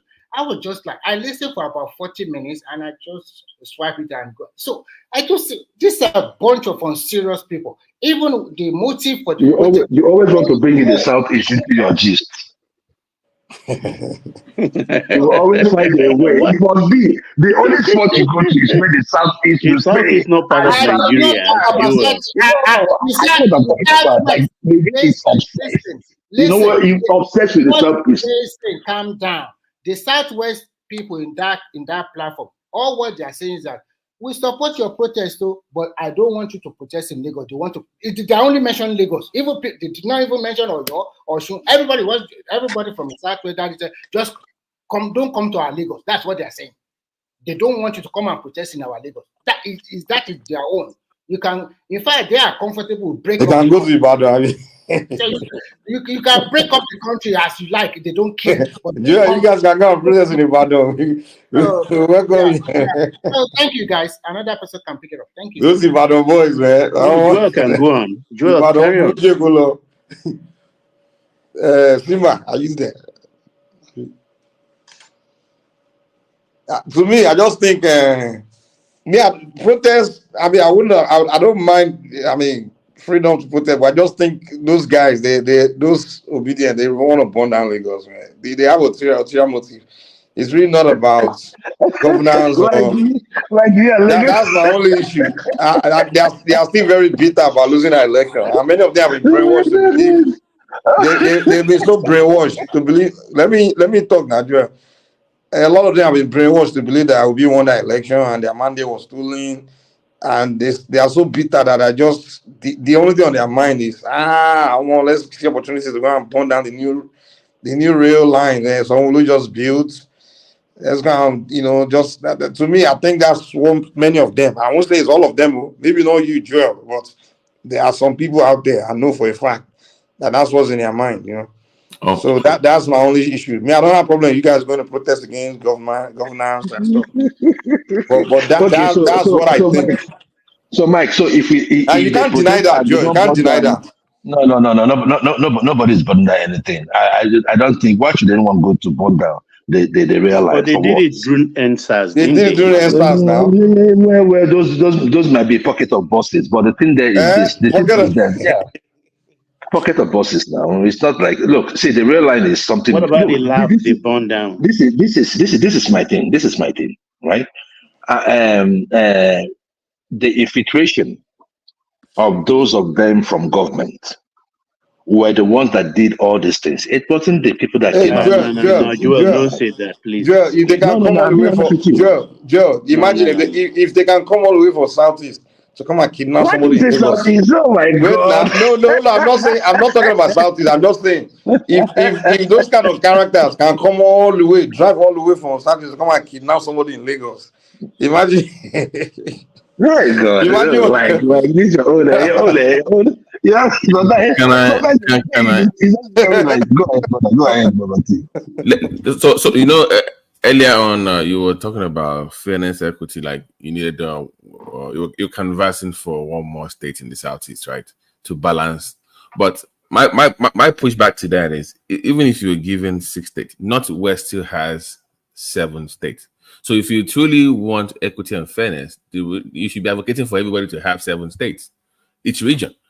So if it's really about fairness and equity and justice based on political influence, then 7 will be the number, not 6, right? Unless you want them to collapse one state. Yes, no, but see, this is the thing, right? This is my thing, right? One state, man. See.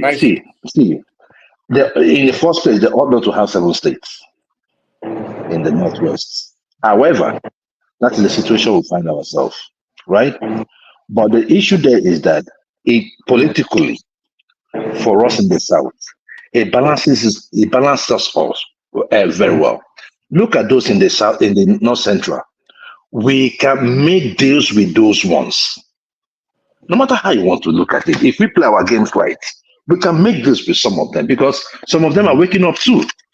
So that's the thing. But we have Who's we? Joe, by the way. Who's we? I'm talking about the South. To do what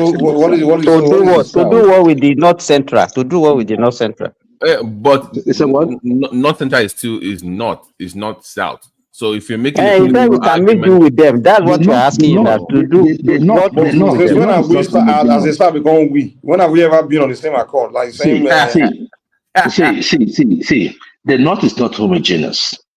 That is what we found out in the last election. They're not homogeneous. It's not all Fulanis. Neither is the South and all that. So they have their own. Yeah, the South is not homogeneous either. So I don't know. We always make this fallacy. No, we always make this point about the North, like they are one. That's the reason why I said that. I never said that the. But why are you not talking about the South as one also? You say? You said South as if we are one also. I never said what I was saying about the South is that when it comes to like decision making, like we came together and say the power must go back to the South, right? So what I'm just saying is that there are things that we can do together in the House of Assembly.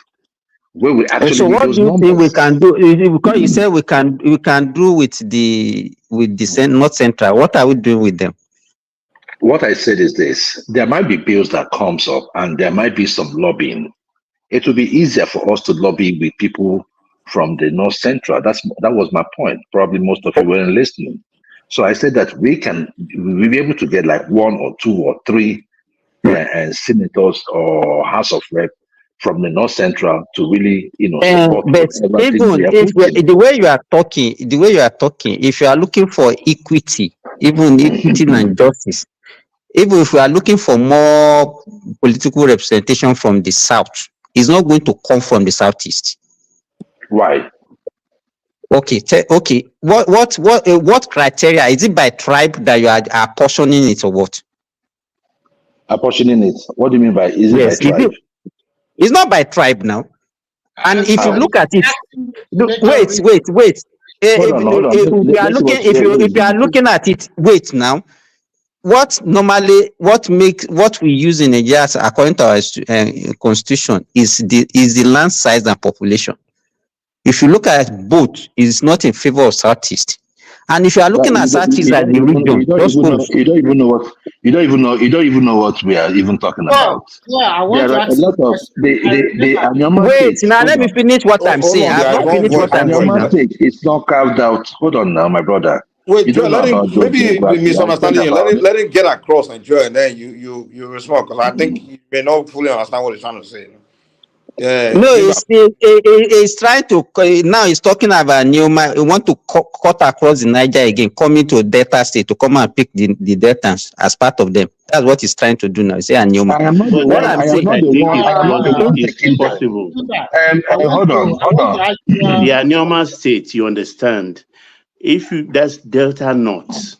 They are closer to Onitsha, to so these are even good areas. These people are never part of the South. Even the old Eastern region, they were not even part of the old Eastern region. So I don't know what you are talking about. What are you talking about? Where's Nzogu from? I don't know. Baba That's what I'm saying. Baba Don't know your was geography. Delta You part don't know of your the old geography. Eastern region. Stop just talking as a result of hate. And that's why It's I not keep about talking age. We are about talking history. about reality. Because I don't know where you are there's no reality scavenging. in what you're saying. You're I don't just know why sounding you as are though I scavenging don't all have over the place. understanding. What you are talking about, even Nzeogwu is from Yorubas can say we have Midwest. You don't Yorubas in even Kwara. know. You You can don't say we even know have your Yorubas in geography. Kogi. You don't know So your all those things, geography. they are not. They are not something that is supposed to be putting out there for now.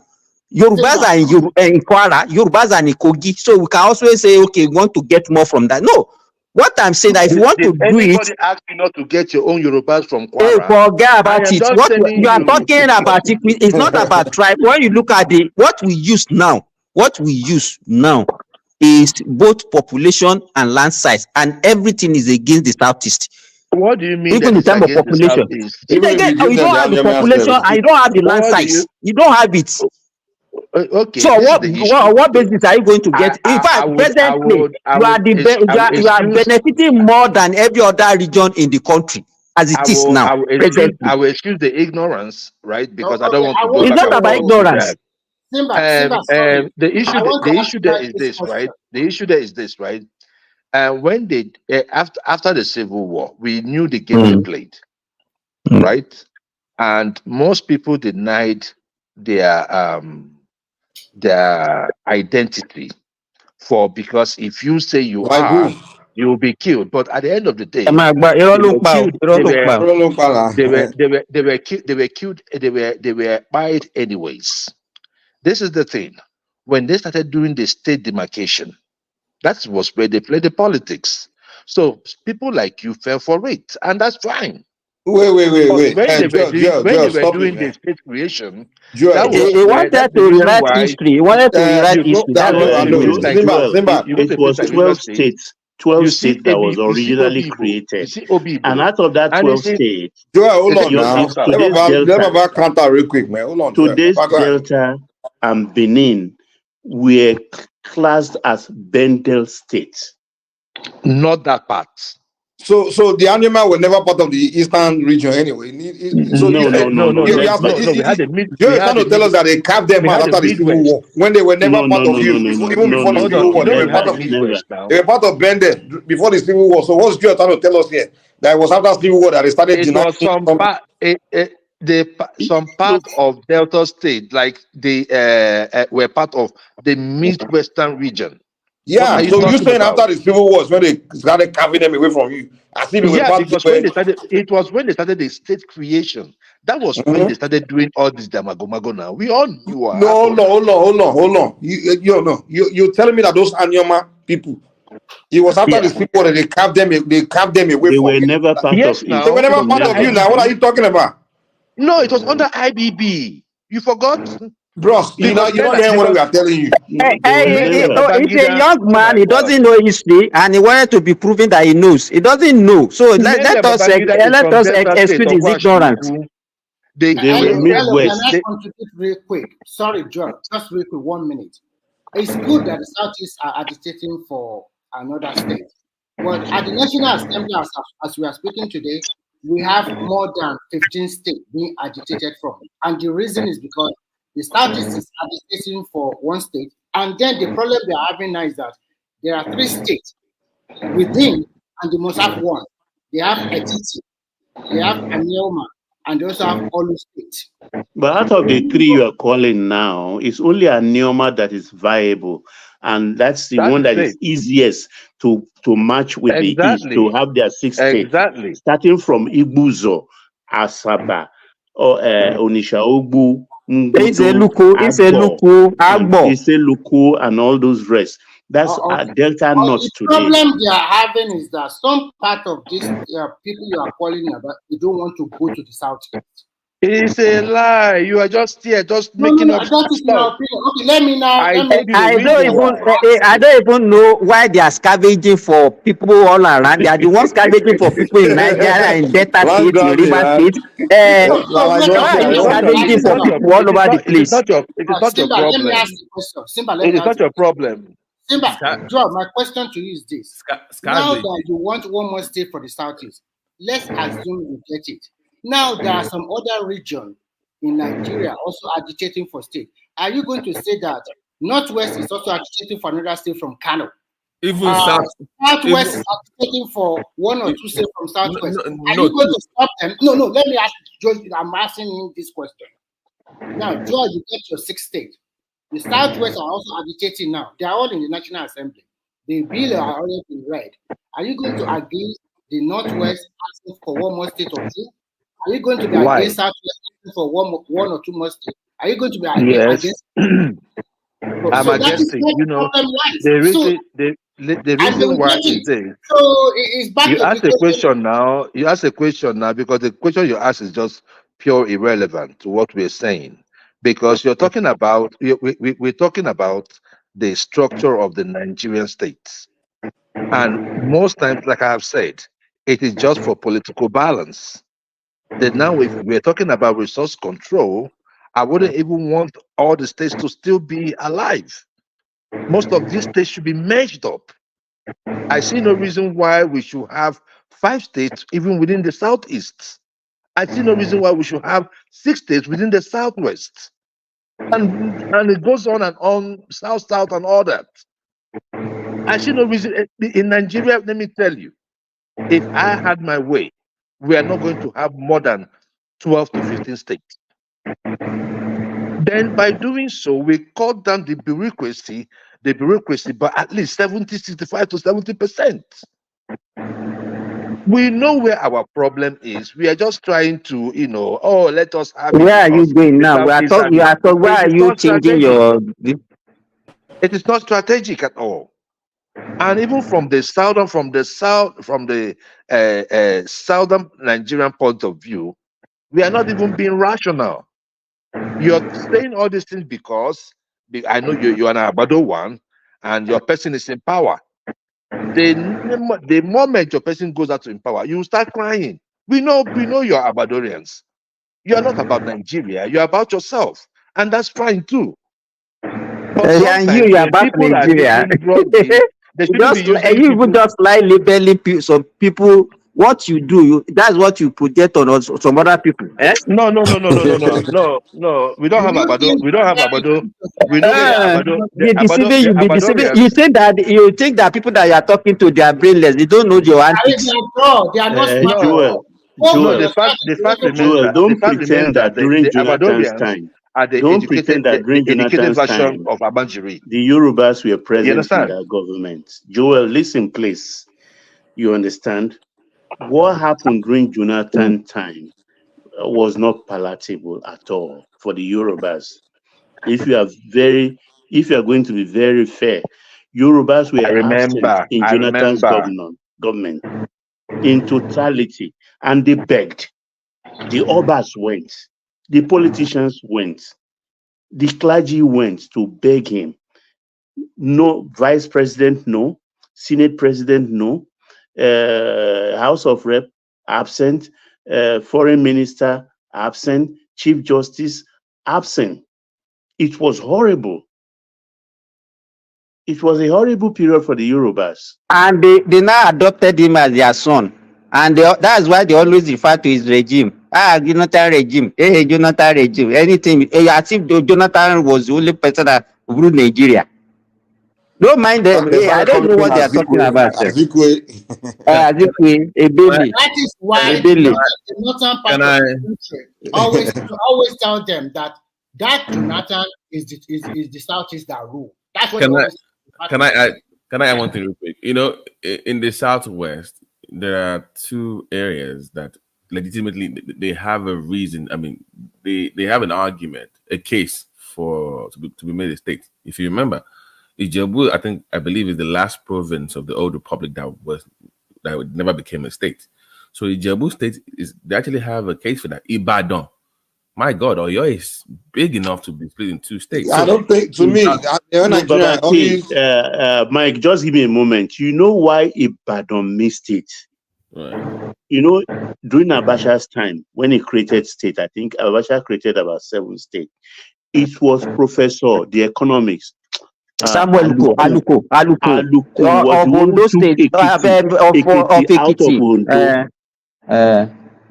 That's why Ibadan missed it. It was Aluko who was influential during Abacha's government that You gave know, Ekiti. Baba, sorry. And You Ekiti know, is the only homogeneous state. No, Because Baba, everybody in Ekiti is they Ekiti. have somebody in Ibadan that time that can also help them. You know that Arishekola was actually the right hand man of Abacha. Yeah. But Abacha they contractor. couldn't put their house in order because they just like fighting themselves. So what happened was Arishekola could have gotten was for a them. caring of Ibadan. So if my memory serves me right, and he wants to jump and become Olubadan. That was what But they said really no. broke them. They said no. Simba and Baba, if they are creating another state in Nigeria today, Ibadan will state, they will have one. So all those agitators I agree. all of them will have again. At the end of the day, they will shoot it up to 42 states. Don't ever believe that they are going to give one. We don't need more states in that country. What we have now is more than enough. Nobody should agitate for any. That is not our problem. Creating more states, creating more local government is not the solution to the problem of that country. Well, the Southeast has a legitimate request. They don't have. You have not convinced us. What is the reason? They have their request for a state is very legitimate.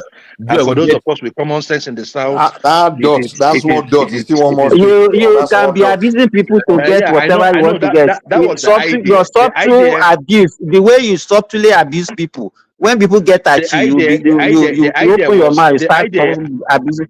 No, I am not mad. I am not mad that you called me a dog because I know that I know that why should I am you not a dog. People? Can you not make I am not a dog. And even if I'm even if I didn't call you a dog, does it really matter? Does it really matter? The landmass of Southeast is even bigger than some European countries. I don't know if you did that some of getting 5 allocations. That's too much. There's nothing being developed. It's like giving 5 allocations to your state. If we have to be fair, I think they deserve one more state. If Anioma people agree to go. Based on what? That's more space. Why are you talking about? Baba, don't patronize them. What is the reason? No, What is the rationale? What is the rationale? Is it in terms of land size? Is it in terms of population, or just for optics? Do you think you're they know how to emotional blackmail Yoruba people? Simba, that's what it is. Do you think you're more than in population than Igbo people? Hold on. You're just spewing nonsense. Now, they go bomb. Come on. Listen, concern me. We are talking about your land. Your territory is too small. Go sleep. So if not so, make everybody they go born anyhow now. And I go bomb anyhow. But Joel, do you think Anioma people agree to merge with the East? They did not. That is the fight. That's why they create a TT. The whole place that is not more than 200 kilometers square. You are talking about having more states. I cannot argue with your ignorance. I cannot keep going on with your ignorance. The issue is just go ahead, Remy. Anoma state should be created. Period. Please dwell. Baba, the Northwest have 7 states. We know that they have big land mass. And when you come to the Southwest, your state is as big than three other states in the Southeast. Don't you think Southwest also deserve to have one more state? How can Northwest have 7? No, Baba, No. Honestly, I'm not pandering to the East. I'm just looking for equity. That's just what is the equity there? What is the presently they even benefit, they are benefiting more. When you are talking about equity, they are not supposed to be more than 3 states. If you are talking about equity, based on what? Even if we say we shouldn't be more than 3 states. But by equity in what sense? It is still your ignorance. I don't get it. Your ignorance at play is still your ignorance at play, and the thing it's not ignorant now. Even South deserve more states. It's these people, they are the one producing all the oil, everything. Then they have way more ethnic groups. And you are one single ethnic group. You want to have way more. Come on, the ignorance. You know what ethnic group? Why do you have 6? Come on, let's talk. Let's talk reasonably. Why do you all have to match everybody? You are one single ethnic group. The issue there is this, right? With the Southeast, we know the game they played after the Civil War. especially with the state creation. We saw how they did it. In Kogi, you have Igbos. They all took away our land, took away our local government. It's still okay. So that people like you will have the guts to say these are dots. I mean, but you see, what you cannot do is to suppress the Igbo man.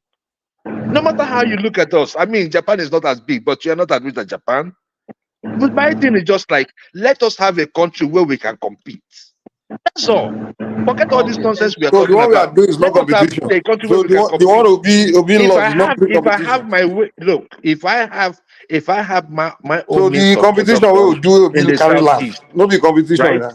Let us have that competition in Nigeria. We are Not doing just between competition now. I You and are I. losing. No, I don't need who is losing. You are losing now. I mean, How you're are we losing to losing? Yoruba in every facet of everything. In fact, What if do you mean? Yoruba What do really, you mean? if we really start playing that competition you are playing, you guys will be there. Take away Lagos. Hold on, no, Hold on not now, the hold talk on. nonsense. Take away No, Lagos. Which If you can't other compete Yoruba with state is us, viable? here's the Hold deal. on. Let me tell you Take this, away Joel. Lagos. So you Joel, have hold been on. in power. You have been in How power. can you Oh. say take away? You have been in power, oh, Okay, right? You have been in power all these years. You have been in Joel, power all these years. So justify it. you can't tell me to take By away saying something. Guys, hold on, Okay, let's please. do come one on at a now. time. Let's do one at a Come on time. Let now. me You're give not Joel doing for that. 5 minutes. Guys, can I please, Joe? Few minutes ago, you were talking about not being tribal, and why are we now going that route? I thought we were Because not. because you had Babati, you had someone. I don't want to qualify the person, but you had someone calling me a dot. I didn't call you a dot now. No, it wasn't you. It was Remy. He was It there is not calling us me. a dot. What do It you is mean? not. It is not me. You know? You see now, Okay, it's I not don't know. me. I'm Okay, relying well, on. I know it was. Hold on. I never instructed you. I thought it was Remy. So that's the reason why I said, why would you call on my tribe I like said that? your region. I never said anything What like nonsense is that? Guys, let's settle down. Okay, Joe, this is my point to you. If you say, let's say, Anioma region deserves a state, okay, fair enough, right? But other parts of Nigeria can also make a case for them having more, which defeats your purpose of even having an excess in your place. So if you have BT. Let me say this before you were talking. This one that is, he was claiming that some part of their region were cut to other states like Kogi, Delta, and all those things. There is no, it happens everywhere in this country. We have Yorubas in Kogi State. We have Yorubas in Niger State. Look at the Nupe people. They cut across 6 states. They cut across 6 states. They cut across 6 states. You understand? So we have, it's everybody makes. So you cannot be using that one as an argument. The issue there is this. Right. You cannot just call me a dot. Nobody call you a dot. You better rewind. Nobody call you any name. Somebody made that stupid statement on this show. There is nobody that made that statement. Maybe you have hearing problem. Maybe you have hearing problem. Nobody call you any name. You are the one that you are the one subtly abusing everybody. You say anybody that has common sense. You are the one subtly abusing people. Do you want to bear with me? Can we stay? Okay. Let's get back to this. No. Okay. Let's get to the conversation. Let's try to make sense out of what we are talking about. Since I brought the map up. Hold on now, Babati, hold on. Okay. So these are the 6 geopolitical zones, right? Okay. So you have the southwest here, this green. You have the south here, right? And you have the southeast here. You have the what they call it, north central, northwest, and then northeast. So now, Joe, you are telling us to add another state to this geopolitical place? Are you kidding me? Yes. I mean, there's nothing. This Bonu here is bigger than this whole state. This whole 5 states. Come on, Mikey. There's nothing even southeast about southeast. You look at them; they are surrounded. Though there's nothing east about the east. Though. The south, so-called southeast. That's central east. Just like there is nothing like south in the whole of this the whole wide world. There's nothing like south, but dumb people will still recognize. You see, you hear him now. He said dumb people. Can you hear him now? When somebody now talk, Babati, are you listening to him? Let's look at this map right now, right? Okay. Look at where the south lies. Right. Right? Look at the south. So you can make a case that the north can have maybe 20 something more states.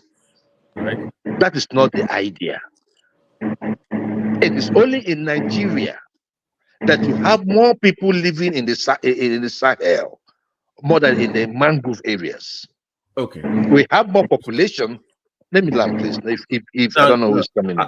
I'm with you. I'm listening. You understand what I'm saying? When you come into it, it's not by land mass. It's by how many people that you find there.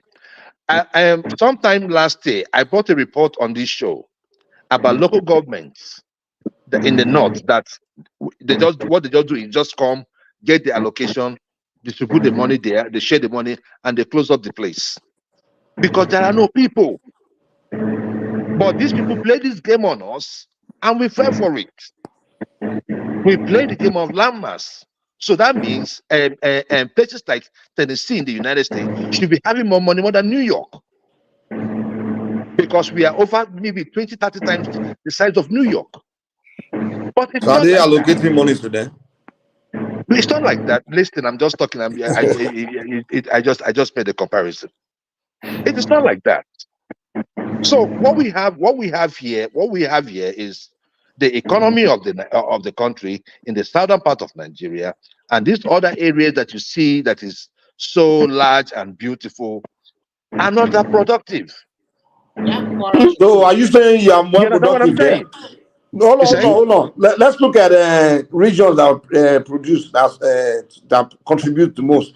You know, Southeast contributing least. Everything that he said, Mike, is against the facts. Everything that he said, it was against the fact. There was no fact in whatever he said. No facts.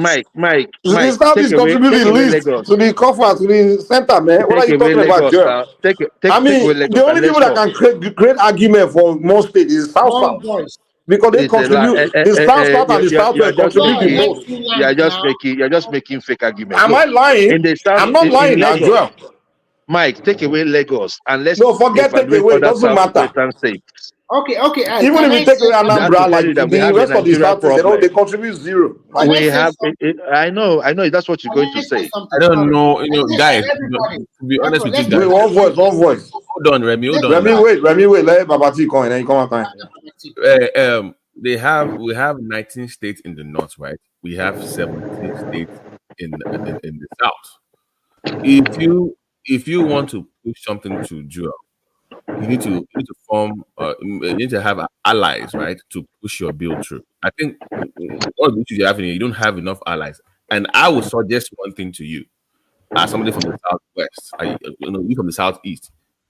I think a better approach will be we are advocating for a state in the southeast for Anioma, for instance. Well, let's support the southwest to get so we get 7 states, we get 6 states. I think that would be a better push for you politically to get your extra state. But for you, there will be no scenario. That's the reality, Joel, where southeast get an additional state and everybody else doesn't get anything. It's not going to happen. That's just the reality. Okay, Babati.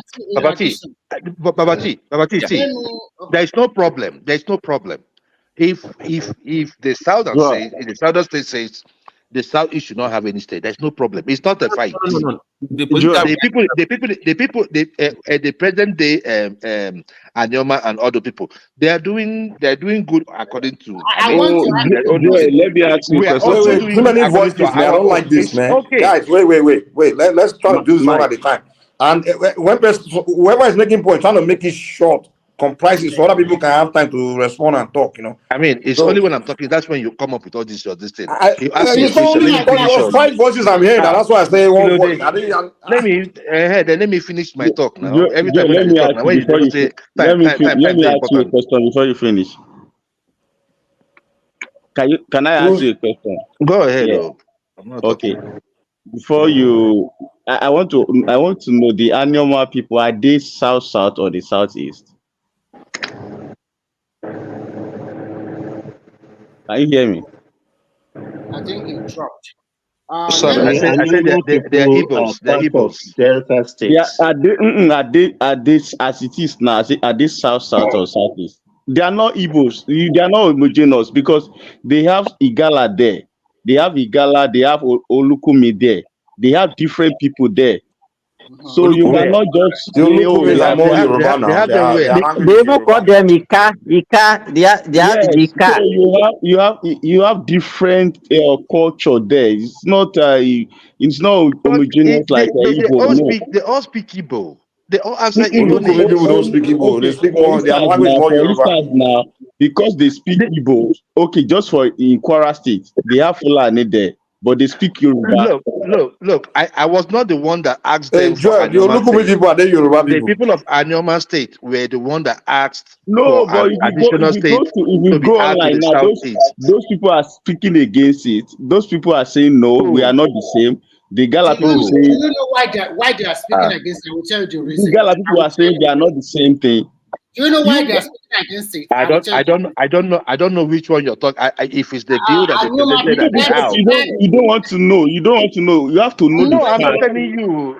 It is the deal they presented at the house. Let me ask you, Joe, another question. Are there Igala people in Anambra State or not? There are. So what are you not saying? So there's like what Simba said. There's a lot of people in different culture that they are in another state. You know, if you look at it, like the chief of Naval Staff is from that side. If you look at it in the Kwara State, you have Ekiti people in Kwara. They call it Ekiti Kwara. They're supposed to be what are we even talking about? We have people of another culture, even in another country. Yeah, we have Yoruba people in Benin Republic. So in Benin Republic, where the Yoruba originate from? From Oyo State, from Ife, from Oyo State. So you guys now went to Benin, right? No, I just asked question. I just asked the question. I'm just asking the question now. Okay, guys, hold on, please. Stretch. Okay, let me explain to you. The Yoruba territory spreads as far as Togo, even to Ghana. As far as Togo, yeah. Even Ghana is the even Gambia. Cote d'Ivoire. We spread across. So because we were divided by boundaries, 3, 4, 5 boundaries, you can't say that I did not Yoruba anymore. No. You cannot just go and claim them that they must come to your country because they are Yoruba. You cannot say, no.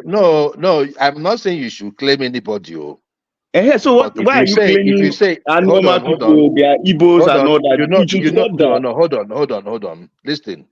You were, from the way I see it now, the way you presented the map, it means that you denied your brothers to join Nigeria. No, they are denied them. Also, why didn't you form a country with them? Joe, you are confusing the point.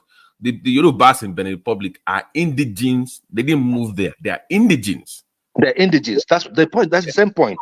The Yorubas in Southwest are indigenes too, right? Right, but they are not Nigerian. So if they want to link up with us, they will be maybe. If no. You're mixing it, Babati. Hold on, please.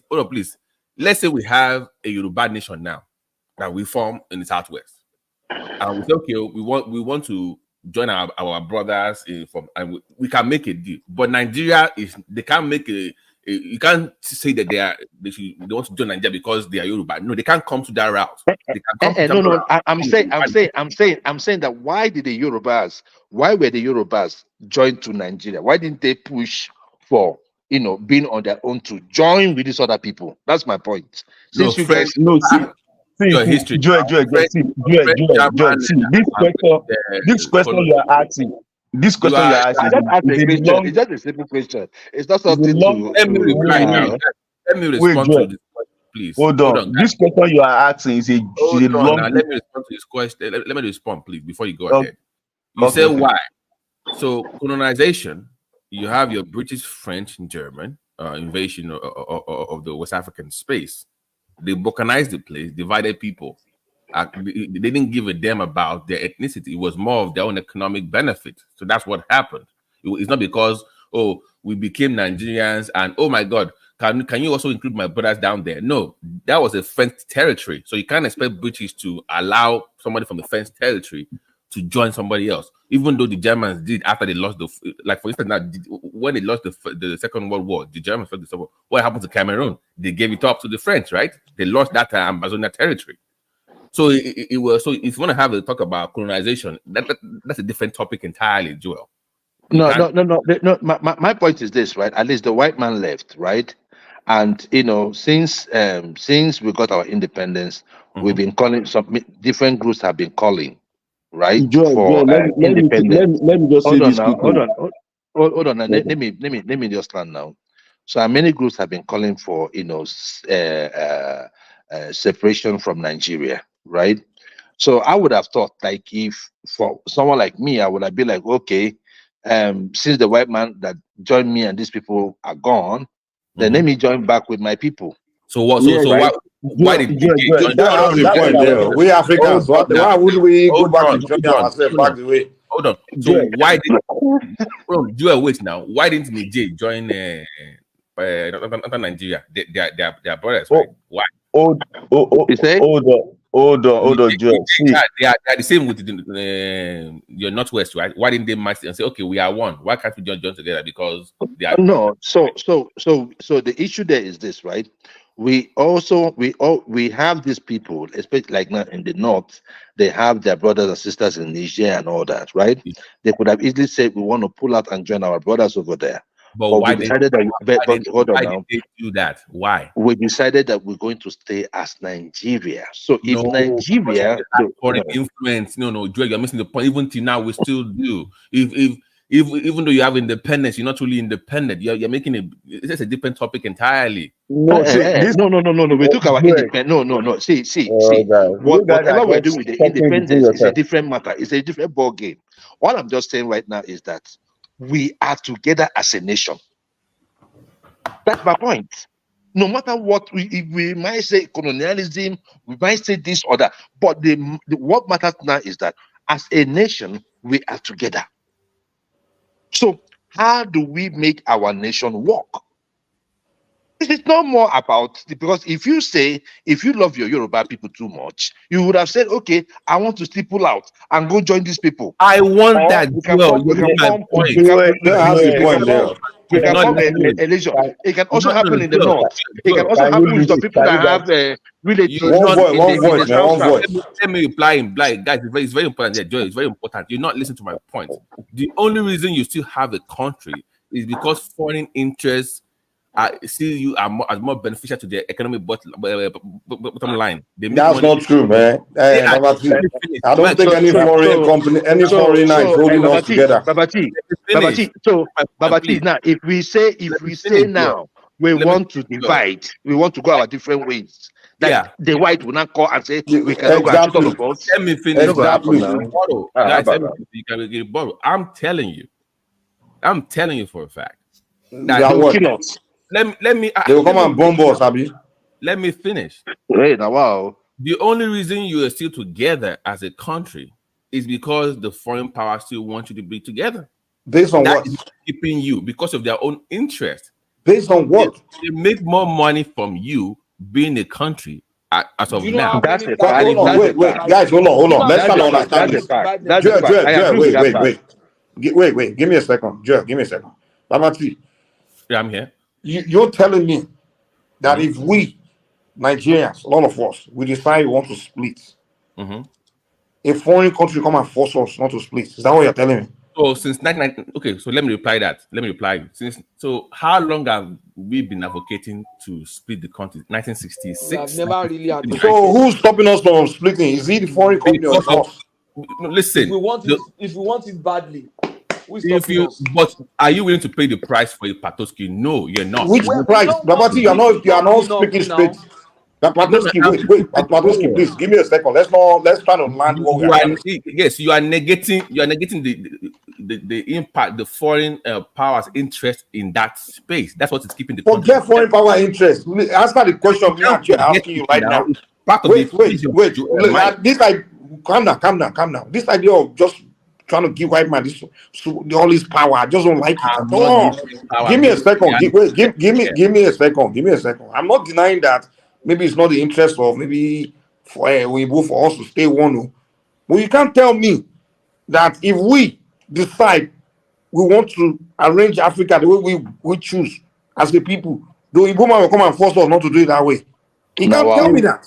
They've been doing that for decades, for centuries. They've been doing that, and doing what? They kept you the way you are.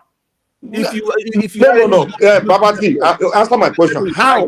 Wait, Babati, please. Hold on. No. Let me respond, please. Okay, respond. If you are going to do that, you will have done it already.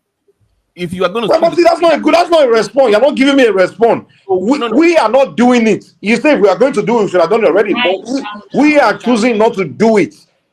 But we don't why want it are you badly not enough. doing it? Who cares whether they don't? Oyibo doesn't want what Oyibo want. I'm telling you that we have not decided to do it. So you can't say it's Oyibo that's making us not to decide to do it. What I'm saying is, why have we not done it? Because your leaders are influenced. Because we are not serious. The reason is not motivating enough. Exactly. The reason is not motivating enough to do it now. Didn't they do it in Sudan? The reason are you we haven't agreed to do it. That's what it is. It's not. How much they pay for that? So I asked the question. No, we are talking of the price. That's a different thing. That's what I'm saying. Babati, whatever price they pay was because among themselves. Wait, Patoski, one voice now, please. Babati, the reason why they pay so-called price was because among themselves they didn't agree to split. One side want to split, the other doesn't want to split. The reason why we are one is because all of us haven't agreed to split. No, if all of us wake up, hold on. If everyone in Nigeria, let's say our leadership, they get together, right? Leadership of North, South, Middle, whatever, and we all agree how we want to split. There's no Igbo that can stop us from splitting. Okay. The only way we not split is if maybe one side doesn't agree, and then Igbo can kind of maybe give that side weapon to keep it warm or something like that.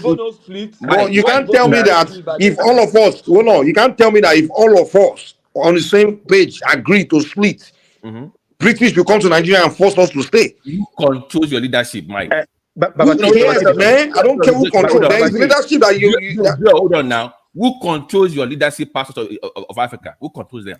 You are making. No. First of all, no one is controlling anybody. That's my point. Babati. Wait. You are making my point. If you choose to be controlled, then it's you. It's you that's not making your decision. You understand? But I'm telling you, whether they control or not control, this idea of they are controlling, do you have to be controlled? If you don't want to be controlled, don't be a leader. Babati, sorry. You see, the people of Africa that you think they control, it's not the West is not controlling them. The West is their own desire that is controlling them. And they see the West as a place where they can meet their own desire. If they find another channel, they will meet it. People are going to the East now. They are going to Russia, China. It's even so simple, say, Patoski. All they have to do is just, if you don't want the West to control, you just step down. Exactly. Voluntary. My point is this: it's not voluntary. Like we willingly surrender to say, okay, we're going to support to your control. It's not like they had options. Nobody's coming to anybody now. That's my point. Don't make it look like it's like it's optional in some cases. It's not optional. These people don't have a choice. They get killed. What do you mean we don't have a choice? Babati. The reason why we are still together, is that the Southwest have not said they wanted to live with the Southeast. If the Southeast and Southwest, two groups is what we need. Groups. What will happen? You've not demonstrated that. The reason we haven't let it talk with the Southeast. If the two major groups in Nigeria, out of the three, if the two major groups say they are going to leave, my brother, nothing will happen. No. You can't wait for that you have that enough collective will from your zone for us to work with. Let's talk one at a time. Let Babati land this point. Let me quickly give Babati this tip. Babati, let me give you this. Do you think if Nigeria is just two major groups, just North and South, just like you have North and South? That is not. No, that's not true. No, I say if Nigeria are two major groups, let's say we have just two major groups, North and South. Right. Do you think it would be difficult to split? We would have split a long time ago. No, you would not have. They would have. Here's the deal. Babati, the reason we are not splitting is because the wealthy or somebody is always like there will be some Nigerians that are benefiting, either they are doing business all over or something like that, or some elite that are just comfortable. But I'm telling you that even during independence, when the British left, they were having meetings about whether they should stay or not. There's no way the British could have really forced them to stay. And to me, to answer Joe, honestly, what's really kept Nigeria together is the Southeast. It's your decisions that were keeping Nigeria one. I'll be honest with you, because right after that beginning, when the British left, Nigeria was already automatically by nature naturally splitting. We're already splitting. Look at the event that even took place when this Wild West happened, and then that coup, the Northerners already kicked all the Igbos out of the north. You already went to your region. All you have to do is just be quiet. You didn't have to go to war. Nigeria was already gone. We were already splitting. But people shouldn't have fought that war. Hold on now. Politically, we've not split yet. Hey, what are you We saying? were already gone. Like, Joe, you know what Ojukwu should have done? He didn't have to even use fight or anything. All you have to do is just Igbo no longer participate in Nigeria. That's it. They're not going to shoot you to participate. It wasn't going to be possible. You remember the Abu record now, the Abu Accord, right? Because in the Abu Accord, no need for listen now. All you have to do is just not participate anymore. And you guys are already gone. The Northern already kicked you out. You already went to your region. Anybody, don't all you have to do is just not participate anymore. And nobody will come and shoot you. But when he started invading, shooting, turning to war, they have to fight war. Nigeria was gone. The Southwest was already done. Patoski, what do you think, Patoski? I said all we just needed to do was refuse to participate in governance with Nigeria. That's it. Even today, if we don't refuse to participate, we are gone. Don't trade with them. Leave their country. You might not force them to leave your state. Don't force them because you are given the opportunity to go. Okay. But don't trade with them. Pato, let me give you an example. It's not going to be possible now, Patoski. Pato, let me give you an example. Why not? Because they got you see Patoski. You know that Abu record, the first Abu record, you right? don't need Abu Accord. Hold on now. let me just land. Let me land, please. The Abu Accord in the first the Abu Accord that they had, one of the agreements was that everybody should go, right? Everybody should go their way. I don't know which Abu Accord say everybody should go. No, the Abu Accord was like everybody should go to their. You say? If Ojukwu agree that, if Ojukwu believe that's what's going to happen, that's very naive. No. The disaster. They went back now. That was why. If you listen to Gowon said when he went back and consulted, right? Then he now replied to Ojukwu and said that Ojukwu was said on Abu we stand. Then Gowon said from Abu you shall fall. Let me explain it to you. Joe, please, let me explain it to you. I'm sorry. One of my biggest disappointment about Ojukwu was that his entire time in Abu, he didn't even discuss Biafra. The only thing he went to discuss is power and how to move forward. Don't divide the East. That's all. That's all they discussed. How to move forward. He didn't discuss secession. He could have discussed it then. He could have brought it up. He did not discuss it. So why you came back now? You are moving for secession. You could have just secession in Abu. You didn't discuss it there at all. So this in Abu we stand. Hold on. Let me explain the so-called Abu we stand. In Abu, yes, he told Gowon that you cannot divide the eastern region. And Gowon, not knowing, being ignorant of the politics of the eastern region, that are not knowing that there were agitation of people of the South trying to create their own states, just like the Midwest people break away from the Southwest. Gowon was not aware of that politics. So he agreed with Ojukwu that, okay, they're not gonna, he gave Ojukwu whatever Ojukwu was requesting. Yeah, okay, we'll go back to regional everything, regional government. The system we were before Ironsi came and changed it. That was what they agreed. And then when Gowon came back was when now the South people, these people of the rivers, now approached him. Through the Oba of Benin, the permanent secretary, who later became the Oba of Benin, Prince Nakinswa. The approach Gowon and say, come, you agree with Ojukwu that you will not divide the eastern region. You have made up the slaves to Ojukwu, to the Igbos, because the judge, they especially after Rossi arrest at Dakaburu, they already had issue with you guys. So that was when Go On now was realized that that agreement I will Juku in Aburi of not dividing the eastern region, he made mistake. So Go On wanted to fix it. So he decided like, okay, he's going to organize meeting between Ojukwu and those people, and that's why they're trying to settle that meeting in Benin City. But those people showed up, those Fasta people, those Rivers people showed up. Ojukwu refused to show up. That's what Ojukwu now say, in Aburi we stand. It's not changing anything. Now, whatever they agree in Aburi, it's not changing it. Because Ojukwu owns that eastern region, and that's all that oil in his house, that land everywhere. As long as they are all one, he will control it because he's now the governor of that whole region. So Ojuku's game was, hey, we go back to regional control, and I will have that oil, I will control it. But those people, like, no, go on. You can't, we want to break away. And to me, I believe those star people should have just not done that. They should have kept it like that. One, we wouldn't have had a war. We would have gone back to the regional arrangement we had before Ironsi, and everything would have been settled. But that disagreement between you guys and Ojukwu not agreeing to meet, that's when Gowon was like, okay, if you don't want to meet, then I will just create that state. So Gowon now declared that River State, divided the East. Then Ojukwu now declared Biafra. So, I mean, to me, that whole thing was just rubbish, man. Like, to me, that disagreement between those Rivers people and Ojukwu is what created that disaster.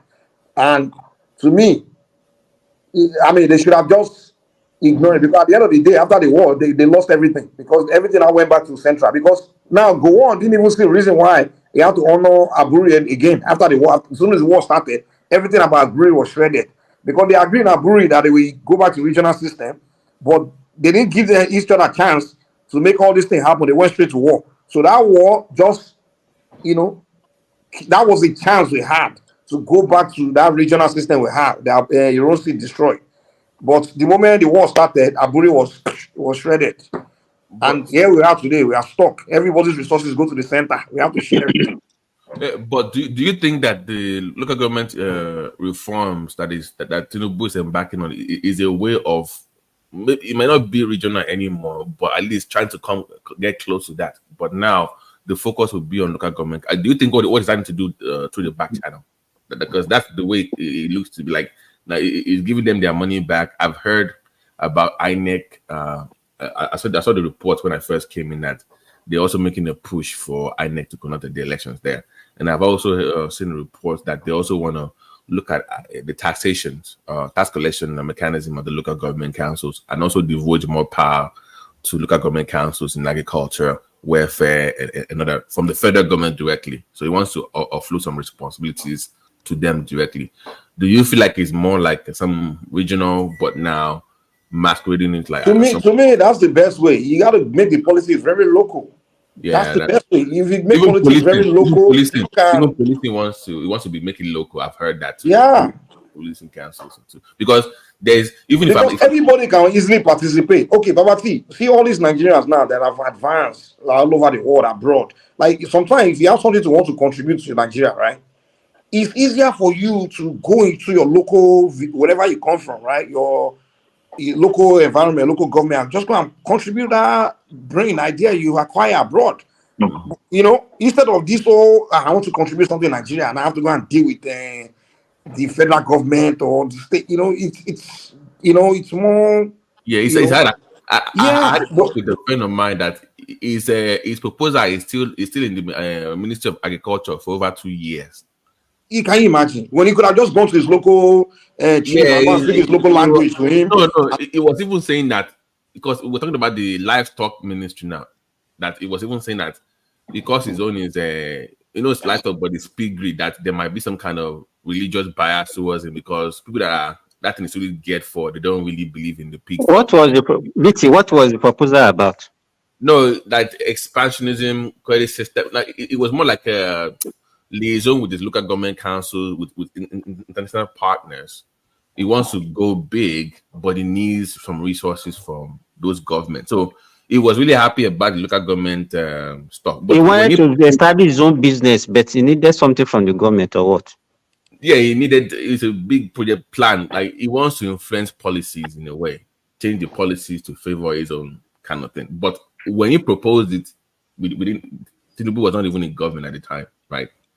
But now that they are changing things, it's like, wait a minute, maybe I have a chance to walk this into local government council. So that's where that conversation came up. So when I was bringing up Squishy and Pigri earlier on, it was because of the talk I had with him. But like my case, I've actually said, LG councils, I believe, even the police system itself, it will not make any sense to me, Mike, if you give LG all the powers and they don't have their own police, because how would they enforce their own laws? You can't expect LG to start calling federal government police or state police to come and enforce their own laws. You know the mistake Nigerian government is making? But why? Sorry, Mike. Why are we making this local government autonomy to look as if it's something strange to us? We have had local government autonomy before. I know, Simba, but it's been so long. People are even forgotten that they even exist. It's been so long. Hey, but all these things that you are talking about, how did they exist at that time without having their own police? Why are we attaching so many things to it now? As if those things are not there, they cannot function. Does the governor have police? The governor, do they have police as it is today? No, the government does not have police now. They are the head of their the law says they are the head of Babati, but they don't control the police. But Babati, here's the deal, man. If you're gonna say they should start controlling police, then you're gonna have to start going back to recognizing ethnic nationality as the people, because trust me, man, if you give the local government, then it's gonna be very ethnic. No, the reality is that there's not like local government police, but by 2025 we are going to have the state police guaranteed. That is not. I mean, that is not enough. That then we're not serious. Even with state police, it's still gonna. I'm telling you, man, it's gonna be very. To me, this is what I think. I think we need to face reality, man. We have to acknowledge ethnic nationality as a reality, and give this ethnic nationality this autonomy to govern their ethnic land. To me, I'm telling you, because that would be.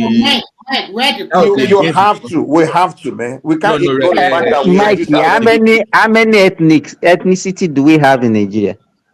How many local government do you have? Is it not the same?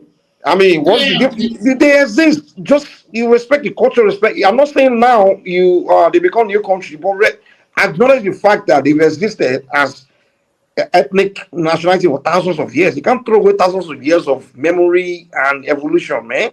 We can't just throw it away. Mike, but the issue is this. I want to know the difference between a tribe and an ethnic group. When you talk about ethnicity, even within Yoruba, how many ethnic groups do we have? That's what I'm saying. Okay. For example, in Ijebu land now, they should have their local government governance as Ijebu people. You understand?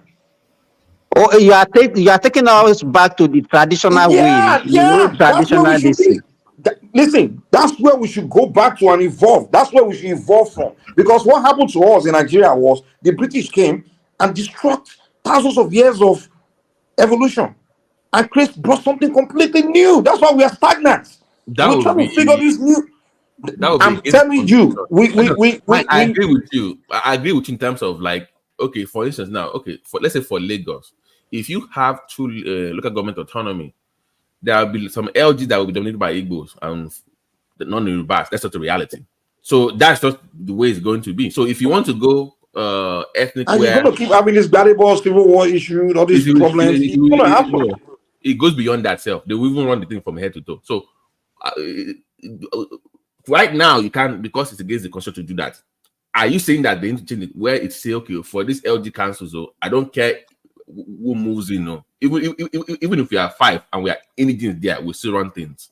Do you know the beauty? That is the only way you can. If that's what you want. The thing is, every indigenous nationalities, they have their culture, their structure, their way of life, their everything.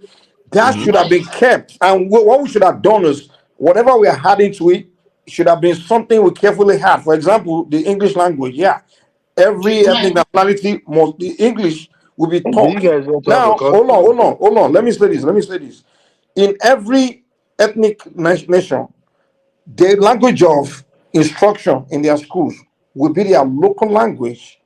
Every textbook will be translated into their local language, so they can read and write in their own local language, and they will learn English. So that is more Mandatory. that is more of a English regional. will be a mandatory thing to learn, so the whole country can But communicate in no, English. And Mike, at the what you same are time, proposing now, where is it being practiced? Do you have an does example? it have to be practiced somewhere before you know do it? No, Can the you way invent they your are own way Hey, of we are life? just looking at Do the we have to copy and visibility. We paste? are looking at the visibility of what you are talking about now. You can't just say I something think and then we not look at the visibility. I Is it think is it something that is workable? I think the Absolutely. Was language that not how we were existing? Was that not how we were existing before British came? Eh, no, but the way the existence of those days, you can't compare it now.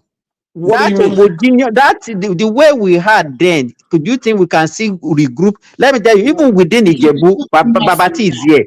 There is a difference between Ijebu and then what they call these Shagamu people. They have another name now. Remo. Remo. even Jebu, they are different. So many. But the fact that what I'm saying is, however they were governing themselves before the British came, let's kept it, and we just evolved from there. Let's Mike, let me say, Remy, We sorry. maybe make it little slides, maybe things, maybe Like, you some. want to know how they were governing themselves? Can I ask Mike You a want to know how they question? were governing No, themselves before Pato, British hold came? on. Mike, can I ask a question? So let's say, are you saying that let's say LD Council A that used to be, let's say, they used to be Igbos, right? So maybe within 10 years, the whole demographic had changed. They're now like 10% Igbos now, and they are the indigents. Are you saying that there should be a law to ensure that that LG is still governed by the indigents, or is open to all Nigerians, regardless? Because if you say it should be open to everyone, that means then the so-called foreigners or non-indigents will take it over and run it. It will be as a deal. It will be up to the people to make their own constitution regarding their own locality. Some tribes are accommodate. It will be up to them. So what about the Nigerian Constitution? The Nigerian Constitution recognizes every nationality. For me, No. You have to. So okay, where are we going now? Where are we becoming? This fact look, we are more diverse. We are more diverse now. We cannot undo what we've done so far. The places that are still homogeneous, like probably like the Ekiti, maybe like the southeastern states and all that, they will remain like that for some time. And you'll find that at some time too, they will start changing. The issue there is this. But what are we changing to become? That's the question. Building a nation. Hold on, please. You see, if you say let's do this your ethnic whatever, and let us model a government or have government at that level, you're going to create so many confusion. You're going to see No, you're people not. come out and tell you that they are their own and you have to give them their own government. I mean, it's going to be duplication, of bureaucracy. I would just think, Mike, let me just land. I would just think that building a nation, just like in these countries that we live in, as we came in here, even though some people are whining, oh, you are taking my job, but you cannot really feel it. Because the society that we live in, I'm telling you, the society that we live in, upholds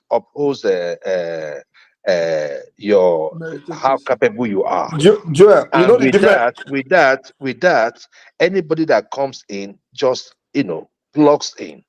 That is the only way we can build a diverse. We are not as diverse. We are not more. Okay, We are not let me more give diverse than the you a United second. States.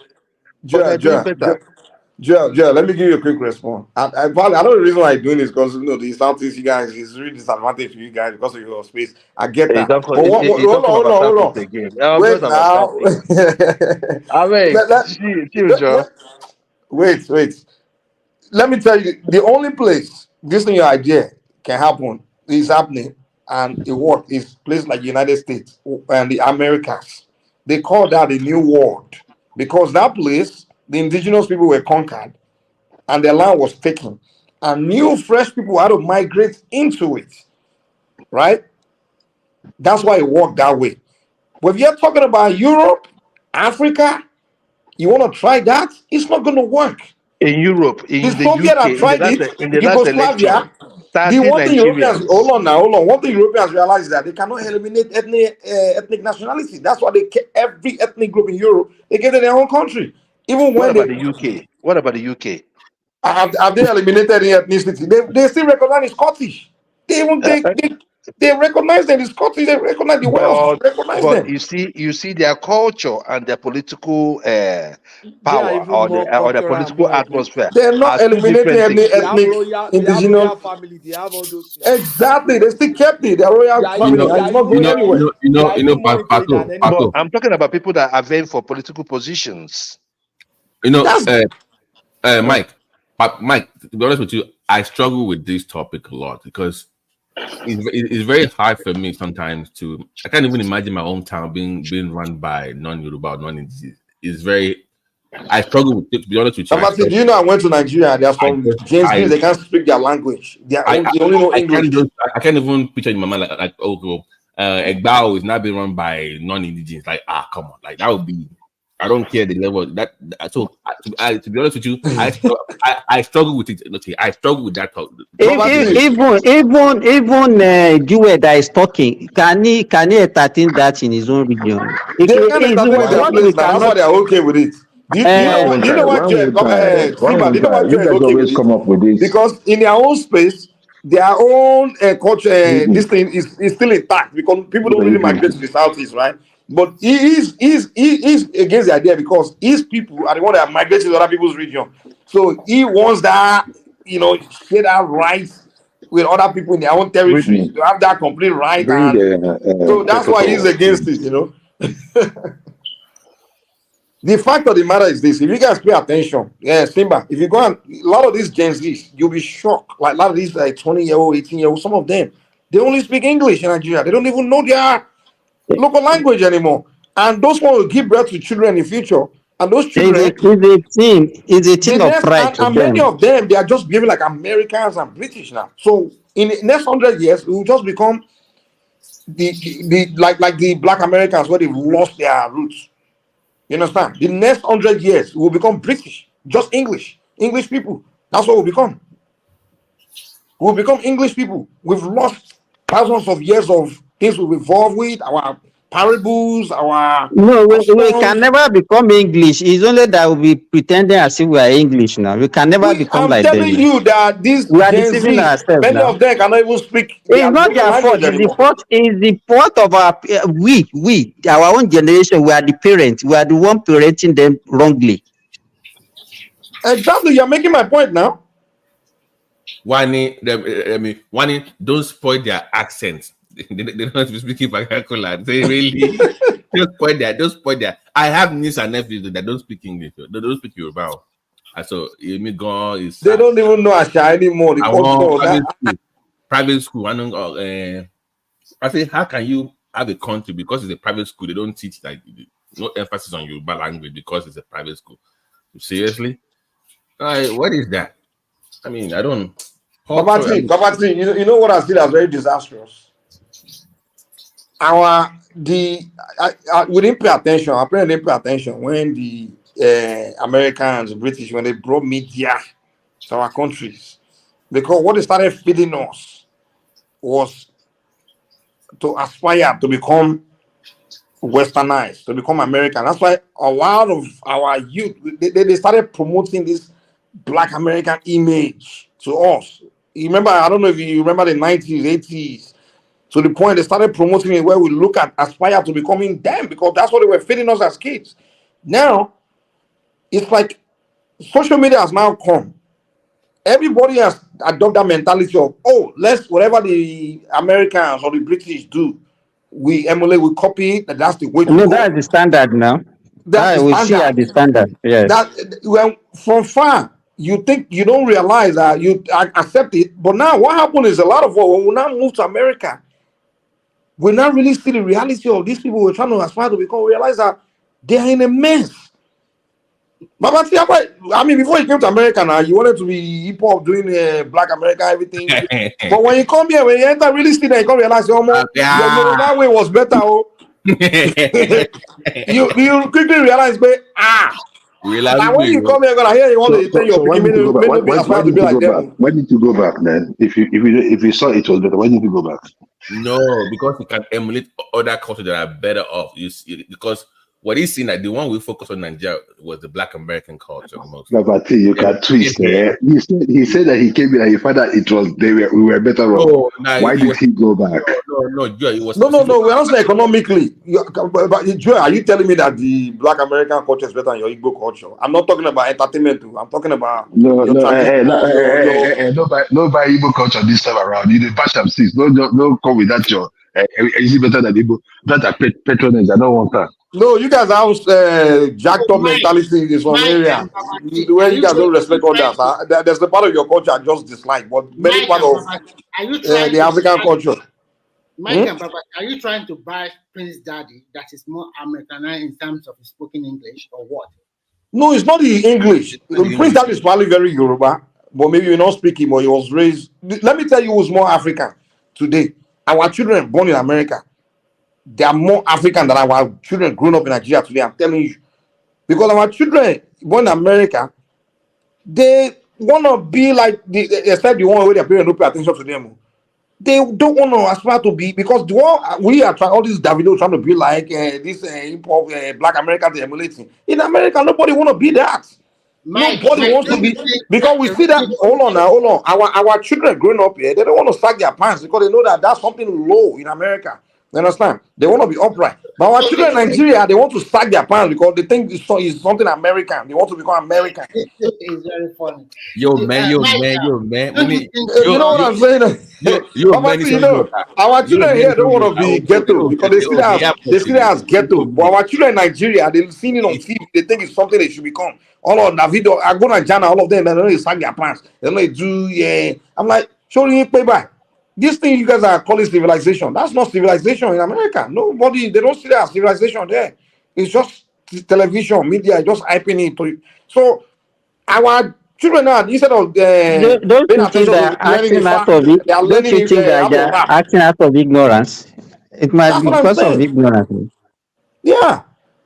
So, and these are the ones that will raise the next generation. No, the other next generation it doesn't exist too, because I don't even know what will come of that generation. We are not paying attention. We're thinking, Remy, the mistake we are making is we're thinking the way we are thinking, automatically our children will think like that and their children will think like that. But we don't know that the way you are thinking, don't say your pickings are going to think like that. All the things you know, all those with them, all those it doesn't mean your children will know it. And Mike, you know, even in Nigeria now, they're even though it's not politically expensive to say it in public, they are even more open. The Gen Z, the youth, they are even more open to the community now. Sort of community. They can live their life. Yeah, really. They are spending time on American. They follow this American thing. They worship that. And it started with our time during the 80s. We all started looking at America. They want to be Tupac, Snoop Dogg, that rubbish. Everything. Remember back in the days, I don't know, Lagos, I don't know if it was that in Ogun State. If you wear traditional clothes, your friend will laugh you. You have to wear Western clothes. Remember now? To the point they go yab you, man. If you wear anything traditional, anything, or even for school, but speak your local language, you're speaking vernacular. They almost just people no, you pay now. You pay if you speak any language different from English. You will pay. You will be punished for it now. The Gajana also destroy everything about us. Remy. Back in the day, you know how back in secondary school they used to give us award for the best student. When they called the best student in Yoruba, we used to mock them like best student. They will laugh you. Yoruba was bad. In English, best student in Yoruba was. When I was in class 1, my classmate was 10 years senior of mine, and he was the class captain. He was very tall. We cannot even call him real name. We had to call him brother because it's like my big brother at home now.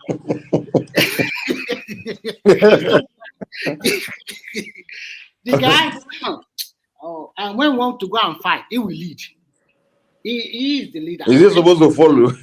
You think you're supposed Are to follow you you? going to cause someone that's 10 years or 12 years older than you? I will look. What room or could I now? He said, I'm going to question school. Hey, but I think this I don't know where you got this mentality that okay, maybe The if we start mentality is speaking that English, the problem now we start is speaking English to our children right from birth, that they will speak good English. But it's not. That's not true. The old people, look at the likes of the Soyinkas, all those our old people that their parents were not even they were not even educated. They speak better English than us. You know, do you know during the drum festival when Soyinka spoke, people were surprised, like, eh? One of my Babati, one of my emeritus professor of pediatrics, the guy got scholarship right from 200 level. He went to, if this man is speaking in like Queen's English, that's what he speaks. But by the time if Baba want to change to Yoruba, and you see he will not speak to Yoruba without putting an adage. You'll be marveled that, oh, so these people are so, and I don't know, the English now is not there, the Yoruba is not there, nothing is there. Simba, handwriting, one call that the caustic handwriting. Immigrant, too much immigrant in our land that is polluting our language. Because I won't blame immigrant. Here's the mistake we made. Let me tell you the mistake we made. Because use immigrant as your teachers. That is why. You don't use the indigenous people to don't train them to become your teachers. If you go to in Yoruba land today, you see a lot of immigrants. People like all these Yamiri people. They are the people that is teaching your children in the school. So which interest would that be to them for your children to be speaking Yoruba? So they want to Ibonize everybody. So it cannot work. We have to go back to regional government because these people, they're land grabber. They want to destroy your culture and your heritage, everything. And the question is, why are we allowing it? Why are we allowing it? That's the question. We are more they now. We are more they don't know where they come from. They just go and deport them with a tanker from Papua New Guinea, come to Nigeria, come and pollute everywhere. They are the problem, number one problem we have in Nigeria. Because if you want to, so you mean we have Guineans now being teachers in Nigeria, or what are you saying? Is that not Nigeria first, or we want Nigeria? No, we are not. We are all not. You, the person that is talking, I just want to. We all are not indigenous to Nigeria. No, what I'm saying, are you? No, I'm trying to remember your name. That's what I'm trying to do. Adex. Okay. Yes. So the Igbo people, they are the only race, and some Fulani, not indigenous to Nigeria. If you look closely, they are those two tribes. Adex, they will kill you. He said you the allegation. They are from Papua New Guinea. Yes. Okay. Look at me. Okay. Is any indigenous people ever call themselves? We are the indigenous people. They are the only one. So Joel is your foreigner now, I mean. They are not okay. Where the nuclear problem? Where did they run to? Adex, the way you are talking, I think you are from either Delta or Edo. I say I'm from Delta. Hello. Yes. You know, Simba. So you're from Delta, and you're saying that Igbo people are not indigenous. What's your population? I want to do one assignment. What is the population of your damn state? Because sometimes we always come out here to just like if they live in another, they talk with you. I don't know. What's the population of your tribe? You may be from Yoruba or all these small mushroom tribes. Where are you from? Forget about that one. I beg you. Anyway, indigenous or no indigenous, that's your business. If you too much, come pursue us. The people that own Southeast, it is Yoruba people. Igala people, Shekiri people, Ijobi people, chase them from that land and you come and occupy that land because they use tanker to come and we came from nowhere and took over the land. We must Papua New be. Guinea. Joel, it's true now. You came from Israel. You Your came from indigenous Israel home now. is Papua New We Guinea. came from You came from Israel. You came from Israel. You came from Israel. Some you of follow una all this from in the Israel. Kano. Some of una from Israel. Some of Joel, una is it from true that you Papua New guys came Guinea. from Israel? You say? Is it true that you people came from Israel? Who come from Israel? Any person come from Israel? They don't know where they come Make from. it go, Israel. Me, I know where I come from. I'm Anambra State. They are confused. They are confused set of I know where people. They my don't great know where they grandfather come come from. from. Joel, do you know there was some black Americans that were arguing that you know those when they do black Israelite now. So they were arguing that the Jews were in Africa. They can say, have you heard about the Igbos? They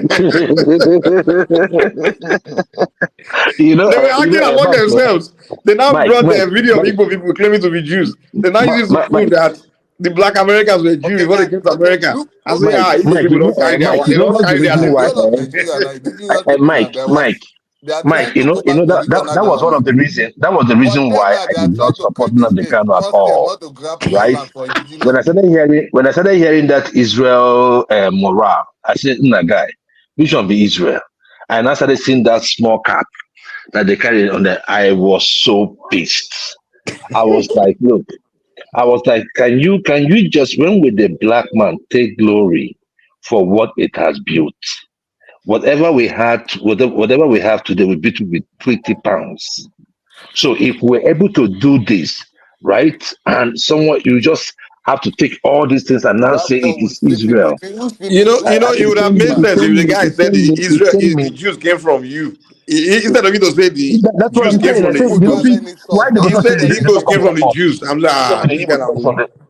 I say, he pay me, my brother, but what man go do?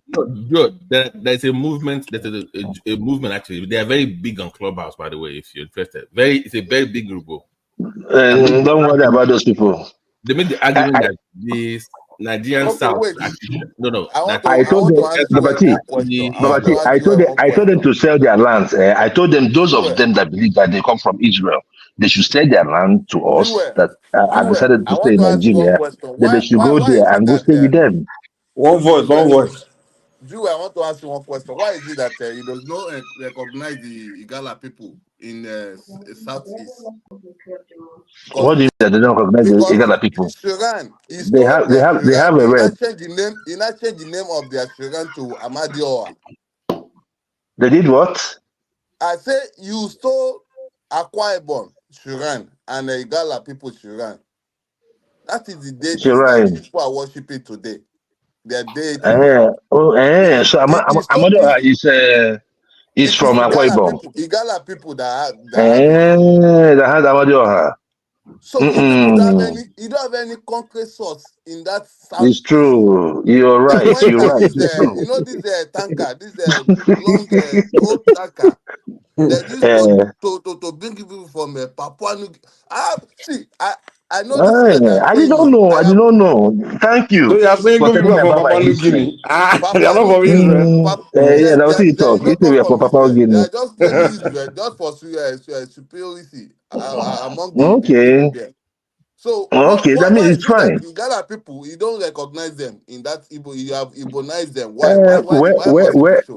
Where Igala is Igbo though, and Igala has a rep.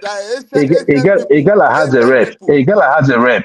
Has a senator though on that Labour Party in the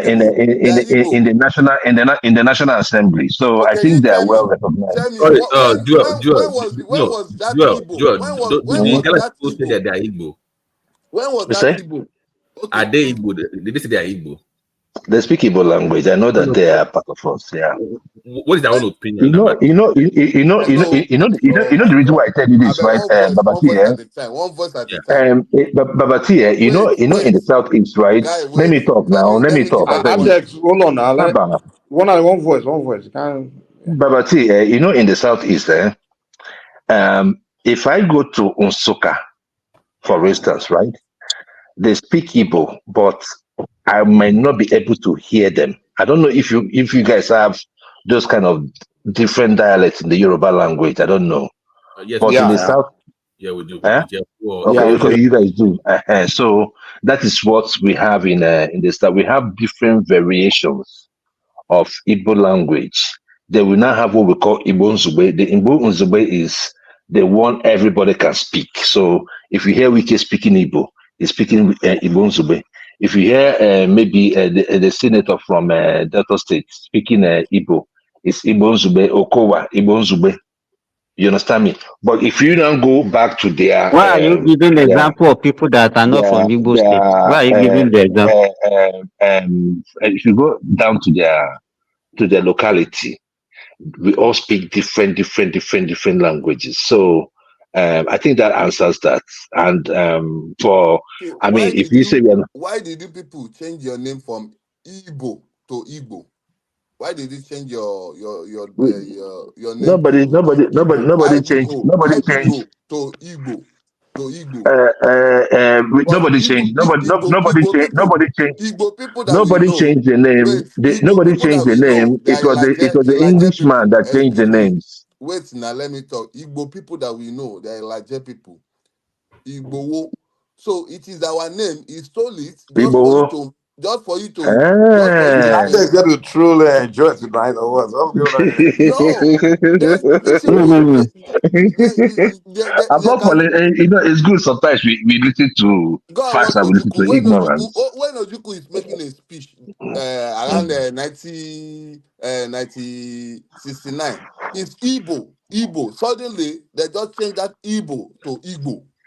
Why do people like to steal people identity? Why do you steal people identity? Babati, have you noticed that and when the white man spelled the names, or wrote the names according to the way they can pronounce the names, right? That is the way did you hear about that? People, they are not indigenous to that land. Adex, let Joy explain to us now. Let's hear one voice at a time. So Babati, do you know about that? Abi Mike, do you know that our names were changed in order for? I mean, our names were written in a way that the white man would pronounce it. Like Biafra. Go and listen to Zik. We have many of those. Like even if you go to the dictionaries.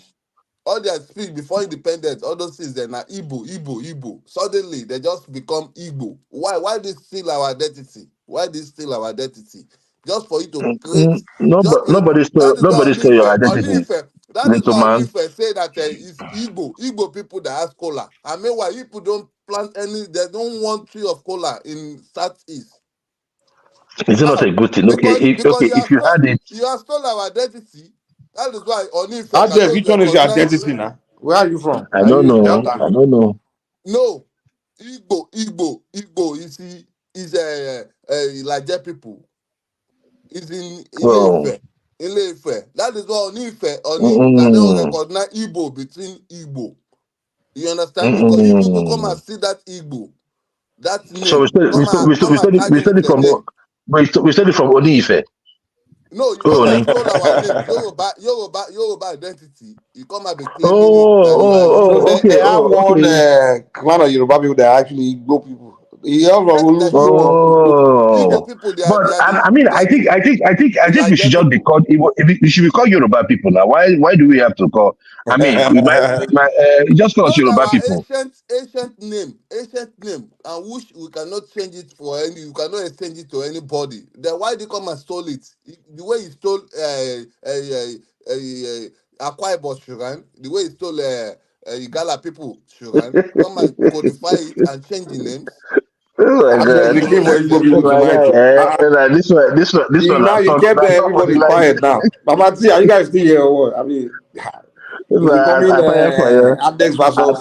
I tire for Adex versus Jewel. this kind of talk. I beg. Now you carry camera to I don't even know everywhere. Are we the sense done? of Are we done talking serious stuff? Now Let you me not go. carry I'm camera to not everywhere. I You not thought be we're asking having people say You what's your I market did say day? How our many discussion market day do before. you have? The only thing I want to speak about when he talks about the Gala people, because I know that the Gala people are in Kogi State. They are in Benue. They are in Kogi Anambra. also. They are in, they are Igala, I know are Kogi people. okay. So and they are the same Igala. Now, Yes. if but the way Jewel is now painting it as if it's a variance of an Igbo language, that's what I know. I'm not so clear about. But you hear when Yeah. he say that Igala So what people I'm are saying is Igbo that people. Now you say Igala people are Igbo people. You know that Igala is in Kogi, right? Igala is in Benue. You also have Igala in Anambra State, right? So if you know that area where there was a time Anambra and Kogi were having issues with oil well. Oil, yes. That's that axis. So now, if you know one of the Labour Party senators, and what's his name again? The one I don't know if you watched him. That he was there was one time he was confronting Ababio. What's his name again? I've forgotten his name. So he is from that area. That's the water side. We call it that. That's the water side of Anambra State. Yeah, the rich area. They have oil. They have good water and all that. Even with agriculture too. They're big on agriculture. So I mean, it is what it is. But what the question I'm asking is that Igala is not a variance of Igbo language. They are distinct people, very different from Igbos. No. They speak Igbo. But even if they learn Igbo, that does not mean if those ones in Anambra learned how to speak Igbo, that does not still take away their identity. No. The ones in Kogi speak Igbo. That's my point now. It's like the ones saying, in Kogi speak Igbo. The ones in Benue speak Igbo.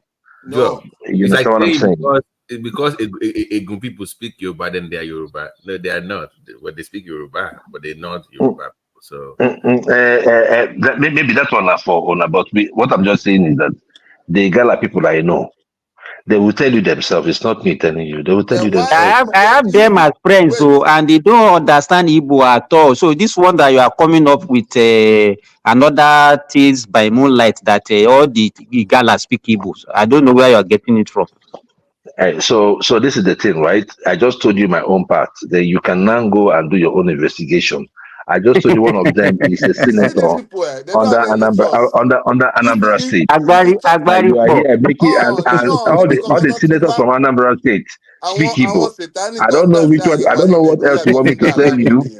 They don't have any source. They don't know where they came from. Because those people they don't have any. Okay, what is their source in that Nigeria? Where did they where did they came from in that Nigeria? Nowhere. They just suddenly find themselves in that southeast. Mike, when I don't talk, when I don't talk, you don't talk finish. I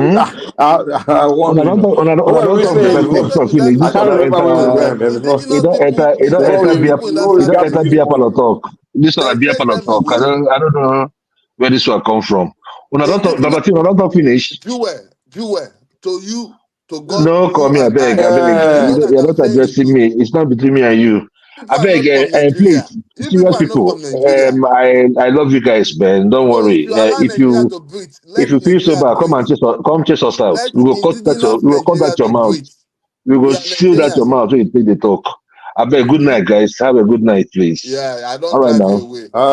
You don't drive me, oh. You don't drive me, oh. Listen, I want my show. I'm a baby. Don't you drive me away. I just that say we don't talk. So we don't enter G. So we say we don't do intelligent. Joe, before you go, do me a favor. Joe, try visit home, okay? Visit your home, okay? Papua New Guinea, make you visit Papua my home house in Israel, Abi. You need to visit.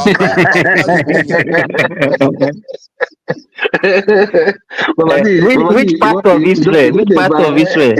Are they from Gaza or from West Bank? No, not from West Bank. I'm from Tel Aviv. Tel Aviv. Tel No, it's Aviv. from, no, it's from Galilee. Oh. It's from Galilee. It's a Galilean. See these people. One thing I discovered for these people. One thing I So, discovered from them. Babati, They are ungrateful human beings. But They are supposed to be the giving. question I want to sorry, Adex. The question I want to ask: why are we not proud of our own identity? We always want to identify with other group of people. Yes, we Yoruba, we are proud in that. We are proud of Babati, our ancestors. Babati, Yeah, They yeah. don't have man, any that Tesla where you push out that day, I play bro. How did that go? How did that go? I play when the thing just carry me, the thing carry me go off small. You In fact, I see, was even talking with Kadu they the will other never day. allow you to talk The deeply to their the source. thing just But had they a want to very speak, good deep. I was like they laughing, want to speak to other tribe source.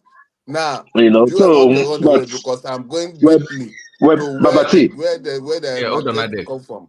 nah, Adex. guy, I beg, we go relate later, beg, yeah? We'll talk later. Okay. Now. All right, Mike, good night, okay? Good night, all. Bye bye. Go and think of your ancestral home. Adex, you came because of Jewel today. No, you see, Jewel is You've not been the you've been you. at the comment you've been in the comment section talking I've been before now. listening. Just so you Yes, just jumped in because of it. I've been listening to them. You see, they will insult you by corner. They will try to slightly slice you to Subtle insult you. insult. They Yes, just to throw jab at you at your uh, race, but they will try to be protecting themselves. But they don't have any source. We are the indigenous people. We are the one that codify their language. We give them clothes. We taught them how to farm, how to do everything. Because even when they transported to that southeast, they did not know how to speak the indigenous people they met in that land. So it is our ancestors that taught them how to then codify language for them. That is the Igbo language they are speaking today. But they can never. Have you ever, even for them to give praises to the ancestors, our ancestors that codified the language for them, that taught them how to wear clothes, how to behave like human being, how to behave like human being. They will never, but they want to, you the indigenous people, Adex will not kill somebody this morning. No. they want to chase you away from your land. They want to claim your heritage to change it to their own narrative. For them to have it, they will not change the name of that your idol that you are worshiping. They not call it Amadoa. Akwa Ibom people, Ogoni people, those are the people, Elijah people, Shekiri people, Yoruba people, Ijo people, and Igala people. They drove them away from that land and come and occupy that land. That is why that land today, they cannot build house on it. They cannot sell it. They cannot do anything with it. And all of them, they are running away out of that land You know because there what? is a cost. There is a cost on top of that land. That is why they will be fighting themselves. If Igbo people get Biafra today, it will not be up to 2 years. They will, even 20 years, they will kill themselves, finish. They will eat themselves because there is a cost on top of that land. That's why they can never establish anything on top of that land. I'm telling you, Who I caused have there? fought. Eh? Who caused there? The people that give cost to that land, it is the ancestral people that are on top of that is living there before they came because they went and transferred them from Papua New Guinea. Yeah. They pay these people because these people that from Papua New Guinea, they are cannibalism. They are practicing the same culture, the same kind of culture Igbo people are practicing in Nigeria today. That is the lifestyle of Papua New Guinea. Go and look at their dancing in Papua Guinea, the way they speak, the way they behave, the way they do things. The lifestyle of Igbo people. So it is because of those, they call them Igbo today. Because of the indigenous people and the way of Nigeria, that is why they now begin to modernize themselves in different ways for them to look at the people they met in that Nigeria today. But today they want to be the controller of Nigeria. They want to suppress everybody in that Nigeria. and their voice are big, the loudest voice among the indigenous people. So these people, they don't have any source. That is why in Nigeria, when we are talking about regional government, they will be talking about state. When the indigenous people are talking about their roots, they don't have any roots. They'll be talking about let's reunite, let's remake the state, let's be this, that. They'll be talking different anything. So there will be they will be disorganizing you. They don't want your indigenous plan to work. That is why when you are talking about protest, they'll be saying, they want that we will not protest. They are drinking beer. They are living fine. They are doing this. And again, Igbo people, they have been marginalized Nigerians for far too long. Because their people, they always place their people to become CBN governor. And they are taking dollars. All these people, they call like people like a Kenny, they call themselves, how did they call themselves, a trader. They will go to CBN and collect subsidized dollar to go and buy market out of Nigeria and import that goods, come and be selling it. That is the source of their wealth. So that wealth now, Tinubu have closed it. That is why they're angry about Tinubu. That they don't have any, these people, they can never make 1 naira to become 2 naira without dubious way. That's what's going on. Yes, that is the only way. They can never go to CBN again and take a subsidized dollar to go and import goods again. So between 10 years from now, I'm doing business, I'm Igbo man, I know how to do business, everything will die down. Everything will die down. Everybody will have a capacity to do business. So if you look at the history of Nigeria, Igbo people, they're always looking for someone to be in that CBN, to be in government, to be helping them to be taking subsidized dollar, so that they can use that money. They will go and subsidize dollar, naira to dollar, to go and import something. Okay, you tell me. They say they have say they can produce. Okay, what are they producing in Nigeria? What is the Igbo people are producing in Nigeria? You mean in terms of like export? Like what do they export out of the country? They don't export, they import. Their major business is import. Okay, what are they exporting? Are they a farmer? They are not a farmer. So they say they are industrial. Okay, what is the meaning of industrial people? Industrial person is someone that can produce a thing and be able to export it to other nations to get a foreign exchange. Are they doing that?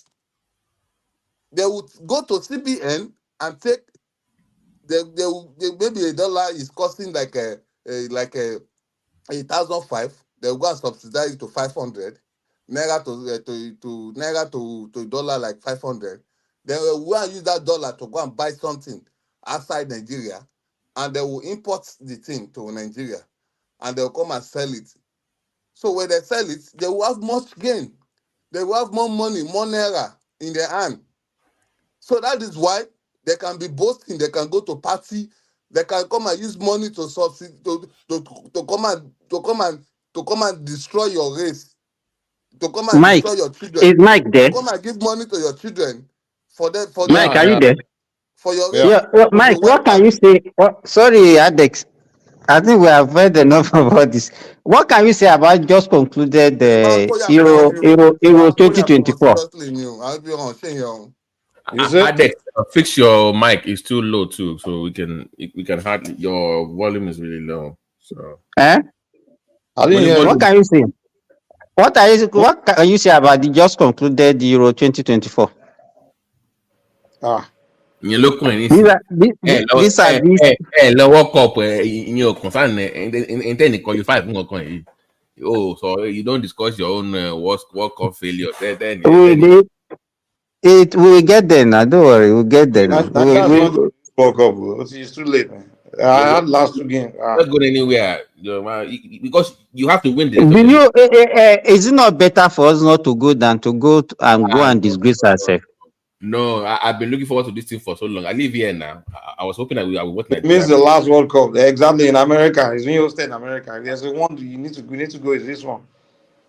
So you still live long. There will still be another one. We had one how many years ago? But I mean, they are hosting this one in America. Usually, America. Me and my live in America, so that's why we are saying that.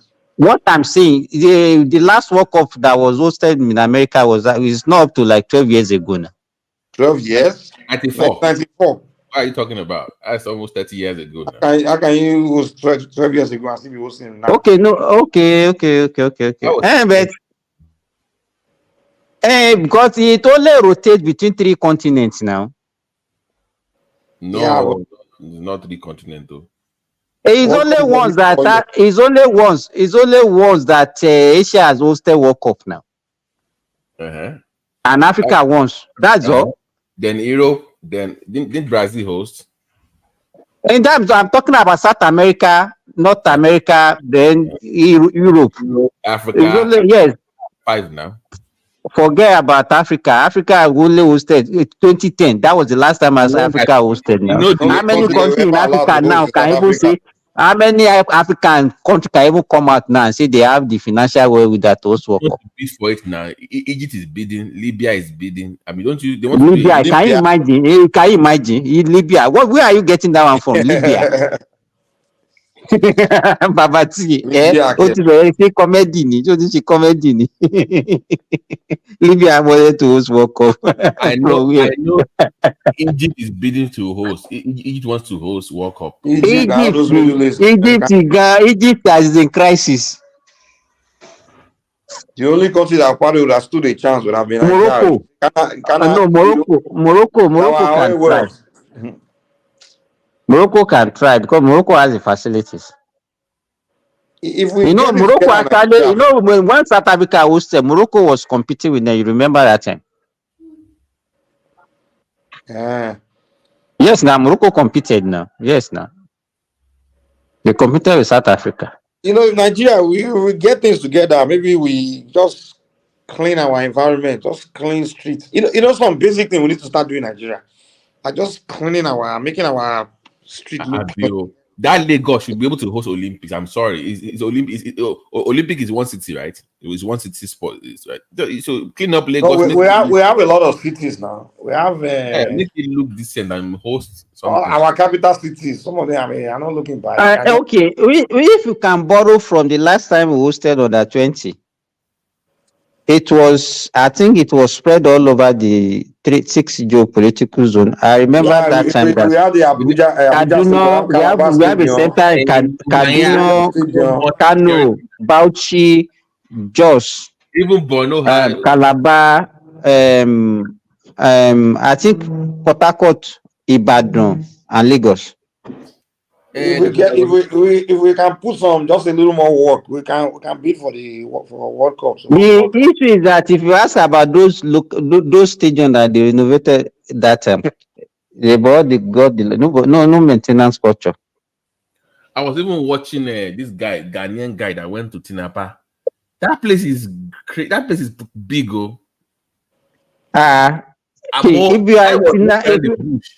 I'm like, my God, this is a beautiful design. If you have been to Tinapa, you will never believe you are in Nigeria. Believe me.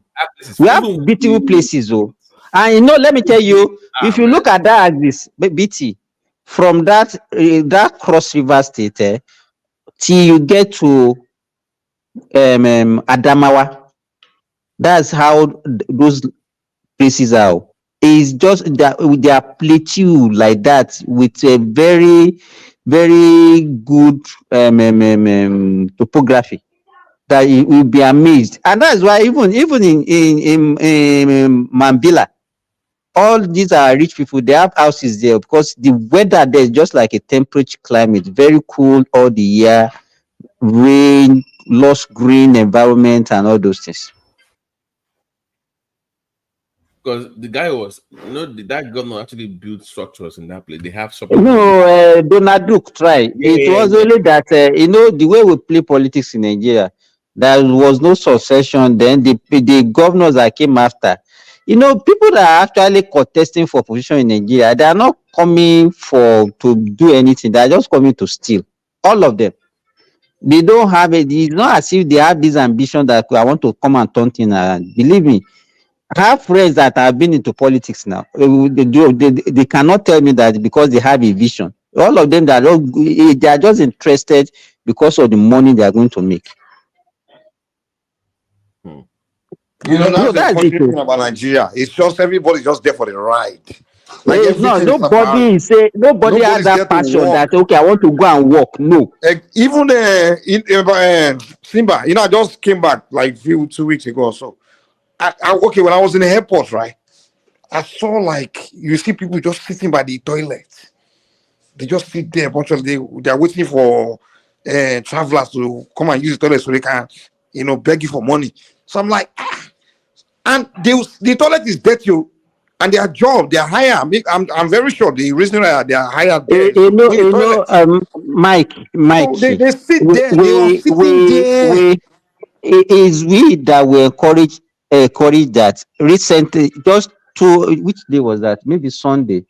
I had similar experience at Abuja airport.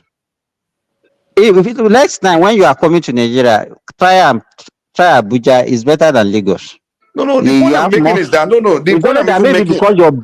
because your base is in Lagos. Maybe that it will be easier for you. But it's not even the point I'm trying to make is this: you are hired to work, but you are not working.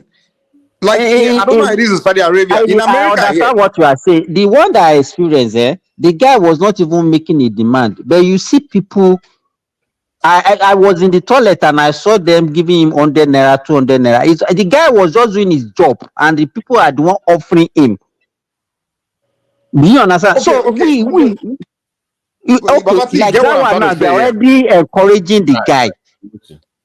Okay, hold on. You're not getting my point. I'm not even talking about begging thing. I'm talking about in America here. This one that I'm talking about, he was employed. This guy is employed to clean the toilet. What I'm saying is this: when you talk about all this corruption or bribery, if there's no taker, there won't be a taker. Wait, Simba, wait.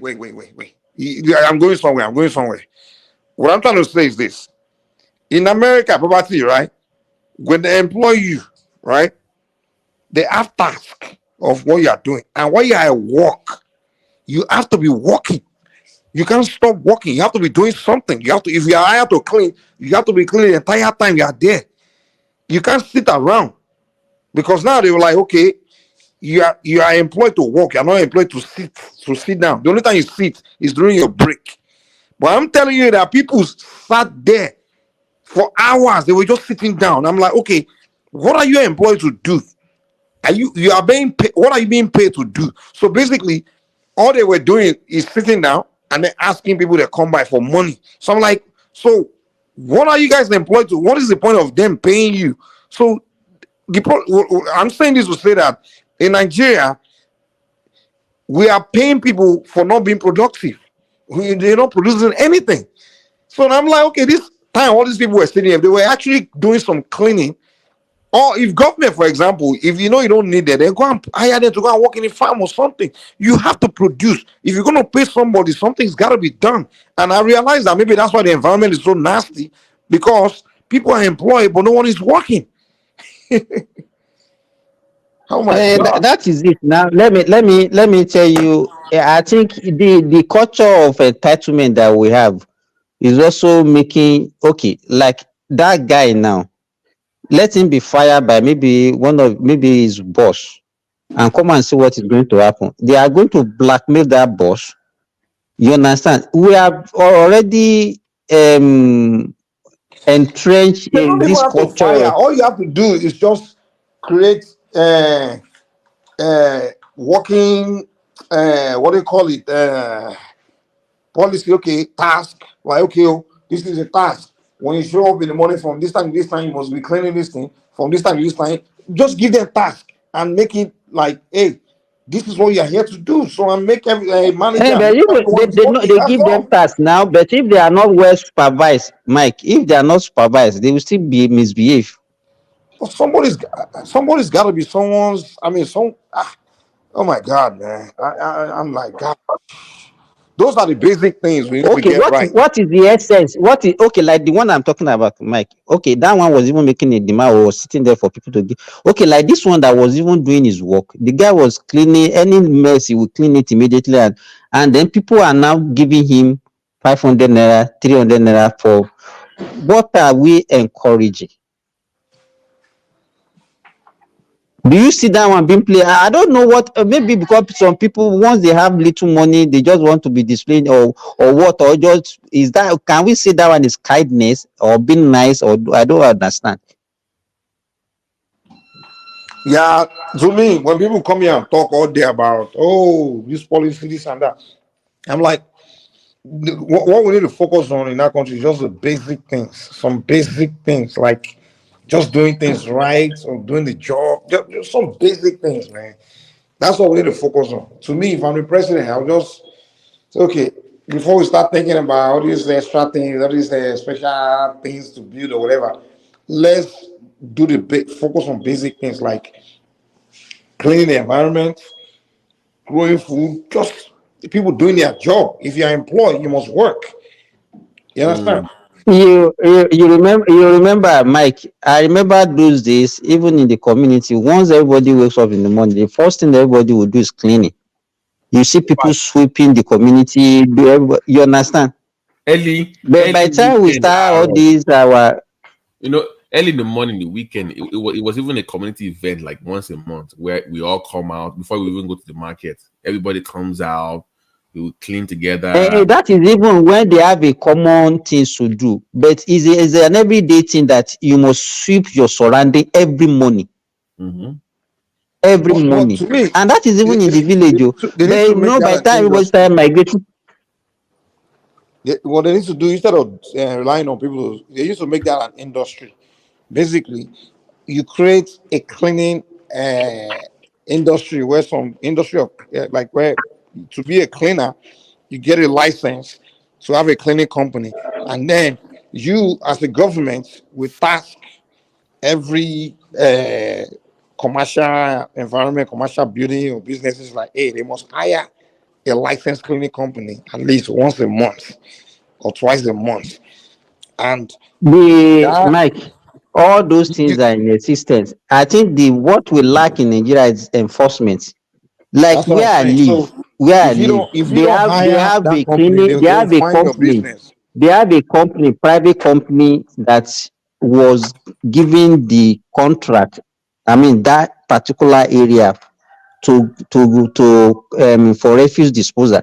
You understand? And they put all these drum in front of everybody else. But the question is, how many people are paying these people? How many people are ready to engage their services? The answer is no. They will prefer to go and be throwing it to an available beach, or they will wake up very early in the morning and throw it by the side of the road. I think we are just. I'm very sorry to say, because now they will say Simba has started, but we are just terrible group of people. Terrible. Simple things that that is not good for you to do. The people who kept on doing it, and then they will be blaming the government. So even Simba, I worry about. That's one of my concerns with this local government being revamped.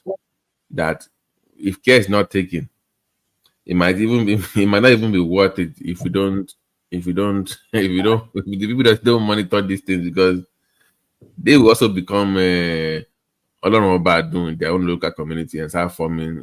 They might even be worse than the governors if care is not taken. So Can do. You need to click on your camera.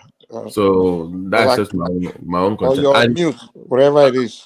And by the way, they might need to fire most of the current staff of the local government councils when you get your so-called autonomy back, because I think I don't believe you need too many people to run LG councils. Council You don't damn too many people to run your local government council. I don't. So What I think the right word has come to my head now. I think what we need to do in Nigeria is we need to draft task for every uh, employment or employee, whatever task, and then we'll make it a law or in a way where that task must be done. You understand? So that way everybody's busy and they're actually getting things done. You know, because to me, I think one of the fundamental problems we have is that people are not they are not doing their work. That's why things is not working. That's why things are upside down because some people are not doing their work. They're employed to do some things, but they are not doing it. Or if that they are doing it, they're not doing it correctly. So you create a task, and then you create that responsibility where if someone don't do the task the right way, the way it's drafted, then the person is in trouble or the person get fired or something. Because what I've discovered in Nigeria is that people are just not doing things the right way, or either they're not doing what they're supposed to do, or they're not doing it the right way. That's just the fundamental problem. And if we can get that right, I think 50% of our problem is Mike, solved. are you sure that we are ready? If you are ready, then you must, because let me tell you, we have this culture of once you do the right thing, people will go and be reporting you to your people. You understand? Your hand will be somehow, they will not allow you to function. Believe me. Okay, let me give you an example. Like in the corporate world in America, right? The way they design it, the way they structure it, it's like they make it in a way where a bunch of wheels is spinning at the same time. If one of those wheels stop spinning, it will affect everything else. It affect the rest of the wheel. So when something goes wrong in one tiny department, everything will it's like it will be a chain reaction all over where you see a meeting and they will start tracing where that problem. They connect everything together. You understand? So if we can design a system like draft our employment space or agencies, tie everything the way where if somebody is not doing their task, it will affect everything else. And that way we can address it. So to me, there's so many ways to approach our problems, man. To me, most of these problems we have in Nigeria is just easy to solve, to be honest.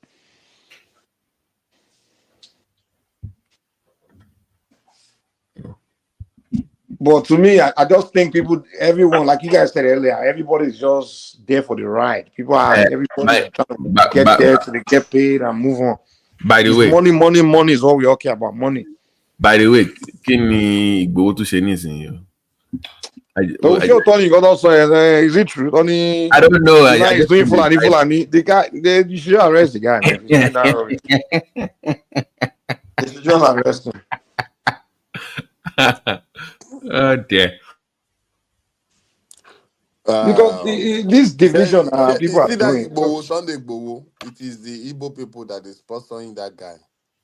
I think so. I think they are paying him money. It is the Igbo people. We are good on that sponsoring people, your people against you, just for you to undermine your progress, because they have a plan. So they are the people sponsoring that guy. That's why he can come to Nigeria. They're just giving little leverage for him to come and do his mother burial. For all what he have to say is that they should release Nnamdi Kanu. What is it? What concern Nnamdi Kanu? Isn't Nnamdi Kanu his own problem? So that guy is working with the Igbo people just for him to get money from them. So that guy is not sincere of whatever anything that he's doing, and we are not relying on all what he has been talking about. So let that guy go to air. If they want to arrest him, it is left for the government. Now, I think if we are sincere, and the Igbo people are also sincere, what we should all be shouting or protesting now for Nigeria for the federal government to return us back to regional government. But the only problem we have in that Nigeria, it is the Igbo people. When we say Nigeria won't go back to regional government, they will say Shetima, that is the current vice president, say that restructure my air, or how did they even say it? That man did not actually mean so. During Baba Buhari, the Igbo people or Waneze, they just went and meet Buhari that they want one more state to attach to their 5 states, so that then so there too they can be equal to other states in Nigeria. And Baba Buhari say, okay, if we allow you to create one more state, how are you going to fund the state, and how are you going to do it for you to raise money for the state? So Igbo people say, okay, they will go and come back. They'll go and hold meeting and come back. Oh my God, Buhari, the next step. And they go, they could not be able to come back. So the next thing, some of them, they went to Arewa youth, the Indibo youth, they went to Arewa youth and go and meet and be pleading to them that they want presidency, that they should allow them for them to come back to the way they are before the independence of Nigeria, that they are the best allies with them, with the Fulani and the Hausas, that they should forget about the Yoruba people. I have the video. The video is there on the YouTube. That they should come back together to work together. They should forget whatever anything that's happened before. That let them come back for them to be working together, for them to form a government the way it has been for the creation of independence. And the Arewa told them that no, that if they want them to work together, they need to do the needful. That they cannot be continue to castigate them, and at the same time they want them to be working together. So, and those people left. So that's why Shetima now said to them that restructure my foot. Okay, I get that word. Restructure my foot. That that kind of restructure, we did not want it. We want proper restructure. So they just hold on to that word when Shetima said restructure my foot, but they did not give the full detail why Shetima said so, because these people, they want even restructure more than Yoruba people, more than the South people, where Shetima came from, because then too they have been marginalized by the Hausa and the Fulani people. Then too they want restructure, because they have a lot of resources there. That is why a lot of armed insurgency have been happening there. Boko Haram, everything have been happening in their land, because of those resources that is there. So then too they want that restructure, but the only people that they don't want any restructure in Nigeria, it is the Igbo people, because they don't have any source. They are just there to grab people's land, to change people's identity, to steal people's children, to convert it to their world, to their narrative. So they are the only problem. That is the why when genuine people are protesting, they go and organize to come and stabilize that protest, to come and destroy that protest, to create chaos, to be burning people's property. And their property, they will never go into their property to burn their property. In Lagos, when the genuine people have been protesting for days, for NSAS, nothing happened until these Yamiri people come and destroy that protest and be burning Lagos state property, be killing people. Okay now, they destroy government property, private property, but they cannot go to where their market is situated in Lagos. Did you ever see any of their markets get burned in Lagos? So these people, they always bring one distraction. Anytime you are trying to make something, you are trying to make a point, so that the government can be able to do meaningful meaningful thing to the citizen. These people will just come from nowhere, come and destroy everything. For the creation of Nigeria, these people they have been distracting Nigeria for Nigeria to move progress. So they are our big problem. So for those Yoruba people that be sympathetic with them, try to plead with them. I know that there are the people like Baba Who Adelekoko, they are they the talk? people. Who they talk? Who they talk? Who Ades they talk? legacy. Ades legacy. Sir, I don't think you should be spelling this type of hatred in any Yes, public because space. do you know why? Do you know why I'm saying it? Do you know why I'm saying No, it? Because if you you should not be saying it. hello, Not excuse me, whatever your sir, excuse wife me, is. sir. Because if Igbo So people now are only saying it, Igbo people, now only Igbo people be your problem. yes, they are my No other problem. person they create. My problem, because I cannot be able to obtain to my full potential because of the Igbo people. They come and distort Your our normal structure that your our forefather be problems. laid down for us. I did sorry for you. I did Yes, seriously you sorry are the for you. people because you have been marrying to them. You have been I having really affair with sorry them. That's for why you. you cannot reason deeply for you to know Let where me is your tell you problem coming from. something. What is doing you, Igbo people know if you solve your problem. You have some Yes, they problems. You cannot. need to go and talk to They don't somebody. have, the Igbo people are never be a problem solver for You their need life. For the creation of you need Nigeria, to they are call not a Dr. problem solver. Gomez. They are the problem Go and creator. They see are the problem creator. They go are the and one see creating Dr. problem. They Go can. and Have see you ever? Dr. Okay, Alexander what else? Gomez. Okay, have I you don't ever heard I don't Igbo listen people solve any I don't problem? listen I don't listen to stupid talk. What you're coming out of your mouth, sir, is sad. Yeah, I feel it's sad. sorry It will for be you. sad for you because you Okay, are good you're night. You educated, know but what? You know your what? education is not useful for You you know because you what? are All not right, think Good deeply. night.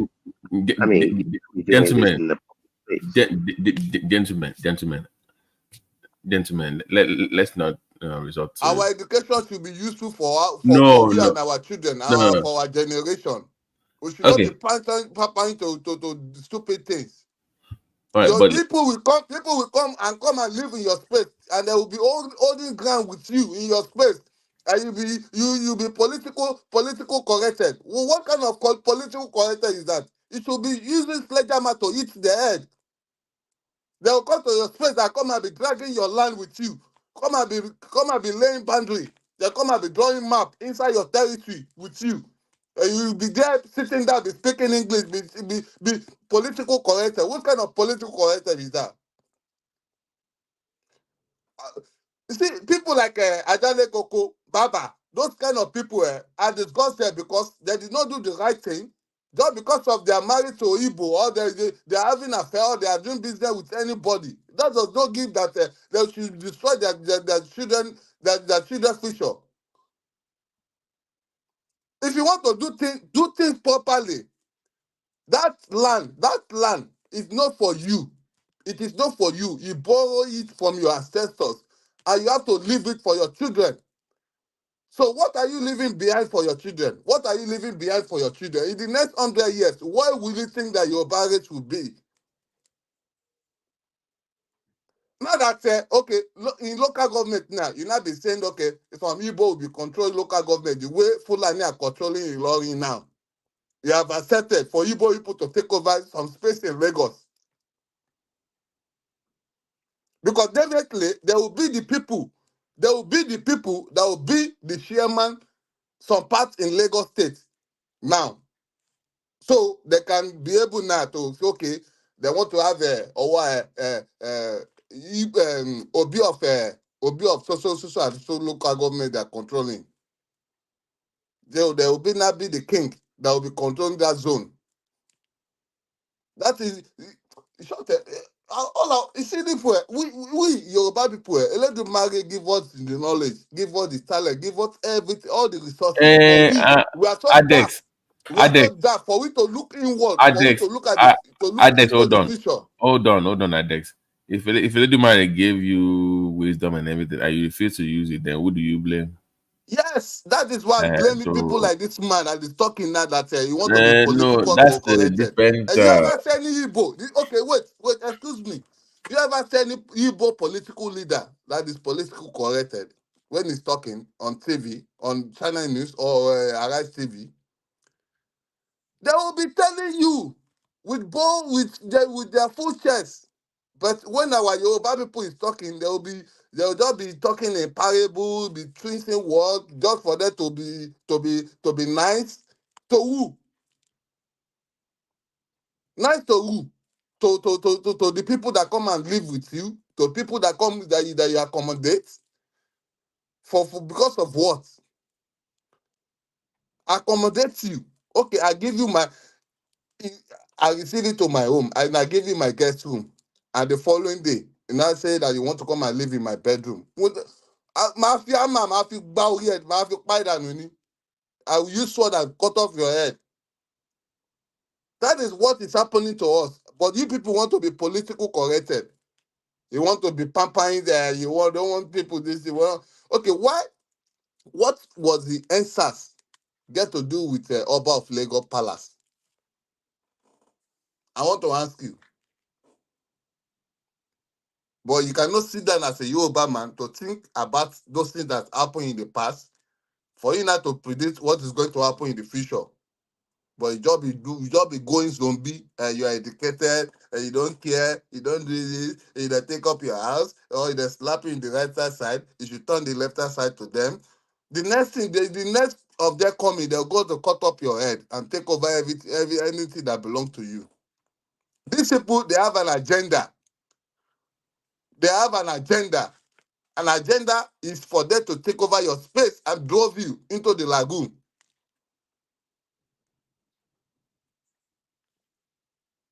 All right. So, what I will say to respond to your statement or your comments is, I've said I have concerns, and I'm torn between. You know, it's a very difficult situation, but if I prefer left to me, I'll say there should be laws to protect indigents of a location.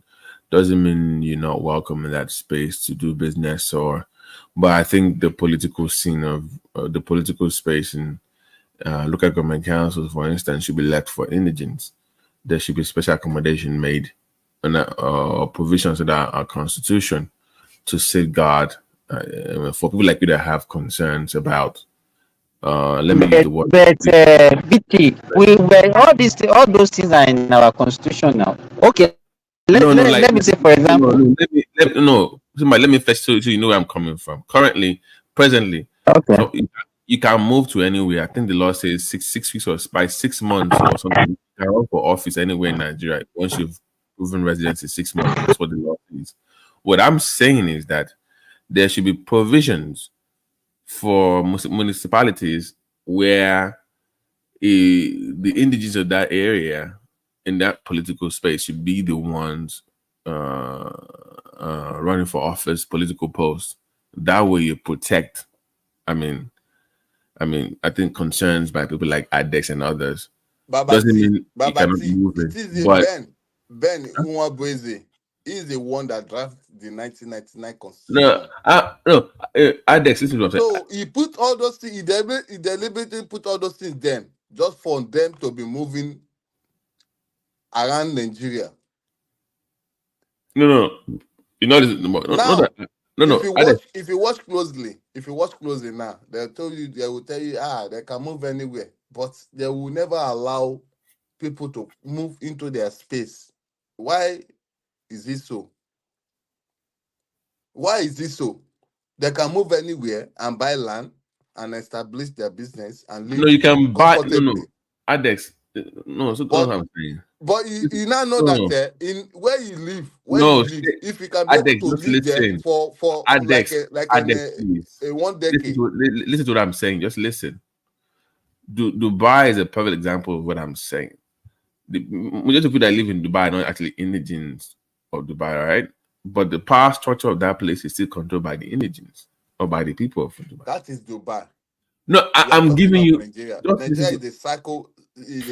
Where I'm going somewhere with this. I'm trying to, like, if you are so worried that somebody might come and invade your space and take it over, the very first thing that should concern you is the power structure of that location, because that's what is the most important. That's the priority. But we have a And I'm telling you constitution in that Nigeria. We have a if that is, constitution. listen now, if that's the priority, the first thing you address is that power structure.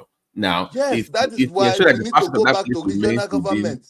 If you don't go yes, back to no, no, regional so government, there's um, nothing. I'm agreeing with you, but it's like there's a limit to that. Like, you cannot say people cannot buy land if they're Nigerians, or even foreigners can buy land in Nigeria. Yes. But the thing is, you want to safeguard is the power structure, because that's what concerns you. Then once you have the power structure, then you can make laws to then further protect your people. But that's the very first thing you should go for. That's the very first Okay, thing. what is the power structure you are mentioning? Okay. I guess give an example. Political power, where who runs for office somewhere, because if somebody invades your space and they have the numbers, the thing that is happening in Okay. Can you Lagos now, imagine? they Can can you take it imagine? over. Gbadebo is the governor of Lagos State today. So Badebo, what will you think?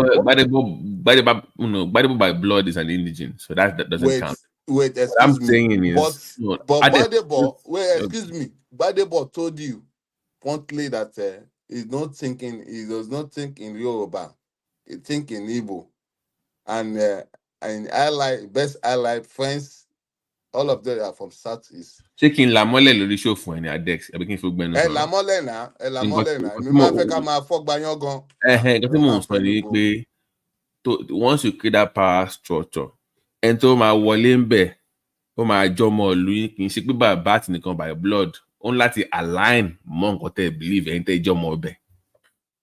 But they don't want to align. No, because they have the numbers to negate yẹn ni mò ń sọ. So once you fix that problem, even if they come in their millions, you will still be the one in charge. You see in Yoruba land, we don't care. See, we don't care. You see, in our culture, we don't care. As long as you align with our culture, our belief system, our practice in Yoruba land, we don't discriminate. But these people, they are coming to pollute all our culture. Oh, now, okay, you see it now. Okay, look at Osun State. Osun State, Ade Dancer. We did not discriminate against him and against his family. Because why? He adopted our culture and he sees himself as one of us. He does not go against our what we believe. But look at Shinedu. He go against everything we believe. He does not align with anything. He doesn't know anything about us. He's just like a stranger between our midst. So if you make that kind of a person to be the governor of Lagos State, he's going to destroy, even to return you back to at least 100 years time. That's what you have passed through. Oh, Kando, come back. We need to talk about something else. Okay, now the people that is projecting Gbadebo that time, why are they projecting Gbadebo? Because they have an agenda. The agenda is for them to take over your space, because the governor, they will never say that the governor that is Sanwo-Olu is not doing well or is not working as a Lagos State governor. Everybody know in Nigeria that Lagos State is moving ahead. But they don't care about your development. They don't care about anything that you are achieving. What they want is for them to have their own person there, just to destroy everything and take over your space. That is the reason why they come and brought Gbadebo to come and become Lagos State governor. So these people, they are bitter soul. They are bitter soul. There's nothing you can do to please them. If you don't allow them to take over your shirt, they will cut off your head. So you have to submit to them. If you don't submit to them, they will poison you. They will put drink inside your drink They'll put poison inside your drink and they'll put poison inside your food. They are the people that be poisoning our people. That's why I be telling our celebrity, don't be moving to party with these people. If you're in a party in the same arena with these people, you should be careful. Because they are bitter soul. They don't want it to be rejoicing. They don't want your sadness. Anywhere you are with them in their midst, be careful. Protect yourself. The Rivers people, they suppress and subjugate all these Ikore people before their eyes now open.